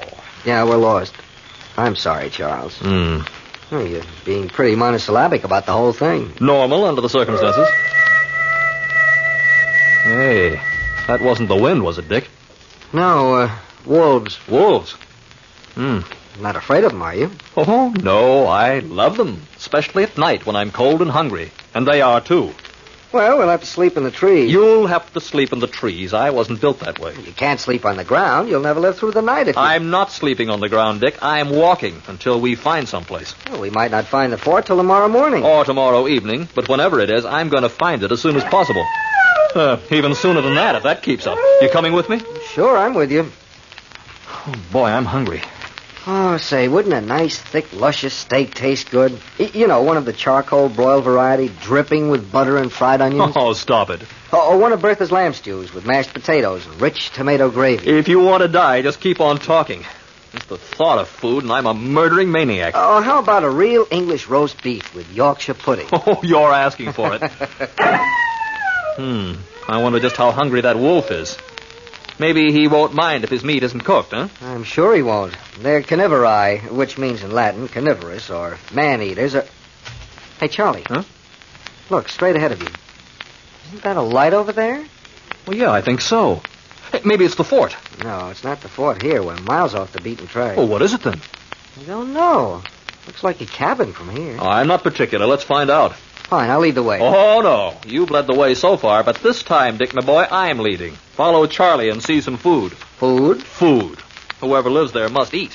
Maybe it's not steak, but it's something.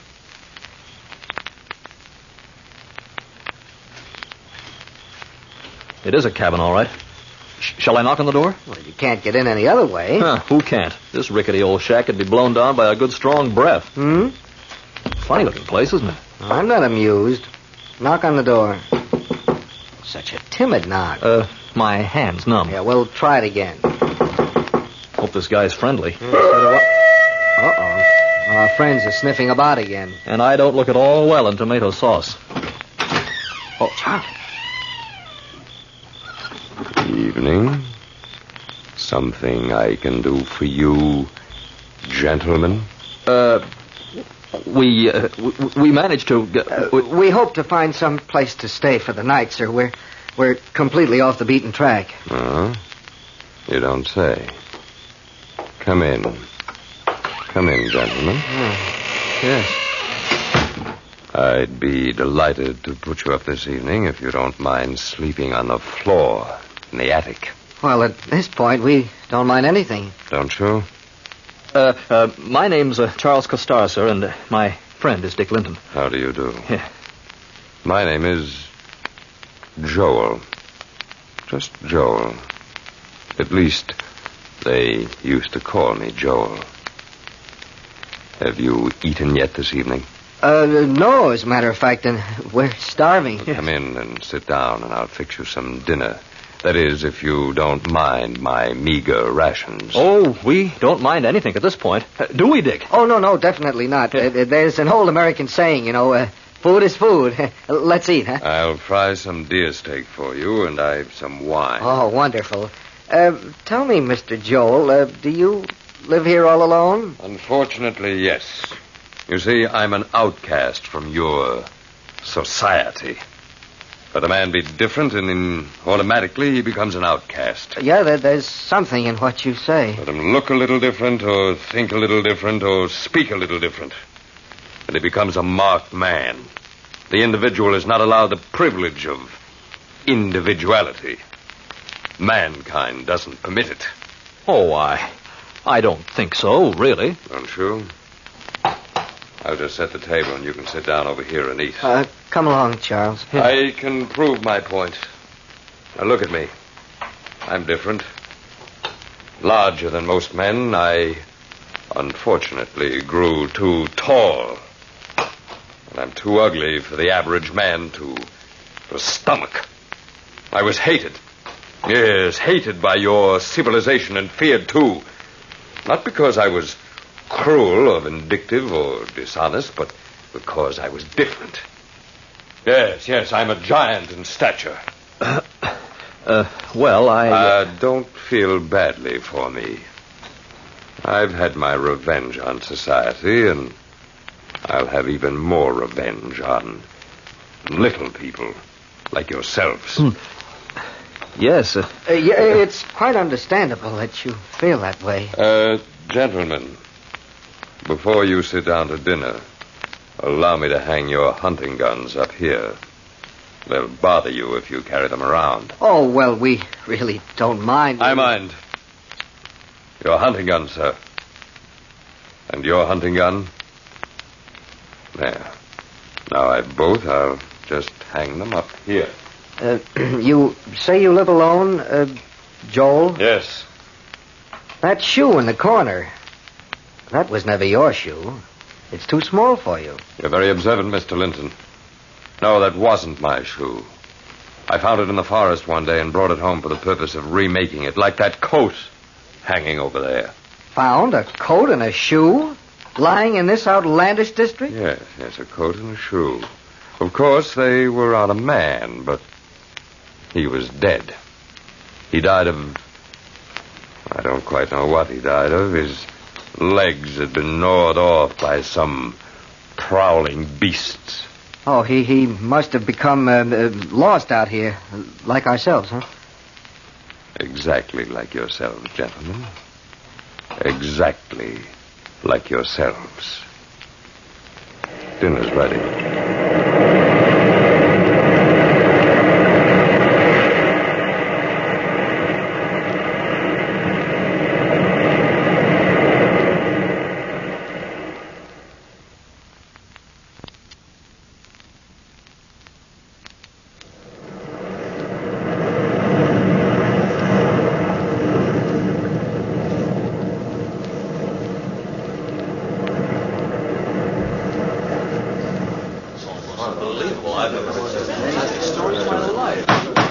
Silence in the court. Silence in the court. Now, go ahead with your testimony, Mr. Castar. Well, you can see what a spot Dick and I were in. We didn't trust that man for a second. Believe me, he was... Well, darn it anyway, the man was unbalanced. It was well after we finished eating dinner that Joel lit a good, warm, roaring fire in the fireplace, and then... Well, gentlemen, it's time to retire. I'm sleepy, and I'm sure you two are. Yes, very sleepy. Mind if we take our guns upstairs? I'd like to clean them. You won't need them this evening. You can clean them in the morning.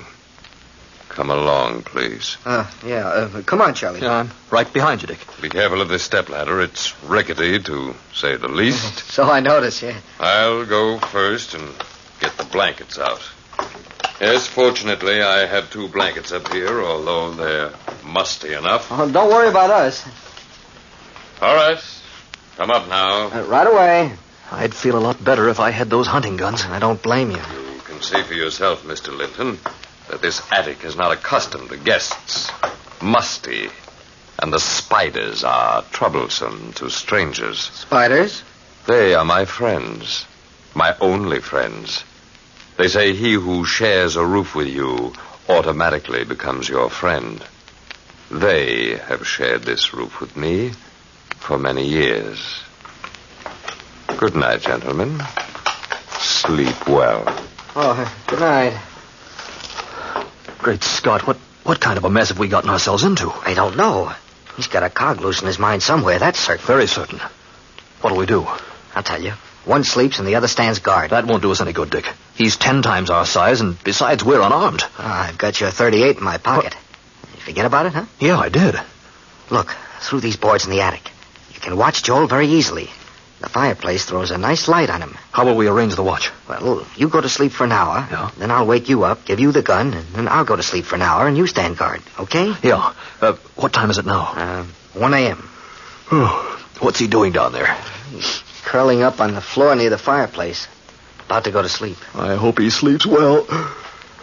Too well to wake up. In case he doesn't, I hope your gun works. That's all. Oh, I'm so sleepy. Good night. Proceed, Mr. Castar. Yes, I put my head on the floor and slept. But I slept a troubled sleep. A restless sleep. And my hands kept clawing the floor. A floor that was alive with insect life. Then, no sooner had I put my head on the floor than it seemed Dick nudged me. Wake up. It's 2 a.m. Huh? Oh, okay. What happened? Nothing. It's your turn now. Oh, I'm really licked. Really licked. So much walking and then all this. He was quite right. All this. He lay down on the floor, and soon he was sound asleep. Sleeping like he was drugged. Poor Dick was all in. I sat upright, concentrating on sitting upright, to keep my eyes from closing. I was so tired, and my blood ran cold as I kept my eyes glued to the still figure which lay beneath us. The hut was so quiet that my wristwatch sounded like the beating of tom-toms in that silence. Tick, tick, tick, beating off the seconds, perhaps slicing off the seconds left of our lives. And I waited and watched. Then suddenly the huge figure beneath me stretched his huge form in front of the fireplace and yawned. His large, expressionless eyes sought mine through the planks of the floor, and I thought for a moment he saw me sitting there. Perhaps my crouched figure in the attic somehow threw a shadow down on the floor of the hut below. Then he arose, cat-like. That huge form arose gracefully and quietly. He eased himself up and walked to the door, as if listening for someone or something. Then, just as quietly, he opened the door and... Yes, come back shortly. He said, come back shortly. Who was he talking to? And what was he talking about? Come back. Come back to murder us. He shut the door just as gently as he opened it. And then returning to the place before the fire, he again curled up near the warmth of the blaze. I glanced down at my watch. It was 3 o'clock. I nudged Dick, gently at first, and then harder. Dick, your turn. Dick, wake up. Oh, we're up so soon. Yes. Here's the gun. Okay, I'm awake. Anything happened? Listen, he's got an accomplice. What? Somebody was standing outside the door a while back. He told him to come back shortly. That explains the small shoe, maybe. Maybe. Oh, I'm so tired, I don't think I can sleep. I don't think I can sleep. You'll sleep. Just relax. I don't think so. Really,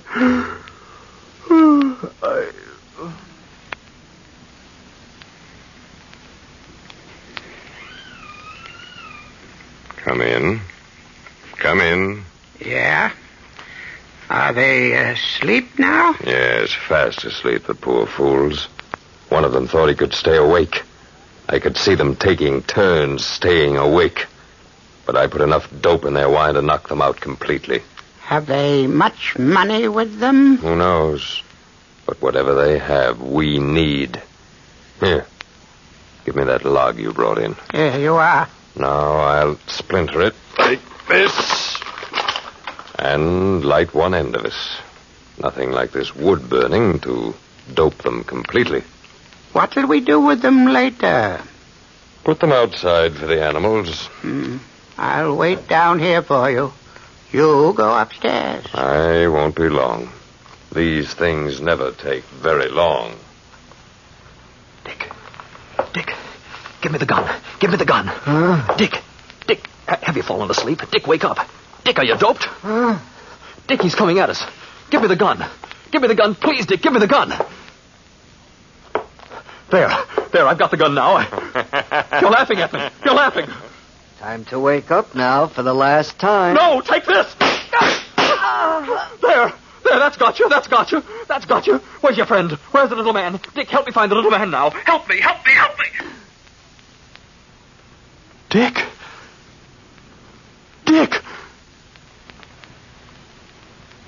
I was stunned. completely stunned. The room looked strange to me. The smoking gun in my hand looked strange to me. The whole world seemed to blot out in front of my eyes, and suddenly I looked down at the dark mass lying at my feet, and then I looked up. My eyes were absolutely level with Joel's eyes as he climbed up into the attic. Then, in a voice filled with horror, he said, Great Lord, sir. What have you done? You've killed him. And he was just about to wake you. Yes. I killed Dick Linton, my best friend, when he was just about to wake me. I'd been dreaming, and I killed him. Thank you, Mr. Castar. My next witness is Dr. Harding. Dr. Harding, will you please take the stand? Yes, sir. Place your left hand on the Bible. Do you swear to tell the truth, the whole truth, and nothing but the truth? I do. You heard the testimony of the defendant, Dr. Harding. I did, sir. Is it possible for a man asleep as he was, to fire the gun load at his best friend because of a nightmare? It was more than a nightmare. It was somnolentia, sleep drunkenness. Overtired as Mr. Castar was, his nerves were overtaxed, and his fears and suspicions had been aroused. This result is perfectly natural and certainly medically sound. The defendant was not in his right mind at the time of the murder. Thank you, Dr. Harding. Gentlemen of the jury, to sum up this case, Joel the Giant had told his guests the truth about the shoe. At the time he opened the door, he was just talking to his dog, who had been scratching outside. But to a man mentally exhausted and filled with fear, Joel's actions were certainly those which would arouse suspicion. Gentlemen, in behalf of my client, I beg leniency. Leniency.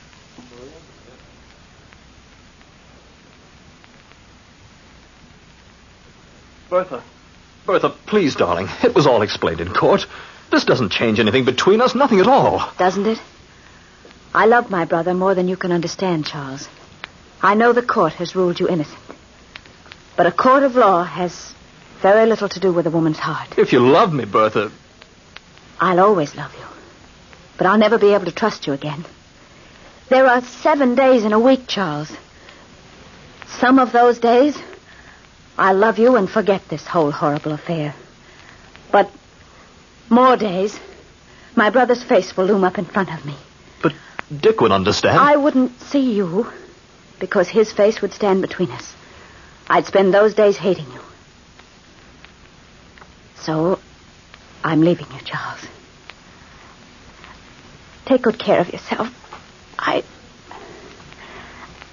can't help it. I hope you understand. Bertha, please. Goodbye, Charles. Bertha. I told you, Charles Castar, I hate civilized society. Don't feel badly for me. I'll have my revenge on society. I'll have even more revenge on little people like you.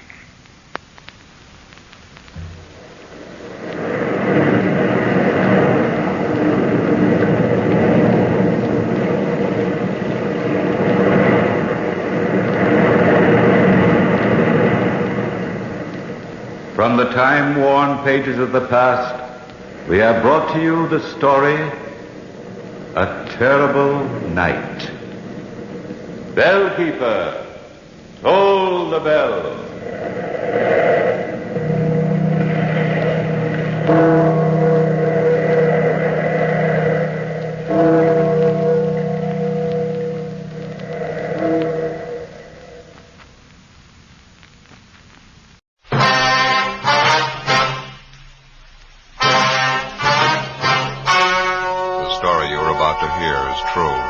Only the names have been changed to protect the innocent.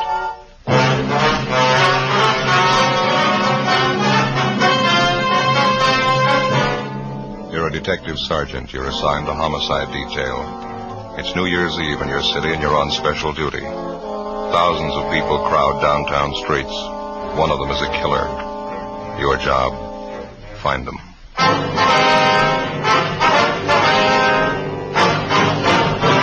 Dragnet, the documented drama of an actual crime.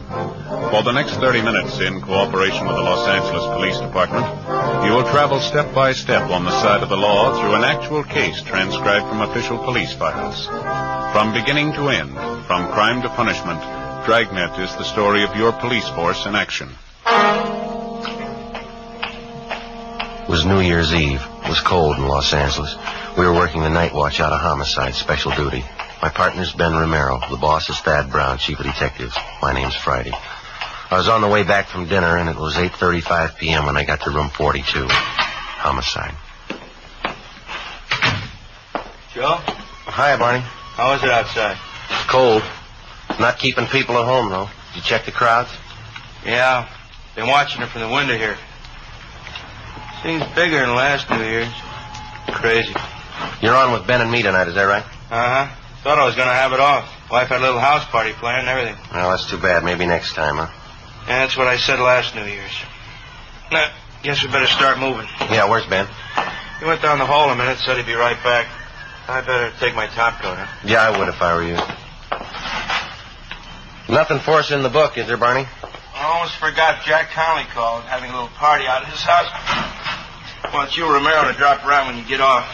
Said he'd call back. Hi, Joe. Hi. You about ready? Yeah, let me grab my overcoat. All right. I just tagged by communications. Switchboard's lit up like a Christmas tree during a mill bid. Just like last year, they're starting off strong. 415s, 507s, calls coming in with a dozen. I'd like to see it just once. People celebrating New Year's without tearing up half the town. I get it. Homicide Friday. Oh, yeah, Jack. Yeah, well, Barney just mentioned it. Well, we'll try and make it.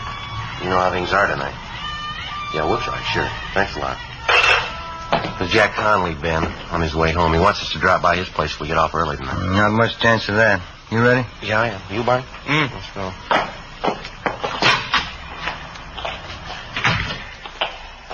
Guess you can't tell. We might get a break. The crowds are starting in pretty early. Good chance they'll break and go home right after midnight. That should get us off early. And that was the idea last year, wasn't it, Ben? Yeah. What time did you get off? 6 a.m. Together with Sergeant Barney Luchek, Ben and I left the city hall and started to cruise to the southern end of the central area. As any police officer can tell you, New Year's Eve for him is one of the hardest working nights in the year. This one was no different for us. Within an hour, we'd had more than a half a dozen calls to check out. Street fights, drunken driving, disturbing the peace. The usual complaints that you'd expect to get when a community of 3 million celebrates New Year's Eve. 9:43 p.m. We were cruising in the area of Alameda and Macy Street. Unit 72R at Wilshire in Geneva at 311. 311, KMA 367. Roger, 72R. Unit 112 at 83 Naylor Avenue. See the man, keep the peace. KMA 367. No stopping them, huh? It's a big night. Smoke, Joe? No, no thanks. Attention all units in the vicinity at East Main and Darwin. An officer needs help. That looks like we got one, huh? Yeah. All units in the vicinity at East Main and Darwin. An officer needs help. KMA 367. I guess we better handle it, huh? All right. Next one to the left, Ben. We can go out Darwin. Well, I better call him. 80K to Control 1. 80K to Control 1. What's the matter? Well, I guess they're busy. 80K to Control 1. 80K to Control 1. Stand by, 80K. Attention, all units. All units in the vicinity. The call to East Main and Darwin is now a shooting. I guess you better push it, Ben. Yep. Got it down to the floor. All units in the vicinity. The call to East Main and Darwin is now a shooting. The call is now code 3, KMA 367. That's it coming up, Ben. East Main. Yeah. There's a crowd there on the corner. I guess you better pull up here, huh? All right. Come on. Yeah. Over by the light pole, Ben. Joe. Man lying on the sidewalk. You want to check the crowd, Barney? Yeah, okay. Let us through here, please. Can we get through? Excuse me? Look, will you please get back? Move back, please. All right, come on. I wonder if you just move along. Just move along, man. Move along. That's Give us a little room to work. Thank you. Ben? Yeah, Joe? Have a look here. Huh? No. That's Jack Conley. That? He's dead. full name was John Patrick Conley, serial number 367. He was one of the veteran officers in Central Homicide. He lay face down on the pavement, one of his legs straddling the curbstone. He'd been shot twice at the base of his skull. There were 4 more bullet wounds in his back. Ben got to a phone, called Homicide, and told them what had happened. 24 cruiser cars and more than 100 men were immediately dispatched to the scene of the killing. They circled the area for 12 blocks around and started a door-to-door search for the killer. Suspicious-looking pedestrians were stopped at every street corner and questioned. 10:30 p.m. The ambulance arrived and Jack Conley's body was taken to the morgue. Along with Thaxter and Bryan from Homicide, Barney Luchek, Ben, and I continued checking in the immediate vicinity of the killing. We found no one who'd admit that they actually saw the shooting. 6 people in the crowd told us that they heard the shots and they saw Conley fall to the pavement. They'd also seen a man standing behind Conley turn and run down the street right after the shooting. No one had followed him. The man was described as medium build, wearing a dark suit and a dark hat. That's all they could tell us. 11:25 p.m. Ben and I met Barney Luchek back at the car. Morning. Did you get anything? Checked out every store in the neighborhood that's open. Not much. How about you? No, it's the same. Pretty thin. Bryan and Thaxter turned up a newsboy down the street. He told him he saw the guy in the dark suit running down the street. Yeah. Thought he saw the guy come out of this bar here. We heard that too, Barney. We talked to the bartender. He doesn't recall the man. I'll say, I almost forgot. I checked with the office. Mrs. Conley's been calling in. Wants to know where her husband is. Oh, yeah. I asked personnel to hold off notifying her. Thought maybe you fellas would want to tell her. You knew Conley pretty well, didn't you? Yeah, a long time. Family man? 3 kids. If you fellas don't want to tell her, I'll call personnel back. They can do it. No, it's all right. We'll tell her.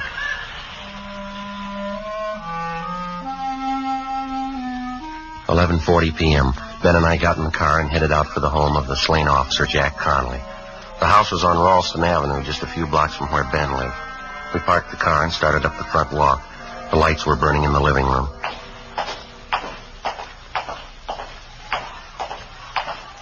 Lousy job. What? I said it's a lousy job. Yeah.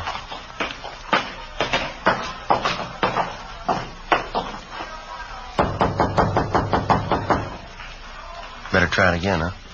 I heard it. Somebody's coming. Oh. Hi, Joe, Ben. Hello, Betty. Hi, Betty. I'm sure glad you can make it. Everybody's here. Come in, come in. Okay. Thank you. I'm still waiting for that wandering husband of mine. If he's not here by midnight, he's going to be in the doghouse for sure. Here, let me take your coat. No, Betty, that's all right. I wonder if we could go back into the kitchen. We'd like to talk to you. What's the matter? Can't you stay long? Well, no, not too long. Oh, that's too bad. Well, come on back in the kitchen and I'll get you something. Maybe you can drop back later on. Jack should be here by then. He'd better be. Come on in. Either one of you seen Jack? That's what we wanted to talk to you about, Betty. What? You want to sit down, Betty? What is it, Joe? Tell me. Well, he had an accident. Where is he? I want to go see him. How bad an accident? Pretty bad. I want to go see him, Joe. If he's hurt, I want to see him. Couldn't be that bad, could it? Yeah. Oh, please, Joe. Please, not dead. Tell me, Joe, please. I'm sorry, Betty. Dear God. Oh, God. Want to give me a hand here, Joe? Yeah. Oh, she's white as a sheet. Be worse when she comes to. We better get a hold of the family doctor. No, we're going to have to wait. We'll never get through now. Huh? Phone lines are probably jammed. It's midnight. Oh, yeah. Happy New Year. 12:30 a.m. We finally got a hold of the Conley's family doctor, and he told us that he'd be over as quickly as possible. Some of Betty Conley's relatives at the party said that they'd look after things until the doctor arrived. Ben and I left the house and drove back to the scene of the murder. The house-to-house check of the entire area was still going on. There was no trace of the killer. 1:30 a.m. A low fog moved in over the city. Traffic began to thin out a little. The street crowds disappeared. 2 a.m. The search went on. A little before 2:30, a patrolman on foot located a taxicab driver in the neighborhood who claimed that he'd seen a man answering the killer's description just after the shooting. Ben and I went down the street to talk to the driver. He sat behind the wheel of his cab. It was especially equipped with shortwave radio to handle calls directly from the taxi company's dispatch office. Try to pass it on for whatever it's worth, officer. It happened just a minute or two before I picked up my last fare. What time was that? Do you remember? I'm remembering, too, and I got it right here on the waybill. Yeah, here we go. 9:48 p.m. I was parked just where I am now. Same old stand. I picked up a fare, drove him to North Main and Sotelo. And I came back here. My cab broke down. Lousy distributor. I've been waiting for the repair truck ever since. Well, just what was it that happened before you picked up that fare here? That was at 9:48, is that right? Yeah, 9:48, yeah. Well, I was going to say, it was just a minute or two before that. I was parked right here. This guy comes running down the street through the crowd. He was really running, too. Yeah, go ahead.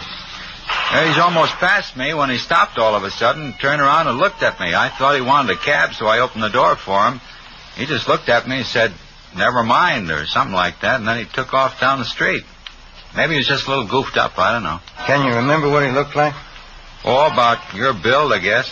Medium, had a hat on, dark hat, dark suit. Did you get a look at his face? Yeah, he's about 28 or 30, dark complexion. Anything else you remember about him?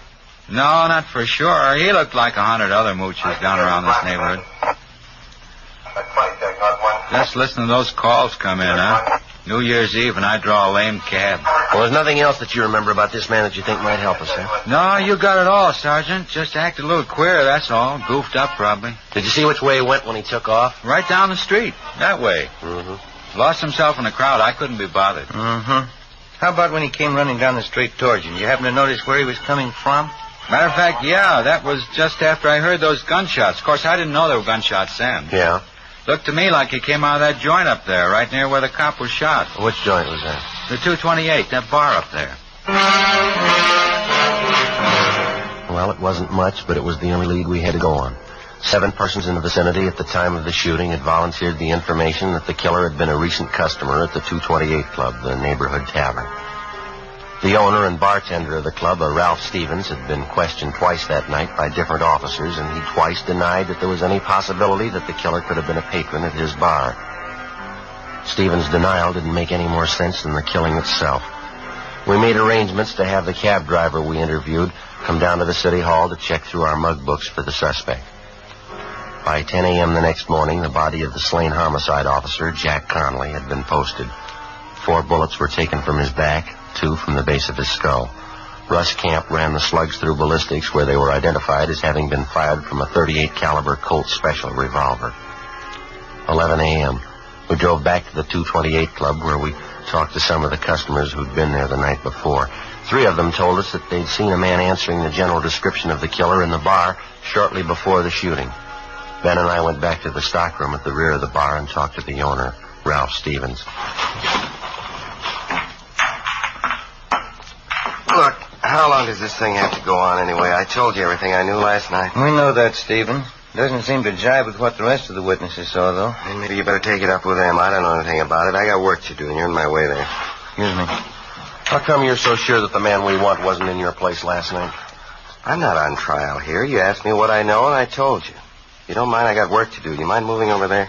All right, we'd appreciate it if you'd cooperate. All right, if you want to know the truth, you're not good for my business here. Cops never are. Coming around asking questions, customers don't like it. It's no good for business, no good at all. A cop was killed last night right outside your front door. Now, 6 people say that the guy who did it was in here drinking. I run this place. It's mine. I say the man wasn't in here. Still like to know how you're so sure. I'm getting a little tired of this. I don't have an office down at the city hall to lounge around in. I got work to do. How about leaving, huh? You want to get your coat? We can talk to you downtown. Come on.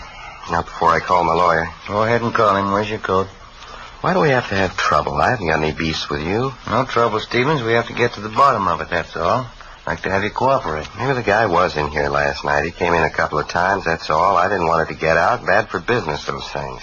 Can't afford it. Keeps customers away. Then the man was in here last night, is that right? I wasn't trying to cover it for him. I hardly know him. I just didn't want it to get out. I got a right to protect my business. Who is the man?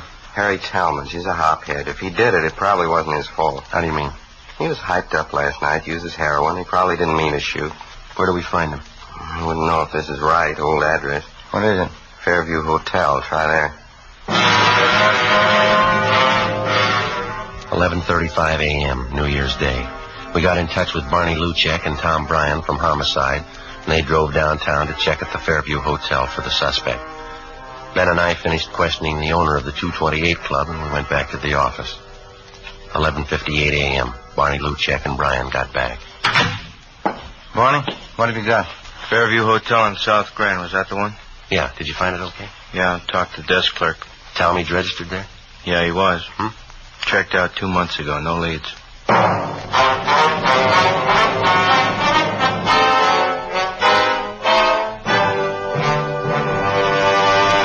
You are listening to Dragnet, a series of authentic case histories documented from official files.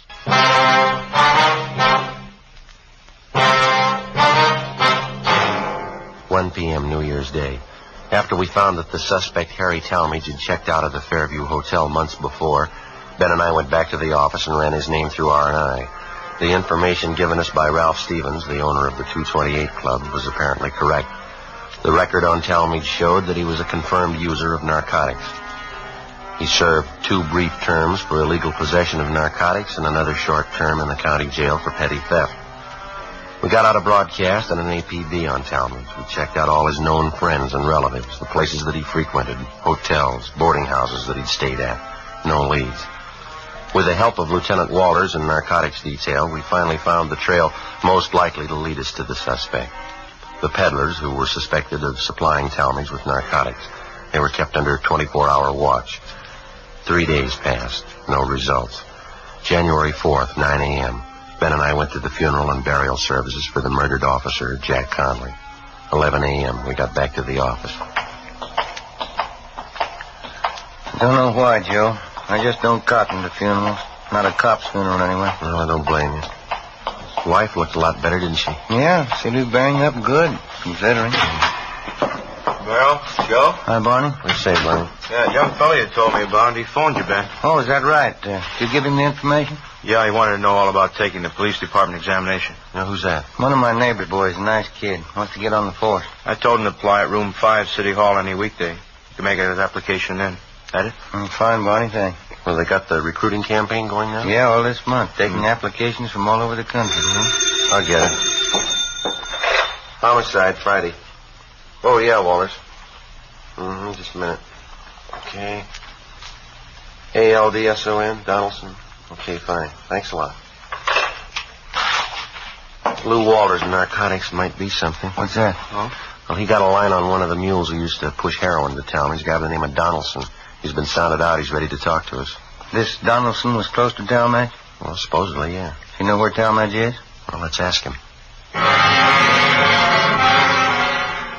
Ben and I left the office and drove to the address on South Alameda where Donaldson, a friend of the murder suspect, was supposed to be staying. Turned out to be a cheap hotel in the Skid Row district. It was next to one of the rescue missions down there.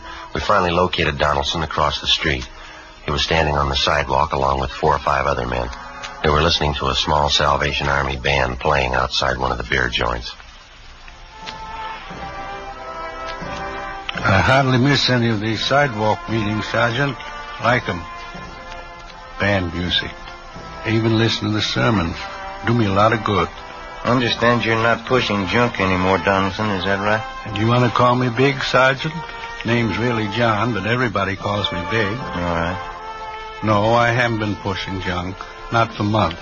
All through with it. Well, when's the last time that you saw Harry Talmadge? A couple of weeks ago. I'm not much for Harry anymore.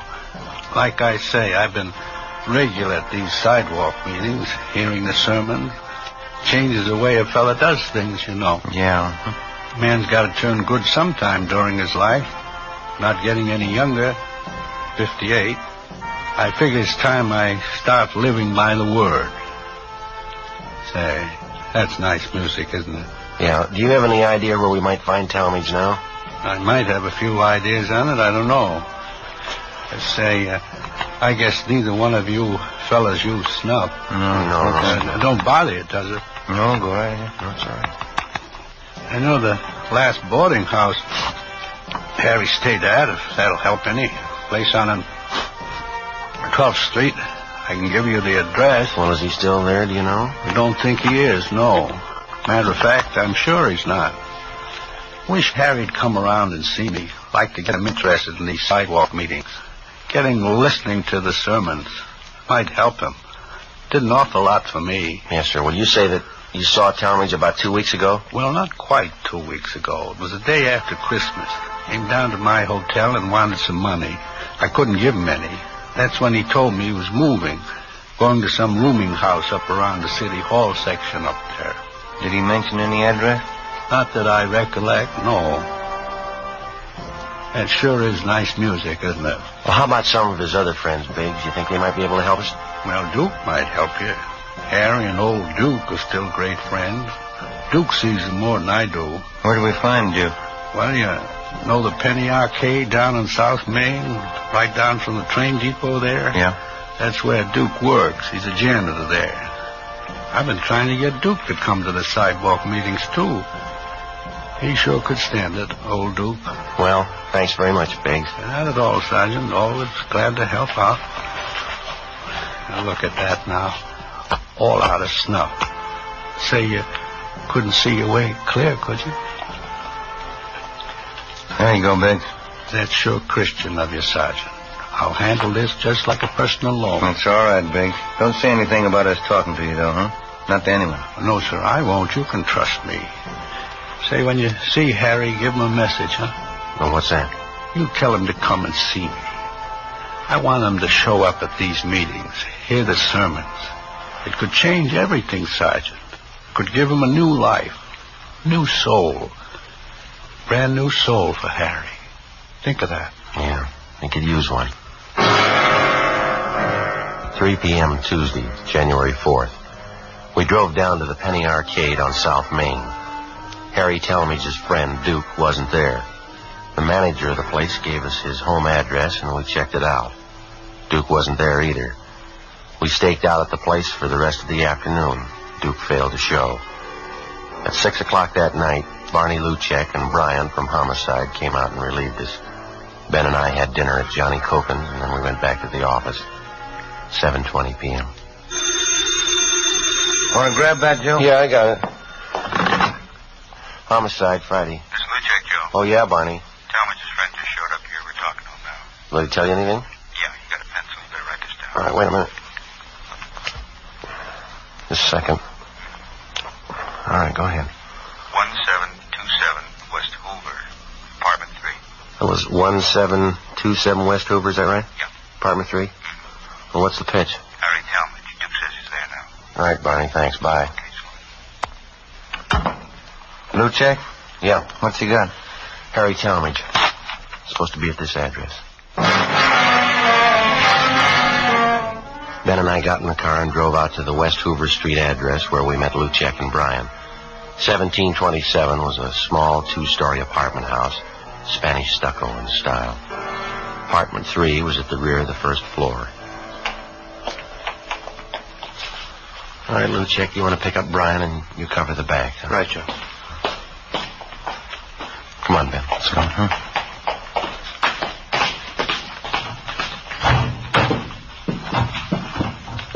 Get us up the stairs, huh? Mm-hmm.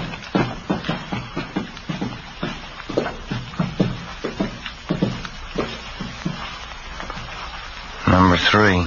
Okay. I'll cover you.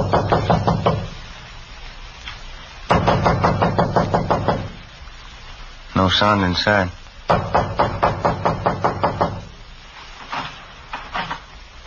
Door's open. No, let's have a look.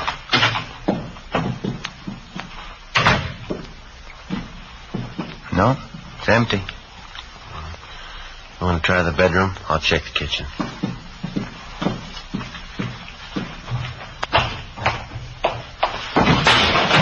Joe, in here. Wait. All right, tell me. What's the gun? Got a gun, Joe. Grab it. All right. You're a cop. Right, come on, drop it. Drop it. My arm. I got it, Joe. All right, come on your feet. All right, get him and backing him. All right. Come on, hold still. 38 revolver, Joe. Colt Special. All right, how about it, Talmadge? It's mine. What of it? Where's your coat? I don't know. Why'd you kill him? Because I wanted to, that's all. He was a cop. Is that your only reason? I told you he was a cop. What's the difference? There's a big difference, mister. Why? I killed him. It's just one cop less. What's the difference? Ask his family. They'll tell you.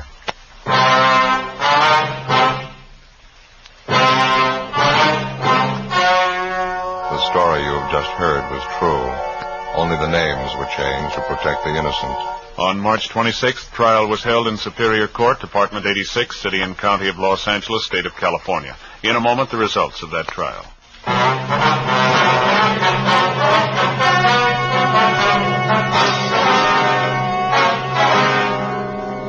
Harold Wesley Talmadge was found guilty of manslaughter by jury trial and was sentenced to the state penitentiary. He was paroled after serving 6 years in prison.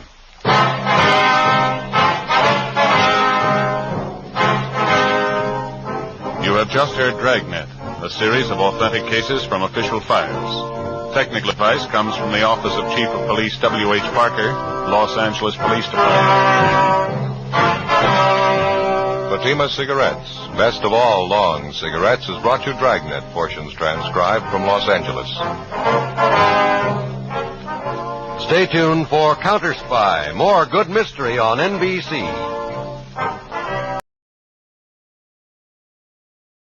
The Mummers in the Little Theater of the Air.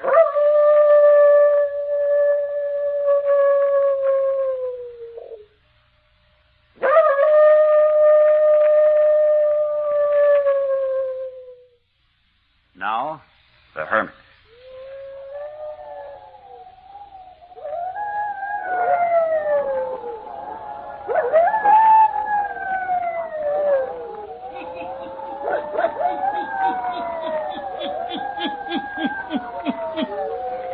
Ghost stories, weird stories, and murders, too. The Hermit knows of them all. Turn out your lights. Turn them out. Have you heard the story? The mystery of the thing, eh? Then listen while the Hermit tells you the story.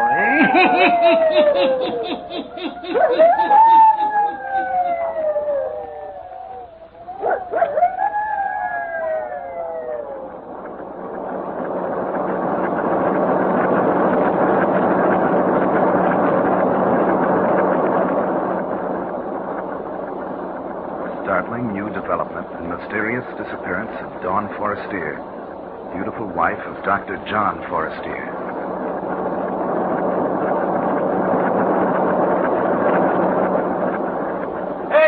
Hextree, you two in Forestier case. Sure, I saw the coat. It was Dawn Forestier's, that's for sure. Had her name stitched in it. As beautiful a piece of sable as a poor newspaper reporter ever looked upon. Yeah, and her other clothing was there, too, underneath the coat. Hextree, big foul play in Forestier case. Police hunt for body. Well, read it aloud, Clara. It is believed that the beautiful Dawn Forestier has been murdered. This morning, several hours after Dr. Forestier reported his wife missing, Sexton Rolfe Griggs of Green Cedar Cemetery found a bundle of clothing inside the cemetery gate, which has been identified as belonging to Mrs. Forestier. Oh, golly. In the burying ground. Readers of the Gazette will recall the dramatic circumstances which have surrounded Dawn Forestier since early this year. She was discovered one morning in the spring, wandering in the park near Longview Hospital by Dr. John Forestier. Sure, I remember. Read all about it. She was a victim of amnesia. Oh, yeah. Yeah, that means you can't remember who you are or where you came from or anything. It tells all about it here in the Gazette. The doctor took her to the hospital. Yeah. And he named her Dawn. Uh-huh. And fell in love with her and married her. They never discovered who she was. It says here, it was thought at the time the beautiful woman who later became the bride of Dr. Forestier might have attended a masked ball or came from the stage. But no such person was ever reported missing. Sure. Don't you recall it, Clara? She was dressed in an old-fashioned gown. It was torn all to tatters. Yeah, and now she's disappeared again, as mysterious-like as she came. Oh, gee, ain't it awful. You know, Clara, I kind of got it figured out. I'll bet she was the moll of some gangster who spirited her away and murdered her. She murdered. Probably cut into 100. Gentlemen of the press, I have called you here to my home to tell you that you need not continue your search for Mrs. Forestier. What do you mean, Doctor? Not to continue the search? What's the dope, Dr. Forestier? Have you located her? I think perhaps we have. Well, where is she, Doctor? Where'd you find her? Please. What are you going to do? Please, gentlemen. If you will kindly allow me to do the talking, or rather, if you will permit Mrs. Forestier to speak. Then she is here in the house? No. My wife will speak to you through a letter she left behind for me. I only discovered it this evening. For you see, she had placed it in a volume of verse from which I often read to her. Oddly enough, I had thought I would never want to open the sonnets from the Portuguese again. It was against my will that I turned to it this evening. Perhaps guided by dawn. Who knows? Who can say? It was here I found her letter to me. What is in the letter, Dr. Forestier? I'm about to read it to you. There will be a few passages I will omit. They are personal messages meant only for my eyes. But here is the story of the disappearance of Dawn.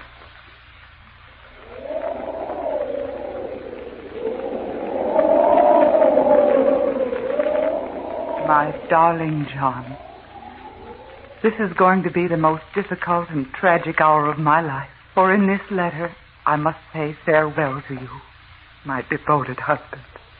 The story I have to tell you, John, will be so strange and terrible that at first you won't believe it. But as you remember me, as you recall the circumstances of our meeting, how you found me dazed and wandering in the park one spring morning, how we've never known who I was or where I came from, then you will give more credence to my story. You named me Dawn because you found me at sunrise. Boris, dear, because you love me. We met in the dawn, my darling. But I must creep away from you in the darkness of the night. Oh, John, how I've loved you. And yet how disturbed I've been since I've lived here with you. I've tried to keep it from you, but your analytical mind and keen eyes have often noted my condition. You've repeatedly said... What is it, Dawn? What's wrong? Nothing, darling. Why? You know, dear, I often think it must have been during the night time that you were mistreated or abused by someone or something which brought about your amnesia. Why, John? Because it's always in the night time that you appear nervous, disturbed. Oh, John, you're imagining things. It was not you, John, who was imagining things. It was I. At least at first I thought it was a product of my imagination. It happened for the first time a few days after we returned from our honeymoon and had come here to live. You had left my room. I had turned off the light by my bed, prepared to sleep. First, I thought I must be dreaming. From a distance, I heard a singing wind, like the opening strains of a melody played on an organ. Something quickened within me. I seemed to know the melody. I thought to myself, everything is going to come back to me. I shall know who I was before I became Dawn Forestier. I listened intently. And then as I was listening, my outer bedroom door seemed to light up. Yes, that's it, to light up. I sat up in bed. A street light shining through my window made the thing that materialized against my door very discernible. I could see that it was something phosphorescent. It glowed and shimmered in the half-light. Then I could see that it was taking a shape and form, the form of a human being.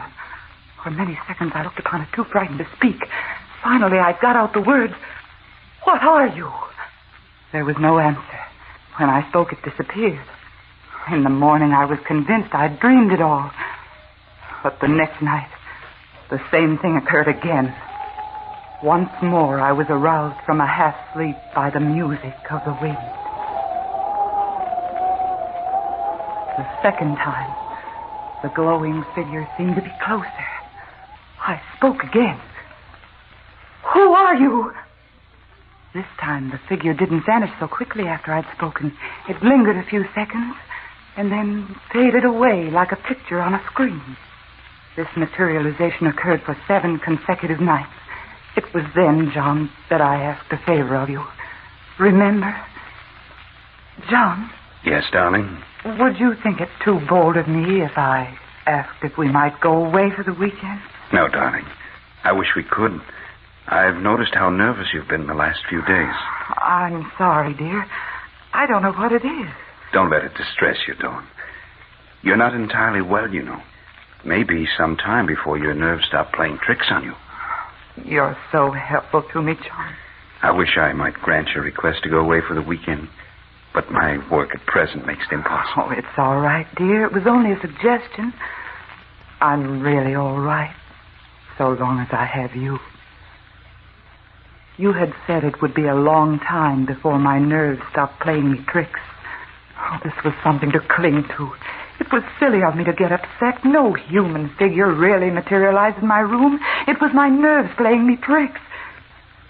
But the visitations didn't stop, John. Hearing the singing wind, having that glowing, shimmering thing appear in my room was continuous. And then came the thing that struck terror in my heart. This night I had fallen asleep. Again, the music of the wind aroused me.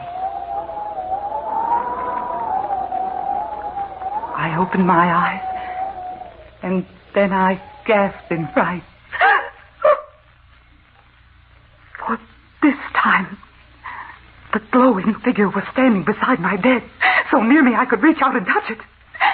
Then something terrible happened. I found I couldn't breathe. It was as if something was cutting off my breathing. I struggled for air. And while I struggled, the thing near me began to make a strange sound.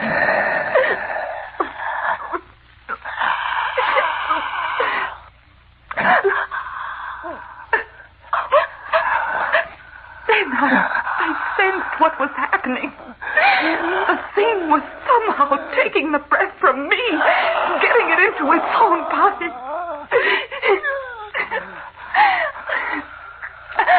I must do something quickly. I sat up. I threw my arm out as if to push the thing away. I struggled to push it away. And as I touched it, I could feel something cold and gelatin-like. And then it disappeared. That was the night, John, that I screamed.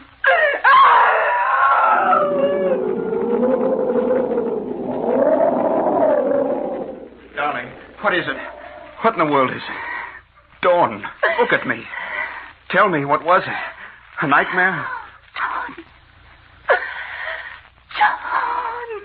From then on, events transpired rapidly. You made an appointment for me with Dr. Bland, the eminent psychiatrist. Oh, I know, darling, you were upset because I refused to go to him. But I knew by then that it was no use. The thing was growing bolder all the time. Many nights it stood over me in my room, and without touching me, was yet able to take the breath from me and command it to enter its own body. As it did this, night after night, it became stronger, and I became weaker. You will recall vividly what occurred 2 weeks ago tonight. We were invited to the Westings for dinner, and we accepted.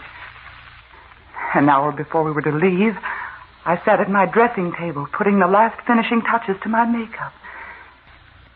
It was only dusk outside. Never had the thing appeared but in the nighttime. I was brushing my hair when I heard the melody of the wind. The figure stood right behind me. And John, I could see what it was. In the mirror, I could see what the thing was.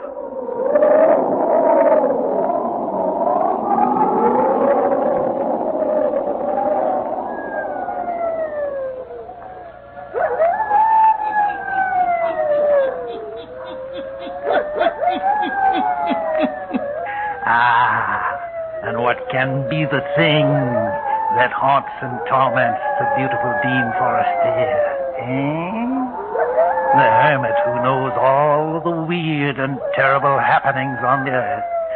The hermit will tell you all before the night is done, yes. And now, the hermit.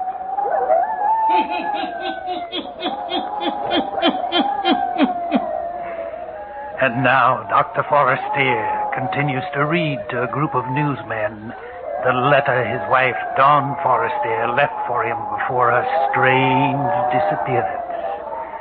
Listen to Dawn Forestier's story of the mystery of the thing.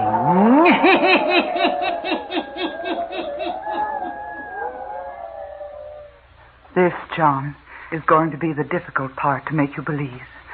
That as the thing stood behind me at the dressing table, I could tell what it was. We didn't go to the Westings for dinner. Instead, you put me to bed. I shouldn't have allowed you to accept, darling. You haven't been up to par for days. I'm going to call Ralph in to see you tomorrow. You don't look well, darling. Don't call anyone in, dear. It'll do no good. Nonsense, honey. There are very few things that medical science can't cure these days. And believe me, darling, I'm going to have you well again. Your doctor friend came. He gave me medicine to take. Oh, I knew it was no use at all. And yet I would do anything to humor you. For the thing that I now recognized was getting so strong that it was always near me. As I grew weaker, it grew stronger. And I wondered that you couldn't hear it breathing in my room. Now it had a power over me. A strong, compelling power. It was the master. I, almost a slave. Night before last, it exerted its will for the first time. It compelled me to rise from my bed. It was so strong now, it could actually make sound. Come with me. Come with me. As I rose from the bed, its phosphorescent glow seemed to envelop me. We moved toward the door, and it opened without the touch of a hand. We seemed to glide down the stairs, out of doors. The wind that touched my face was like the refrain I'd heard over and over again. We moved along the street, I and the thing.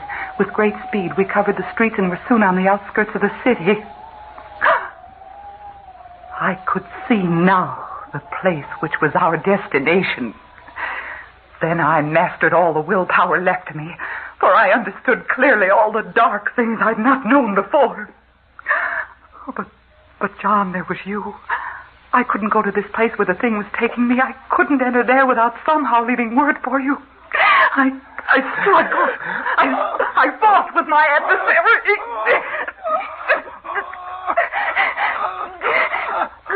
I was gaining. I broke away. Somehow I got breath and strength enough to return home into my bed. Now comes the end of my story. And my farewell to you. Here, gentlemen, I will omit a page. It is personal. But what happened to Dawn? Where is she? Since this morning, when the sexton at Green Cedar Burial Ground found my wife's clothing, permission has been granted by the state for me to check up on the material found in this letter. I've almost finished reading to you. I'm refraining from reading the last pages till we have made a visit to the cemetery. If you men of the press will get in your cars and follow me, we may be able to complete and verify the information given to me by Dawn Forestier.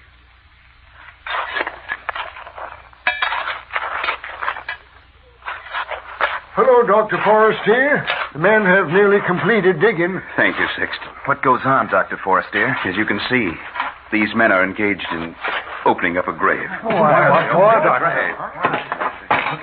You've come to the casket, Doctor. Very well, Sexton. If you'll please open the box. Yes, sir. Can you lift the casket out, boys? Right.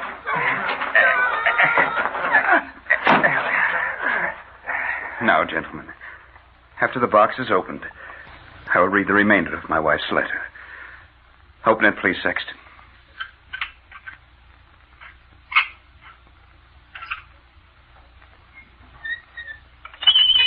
Well, great heaven. Dr. Forrestier, great Scott, why have you opened this grave? Sexton, will you reach in and procure the diamond ring that lies in the coffin? Yes. Here it is, sir. This is my wife's ring, gentlemen. How did it get in this coffin? Here are the last pages of my wife's letter to me. Now comes the end of my story and my farewell to you. John, I knew from the moment I saw the thing in the mirror of my dressing table. I knew from then on who and what it was. The first night I was strong enough to break away from it as it drew me to the gates of Green Cedar Cemetery. And I've spent my last day writing this letter to you. For tonight, the thing will appear again. And this time, I must follow it. I must follow it to the grave, John. Into the grave. I know how it will be. The thing, the protoplasm that has appeared before me so many nights and has grown in features and strength, will absorb me until I'm no longer a living person, and I must follow it. First, I will hear the music of the wind. Then the thing will appear, and I will be dissolved into it. John, my darling, in case you don't believe my story, open the grave near which you will find my discarded clothing. For I'm wearing the ring you gave me, my love. I'm wearing it as I return to the grave. For you see, John, the thing that I saw in the mirror, that which has gained power over me, is I, John. It is my own ghost, come to claim me to return to the grave from which I broke away.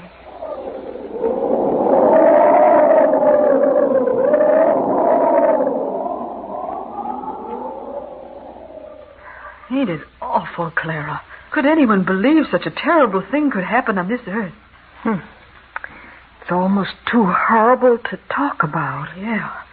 There, when they opened that grave, lay a decayed skeleton. Wearing the same satin gown that Dawn Forrestier was wearing when she was found wandering in the park by Dr. Forrestier. And there was Dawn's ring inside the casket. Yeah. It says here in the Gazette that the inscription on the tombstone over that grave read, Lila Manton. And Lila Manton was a famous actress 85 years ago. She died one night very suddenly, just as she was to appear on the stage. Her cue to appear on stage was an organ playing. The music was written by the man Lila Manton was going to marry that night after the theater play was over. And the name of the man was David Forrestier. He was a relative of Dr. John Forrestier. But she died that night. The marriage never took place. What do you think it means, Clara? Does it mean that Lila Manton returned from the spirit world to live out her life that was ended so suddenly? Sure, I think so. But her ghost body made her come back to the grave. Well, that's how I got it figured out.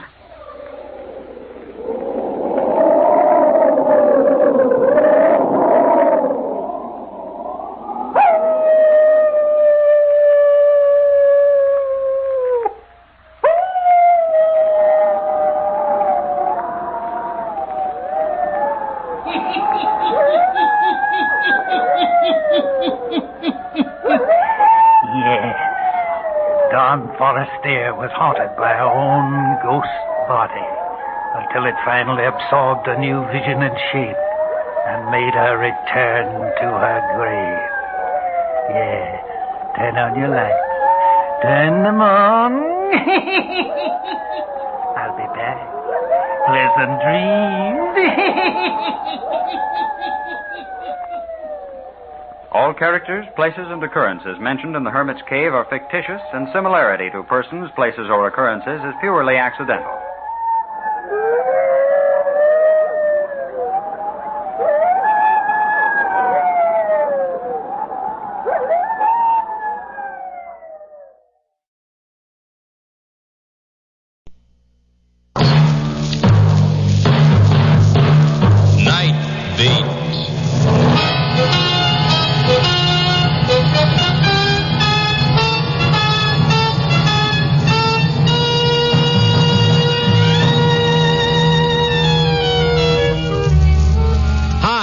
Randy Stone. I cover the night beat for the Chicago Star. My stories start in many different ways.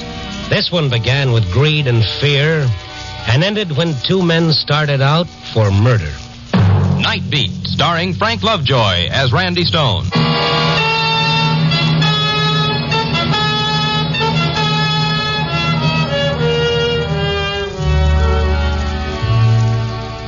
Tonight, I didn't have to look for my story. It came over the teletype. A few lines of cold, impersonal print that told that a man had died.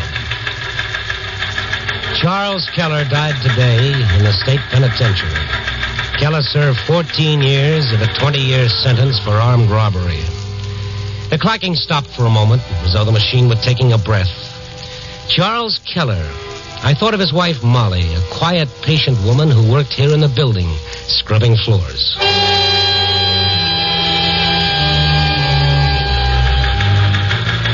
Then the teletype started up again, writing a finish to a man's life. Keller died, still denying any knowledge of the $65,000 payroll robbery, a sensation of 14 years ago. Keller's death deepens the mystery of the money, which was never recovered. Well, that was all about Charles Keller. The teletype faded as I walked from the room to the elevator and down to the lobby. Tim, the night watchman, came toward me. Evening, Mr. Stone. How are you, Tim? You're starting out kind of early, ain't you? I guess so. Where's Molly? I don't know. When I come on tonight, she wasn't here. Why? Her husband died today.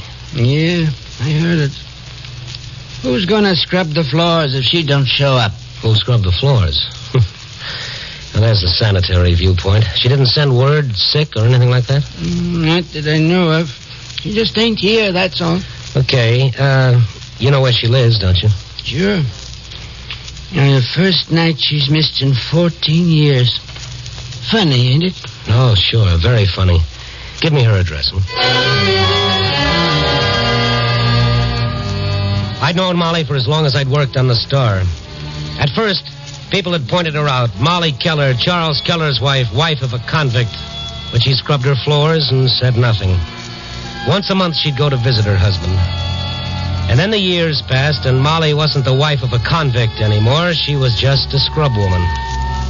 But now her husband's death would bring it all back. There'd be those awkward attempts to be kind to her. And if I knew Molly, she wouldn't want that. That's why I went to see her. Help you, mister? Yes, I think so. Molly Keller lives here, doesn't she? She ain't here now. Oh, where is she? What's your name? Stone, Randy Stone. Wait a minute. That don't sound like any name she put down. What? You said Stone, huh? Yeah, Stone. I can't tell you where she is. What have you got there? Oh, nothing you want. Now you go away. I gotta get some sleep. Yeah, in a minute. Look, I'm Randy Stone, Chicago Star. Here's my press card. I don't care about that. Molly gave me $50. She did what? Mister, you ain't one of the names, so I can't tell you where she is. But I'm a friend of hers, and I've got to see her. Her husband died today, and I... Oh. I didn't know that. Well, you do now. Tell me where Molly is. Well, Molly, know about her husband? I don't know.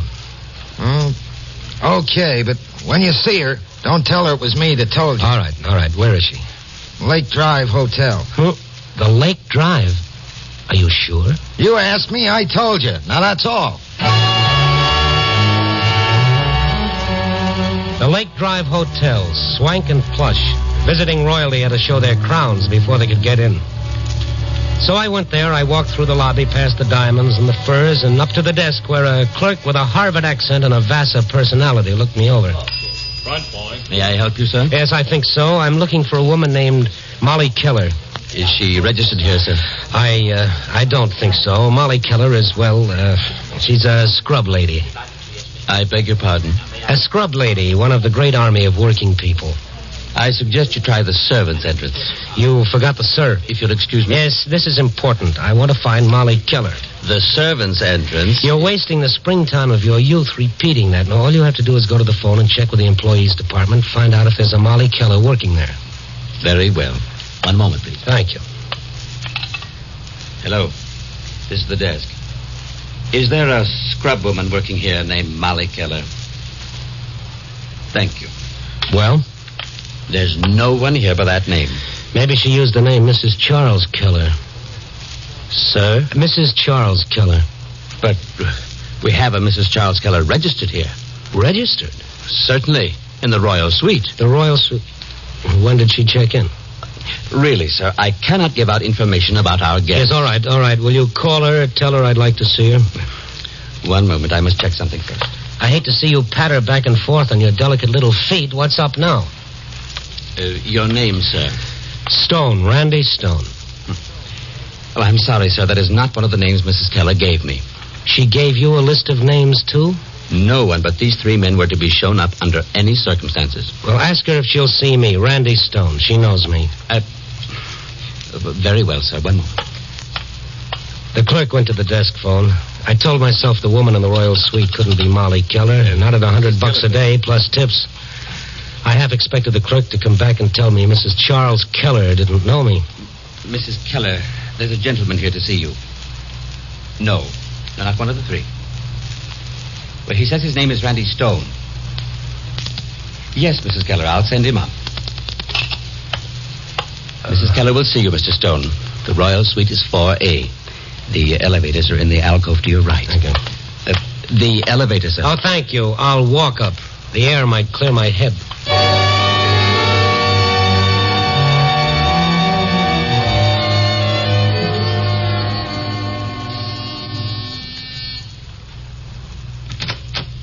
Oui, monsieur?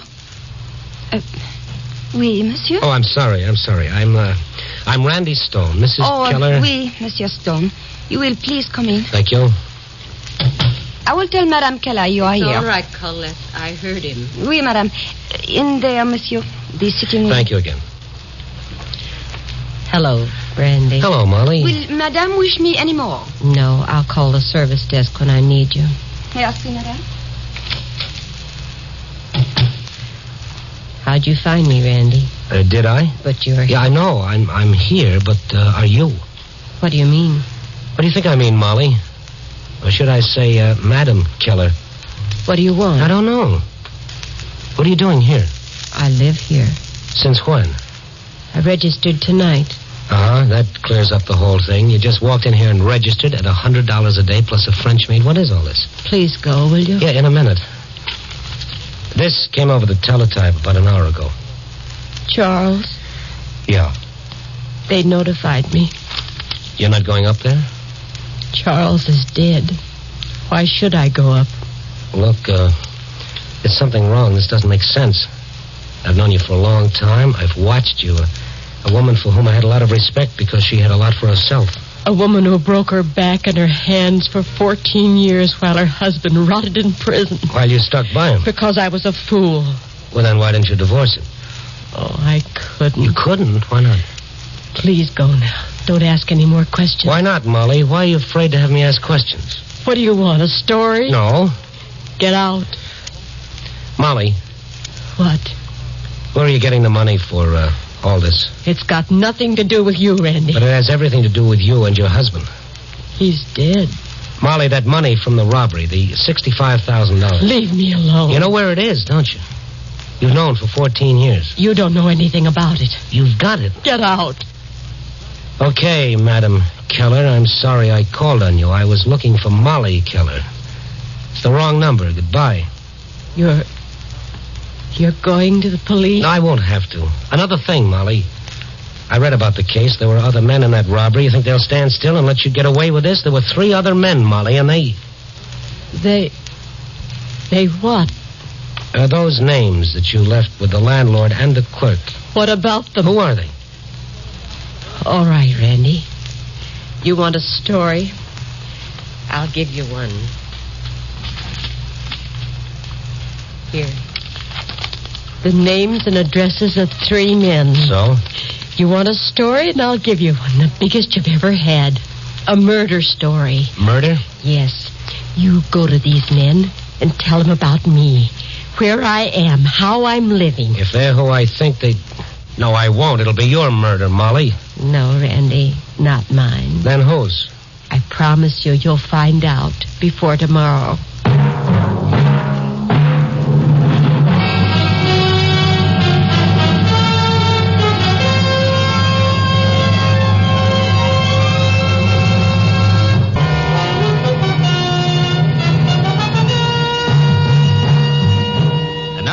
to Night Beat and Randy Stone.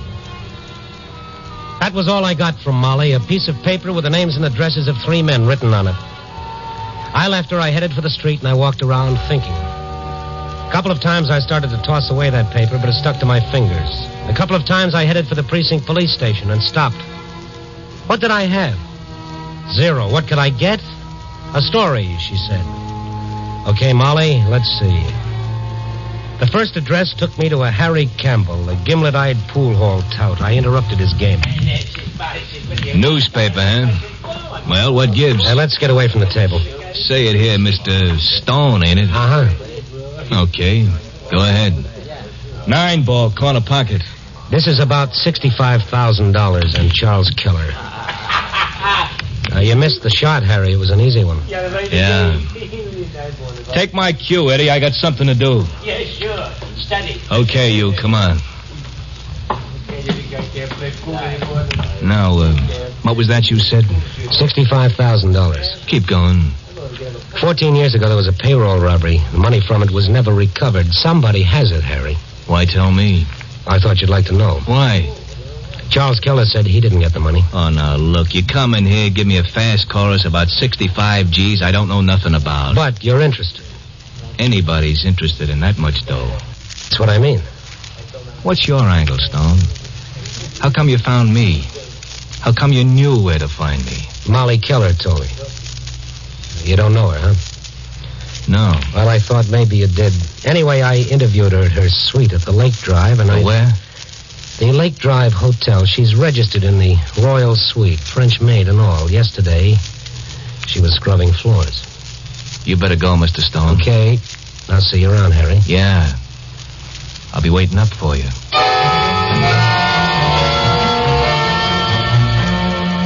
Name number 2 was Bob Olson. He wasn't home, but I located him in an all-night beanery. He was behind the counter. What'll yours be, mister? Coffee. Sure. Black? Yeah.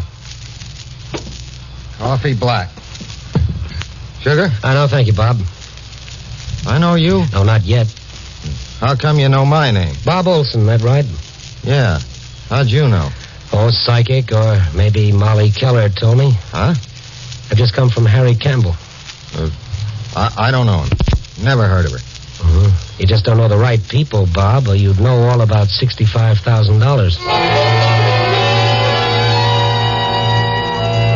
Bob Olson played it straight, too, but there was the same look in his eyes I saw in Campbell's, hard and nasty. I left him with the same information I'd given Campbell. And then I headed for the third name on the list, Jim Humphreys.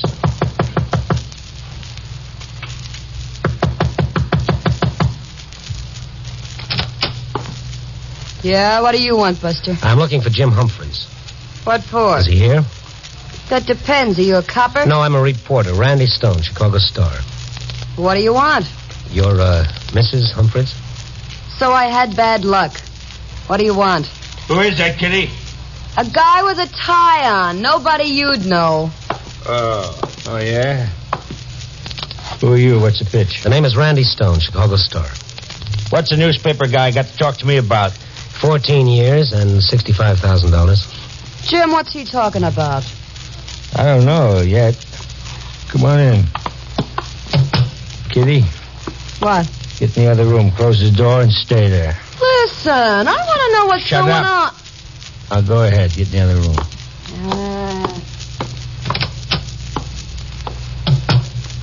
Now, what's with you, Stone? Charles Keller died in prison today. That mean anything? No, never heard of him. Never heard of his wife either, huh? No. Hey, what are you doing? Looking around. This isn't the best place in the world, is it, Jim? It's good enough. 1/4 of 65,000 is about 16,000. You didn't get anything, did you?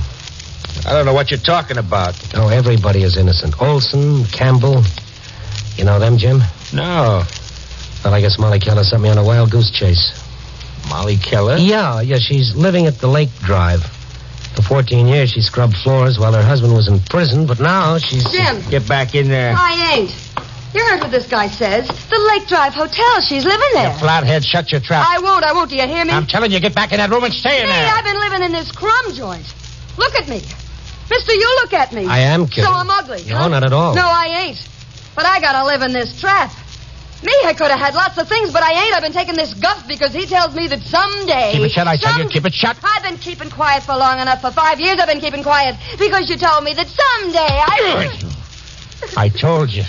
Now get out of here. Get in the other room. Now, wait a minute. Keep out of this, you. Kitty, you heard me. Just a bird in a cage. And not a gilded one. Mister, I don't want to hear nothing else from you. Now, you got a couple of seconds to get out of here before I slap you all over the neighborhood. Now, what do you say? Oh, it's clear. Okay, so long, Jim. Come back again, and I'll kill you. Well, there I had it. 3 men who knew about the robbery, who'd like to get their hands on the money, but who had to stay undercover and keep quiet until what? The answer to that lay with Molly Keller, and I wanted the answer. 20 minutes later, I was back at the Lake Drive Hotel. This time, I didn't go to the desk. I slipped through the lobby, up the stairs, and down the carpeted hallway to Molly's suite.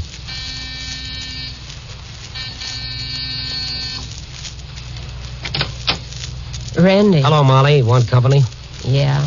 Come in. Oh.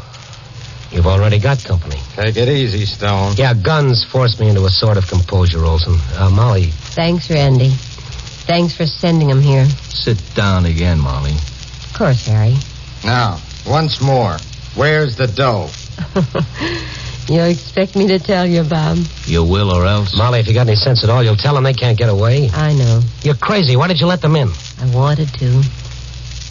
Bob Olson and Harry Campbell and Jim Humphreys. Where's Jim? Never mind him. Now, listen, Molly. You ain't gonna get hurt if you know where the money is. No. Molly. First one, then the other, like 2 jackals. I knew they'd come, Randy. Where is it, Molly? Not yet, Harry. There's still one more to come. Jim Humphreys. When he gets here, I'll tell you. You'll tell us now. No. And if you kill me, you'll never find out. Will you? You'll never find out. You had to make a deal with each other. Now wait and make one with Humphreys. Randy. What do you want? How long ago did you leave Jim? 20 minutes. He should be here by now. We ain't waiting, Molly. We ain't waiting. Campbell, you Stay sitting, Stone. Watch him, Bob. I am. Molly, we ain't kidding. We ain't kidding. All right, Molly. It's no use, Harry. You can do anything you want to do. You won't find out anything until Jim Humphreys gets here.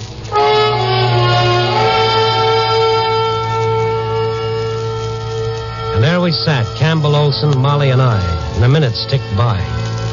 I watched Molly. She never took her eyes off the 2 men. There was no expression on her face but hate. A bitter hate that could almost be felt. And then... It's been an hour. We ain't waiting no longer. All right, Harry. I guess Jim isn't coming. Molly, you're gonna tell us. Now. Yeah, I will, Bob. Stay sitting, Molly. You want the money, don't you, Harry? You got it here? Over there. I'll get it for you. Go ahead. Bob, watch this guy. Right. You waited 14 years for this. 14 years. So have I. All right. Here. Here's the money. Take it. Take it, Harry. This bank book? What are you giving us? The money. Take it. Why, you stinking. This is your bank book. And nothing. No money. 14 years of saving for this minute, don't you see? I never had the money. Charles never had it. Don't give me that. What about this joint? The money for all this was mine, penny by penny, dollar by dollar. I saved for this moment. You're lying, Molly. Look You're lying. at that last withdrawal, Harry. $512 taken out yesterday to pay for this, to bring you out like jackals. Where's the money, Molly? Where is it? 14 years ago, 3 men got $65,000 in a robbery, but there was a 4th man who had nothing to do with it. He was framed by one of the other 3. You're nuts. No, Bob, just a little smarter than you. The man who framed my husband was smart, too. He made you believe there was a fourth man who got the money and hid it. Now think back. The money was hidden. Then it disappeared. You're lying, Molly. You're lying. Am I? If I'm lying, where's Jim Humphreys? Why isn't he here? You two are, but he isn't, because he knows where the money is. He's got it. He's got it. Humphreys. You know where he is. Yeah, we know where he is. Well, then get him. You'll have to kill him, but that won't make any difference, will it? Not for all that money. Get him. Molly, if this is a frame, so help me, we'll get you. Find out, Harry. Go to him. Get the money. It's yours, isn't it? Get it. You waited 14 years, afraid to ask, afraid to talk, but now... What about him? Stone. He won't stop you. He won't stop you because I won't let him. Harry, watch her. He'll stay here. Go ahead, Harry. Bob. I can use a gun, too. Molly, this better not be a frame. You'll find Jim Humphreys and the money. Come on, Harry.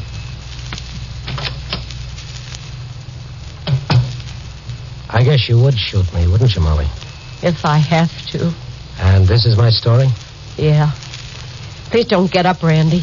You're sending 2 men out to kill a third. Why? Because this is what can build up inside of a woman for 14 years. It'll help your husband, won't it? Don't come near me, Randy. So Jim Humphreys will be killed. What about you? You're as much a murderer as they'll be. And glad of it. Molly, give me that gun. Let me call the police. No. It's not too late. It's always too late. It was too late for Charles. He died. No one helped him because he had a record. No one believed him. It's not too late, Molly. Don't, Randy, don't. Killing will help, won't it?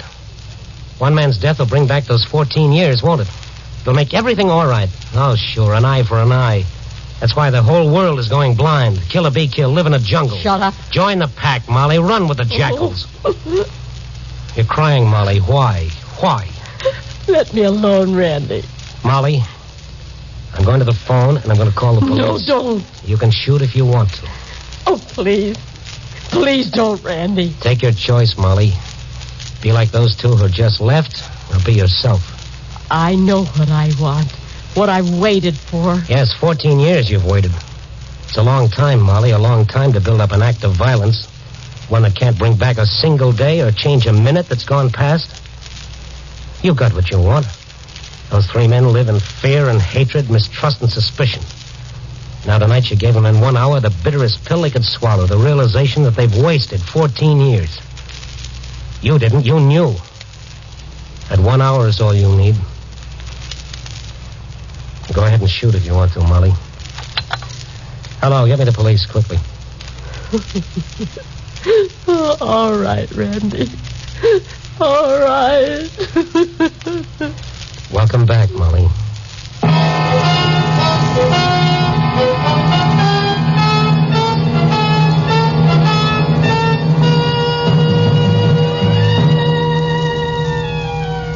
Well, there's the story of Molly Keller in 14 years. But it's more than that.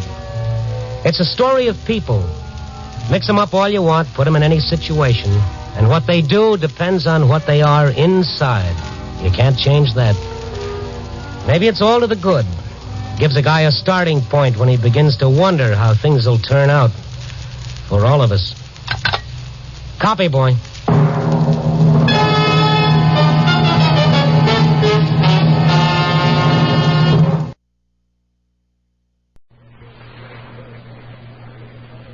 Get this and get it straight. Crime is a sucker's road, and those who travel it wind up in the gut of the prison or the grave.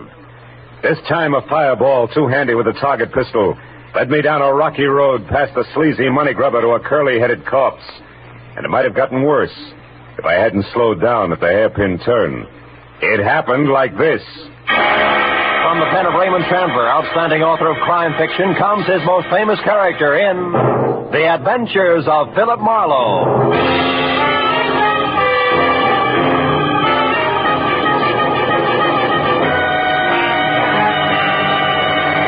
Now, with Gerald Moore starred as Philip Marlowe, we bring you tonight's exciting story, The Hairpin Turn.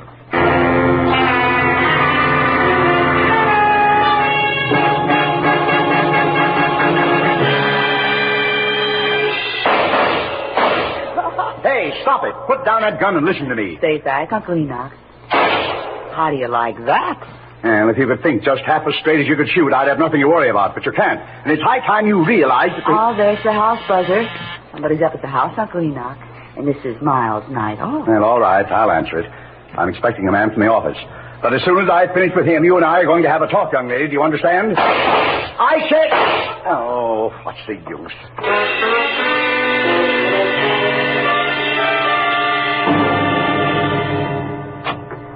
Yes? I'm Philip Marlowe to see Mr. Vanneman, Enoch Vanneman. I have an appointment. Oh, come in, Marlowe. Glad you're here. Step this way, will you? We'll talk in the study. Okay, Mr. Vanneman. I thought... Those were pistol shots? Yeah, that's Kay, my niece. Sounds like a squad of Marines. Yeah, she's a champion pistol shot. She's converted one of the garages into a target range. Well, I seem to recall a city ordinance that says... I know all about that ordinance, Mr. Marlowe. Save your breath. Oh, just like that, huh? Precisely. Sit down, please. Thanks. Breaking a city ordinance is a perfect example of all the crackpot things that headstrong young fool insists on getting mixed up in. And you want me to get mixed up with the crackpot, huh? Yes, she has no more sense in her choice of male companions than she does in her hobbies. And she's a very rich girl. Now, look, if this is a bodyguarding assignment, Mr. Vanneman, I want to tell you... Kay has been going with a man named Cliff Lace, an unsavory type at least.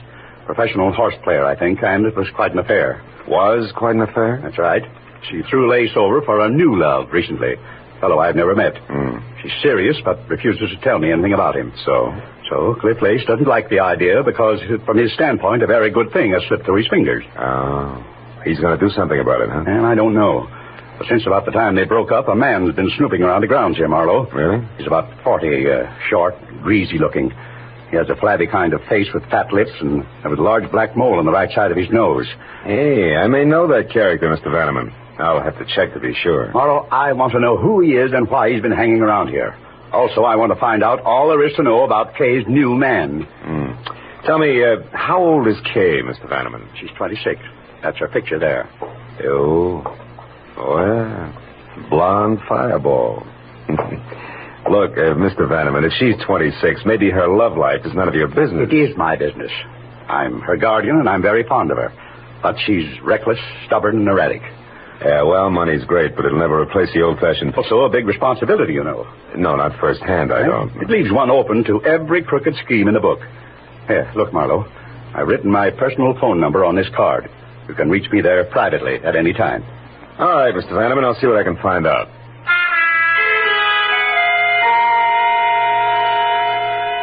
I got in my car and I crossed the 2 acres of tailored flora the Vannemans called front yard. I could see in back the squat, windowless brick building topped by a skylight that housed the target range. Then a minute later, I drove out through the big Bel Air gate into Sunset Boulevard just as Kay Vanneman streaked past me in a sleek new Nash. I was sure I knew already who the silky little man who'd been hanging around was.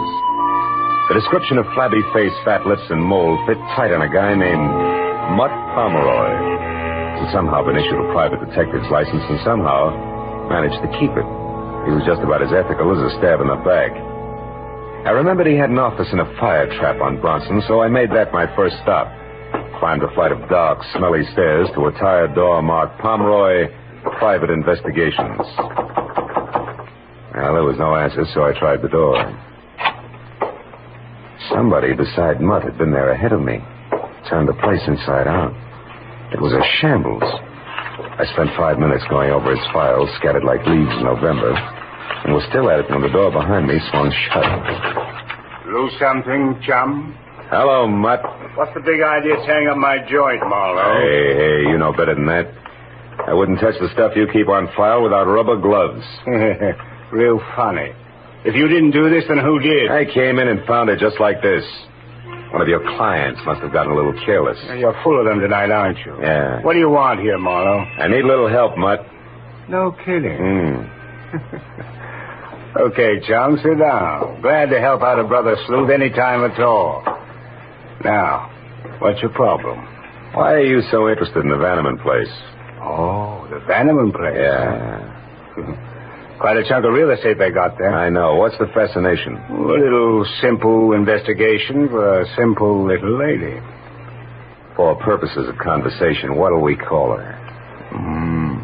How does Estelle suit you? Estelle? Look, Marlowe, you got in free. Take the scraps and be happy. Okay. But as you put it, the Vannemans own quite a chunk of real estate. We might subdivide. You might like to tell me how this Estelle ties in. Yeah, I might at that, chum. She's worried about a guy. And from what I've seen of that jet-propelled blonde named Kay Vanneman, she's got plenty of reason to worry. Guy's name wouldn't be Cliff Lace, would it? Cliff Lace? Mm-hmm. Oh. I don't remember, Marlowe. Okay, Mutt, how much is it going to take? Well, now, that's hard to say. I'll have to let you know. You see, I've got an angle on my end, too. My little client swears up and down there's no other woman involved. But, you know, the Estelles are always the last to know. You're beginning to smell, Pomeroy. Yeah, and just how do you fit, Marlowe? I'm helping a guy worry about a girl. Well, that's real nice. And when your clients worry, the wrinkles make dollar signs, so you're always right. Is that it? Thanks for everything. I'll see you around, Mutt. Yeah, but don't go away mad, chum. Oh, of course not. That's why I'm leaving now.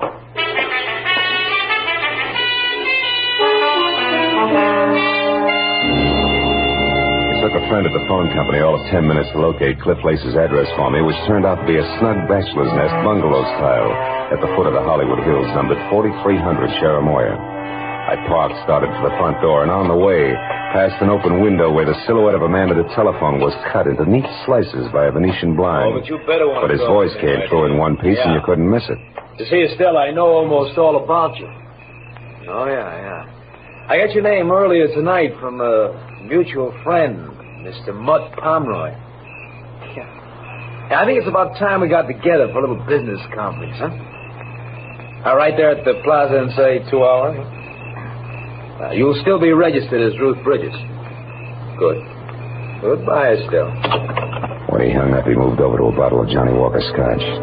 I waited until he'd helped himself, and then I went to the door.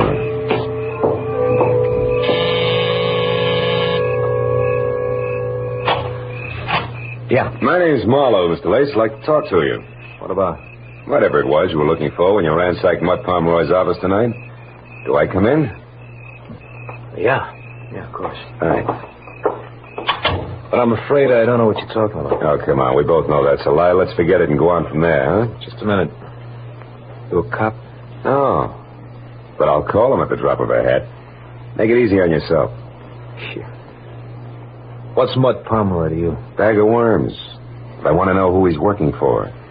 The fact that you had to break into his place to get information should let you out, so who is it? What makes you think that now? Because you found what you were looking for.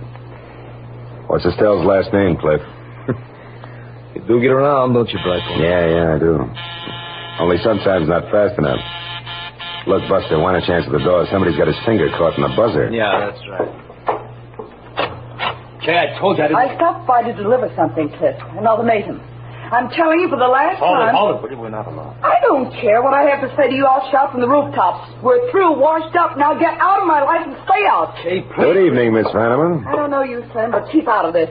Look, darling, don't... Now, you listen. I'm in love with Boyce Neely. Really in love this time. I intend to marry him, and I won't have you... Marry Boyce Neely? Oh, don't be ridiculous. Cliff, I'm warning you. Look, you'll get this. You'll never marry Boyce Neely. That's one thing I'm sure of. I know a lot more about him than you do, darling. Believe me. When the time is just right, you're going to hear from me again, but loud. Why, you filthy... If you try to do anything to hurt Boyce and me, Cliff Lace, so help me, I'll kill you. I mean it. Sometimes she's going to throw that temper at me just once too often. Who you kidding, Lace? Ever see her use a target pistol? She's too smart to trump her own ace. Don't count on it, mister. No, I'm not worried. Where were we, Marlowe? We were looking for some answers, which I just got. Good night, Lace. Keep your head down.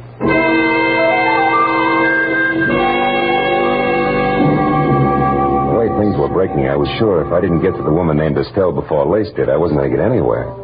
So I spent the next hour folded up in a phone booth running down the list of respectable and semi-so hotels with the word plaza either for or at. Finally, a flute-voiced night clerk in a mid-Victorian number called the Royce Plaza confessed that they had a Ruth Bridges, which was the name that I'd heard Lace mention. She was registered for Santa Monica, but the moment out. I was convinced that she was really Estelle, Mutt Pomeroy's client. So I drove over to the hotel, invested $5 for the night clerk, picked up a newspaper, and waited. Halfway down the sports page, a prim brunette came in who would have been pretty without the overload of nervous strain stamped on her face. As she crossed the deserted lobby, the clerk gave me a nod, so I called her name, caught up with her at the foot of the stairs. You called me? Yeah, if you could spare me a minute, Miss Bridges, I'd like to talk to you. What do you want? Well, my name's Marlowe. I'm a private detective. A private detective? Yeah, look, honey, let's move over into the corner. You know, that boy on the desk is going to sprain his neck if we don't. But what do you want with me? Well, suppose we start off with your real name, Estelle. What's the rest of it? Neely, maybe, huh? How did you know that? It's taken me all evening to get it. That's the only way it figures. It's right, isn't it? You're married to Boyce Neely? Yes. Mm-hmm. I'm Mrs. Boyce Neely, but what business is that of yours? Well, that's what I'm trying to find out. You hired Mutt Pomeroy to check on your husband because you're worried about him, right? Why? Boyce is in trouble. He's in a jam, that's all. Is it money? No. Boyce does very well. He's in real estate in Santa Monica. Oh, maybe with the law, huh? Yes. Yes, I'm afraid so. He's been acting so strange. He wouldn't talk to me or anything. I just had to find out what was wrong. I see. Well, look, what's your connection with Cliff Lace? Why, I don't know any Cliff Lace. Oh, come on, baby. Take it a little easy and try again. Cliff Lace, I know you called him tonight, and he called you. All right. He wanted to talk to me about Boyce and some girl named Kay Bannerman, but he's crazy. I know he is. Boyce is not mixed up with another woman. He couldn't be. I hope I meet your husband soon, Mrs. Neely. I'd like to punch him in the nose. What do you mean? But Pomeroy was right. The Estelles are always the last to know. Look, do me a favor. Will you go up to your room, go to bed, and get some sleep? You're going to need it. All right. Thank you, Mr. Marlowe. Hey, Buster, where's the phone? Oh, right over there, sir. Good book? What? Oh, yeah, great. Chandler's new one, you know. Chandler.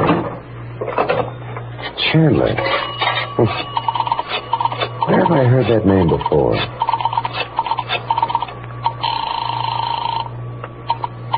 Hello? Enoch Vanneman? Marlowe, Mr. Vanneman. Kay there? No, she's not, Marlowe. And listen, I want you to forget whatever else you're doing and find her immediately. Well, what's the matter? She left here about 15 minutes ago in a fury. Where was she going? I don't know for sure. She left shortly after you did tonight. Then she came back about an hour ago. I know. I ran into her. What happened this time? She got a phone call from Cliff Lace. Something was said about him now being in the driver's seat, whatever that means. She was furious. That's not good, Vanneman, believe me. Well, it's worse than you think. You've got to stop her. Because when she left here, Marlowe, I'm quite sure she had her target pistol with her. I hung up the phone, ran out to my car, and headed back to Cliff Lace's bungalow on Cherimoya. But Kay had a 15-minute head start, and at that hour, in her frame of mind, the drive in from Bel Air was a hop, skip, and a jump. The only hope was in Lace himself, being smart enough to know that he'd overplayed his hand. The street was deserted when I pulled in and parked down the hill from the place. When I got to the front door and found it unlocked, I eased it open and went in. The living room was dark. There was a light on in the bedroom, and I started for it. Before I saw the bulk of a figure leaning against the dark side of the frame. Come on in, child. Make yourself at home. What are you doing here, Mutt? Easy, Marlowe. There's no hurry. Not now, there's not. School's out, chum. Where's Lace? Inside. It was nice, clean, accurate, and exactly dead center.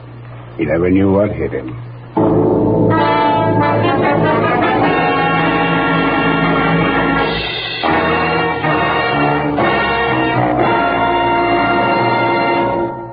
In just a moment, the second act of Philip Marlowe. But first, for a moment, let's look at the headlines on CBS's entertainment for tomorrow night. First, East is East and West is West. So, Jack Benny, on his way to New York, hasn't yet heard that the subway fare is a dime. Second, Charlie McCarthy, already in New York, rewrites Henry Fonda's tough-talking Navy officer in Mr. Roberts. And third, Andy of Amos and Andy, released from bail, jail, and Abigail, gets into new hot water. Besides these, you'll also find headliners Eve Arden, Red Skelton, Horace Heidt, and all the other great Sunday night shows on most of these same CBS stations tomorrow night. Now, with our star, Gerald Moore, we return to the second act of Philip Marlowe and tonight's story, The Hairpin Turn.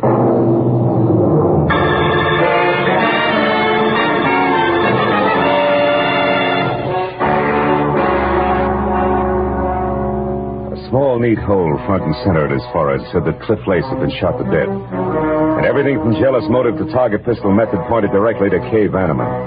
But that was still a long way from proof, and there was Mutt Pomeroy on hand. The kind who always figured only one way. To the right of the dollar sign. Now, let's not jump to any dumb conclusions, Marlowe. Like what? Like the look on your kisser that wants to know what I'm doing here. That I can explain.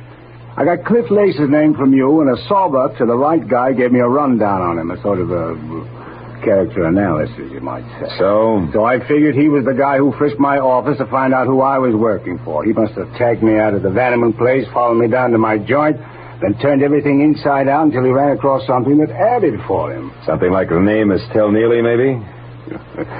You move fast, don't you, Marlowe? Yeah, when there isn't too much crowding. I've got most of it already, Pomeroy, so spill. Spill? I don't know what you mean, Marlowe. I mean that Estelle Neely hired you to find out why her husband was worried. You come up with an answer, all right. It was called Other Woman. So? Estelle didn't even suspect anything about another woman. And you didn't tell her what you found out because it was Kay Vanneman, a gal with $1 million, right or wrong. Suppose you're right, Marlowe. What are you getting at? A possibility that you could have done this. Kill Lace? Why? Because Lace was playing the same game that you are, chum, blackmail. Your motive was money and so was his. Plus the fact that he didn't like Kay giving him his walking papers. So when he wouldn't come to terms with me, I killed him, is that it? Yeah, it could be. Can you prove otherwise? No, I can't. But other things can, Marlowe. Things, yeah. Like that lipstick smeared cigarette in the ashtray behind you. It's not my brand.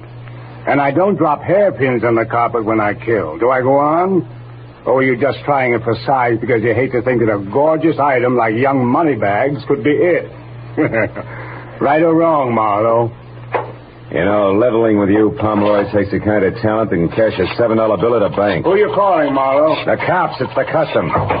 Wait. Look, don't be a sap. What'll that get you? A killer, maybe. Yeah, and from there on, a pat on the head. A well done from the law. Get smart, chum. Shielding a murderer is a lot healthier for the bank account than nailing one every time. Get your hand off the phone. Now, Marlowe, listen. Get up. Okay, go on, louse it up, Boy Scout. Who knows, maybe some bright day you might even run for alderman, Marlowe. Without your votes, I'm sure. Homicide, Sergeant Becker. Phil Marlowe, Sarge. There's a DOA waiting for you. 4300 Cherimoya. Name's Cliff Lace. Occupation questionable. He was shot. Any idea who did it, Marlowe? Yeah. Poor little rich girl named Kay Vanneman, or her sweetheart, one Mr. Boyce Neely. Who lives in Santa Monica? Yeah. Where's the fit? I don't know. How long ago was this Lace killed, Marlowe? 30, 40 minutes? Why? Neely's clear. We picked him up at his own home better than 2 hours ago. He's on a pokey now. What'd you get him on? Hit and run, a month ago. It's alleged that he knocked an old lady out of a crosswalk and into a hospital without even stopping to watch her bounce. Some anonymous tips to phone the dope in around 6 tonight. Said the repaint job on Neely's car would prove it. It did. So that just leaves this Vanneman babe, huh? Yeah, I guess so. But you know, Becca, Hey, Marlowe, come here, quick, out in the backyard there. It's Kay Vanneman. I'll call you later, Becca. We got company. Get the lights, Pomeroy, and stay down. Don't worry, Marlowe. The driveway alongside the house is the only way out. All right, watch it from the front. I'll go through the kitchen and out the back door. Play it close. Check. But remember, Pomeroy, nobody gets trigger happy. Don't worry, chum.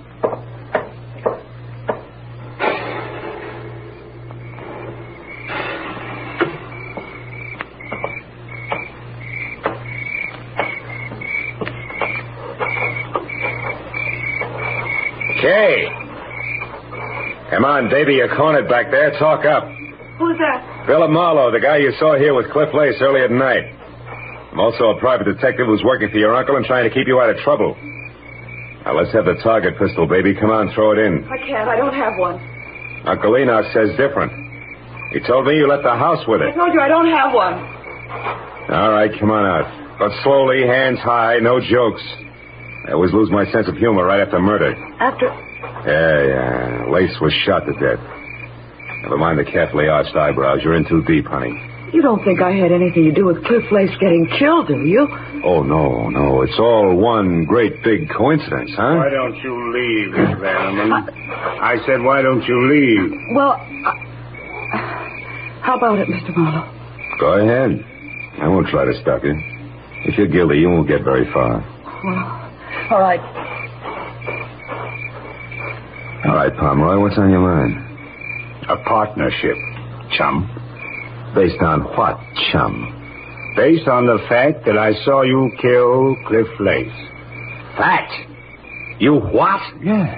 I saw you standing over the body with a smoking gun. Come on. You don't think you can really make that stick, do you? No, but it would keep you busy explaining for a while, long enough for me to wind up my business. Oh. Mm-hmm. Well, Marlowe, what'll it be? You and me as partners doing business with old Enoch Vanneman on behalf of the niece I'm sure you'll want to protect? Or me in business for myself? Well, which? It'll be partners, Pomeroy. Okay, chum. Let's get inside and clean up. The lady was kind of careless around the edges. Hey, the split. How far does it go? 50-50. Fair enough? Fair enough.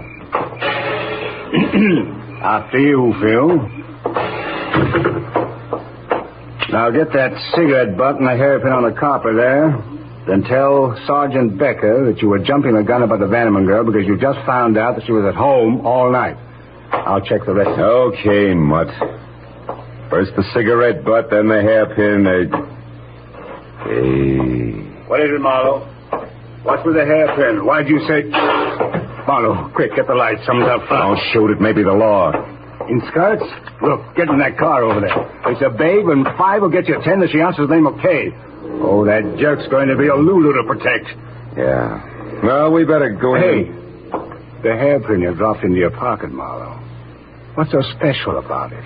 Oh, nothing. It was just a hunch I had. Forget it. Marlowe, I want to see it.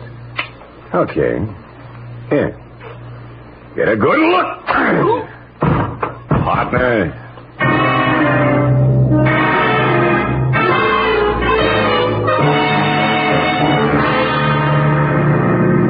Fast 20-minute drive back out to Bel Air and the Vanneman place. All the way I worried hard that the hunch I was playing was right and that I was going to be too late to do anything about it.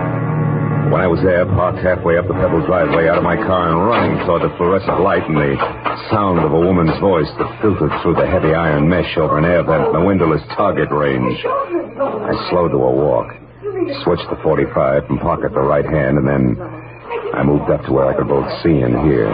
Kay Vanneman was huddled in the far corner, her eyes crowded with fear and riveted on the dainty but lethal .22 automatic that Cliff Lace's murderer pointed straight at her head.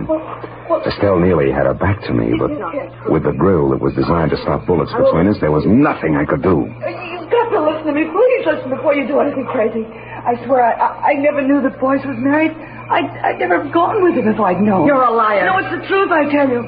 It started like the others, fun and no questions asked. But then I fell in love, and it never occurred to me that he might have been married. Stop it. I don't want to hear any more. I've already killed once for Boyce, the guy I turned into the police for something he did a month ago. You turned your own husband over? I did that so they put him away out of your reach. You'd never wait for him. You'd go your own merry, merry way a week after he was in jail. Boyce would be glad to come back to me after 5 years of living in a cage like an animal. And he'd never suspect that I was the one who informed. I hired a private detective, Mutt Pomeroy, and made sure that he knew I never even suspected that Boyce could have anything to do with another woman. Then Boyce would never realize it was you who turned him in, because you had no motive. Mutt Pomeroy would be a witness to that. I killed Cliff Lace because he traced me from Pomeroy, and then found out that I was the one who told the police about Boyce. He would have blackmailed me forever. And I'm not sorry. Nor will I be when I kill you. Now sit down, Miss Vanneman. And listen carefully. I couldn't shoot. I knew that it would be disastrous to yell, but I had to do something in a hurry. I moved up quietly to the door. It was locked. That only left one chance, the skylight on the roof. The building was low, and a lawn chair nearby was all the help I needed. When I was up and over to the skylight, there was glass and no mesh underneath. I still hadn't made it because from that angle I could see Kay. But only hear Estelle. Oh, you know just what kind of a woman is going to kill you. But why me? I told you. I don't care what you told me. It was you, young and beautiful, that started all this. All this is almost over now because the other detective, that Marlowe, knows that I killed Lace. About a hairpin there, I saw him from a window. I saw him pick up the hairpin, Miss Vanneman. The black hairpin that couldn't possibly belong to a blonde like you. The hairpin that said Marlowe knows that I killed Lace. So I'm through and I know it. But before they get me, my hand is... Marlowe, she dead? No, just out. Well, fireball, any appropriate wisecracks? Wisecrack? Not for quite a while, Marlowe. I'm too scared.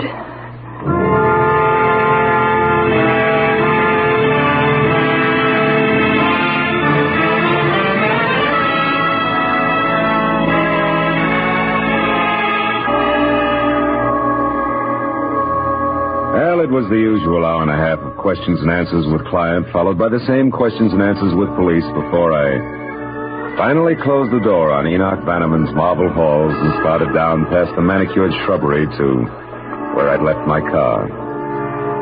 Outside, the night was cold and clear.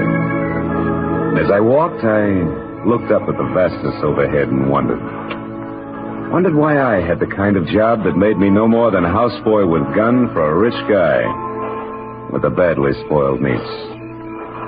I stopped wondering when I was at my car and no longer alone. I just wanted to say thanks before you left, Phil. I would do my best to stay out of trouble from here on out.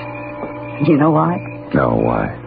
Because I want to be good enough for the right guy who may come along someday. A guy like you, I mean. Oh? Thanks, Phil. I'm very grateful. Yes, well, my job's all right 9 times out of 10.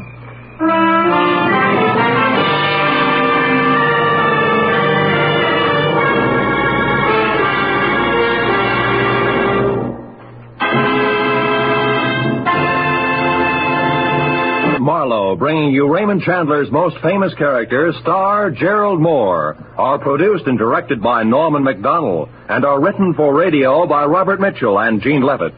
Featured in the cast were G.B. Hunter, Jay Novello, Olive Deering, Ralph Moody, Tony Barrett, and Charles Russell. The special music is composed and conducted by Richard Arant. Be sure and be with us again next week when Philip Marlowe says... It happened in a place called Bay City where I was unwelcome to a fat fry cook with a secret and a dapper gambler who smoked oversized cigarettes. But where to the long arm of the law, I was poisoned.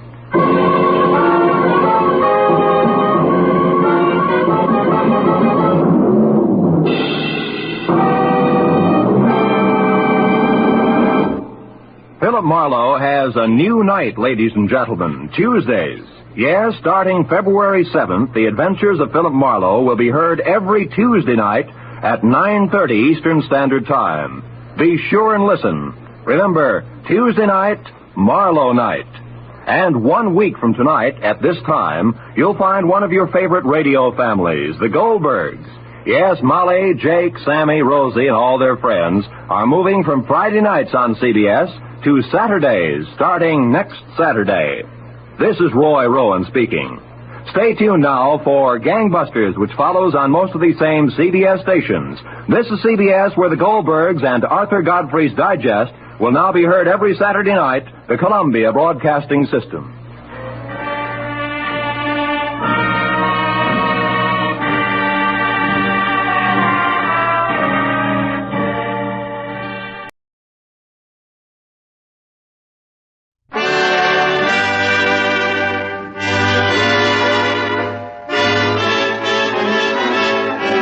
The makers of Camel Cigarettes present Dick Powell as Richard Diamond, private detective.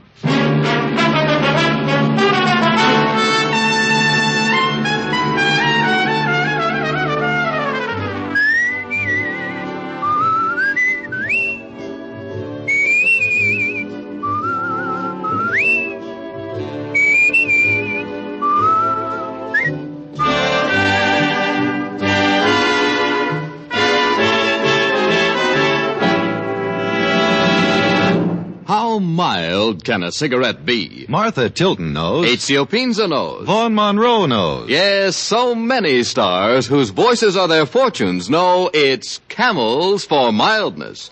They choose Camels because they know that camels get along with their throats. Make the 30-day Camel mildness test and see how mild, how flavorful, how thoroughly enjoyable a cigarette can be.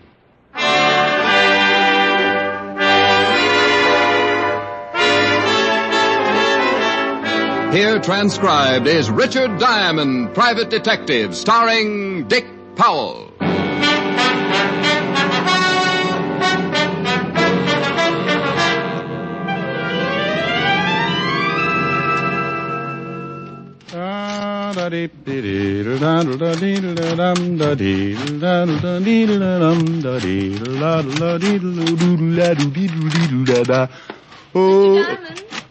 Back here behind the socks.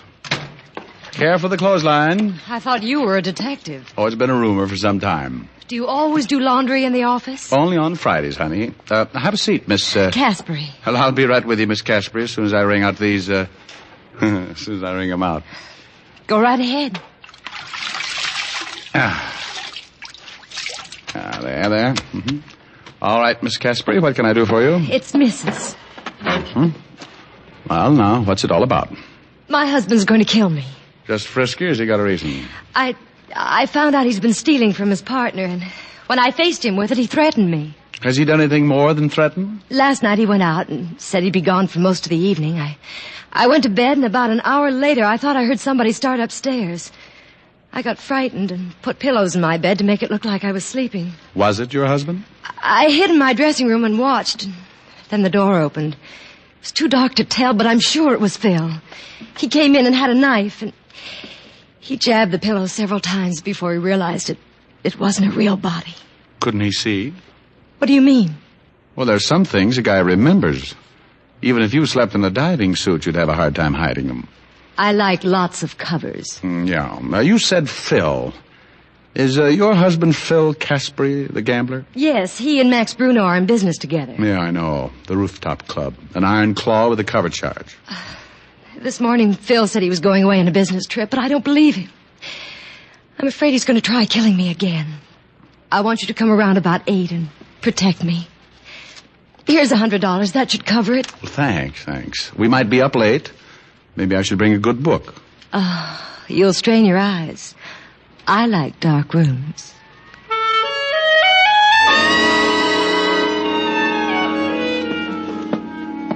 She got up then and walked slowly across the room like a big cat that had just finished eating its keeper. She stopped at the door and smiled a promise. I thought how Samson must have looked with a crew cut.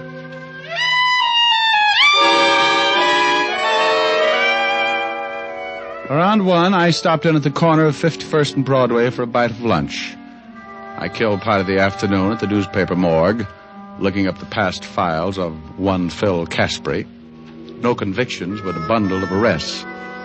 The partnership with Max Bruno had earned some big type from time to time, and it seemed that Mr. Caspary's partner, Max, was quite a favorite with the local authorities. They'd nailed him twice. The first time, Uncle Sam sent him away for missing too many March 15ths. The second was when I remembered. A rookie cop caught him with a gun. The parole board said shame and sent him up for the rest of the stretch. I went back to the apartment, dressed, and by 8 o'clock I was ringing Mrs. Caspary's doorbell.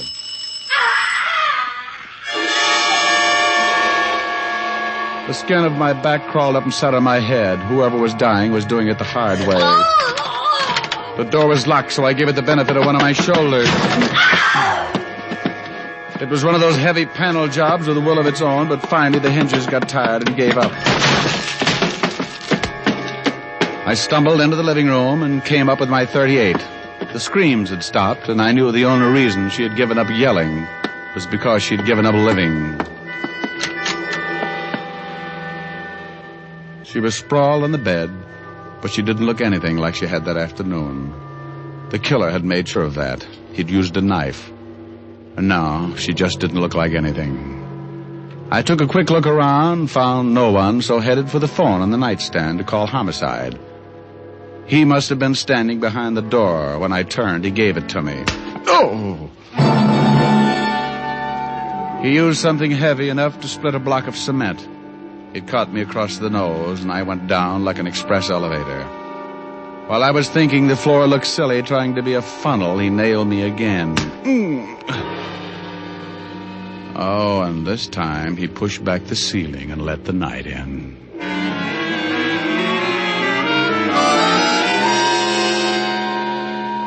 It's easy to relax after a good beating. You just bleed a little and grow weak.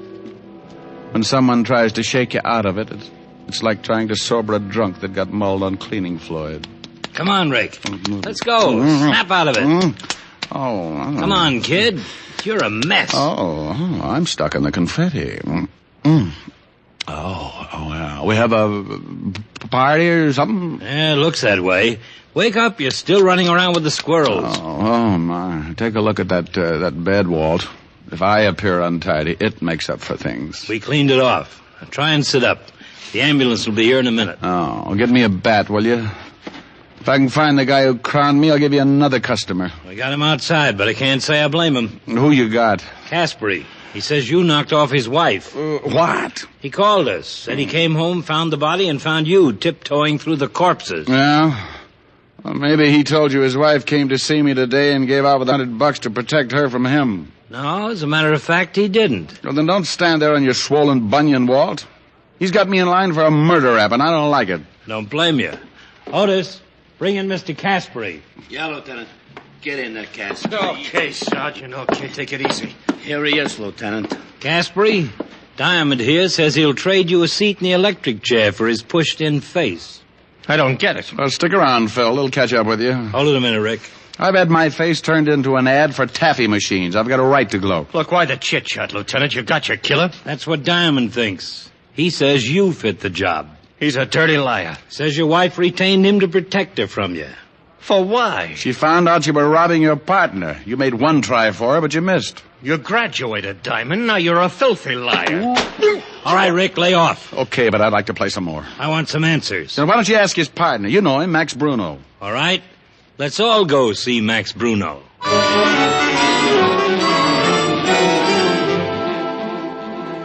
A prowl car on Park Avenue is as conspicuous as an outside shower at a girls' camp. A crowd of people watch Sergeant Otis herd us into the back seat. Even if you aren't guilty, you feel like you've got the Chrysler building tucked away under your coat. I waved goodbye to a good-looking blonde with a poodle, and we took off for Bruno's office. It was an old building on 6th Avenue, and a gunner named Tony Garcia with a big bulge under his arm met us at the door. What is this, a convention? Hello, Tony. Tell Bruno I want to see him. The whole party or just you, Lieutenant? I'm enough. Sure. What's the matter, CASPARY? You look sick. You get tagged for speeding? You can tell, Max, it looks like he built the frame just the right size. I don't think you know what you're talking about. Oh, stop playing Alice in Wonderland. We want to see Bruno. I'll find out if he's in. We know how to turn a doorknob. Look out. Okay. Oh, what is this? They wouldn't wait for an introduction. Hello, Max. What do you want, Levinson? Couple of questions? You in some kind of trouble, CASPARY? What do you think? What are you getting rough with me for? Oh, you dirty double-cross... Shut up. Well, what's eating you, Diamond? Well, that's a good one. Now, look. You look, Max. You keep your mouth shut, CASPARY. Not when I'm being framed. I'm going to yell my head off. Framed? Don't know nothing about it, huh, Max? I don't know what you're talking about. What is this? You framed me with that killing. Killing? Don't come on with that bit. You know what I'm talking about. Take CASPARY in the hall, Otis. Yes, sir. Come on, CASPARY. I'll get you for this, Max. So help me. Come on, you. Will somebody tell me what's going on here? Liar, I swear to you, if it's the last thing I do, I'll get... What's happened to him? Max, you don't know? How am I supposed to know? Guess? Somebody just killed his wife. Tony. Yeah, boss. Wait in the hall. Yeah, boss. CASPARY knocked off his wife, huh? Well, he didn't say it was CASPARY. Look, CASPARY's my partner. At least he was. You split? Yeah, a couple of days ago. Why? I've been checking for a couple of weeks. CASPARY's been holding out on the take. How'd you find out? His wife called me and told me. Oh, really? Wonder why a wife would incriminate her husband like that. Yeah, she was scared stiff. She found out what he was doing, and he told her he'd kill her. So she didn't know what to do. She called me. You knew her pretty well, huh? Not too well. She figured I could give her protection. I told her to see you, Diamond. Well, now, that was very nice of you, but what did you do about CASPARY when you found out he was robbing you? Told him to get out, have the money back by tomorrow morning. You tell him his wife tipped you about him? Are you crazy? Of course not. Said I'd been checking on him for a long time, that the books didn't tally. And what did he say? He said he didn't do it. What'd you expect him to say? Well, are your books short? 200,000 worth. Okay, Max. We'll be talking to you. Wife's dead, huh? About as dead as she can get. See you around. Yeah.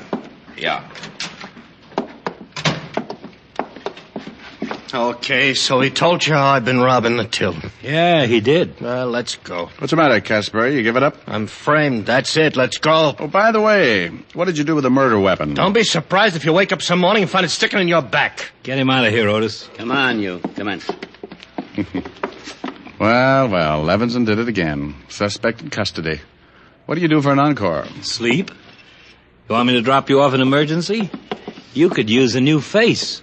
No, I'll grab a cab and go to the apartment and clean up. Got to see Helen later. Okay, but stay off the streets. Somebody's liable to think you're dead and bury you. Oh, that's a good one. Night. Good night.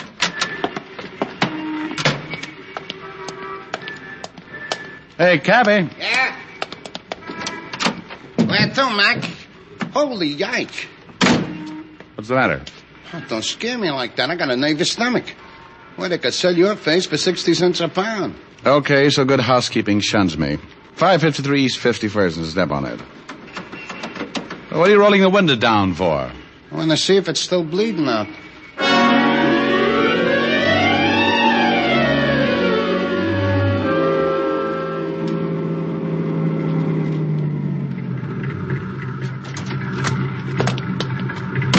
$0.35. There you are. Thanks.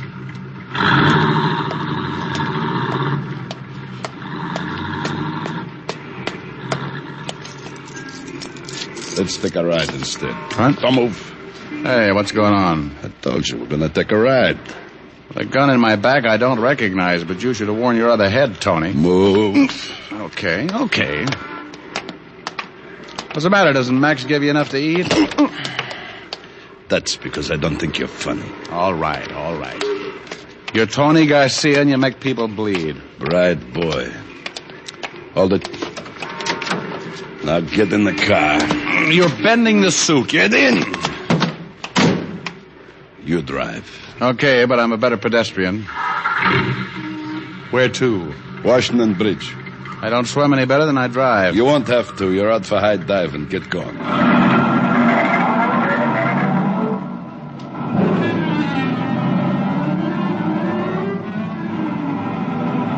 Come on, hurry it up. I thought we were going to a funeral. That's a good one. What's it all about, Tony? Don't get nosy. Enjoy the ride. It's a new car.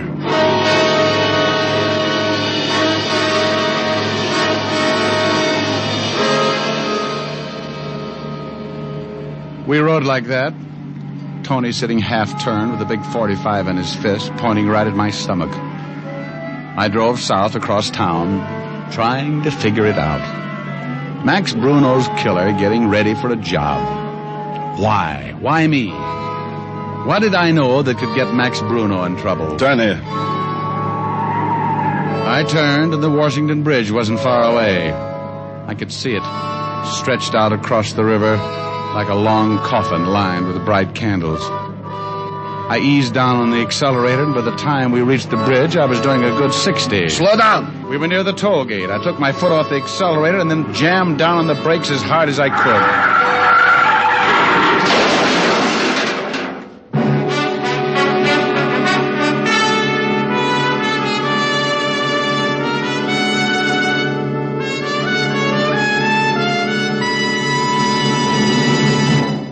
Before we continue with Richard Diamond, Private Detective, here are a few words about smoking enjoyment. You know, smoking is a day-in, day-out pleasure. We like each cigarette to taste as good as the one before. And we like the cigarette we smoke to be mild, to get along with our throats for a good long time. So it's good sense to test a cigarette over a period of time. Not just a puff of this cigarette or a sniff of that. Yes, make the sensible cigarette test, the thorough test. Smoke only Camels for 30 days as you normally smoke, and you'll see how rich and flavorful Camels are, pack after pack. You'll see how mild Camels are, week after week. In a coast-to-coast test of hundreds of people who smoked only Camels for 30 days, noted throat specialists reported not one single case of throat irritation due to smoking Camels. That's real proof of cigarette mildness. Make your own Camel 30-day test. the sensible test, and see for yourself why more people smoke Camels than any other cigarette. How mild, how mild, how mild, how mild can a cigarette be? Make the Camel 30-day test and you'll see. Smoke Camels and see. And now back to Richard Diamond, Private Detective, starring Dick Powell.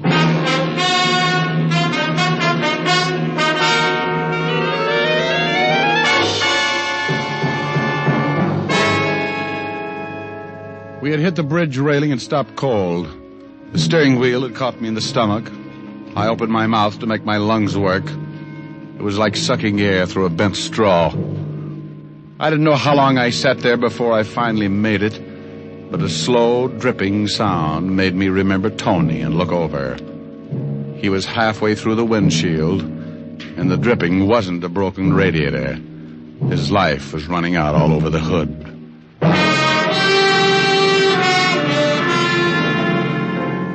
I got out of the car before the guards got to it. I had to have time to figure the whole thing out, and I didn't want to hang around for a lot of long explanations. I walked until I lost the crowd that was collecting. I took in long breaths of fresh air until my head cleared, then spotted an empty cab heading back to town, flagged it, gave the cabbie the address of the rooftop club. I needed answers, and the best person to give them to me was Max Bruno. Late edition, get your late edition here. Read all about it. Read all about the CASPARY murder. Woman found dead in her apartment. Husband held for murder. Hey, boy, paper. Yes, sir. Gee, what happened to your face? I shaved with a rake. Yeah? Gee, that's pretty funny. Holy. What's the matter? This picture. That's the dame was knocked off tonight. CASPARY dame. Oh, so that's it. Huh? Here's $1, thanks. Wow. Take my advice, mister. See your analyst. You'll get rid of them bells.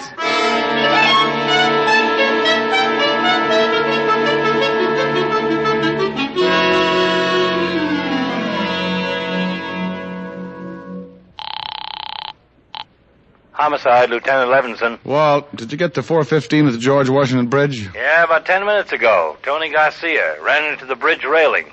Some other guy with him. How'd you hear about it, Rick?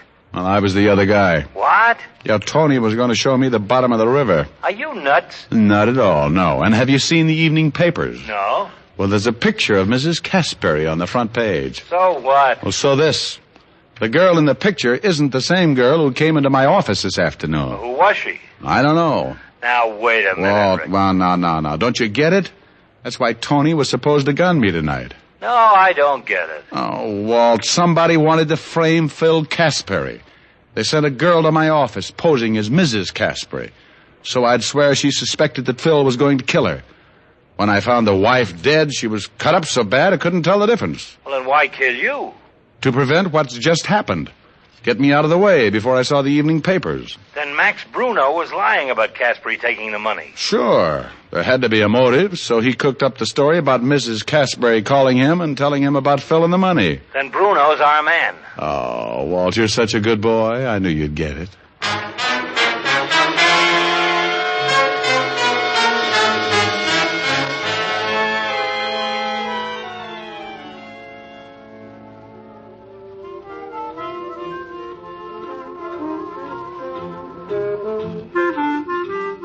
Check your hat, sir? Maybe I'd better throw it in the door first. Give me a pack of Camels. Yes, sir. Who's running the place for Mr. Bruno? Mr. CASPARY, but he isn't in yet. Well, depends on what you're talking about. How's the floor show? It's all right if you got an imagination. You know, you better keep moving. You'll catch cold in that getup. Oh, well, don't let it fool you. The bustle's really a hot water bottle. I went in and sat at the bar. The dance floor was in the other room, but you could see it through the long glass windows. I was sitting there trying to figure my next move when the floor show started.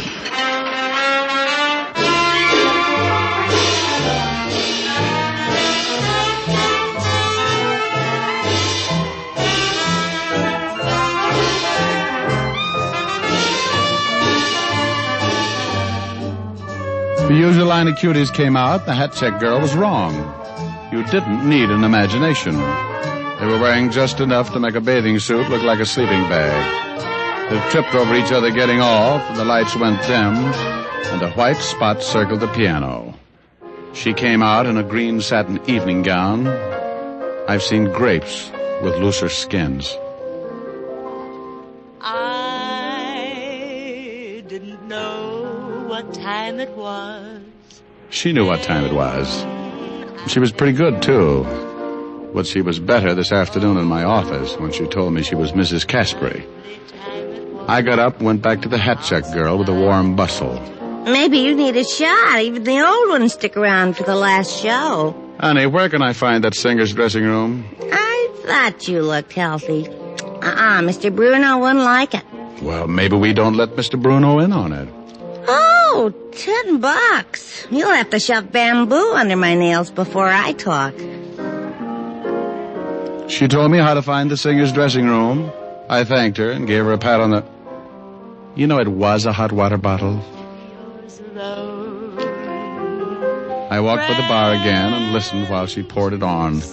I've heard singers with better voices, but this one had the difference. She went into the last few bars, and I headed for her dressing room. I wanted to get there before she did. And unless that green satin gown was a breakaway, she didn't figure for an encore. I got in, sat down to wait. It was a quick minute before she showed up. Oh, shut up, you're flat. Oh, you get out of here. Go on, get out. Now, relax, baby. I got something to say. You want to listen or do you want to get shoved around? You just try it. I'll get some of Max's boys to let the air out of your muscles. Open your mouth and you'll be tripping on your teeth. Get away from that door and sit down. Not until you get your eyes full of fingernails. You little... Now, get this. I don't like marking up dames' complexions, but you're making it easy. Who sent you up to my office? Was it Max? Why don't you ask him? He's good at answers. Well, so was his boy, Tony. He got dead trying to figure it out. Maybe you'd like to guess. Wait a minute, Diamond. One scream from me and everybody in the joint will be in here on your back. Honey, if you open your mouth, I'll shove your foot in it. If I tell you, do I get squared with the law? You're an accessory before the fact. I can only give you a head start. Just give me long enough to find a healthy climate. Now, you're killing time. Come on. I want to know who built you up to fit Mrs. Caspary. Was it Max Bruno? All right. It was Max. Phil found out he was holding out in the gambling take. So he dissolves the partnership by killing Mrs. Caspary, making Phil the patsy. Neat, huh? Yeah, like a sack full of brains. Go on, answer it. Who is it?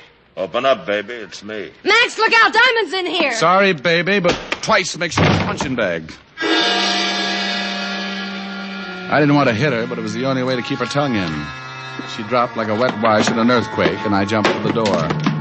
Max was halfway down the hall. He had a gun in his hand, and he used it. The slug tore up the wall by my ear, and before I could try my luck, he was around the corner. I thought about the hole his Luger had made, and I wondered why I was still chasing him. I turned the corner and found myself in the bandstand. Max turned fast and tried again.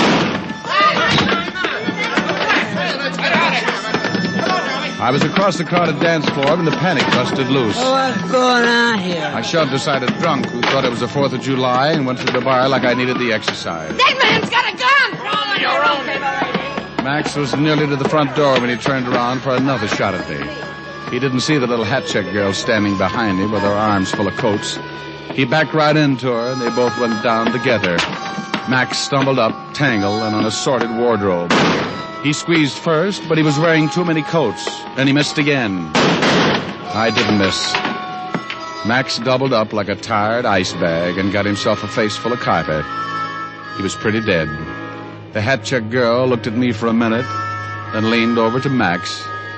She said something that endeared her to me forever. Check your gun, Mr. Bruno.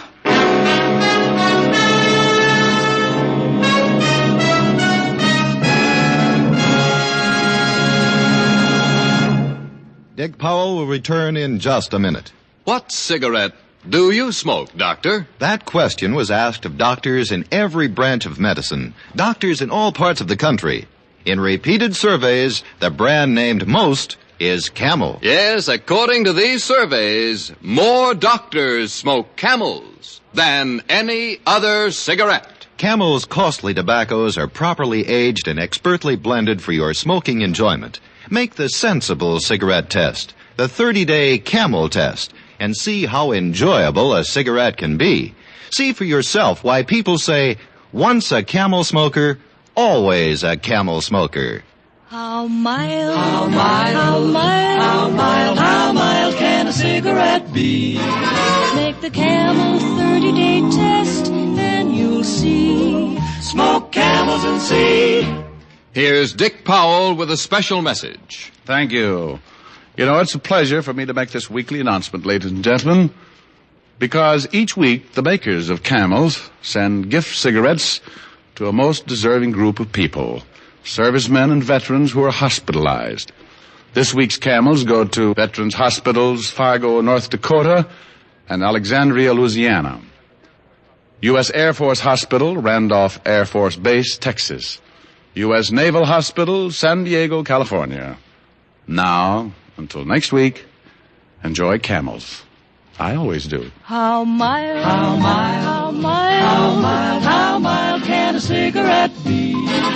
Make the Camel 30-day test and you'll see. Smoke Camels and see.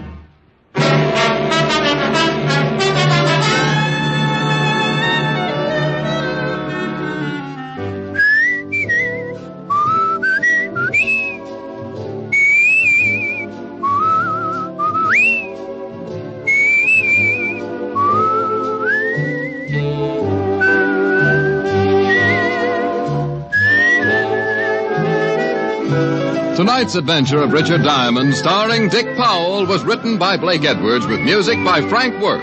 Our director is Helen Mack. Featured in tonight's cast were Virginia Gregg, Arthur Q. Bryan, and Wilms Herbert.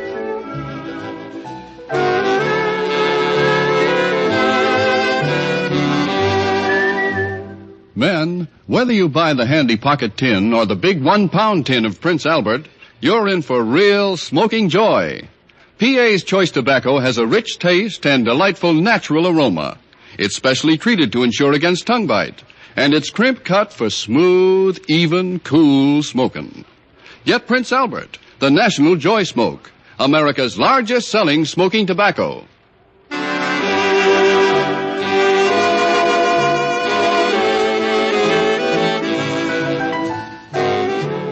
Listen next week for another exciting transcribed adventure of Richard Diamond, starring Dick Powell. This is your FBI. The official broadcast from the files of the FBI follows immediately. Stay tuned. This program came to you from Hollywood. This is the American Broadcasting Company. The F.W. Fitch Company presents Dick Powell as Private Investigator Richard Rogue in Rogue's Gallery. Laugh a while, let a song be your style. Use Fitch shampoo. Don't despair, use your head, save your hair. Use Fitch shampoo. The F.W. Fitch Company, makers of Fitch's Dandruff Remover Shampoo and Ideal Hair Tonic, presents Dick Powell as Private Investigator Richard Rogue in Rogue's Gallery.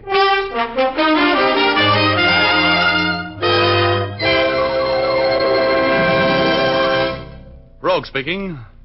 This Saturday night I'm going spellbind, you avowed. Caught me while spending a week and the fee from my last case in zestful living at a summer hotel, which was so swanky that the help hardly spoke to the guests. For $25 a day, I had one of the 50 bungalows on the hotel grounds. For $30, I could have had one with a window. Well, anyway, there was a girl up there. Isn't there always? She was named Janice Cole, a sort of a social secretary to the hotel. She was about 28. Her eyes were so big and blue they made you think of mountain lakes, and her hair was as black as a jealous rage. She had a figure that made you think you'd seen her before in a swimsuit. Oh, she was real quality. Much to my high blood pressure, she was engaged to a society playboy with $1 for every suntan in Florida, and his name was Clint Hayes. There was dancing going on in the ballroom of the hotel, and Janice was dancing with Clint. But she was watching me. I thought I saw fear in her eyes. They finished their dance right in front of me.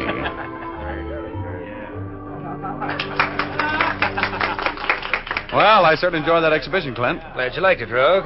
Dancing with Janice is a wonderful way to spend an evening. I believe that. Well, how about the next one, Janice? Oh, I can't, Richard. I don't feel very well. Oh, really, darling? Yes, I think I'll go to my cabin, Clint. I have a terrible headache. Well, I'm sorry to hear that, dear. Is there anything I can get for you? I've got some aspirin. Oh, no. I think I'll just lie down for a while. I'll be back as soon as I feel a little more like enjoying the party.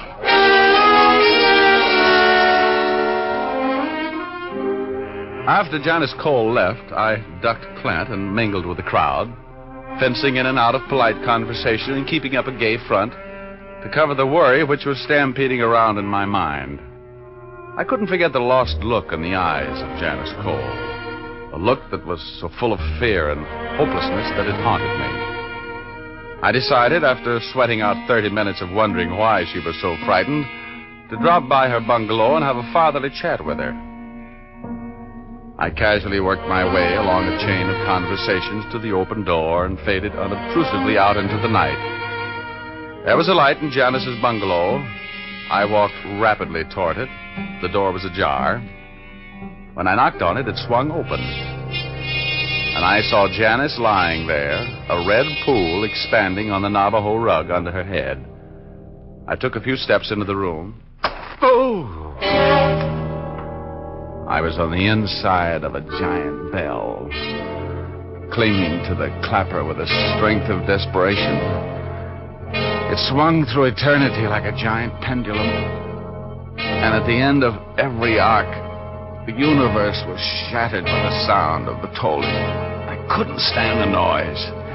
I let go on the tremendous upsweep and was catapulted through space at a terrifying, breathless speed. The ringing of the bell grew fainter and fainter. And then, there was quiet. I drifted peacefully for a while and landed as gently as a snowflake on a sparrow's wing.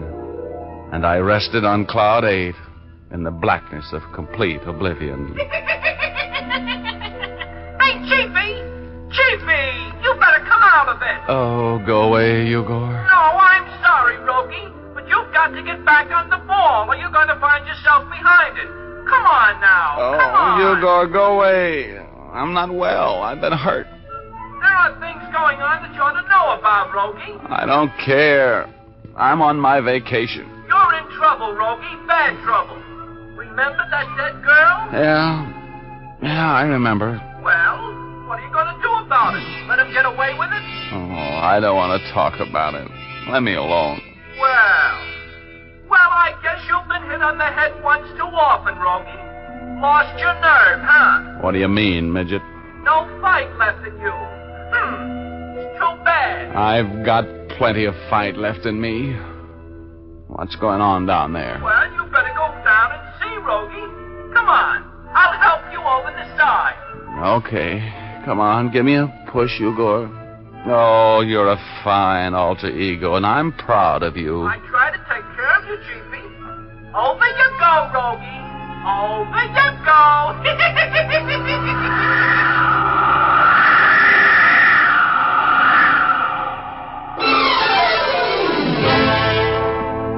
I dreaded opening my eyes because I remembered that dead girl lying there. But I opened them at last. And what I didn't see made me think I'd lost my mind. Where the body had lain, staining the Navajo rug, there was a Navajo rug, but no stain and no body. I wobbled to my feet. My knees were made of soup. I grabbed the bed for support and threw my massive intellect into high. There were strange things happening here, and they were happening to me. I decided to stay mum and get back to the dance to see what I could discover from the behavior of the inmates. I took out my pocket comb, dressed my hair around the bump on my head so I wouldn't look like I had two, wiped the bed and the doorknob clean of my fingerprints, and looking much better than I felt, rejoined the party. Clint was talking with Nancy Bowman, another luscious lady on the hotel social staff. Hello, Rogue. We've been looking for you. Oh, hi, Clint. Hello, Nancy. Hello, Richard. Where have you been? We're getting a little fresh air. How about this dance, Nancy? Can't. I promised Clint. Oh, go ahead. I'll be noble. Janice should be coming back soon anyhow. Well, all right then. You're on, Mr. Rogue. Oh, for you, my dear, both of them. See you later, Clint. Bye.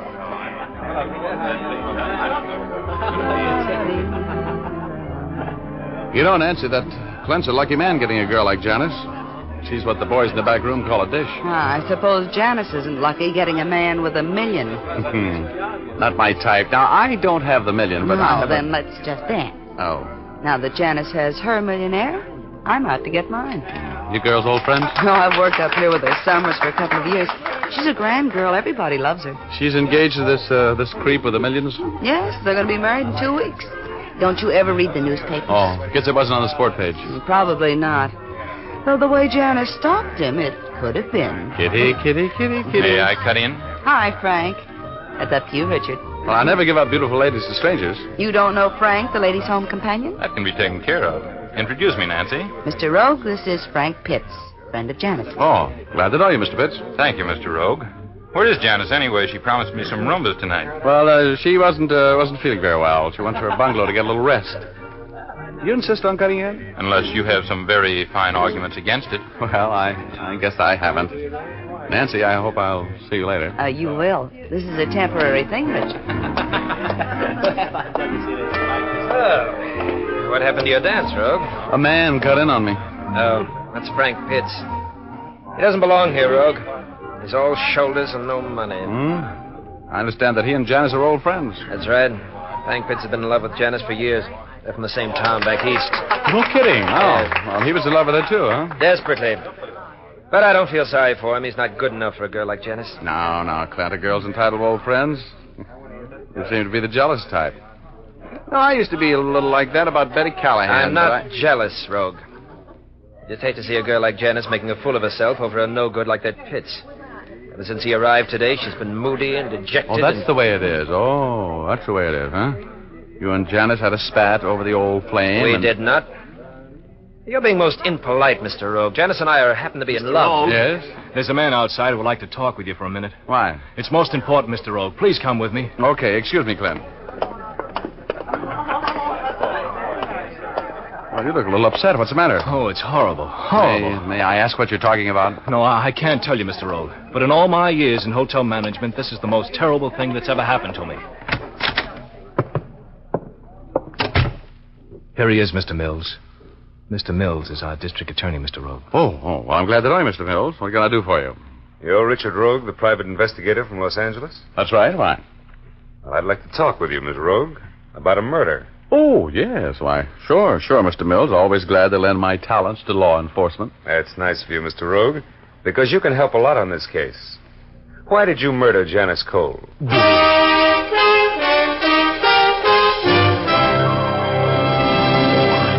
We'll return to our story in just a moment. First, dandruff on the shoulders and coat collar of a well-groomed person is as out of place as snow in July. That's why so many persons who want to have a smart, well-groomed appearance use Fitch's Dandruff Remover Shampoo regularly. For Fitch Shampoo has a special solvent action that dissolves unsightly dandruff. When you apply Fitch's to your hair and scalp before adding water, this solvent action goes to work. So it's important to remember not to wet your hair before the shampoo is applied. After massaging your scalp briskly for a few minutes, then apply water. An abundance of cleansing lather will form to carry away the dissolved dandruff. Then the lather rinses out easily and completely, leaves the hair immaculately clean without a trace of dandruff. Yes, Fitch's Dandruff Remover Shampoo is a real aid to good grooming. Use it regularly. You can buy an economical bottle of Fitch's Dandruff Remover Shampoo at your drug or toilet goods counter, or have a professional application at your beauty or barber shop. Now, back to Dick Powell as Private Investigator Richard Rogue in Rogue's Gallery.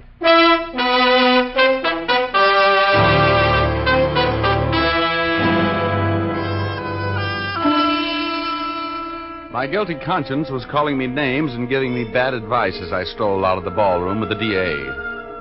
He had accused me of murder. I knew who was murdered. I'd seen her in her bungalow, dead. Janice Cole. The DA was as quiet as a grave during that walk and not a bit more cheerful. I made a couple of abortive attempts at conversation, but I might as well have been talking to a totem pole. I couldn't understand why he was heading for my bungalow until he opened the door, and I saw Janice lying there on that blood-stained Navajo rug, just as I'd seen her a half hour before in her own bungalow. I tried to say something, but the words couldn't get by the lump in my throat. I just stood there, my mouth hanging open, and my stomach frozen in a hangman's knot. I could feel the DA's eyes boring into the back of my head. Well, Rogue, why'd you do it? Well, I didn't kill her. How do you explain the fact that she was killed here in your cabin? She wasn't.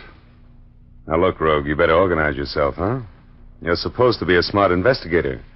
Give me a gun. I haven't got it on me. It's in that drawer there. Yeah, we found that one. This girl was shot to death with a .25 automatic. Any prints on it? We're going to take yours for comparison. Am I under suspicion for this murder? At the moment, that's all you're under. I fondly hope you'll be under arrest for it the next half hour. Oh. You know, Mills, in a homicide, you usually have to have a motive. Hey, what's that? Why are you waving those newspaper clippings in my face? What are they? The motive. You were blackmailing Miss Cole, Rogue. We found these clippings in your briefcase. What do you mean I was blackmailing her? I didn't even know her. Now, look, Rogue, you're smarter than that. Here's a whole envelope full of clippings covering Miss Cole's trial for the murder of her first husband back in Passaic, New Jersey. Her name was Jane Sherman then, and she was released for lack of evidence. Remember the trial? Of course I do. Poisoning. But what's that? So you found out that this Jane Sherman, now known as Janice Cole, was all set to marry $1 million. And you've been blackmailing her. Oh, I don't know anything about it, I tell you. I don't know how those clippings got into my briefcase. It must have been planted there when I was knocked out in Janice's bungalow. It's a switch, Rogue. You were knocked out in her bungalow, eh? When? Look, Mills, I know this whole thing's going to sound fantastic, but I want to tell you the whole story. I came up here on my vacation. I never saw Janice Cole or whatever her name was before tonight. Disbelief walked across the DA's face as I unspun the web of circumstances which tied me into this murder. As I listened to my own story, I knew I wouldn't believe it myself if I hadn't been there. I showed him the bump on my noggin. He just nodded. I talked on, and as I talked, I realized that I was acting like every murderer I'd ever questioned. I know my face was red, my eyes were shifting as I browbeat my brain into trying to think of some circumstance which would at least give me the benefit of a reasonable doubt. Finally, I stopped talking. He took my fingerprints, and we went to Janice Cole's bungalow. There I got my first break. All right, Rogue. Now, where was the body lying when you first saw it? Right here. Come here. Look here. Look under this rug. Uh-huh. And blood on the floor where it seeped through the rug that's now in my bungalow. Do you see it? Yeah. Blood, all right. Well, Rogue, that's the first thing that's made sense since we got together. I suppose there is an outside chance that somebody's trying to frame you. Enough of a chance so a conviction would be hard to get, Mr. D.A. Look, you know me. I've got a little standing in my profession, a little substance. Give me 24 hours to get this thing hung around the right man's neck. All right. If I don't have you locked up tonight, will you try and have the right man for me in the morning? I'll have him. Now, tell me, who knows about the murder? Well, the maid who went into your cottage to turn your bed down for the night, and the manager. Though I've told them both to keep quiet until I give them the go-ahead to talk. Then none of the guests know about it yet, except the killer. That's right. As far as I know. Okay, Mills. Okay, now. You keep it that way until morning, and I'll come up with a guilty man for you.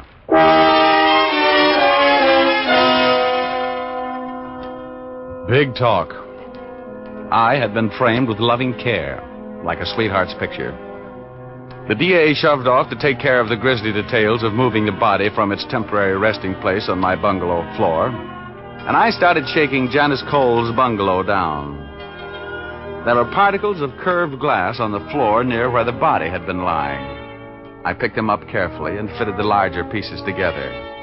They could only have been the crystal of a small, square wristwatch.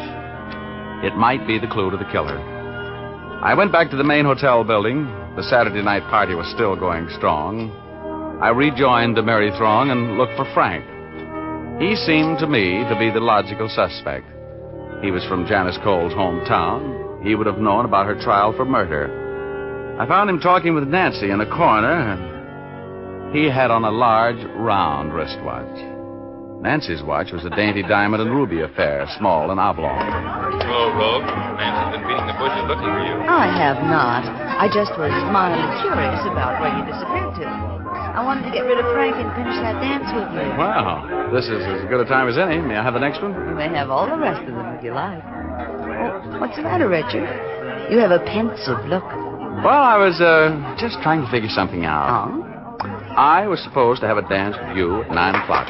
Where were you? I was here. I got here just at 9. Didn't I, Frank? Don't try to prove anything by me, baby. I don't know. At 9 o'clock, I was having a drink with Clint Hayes in my bungalow. Well, there goes your alibi, Nancy. You weren't here. Alibi? Why would I need an alibi? I was here, you weren't. I looked all over for you. Oh, now, let's not argue about it.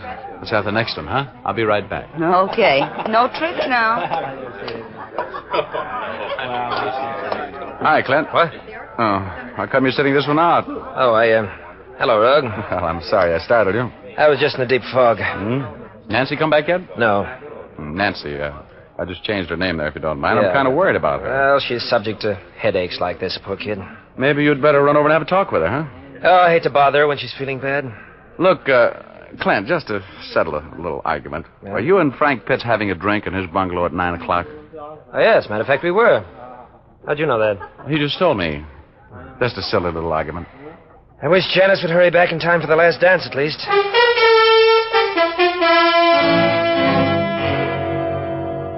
Clint Hayes had on a large, square wristwatch. And he and Frank had unbreakable alibis. Nancy had none. They were my 3 prime suspects, and it looked to me like Nancy was about to be elected. I was sitting there looking for Nancy and carrying on a pointless discussion on headaches, their cause and cure, with Clint, when Nancy came running over. Come on, Clint. You too, Richard. We're all going down to the pool for a moonlight dip. And I don't think I want to, Nancy. Oh, come on. Just because Janice is feeling rocky tonight is no reason for you to be grumpy. Come on, Richard. Get your swim trunks and give the girls a treat. Huh? All right, I'm in. Come on, Clint. A little dip or two you got. No, I don't think come on, Clint. Oh, might as well, Clint. Sounds like a good idea, doesn't it? Well, Nancy, you got it all organized? Yes, Richard and Clint are crazy about the idea, aren't you? Oh, okay. I'll join you for a while. Nice man, Clint. Hurry up now. See you at the pool.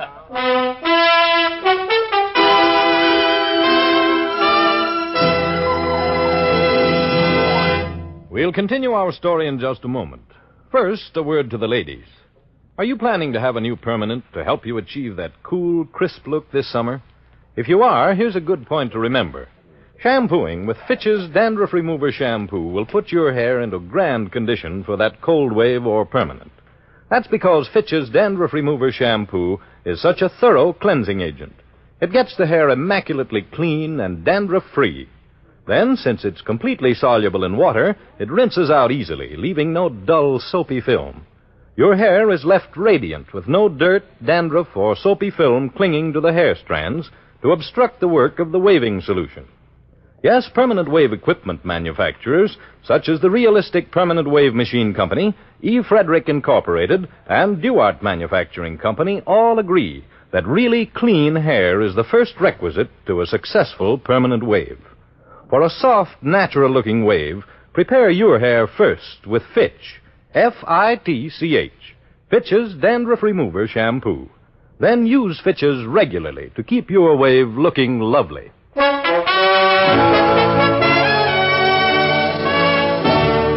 Now back to Dick Powell as Private Investigator Richard Rogue in Rogue's Gallery.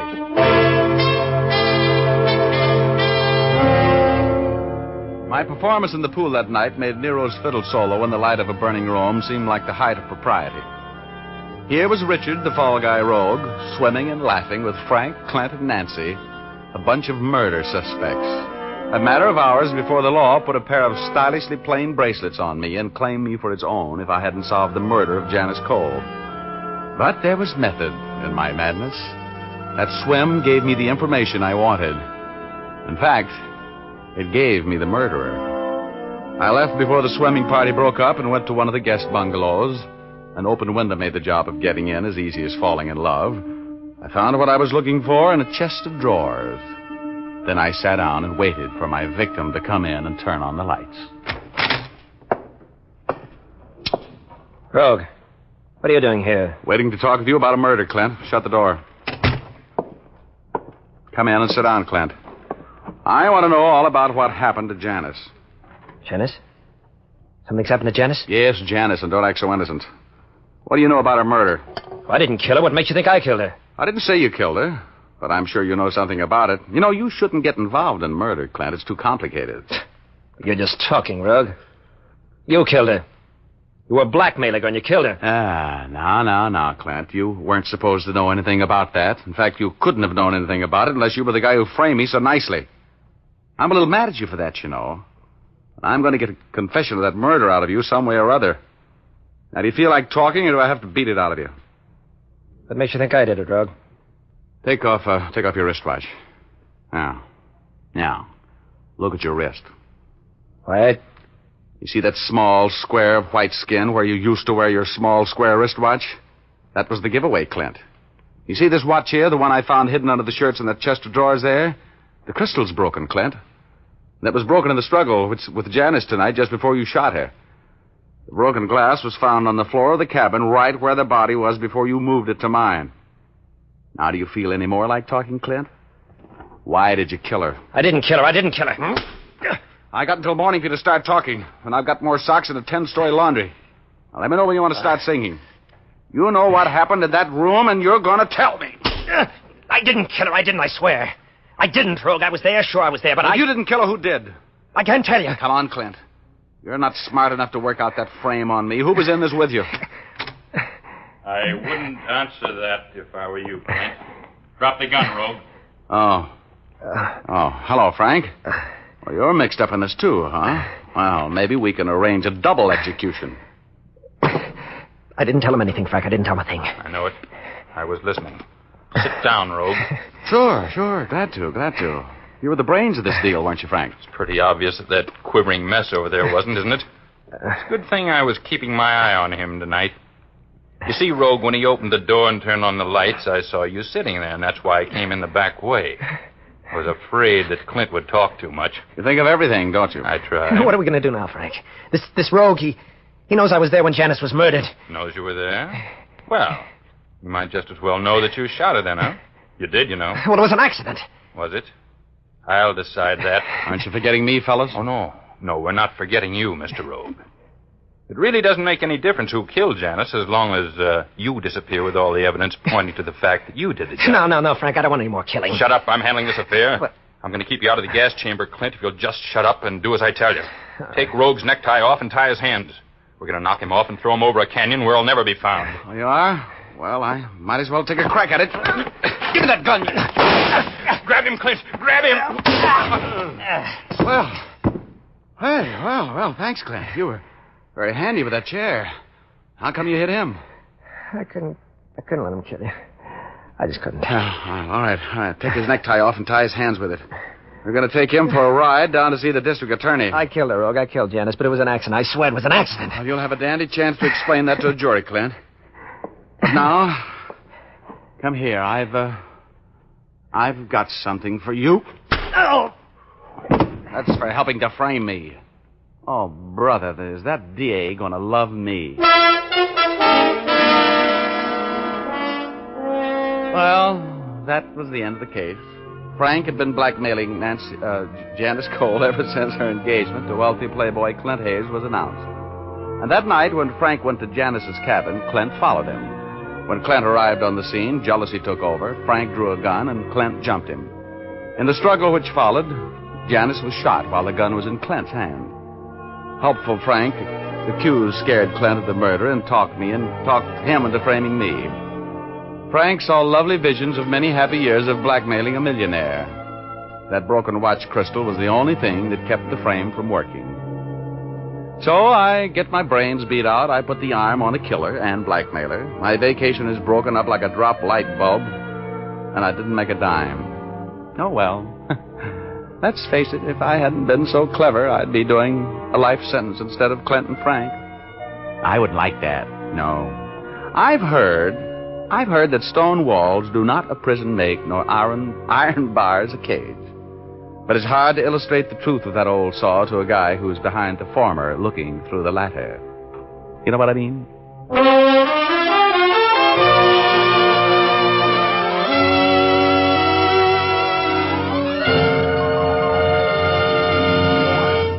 This is Dick Mushmouth Powell again, ladies and gentlemen. Hope you enjoyed our story tonight. Ray Buffum wrote it. Leith Stevens composed and conducted the music, and Dee Engelbach produced and directed. Be with us again next Sunday, will you? We have a story for you about a doctor, a dentist, and a miserly old lady who comes up dead. We call it, Where There's a Will, There's a Murder. Thanks for listening, and now here's James with a hair doyle. Listen again next week at this same time to hear Dick Powell as Private Investigator Richard Rogue in Rogue's Gallery.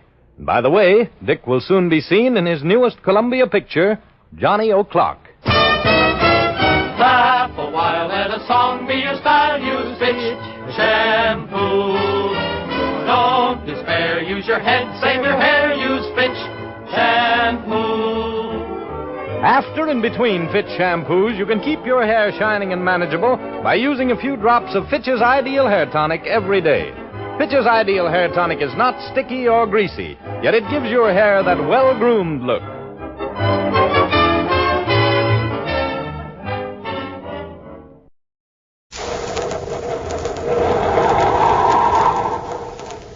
Rice Chex and Wheat Chex, the bite-sized cereals in the red and white checkerboard packages, present Space Patrol! High adventure in the wild, vast reaches of space. Missions of daring in the name of interplanetary justice.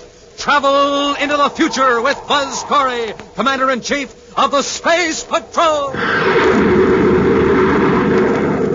In today's transcribed Space Patrol adventure, Buzz and Happy have discovered a strange castle in a valley on the planet Mars.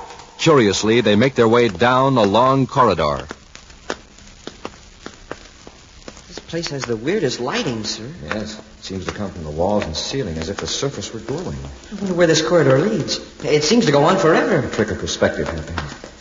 Hey, what happened? I can't walk. Hap, look at the floor. It's getting transparent. Smoke and rockets. It's disappearing right from under us. Hey, Commander, we're falling! We'll return in just a moment with today's exciting Space Patrol adventure, The Revenge of Dr. Yeager.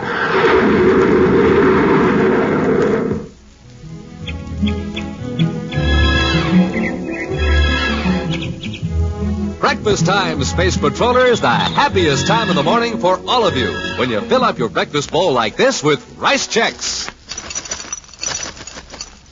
Yes, Rice Chex, the triple treat cereal, tops three ways. Tops for taste, tops for size, tops for get up and go. Toasted 3 times until it's cookie, crisp, and crunchy. Every spoonful tastes like more. You bet Rice Chex is tops for taste, tops for size, has that modern bite-sized design. Size just right for a perfect bite. And it's hollow inside. It fills up with milk or cream, glides from your bowl right onto your spoon. That's easy, breezy eating. And gang, Rice Chex is tops for get up and go. And wow, after a good nourishing breakfast with Rice Chex, you're ready to swing into action in school or play. So, Space Patrollers, swing into action right away. Fill up your bowl every morning like Commander Corey and Cadet Happy with Rice Chex. Or for a neat whole wheat treat, try Wheat Chex. Rice Chex, Wheat Chex. Tops for taste, tops for size, tops for get up and go. So get them today in the red and white checkerboard packages with the big full-color picture of Commander Corey or Cadet Happy on the outside and the terrific Space Patrol trading card on the inside. Rice Chex, Wheat Chex.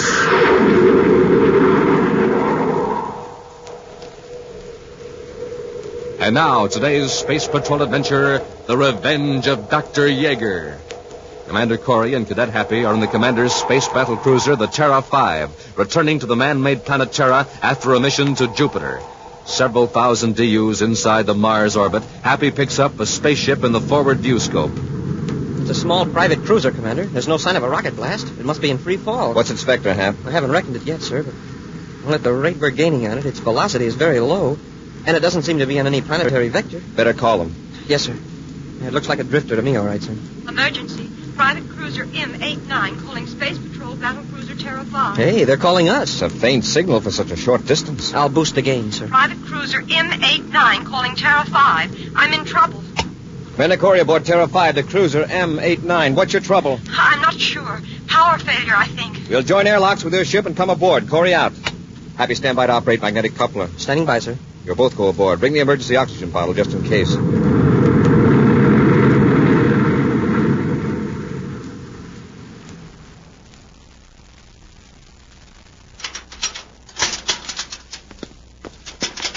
Thank heavens you're here. Are you all right, miss? Oh, yes, I am now.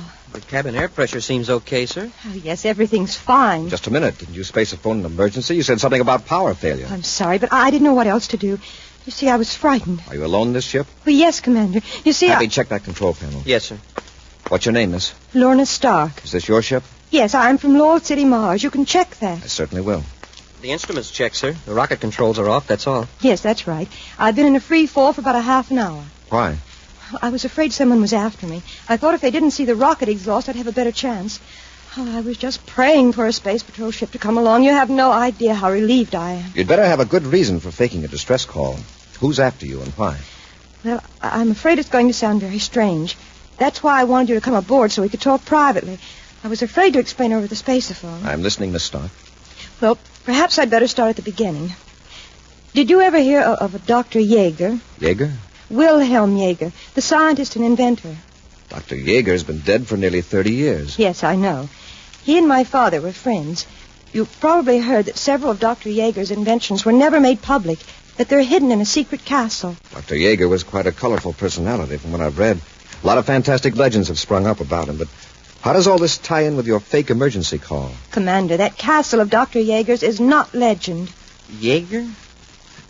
Yeager. Sure. The fellow the old-time pilots talk about.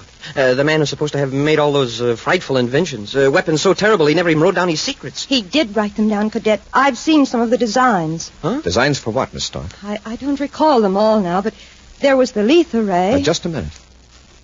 You mean the Letha ray actually existed? It exists now.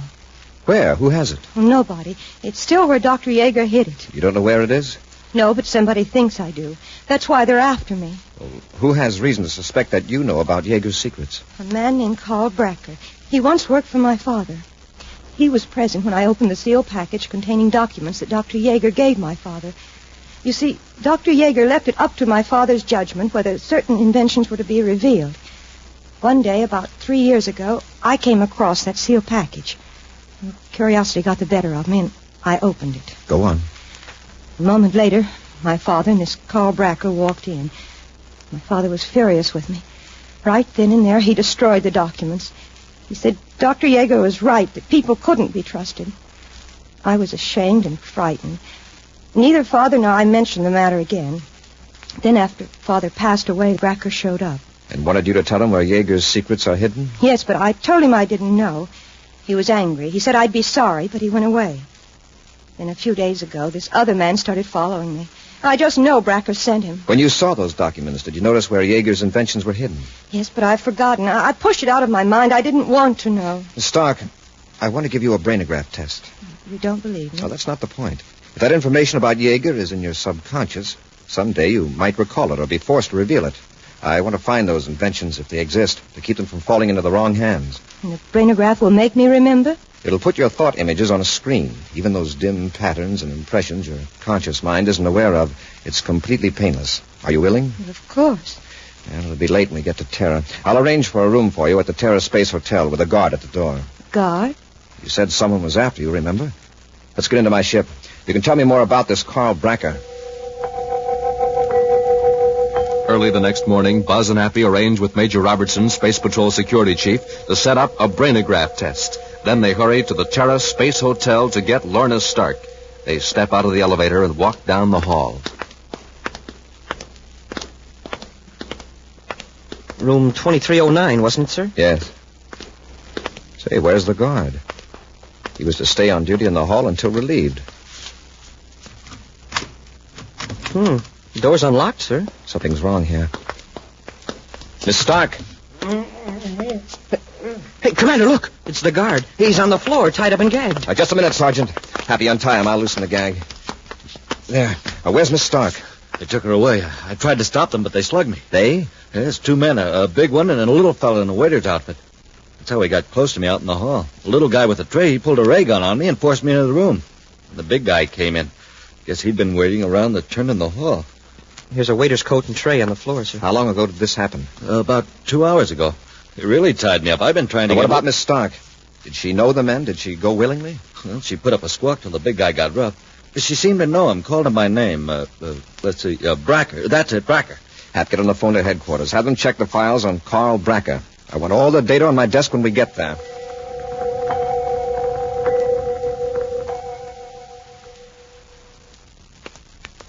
This is all we have on Bracker, sir. Is there a photo? Yes, sir. Sergeant, is this one of the men? That's him, all right, sir. What's his record, Hap? Well, picked up 2 years ago in a space safety code violation, Section 23D, installing instruments in a spaceship without a license. Fined 50 credits. Any address? Let's see. Just the place he works. Cosmocraft Instrument Company, 18 Newton Place, Terra. Cosmocraft. Spelled with 2 Ks. Real cute. Merton Yost, Chief Engineer and Consultant. I've heard of that outfit. They rebuild instruments and deal in second-hand electronics equipment for spaceships. Personally, I wouldn't trust them to repair a sundial. I wonder if Bracker still works there. Now, come on. We'll drop around and see if he's renewed his license. From the outside, Cosmocraft Instrument Company appears to be like the other small, independent manufacturing concerns that thrive in the clean, handsome buildings on Newton Street. But a visitor would find the interior rather uninviting. The office is littered with papers and out-of-date technical books. A small, nervous man sits at a desk, glancing first at the street door, then toward the back room that serves as a workshop.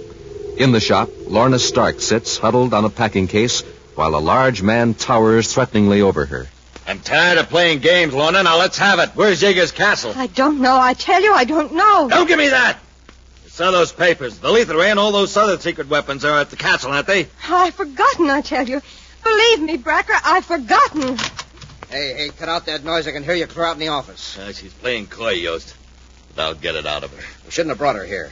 All right, get back out there and shut the door. Suppose somebody comes in. All right, Bracker, but please keep quiet. All right, Lorna. Now, you'd better talk. Where's Yeager's castle? I don't know. I don't know. This is it, Hap. Come on. Yes, sir. Yes, gentlemen? I'm Commander Corey. Yes, Commander Corey, what can I do for you? Does Carl Bracker still work here? Bracker? Bracker, let's see. I shouldn't think in a place of this size you'd have much trouble remembering who's in the payroll. Mr. Bracker left us just last week. I don't know where he is. Is there anyone else I can talk to? No, I'm all alone here this morning. My assistant's out on a job at the spaceport. Sorry, I can't help you. All alone, huh? Come on, Hap. You can't go back there? Oh, we can't, huh? You heard what I said? Oh, you want to play rough? Good work, Hap. Stop it, you're hurting me. All right, Bracker. Let go of her and get your hands up. Oh, Commander Corey. Get him way up, Bracker. Search him, Hap. Yes, sir. He had this under his jacket, sir. A blast gun. Commander, I remember now. Yeager's castle is in Mars. It's in the Hartog Hills. We'll discuss it later, Miss Stark. All right, Bracker, just take it easy and come over here. Stay right where you are, gentlemen, and don't move. I said don't move. I can shoot the girl before either of you turn around. Yost, I've been wondering what happened to you. Drop your weapons. It's his play, Hap. Sorry, sir. I thought I clobbered him good. Now, that's being very smart, gentlemen. Thanks, Yost. I'll just pick up my gun and add a few finishing touches. Oh, no, you don't. Here, Lorna. That takes care of your space patrol friend. Yost, get the surface car ready while I bind and gag the girl. We're getting out of here. We'll return to Space Patrol in just a moment. This is Dick Tufeld in Los Angeles with the story of one of the fastest planes in the world, and a word from the man who test flies it, Joe Lynch.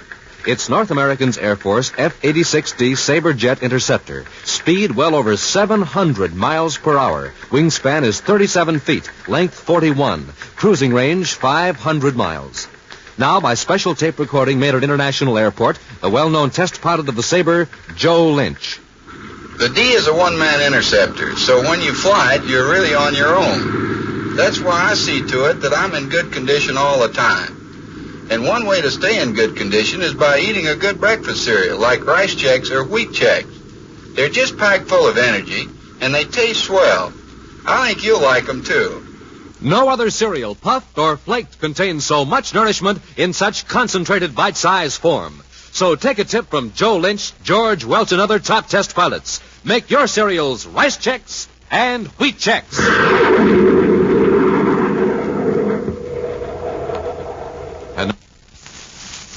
Now back to our Space Patrol adventure, The Revenge of Dr. YEAGER. Buzz and Happy burst in upon Carl Bracker as he attempted to force Lorna Stark to reveal the hiding place of sinister weapons invented by the late Dr. YEAGER. In the excitement of the rescue, Lorna blurted the location of Yeager's hidden castle, just as Bracker's partner, Merton Yost, intervened. Fearing resistance would endanger Lorna, Buzz and Happy surrendered their weapons. Bracker knocked the space patrollers unconscious, then he and Yost escaped, taking the girl with them. Now, an hour later, Buzz and Happy find themselves locked in the repair shop of the dingy spaceship instrument factory on Terra. Wow. Wait till I get a hold of that guy, Bracker. He raised a lump on my head the size of Mars' first moon. Mars? Huh? That's where Yeager's castle is. Did you hear Lorna just as we came in? I was sort of busy. If I did hear it, Bracker's gun knocked it out of my mind. Whereabouts on Mars, did she say? Yes. It was right then that Yost came in, but I think I recall it. The Hartog Hills. Hartog Hills? That's a new one on me, and I thought I knew Martian geography. It's a range a few hundred miles northwest of Marquette City. And come to think of it, it's a good place to hide a castle. We're locked in.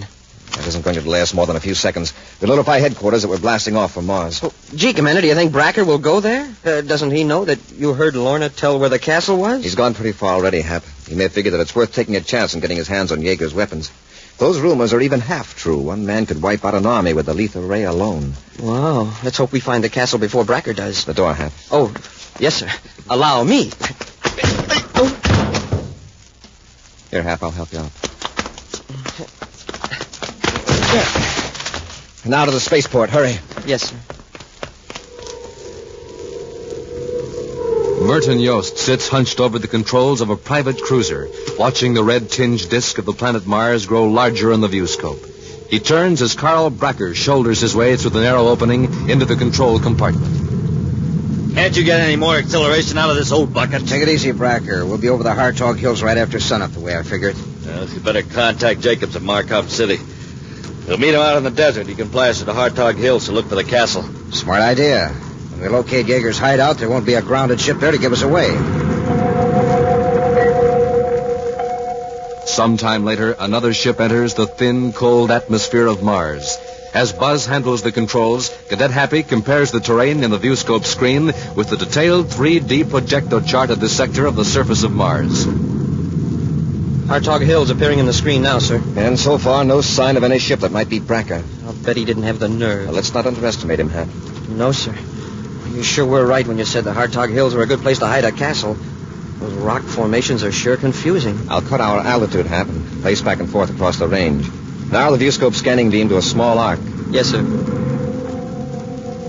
Crisscrossing the range of hills, Buzz and Happy examined the terrain from every angle, peering down into steep-walled canyons, bouncing scanning beams off weirdly formed rocks, and probing into vegetation.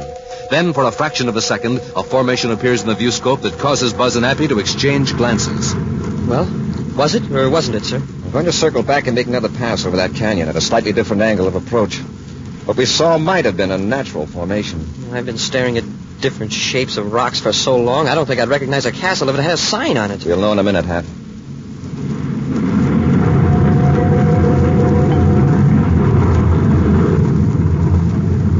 That's it, Happy. Yes, sir. I can make out columns and even steps. But wow, what a job of camouflage. Yeager built the entire facade of an enormous building right against the wall of a canyon. Magnificent. Yeah, if we'd flown over at another angle, well, we never would have seen it. Well, there's no sign of another spaceship near here. Yeah, but there's plenty of room to land in front of the castle. Well, we'll land and have a close look at Yeager's castle. A few moments later, Buzz and Happy stand before a beautiful facade of a building constructed against the wall of the cliff. Broad steps lead up to a gigantic door. Gee, Commander, now that we're right in front of it, I wonder why we didn't notice it from the ship. Every line of that building was cut to blend with the cliff when seen from a height. It's a beautiful job, Hap. Yeah, look at the size of that door. We'll probably have to get something from the ship to blast it open. Let's go up and examine it first. Uh-oh. Commander, the door, it's swinging open. Somebody's in there. Have your ray gun ready, Hap? Yes, sir. There's no sign of anyone. The door may have opened automatically. I'll go in first, Hap. Smoke and rockets. Look at the size of this hall. Hey, Commander, the door. It's closing. We better get out while we can. Hurry.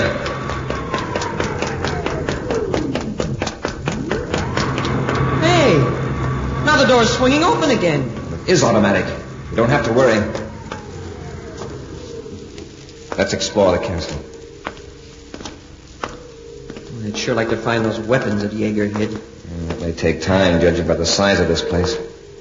I wonder where all this light is coming from. There aren't any windows. The light seems to come from the walls and ceiling, as if the surface were glowing. Imagine building a place like this inside a hill where nobody can see it. Yeager was a genius, all right, but I think he was a little nuts. Well, at least he was sane enough to try to keep dangerous weapons out of the hands of people he thought might misuse them. Yeah. I wonder where this corridor leads. Seems to go on forever. Trick of perspective, Happy. Hey, what happened? I can't walk. Have to look at the floor. It's getting transparent. Oh, smoke and rockets. It's disappearing. Right from under us. Commander, we're falling! Buzz and Happy plunge downward in total darkness. Any moment they expect to land with shattering suddenness on some hard surface. But seconds pass, and they keep plunging down into the blackness. Commander, I'm slowing down. Yes, so am I. Oh, we're at the bottom. Wherever that is. Stand right where you are, Happy. It isn't safe to move in this pitch blackness. When that floor opened up from under us, I never expected to move again. Lucky I brought my atomo light. That won't be necessary, Commander. Who's that? You'll see when I turn on the lights. There. Bracker. Now, don't reach for your weapons. It'll be the last move you make. Raise your hands. Do as he says, Happy. Yours. Take the ray guns. All right, Bracker. Bracker, what have you done with Lorna Stark? She's perfectly safe in the next room. You're probably wondering just what happened to you. You're now in a lower level of Yeager's castle. You were lowered by one of Yeager's amazing inventions, a levitation beam, controlled by this panel here. But the floor just dissolved under us. That part of the floor up there is actually the top cross-section of the levitation beam.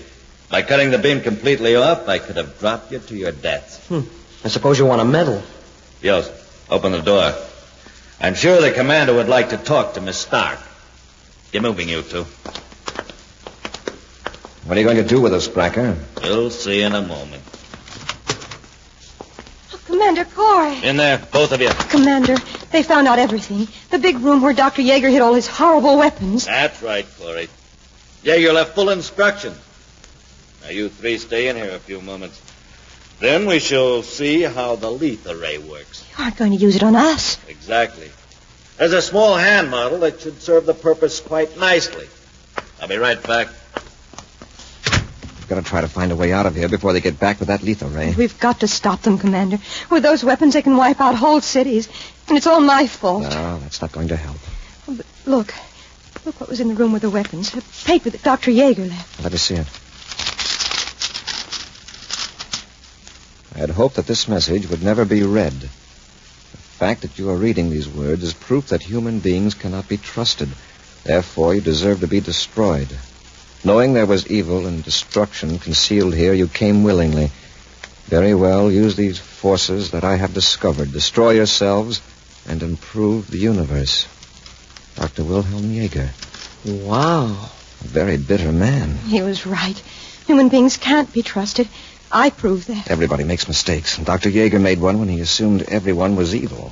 And Bracker made a mistake when he thought there was no other way out of this room. Look behind this tapestry.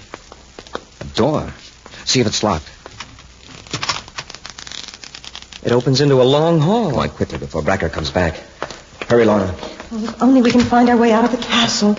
Well, anyway, there's plenty of light. Once we get out of here and get to the ship, we can call a Space Patrol squadron and destroy the castle if we have to. But if Dr. Yeager's weapons are as powerful as he said they are, couldn't Bracker and yours fight off all the spaceships in the universe? They might get some of us, but we could keep them holed up here at least.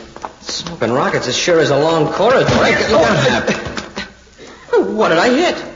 There's a big mirror across the corner of the passage. The passage turns here. Sure enough. And the mirror's at an angle so you can see around the corner. It looked like the passage went straight ahead. Up we are! It's Bracker. He's after us. Around the corner, quickly. Stop! Commander, what are we going to do? This is the end of the passage. Must be a door here. Yes, there is.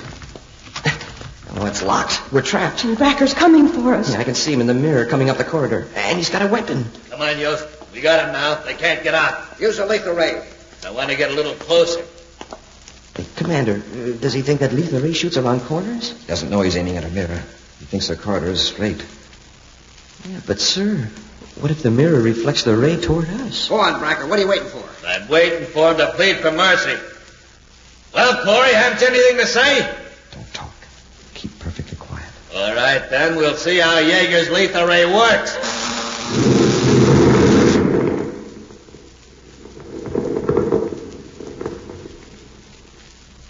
They're gone. It destroyed them completely. Yeah. Very satisfactory. But I had the regulator set unnecessarily high. Look what the ray did to the wall. Blasted a hole in it. They're coming closer to examine it. We'll jump them when they reach the turn in the passage. Yes, sir. Lorna, keep absolutely quiet. Incredible, isn't it, Yost? You'd never know that a few seconds ago 3 human beings were standing here. Now, Hap, Bracker, look out!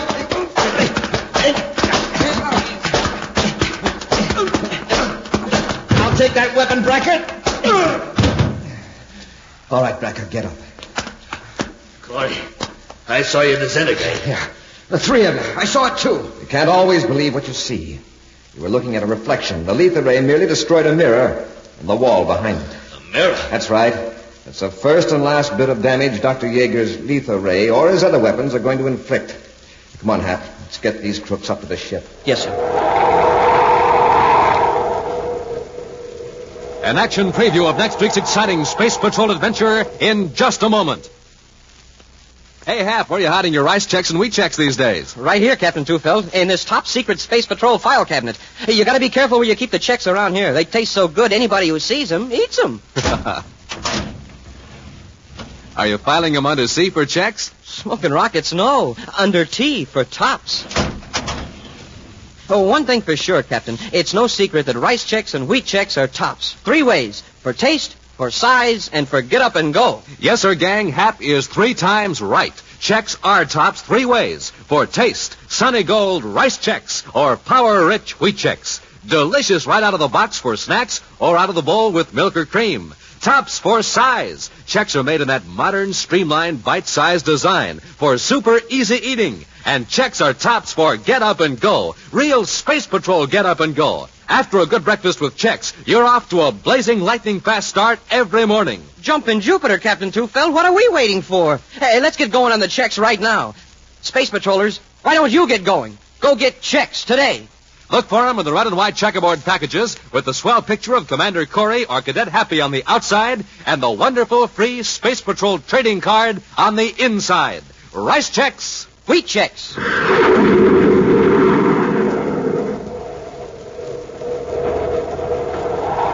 And now, a preview of next week's exciting Space Patrol adventure. Buzz and Happy are captives aboard a spaceship from another galaxy. In a desperate attempt to warn the United Planets of an attack, the 2 space patrollers are trying to master the bewildering controls of a spaceophone in the strange ship.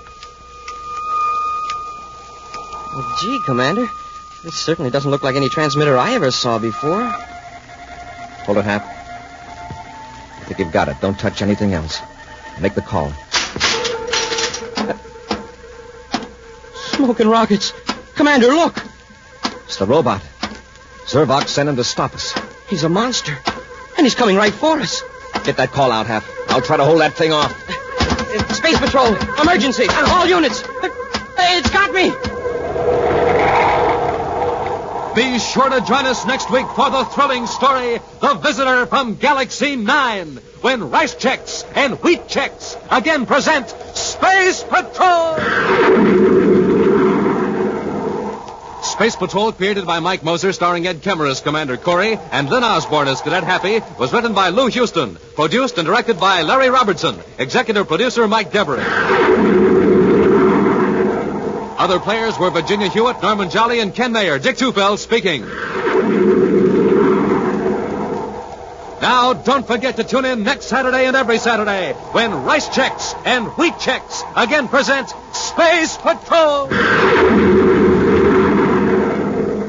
Be sure to see another exciting Space Patrol program on your local ABC television station. Consult your local paper for time and channel. This program is broadcast to our armed forces overseas through the worldwide facilities of the Armed Forces Radio Service. Space Patrol came to you transcribed from Hollywood. This is ABC Radio Network.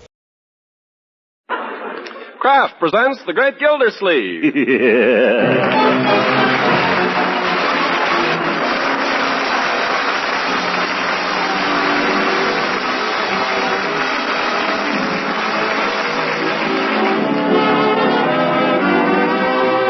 The Kraft Cheese Company, makers of Parquet margarine and a complete line of famous quality food products, presents Harold Perry as The Great Gildersleeve. Kraft brings you The Great Gildersleeve every week at this time, written by John Whedon and Sam Moore, with music by Claude Sweeten.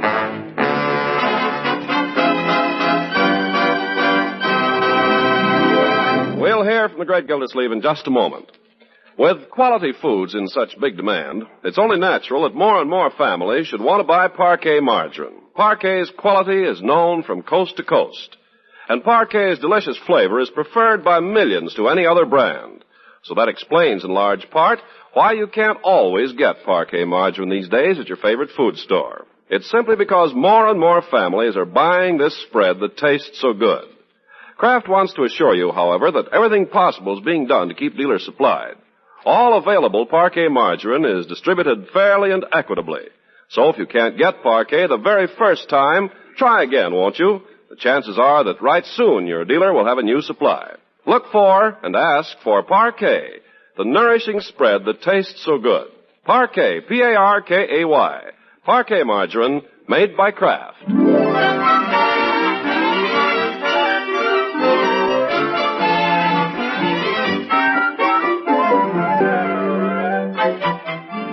Now for the Great Gildersleeve. On a fine May morning, he steps out on his veranda to survey his property and incidentally see what his new neighbor is up to across the street. He finds his nephew Leroy returning from reconnaissance. Leroy? Yeah? Come here a minute. What do you want? What's going on over there? What are those men doing? Oh, they're gardeners. One of them's cutting down the hedge. The hedge? What for? I don't know. Mr. Bullard just told me he wanted to cut down, that's all. He said he couldn't see. Oh, he did he? By George, if he cuts down his hedge, I'm going to let mine grow up. I'm not going to have Bullard spying on me. He's not spying on anybody, Unc. He's just trying to fix the place up. Yeah? It's going to be swell. Mr. Bullard says he's going to have those old barberry bushes ripped out and have all new planting there. Rhododendrons. He's going to fix it up swell. Oh, he is he? Well, as a matter of fact, I've been thinking of doing some fixing up around this place. Yes. Yeah, I know. You keep talking, but you never I do. mean it. Now, those bushes there in front of the porch. Those barberry bushes. Never did like those. Too scraggly. We ought to dig them out. All those? Certainly. I think it would look better with something else in there. Might decide to put in some rhododendrons, maybe. Yes. Why not? That'd be great. Well, I guess I'll be going over to see... Leroy. Yeah? While you're resting, my boy. Yeah? Out in the garage to the left of the workbench, you will find a spading fork. Bring it. He. Yes, by George, we may not be millionaires here. We may not be able to afford a staff of gardeners. But that's no reason we can't have this place looking just as well as the Bullards.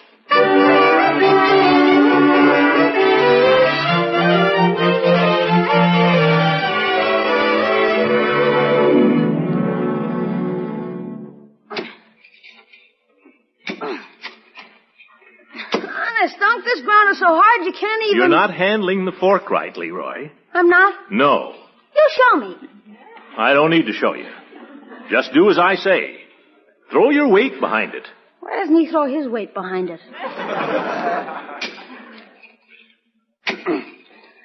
Confound it, Leroy, you're not trying. I am so. Don't just peck at it. Here, give me that. Okay. No, you keep it. Keep trying. Oh, for corn's sake. Hey, here comes Mrs. Ransom. Oh? Good morning, Throckmorton. Hello, Leela. Isn't it a lovely morning? I saw you were gardening, too, so I just had to run over. Hello, Leroy. Having fun? Ha! Say, you're looking mighty cute this morning, Leela. It's my gardening hat. I just love gardening, don't you? Love it. Keep digging, Leroy. What are you doing here anyway, Throckmorton? I'm digging out all these barberry bushes. He's digging them. My, that's quite a job. You're not kidding. These things have roots. What we need is more manpower here, Leroy. Where's Bertie? You won't get her. She started spring cleaning. Well, where's Marjorie then? I don't know, up in her room, I suppose. You go up and tell her to come down. Okay. She spends entirely too much time in her room. Go up and tell her, Leroy. That boy has the soul of a train announcer. Throckmorton, I noticed Mr. Bullitt is fixing up his place over there, too.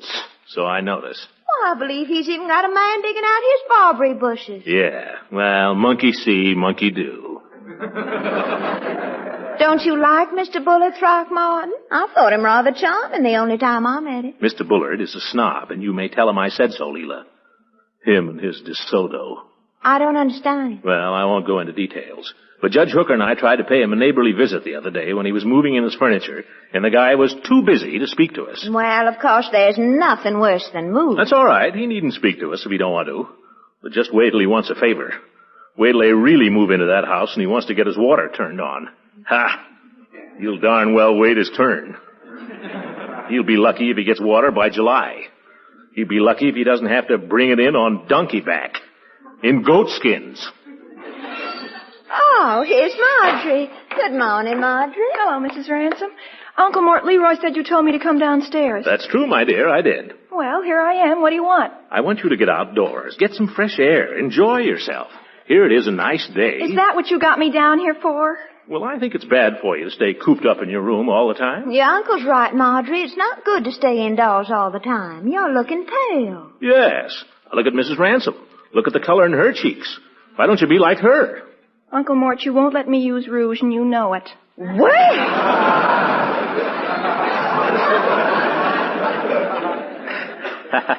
Now, my dear, I'm afraid you misunderstood. I just don't want you locking yourself up in your room all the time. Will you kindly tell me what else there is to do in this town? Well, there are lots of things. Name one. Well, you could do a little gardening.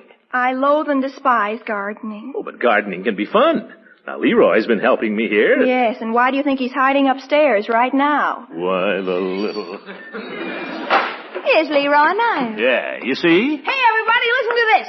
Dear Diary. Leroy! What is there worth living for? There's not a boy in this town you can have an intelligent discussion with. Leroy! All the cute ones are in the army and all the intelligent ones are Leroy, give me that! Leroy! Okay. Leroy, I hate you. What did I do? I think you're all hateful, all of you. Why, Marjorie, honey. Don't honey me. If there's one thing I can't stand, it's sympathy. Now, what's the matter with her? She's going up to her room again, Unc. Yes, young man, and you're going up to yours. Oh. And wait for me there. Gosh, Unc. I didn't know I was doing anything wrong.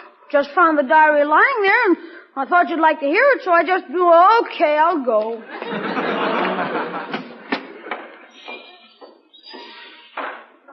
I'm sorry, Leela. Marjorie should have apologized. Oh, that's all right, Throckmorton. She's not herself, that's all. I'm worried about that girl. I don't understand her.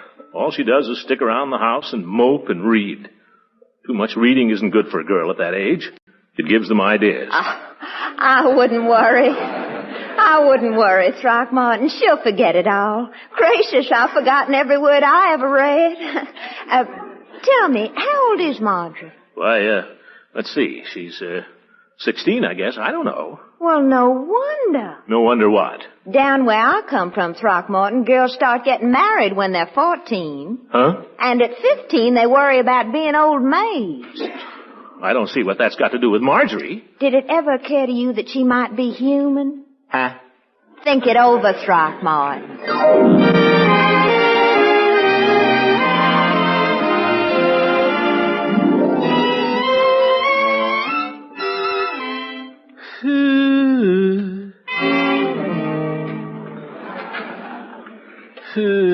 My little Marjorie. I wonder if Leela's right.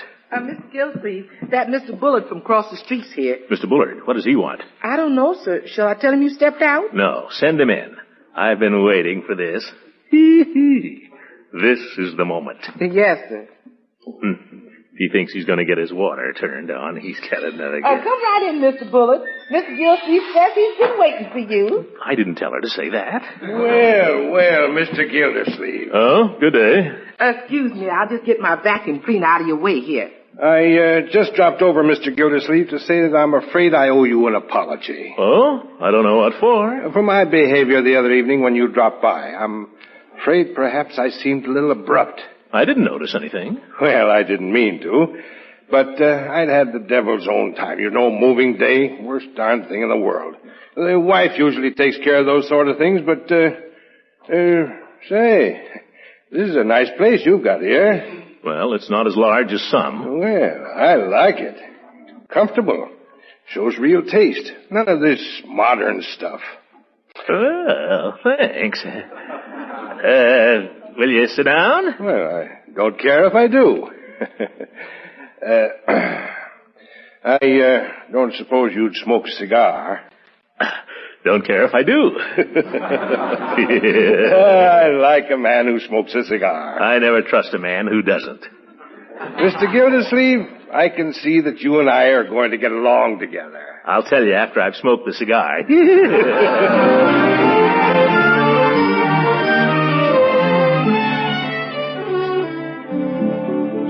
As I say, we haven't got the place straightened out yet, but we're moving in today anyway, the whole kit and caboodle. Well, I hope you and your wife are going to like it here in Summerfield. Oh, we'll like it. I was brought up in this town, you know.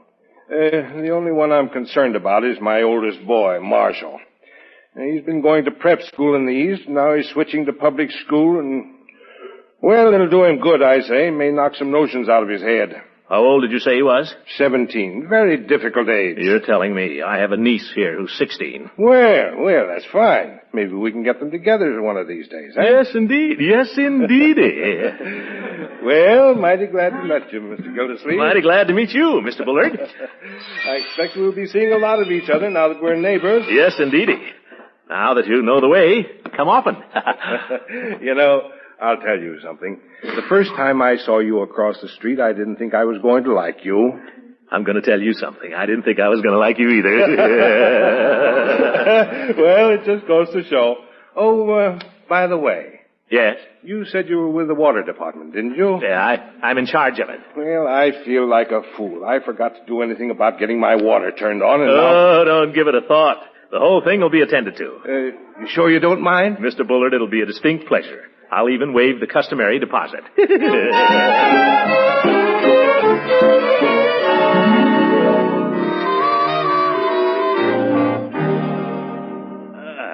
Nice fellow. Yes, by George, as nice a fellow as you'd want to meet. And with all that money. Mind if I dust around you, Miss Gildersleeve? Oh, go right ahead, Bertie. I'll just sit here and enjoy my cigar. Yes, sir. Given to me by Mr. Bullard. Custom made. He buys them in lots of 500. He seems real nice, that Mr. Bullard. Nice a fellows you'd want to meet. Rich, too. Tells me he has a son Marjorie's age. Is that a fact? I ain't seen him around. Well, the family's not arriving till this afternoon.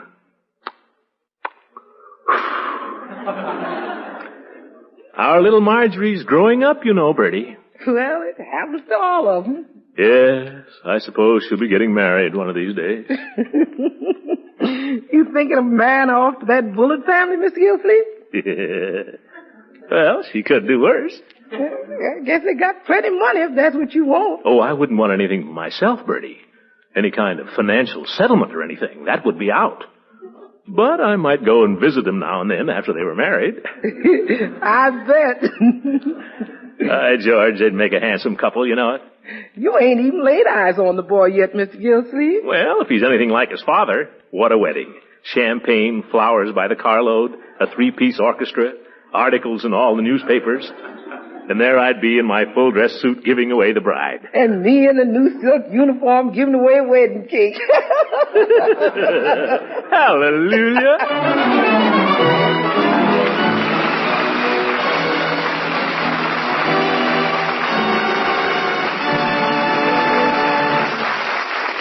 Greg Gildersleeve will be with us again in just a few seconds.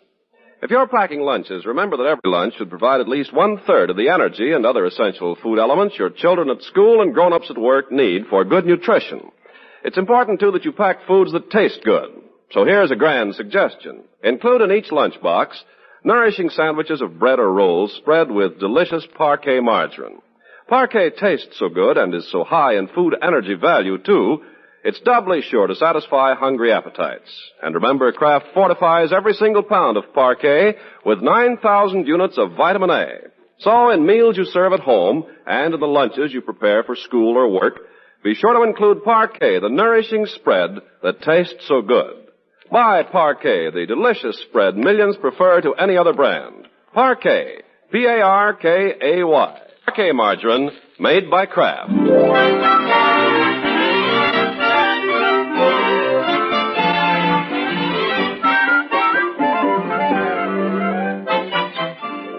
Now let's rejoin the great Gildersleeve. He spent some happy hours dreaming of a marriage of convenience for his niece Marjorie, which would include a convenient old age for himself.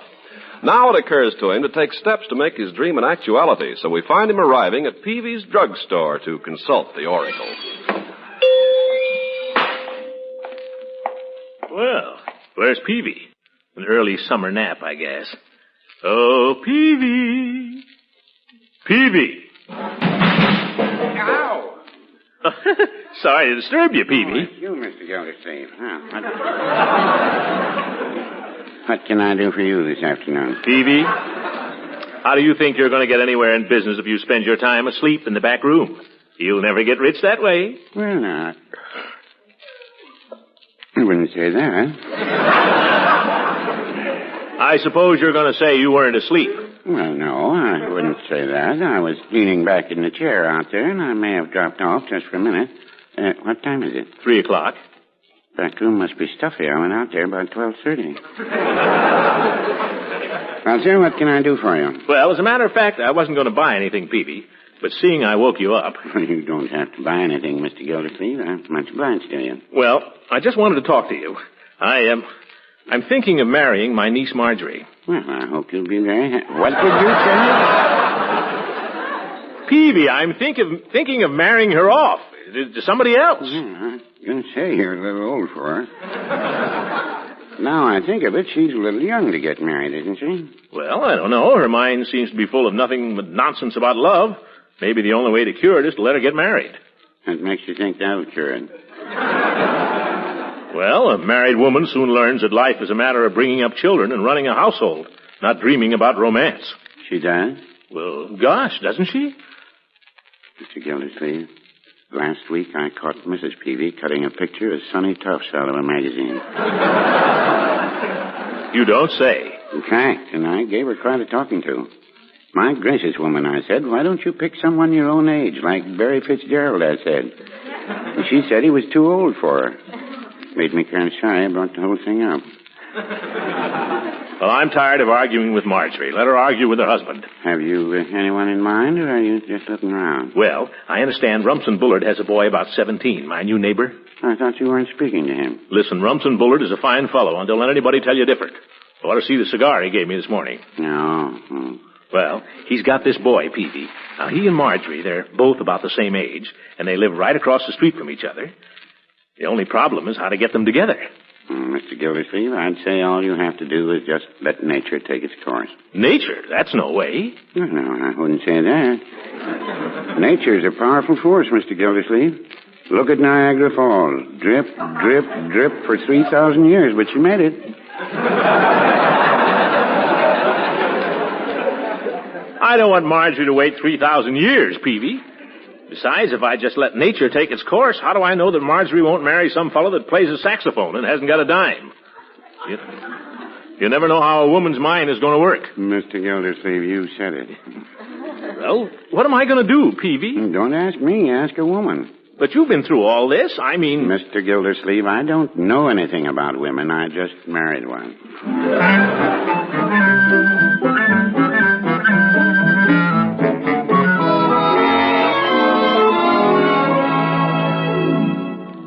Anyway, what I'm trying to tell you, Leela, is that I think you're right.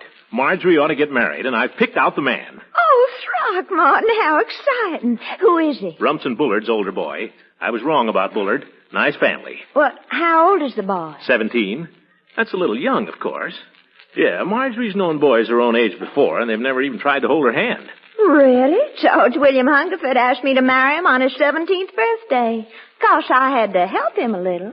Well, I may have to help out Bullard's boy. Oh, you can't do it, silly. Marjorie's the only one that can help him. Well, how? How did you get George William Hungerford to pop the question? Don't you wish you knew, Throckmorton? Well, was George William the first one that asked you? Of course he was. Oh, no, wait a minute. He wasn't either. See, I'd forgotten all about poor Custis Dupree. Well, what happened to Custis? He was the first one. His voice cracked in the middle of it. Look, Leela, what I want to know is how you brought these fellows to the point. Well, now, let me see. Custis was easy. I just dared him to kiss me. But George William was more difficult. He was simply mad about horseback riding. Well, what's that got to do with it? Made things very complicated. He used to take me out riding, but every time we'd be riding along nice and cozy, side by side, and he'd start to get serious, that horse of his would rear up and gallop off down the path. Well, then why didn't you make George William stay home and sit in the parlor? He was hopeless in the parlor. Tongue-tied? And handcuffed. But I figured it out. One day we were out riding. I made my horse run away. I galloped away from George William, and as soon as I was out of sight, I got off and gave him a slap, and off he went for home. George William? No, the horse. When George William caught up with me, I told him I'd been thrown. Leela, you're a devil. I suppose you cried, huh? No, I was brave. I don't look my best when I cry. Anyway, he picked me up. He was terribly strong and just swung me up on the saddle, and then he got up behind me and we rode home. But what made him propose? Well, my goodness, Throckmorton, he had his arms around me for 14 miles. By George. Let's go horseback riding sometime, Leela. What for? Well, you're right. Why go horseback riding unless you're hopeless in the parlor? Come here, Leela. Throckmorton. Huh? What's the matter? I'm afraid you've forgotten what you came over for. It's Mr. Bullard's boy that needs the help, remember? Oh, yeah. Although if he's anything like you, Marjorie will need it. Now, Leela, I've always been a gentleman. Well, I suppose as Yankees go. Gosh, I hope Bullard's boy don't need anything as complicated as a runaway horse to get him started. But if that's what he needs, by George, he'll have it.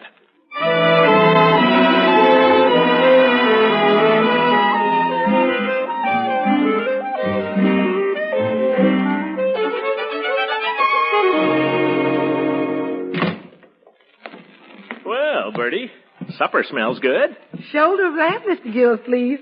Mighty funny, all of a sudden all the lambs got shoulders, none of them got legs. Well, the legs have gone to war, Bertie.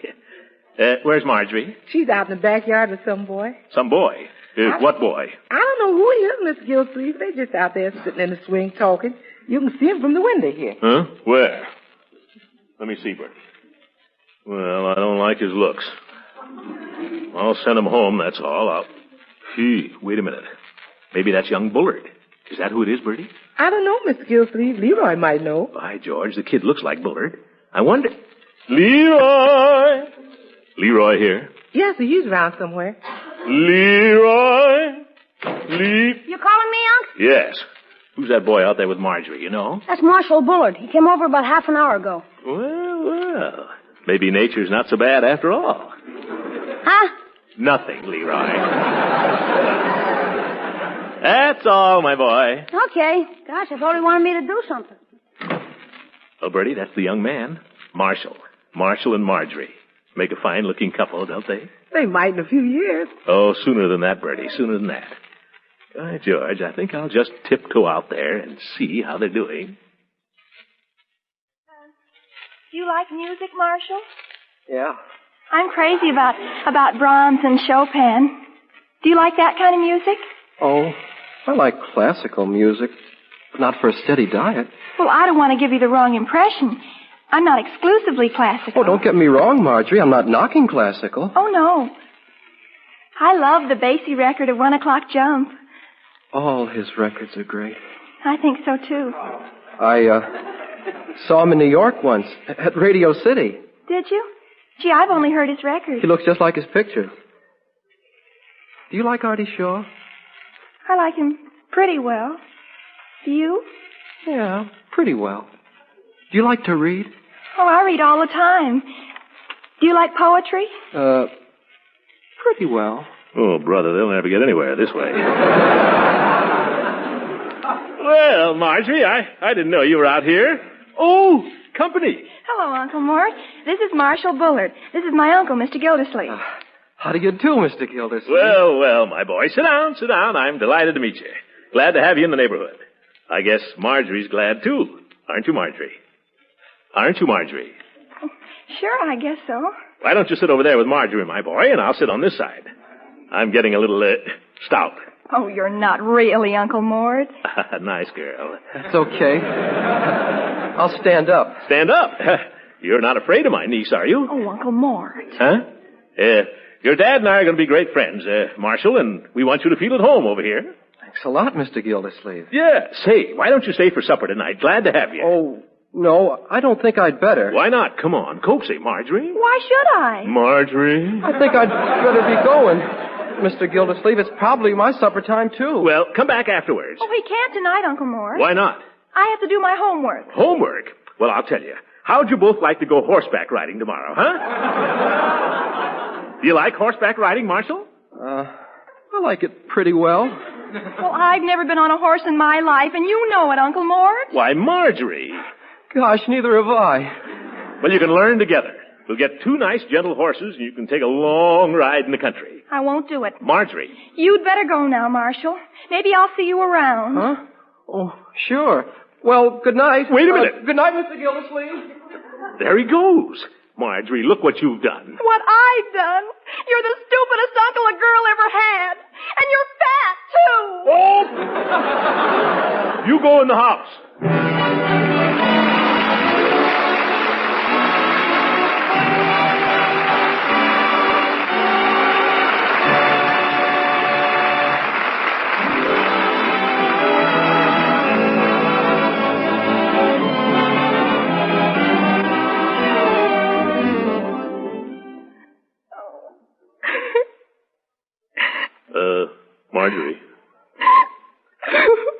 Marjorie, if I've done anything, I'm sorry.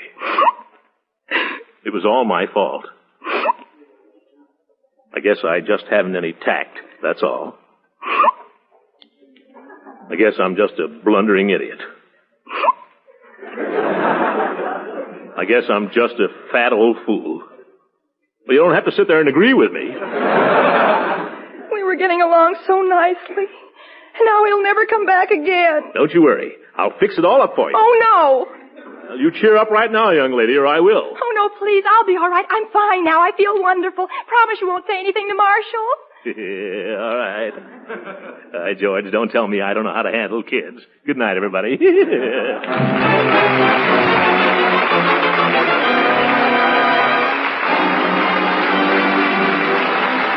Music on this program was directed by Claude Sweeten. This is Ken Carpenter speaking for the Kraft Cheese Company, makers of Sparky margarine and a complete line of famous quality food products. Kraft invites you to listen again next week for the further adventures of the Great Gildersleeve.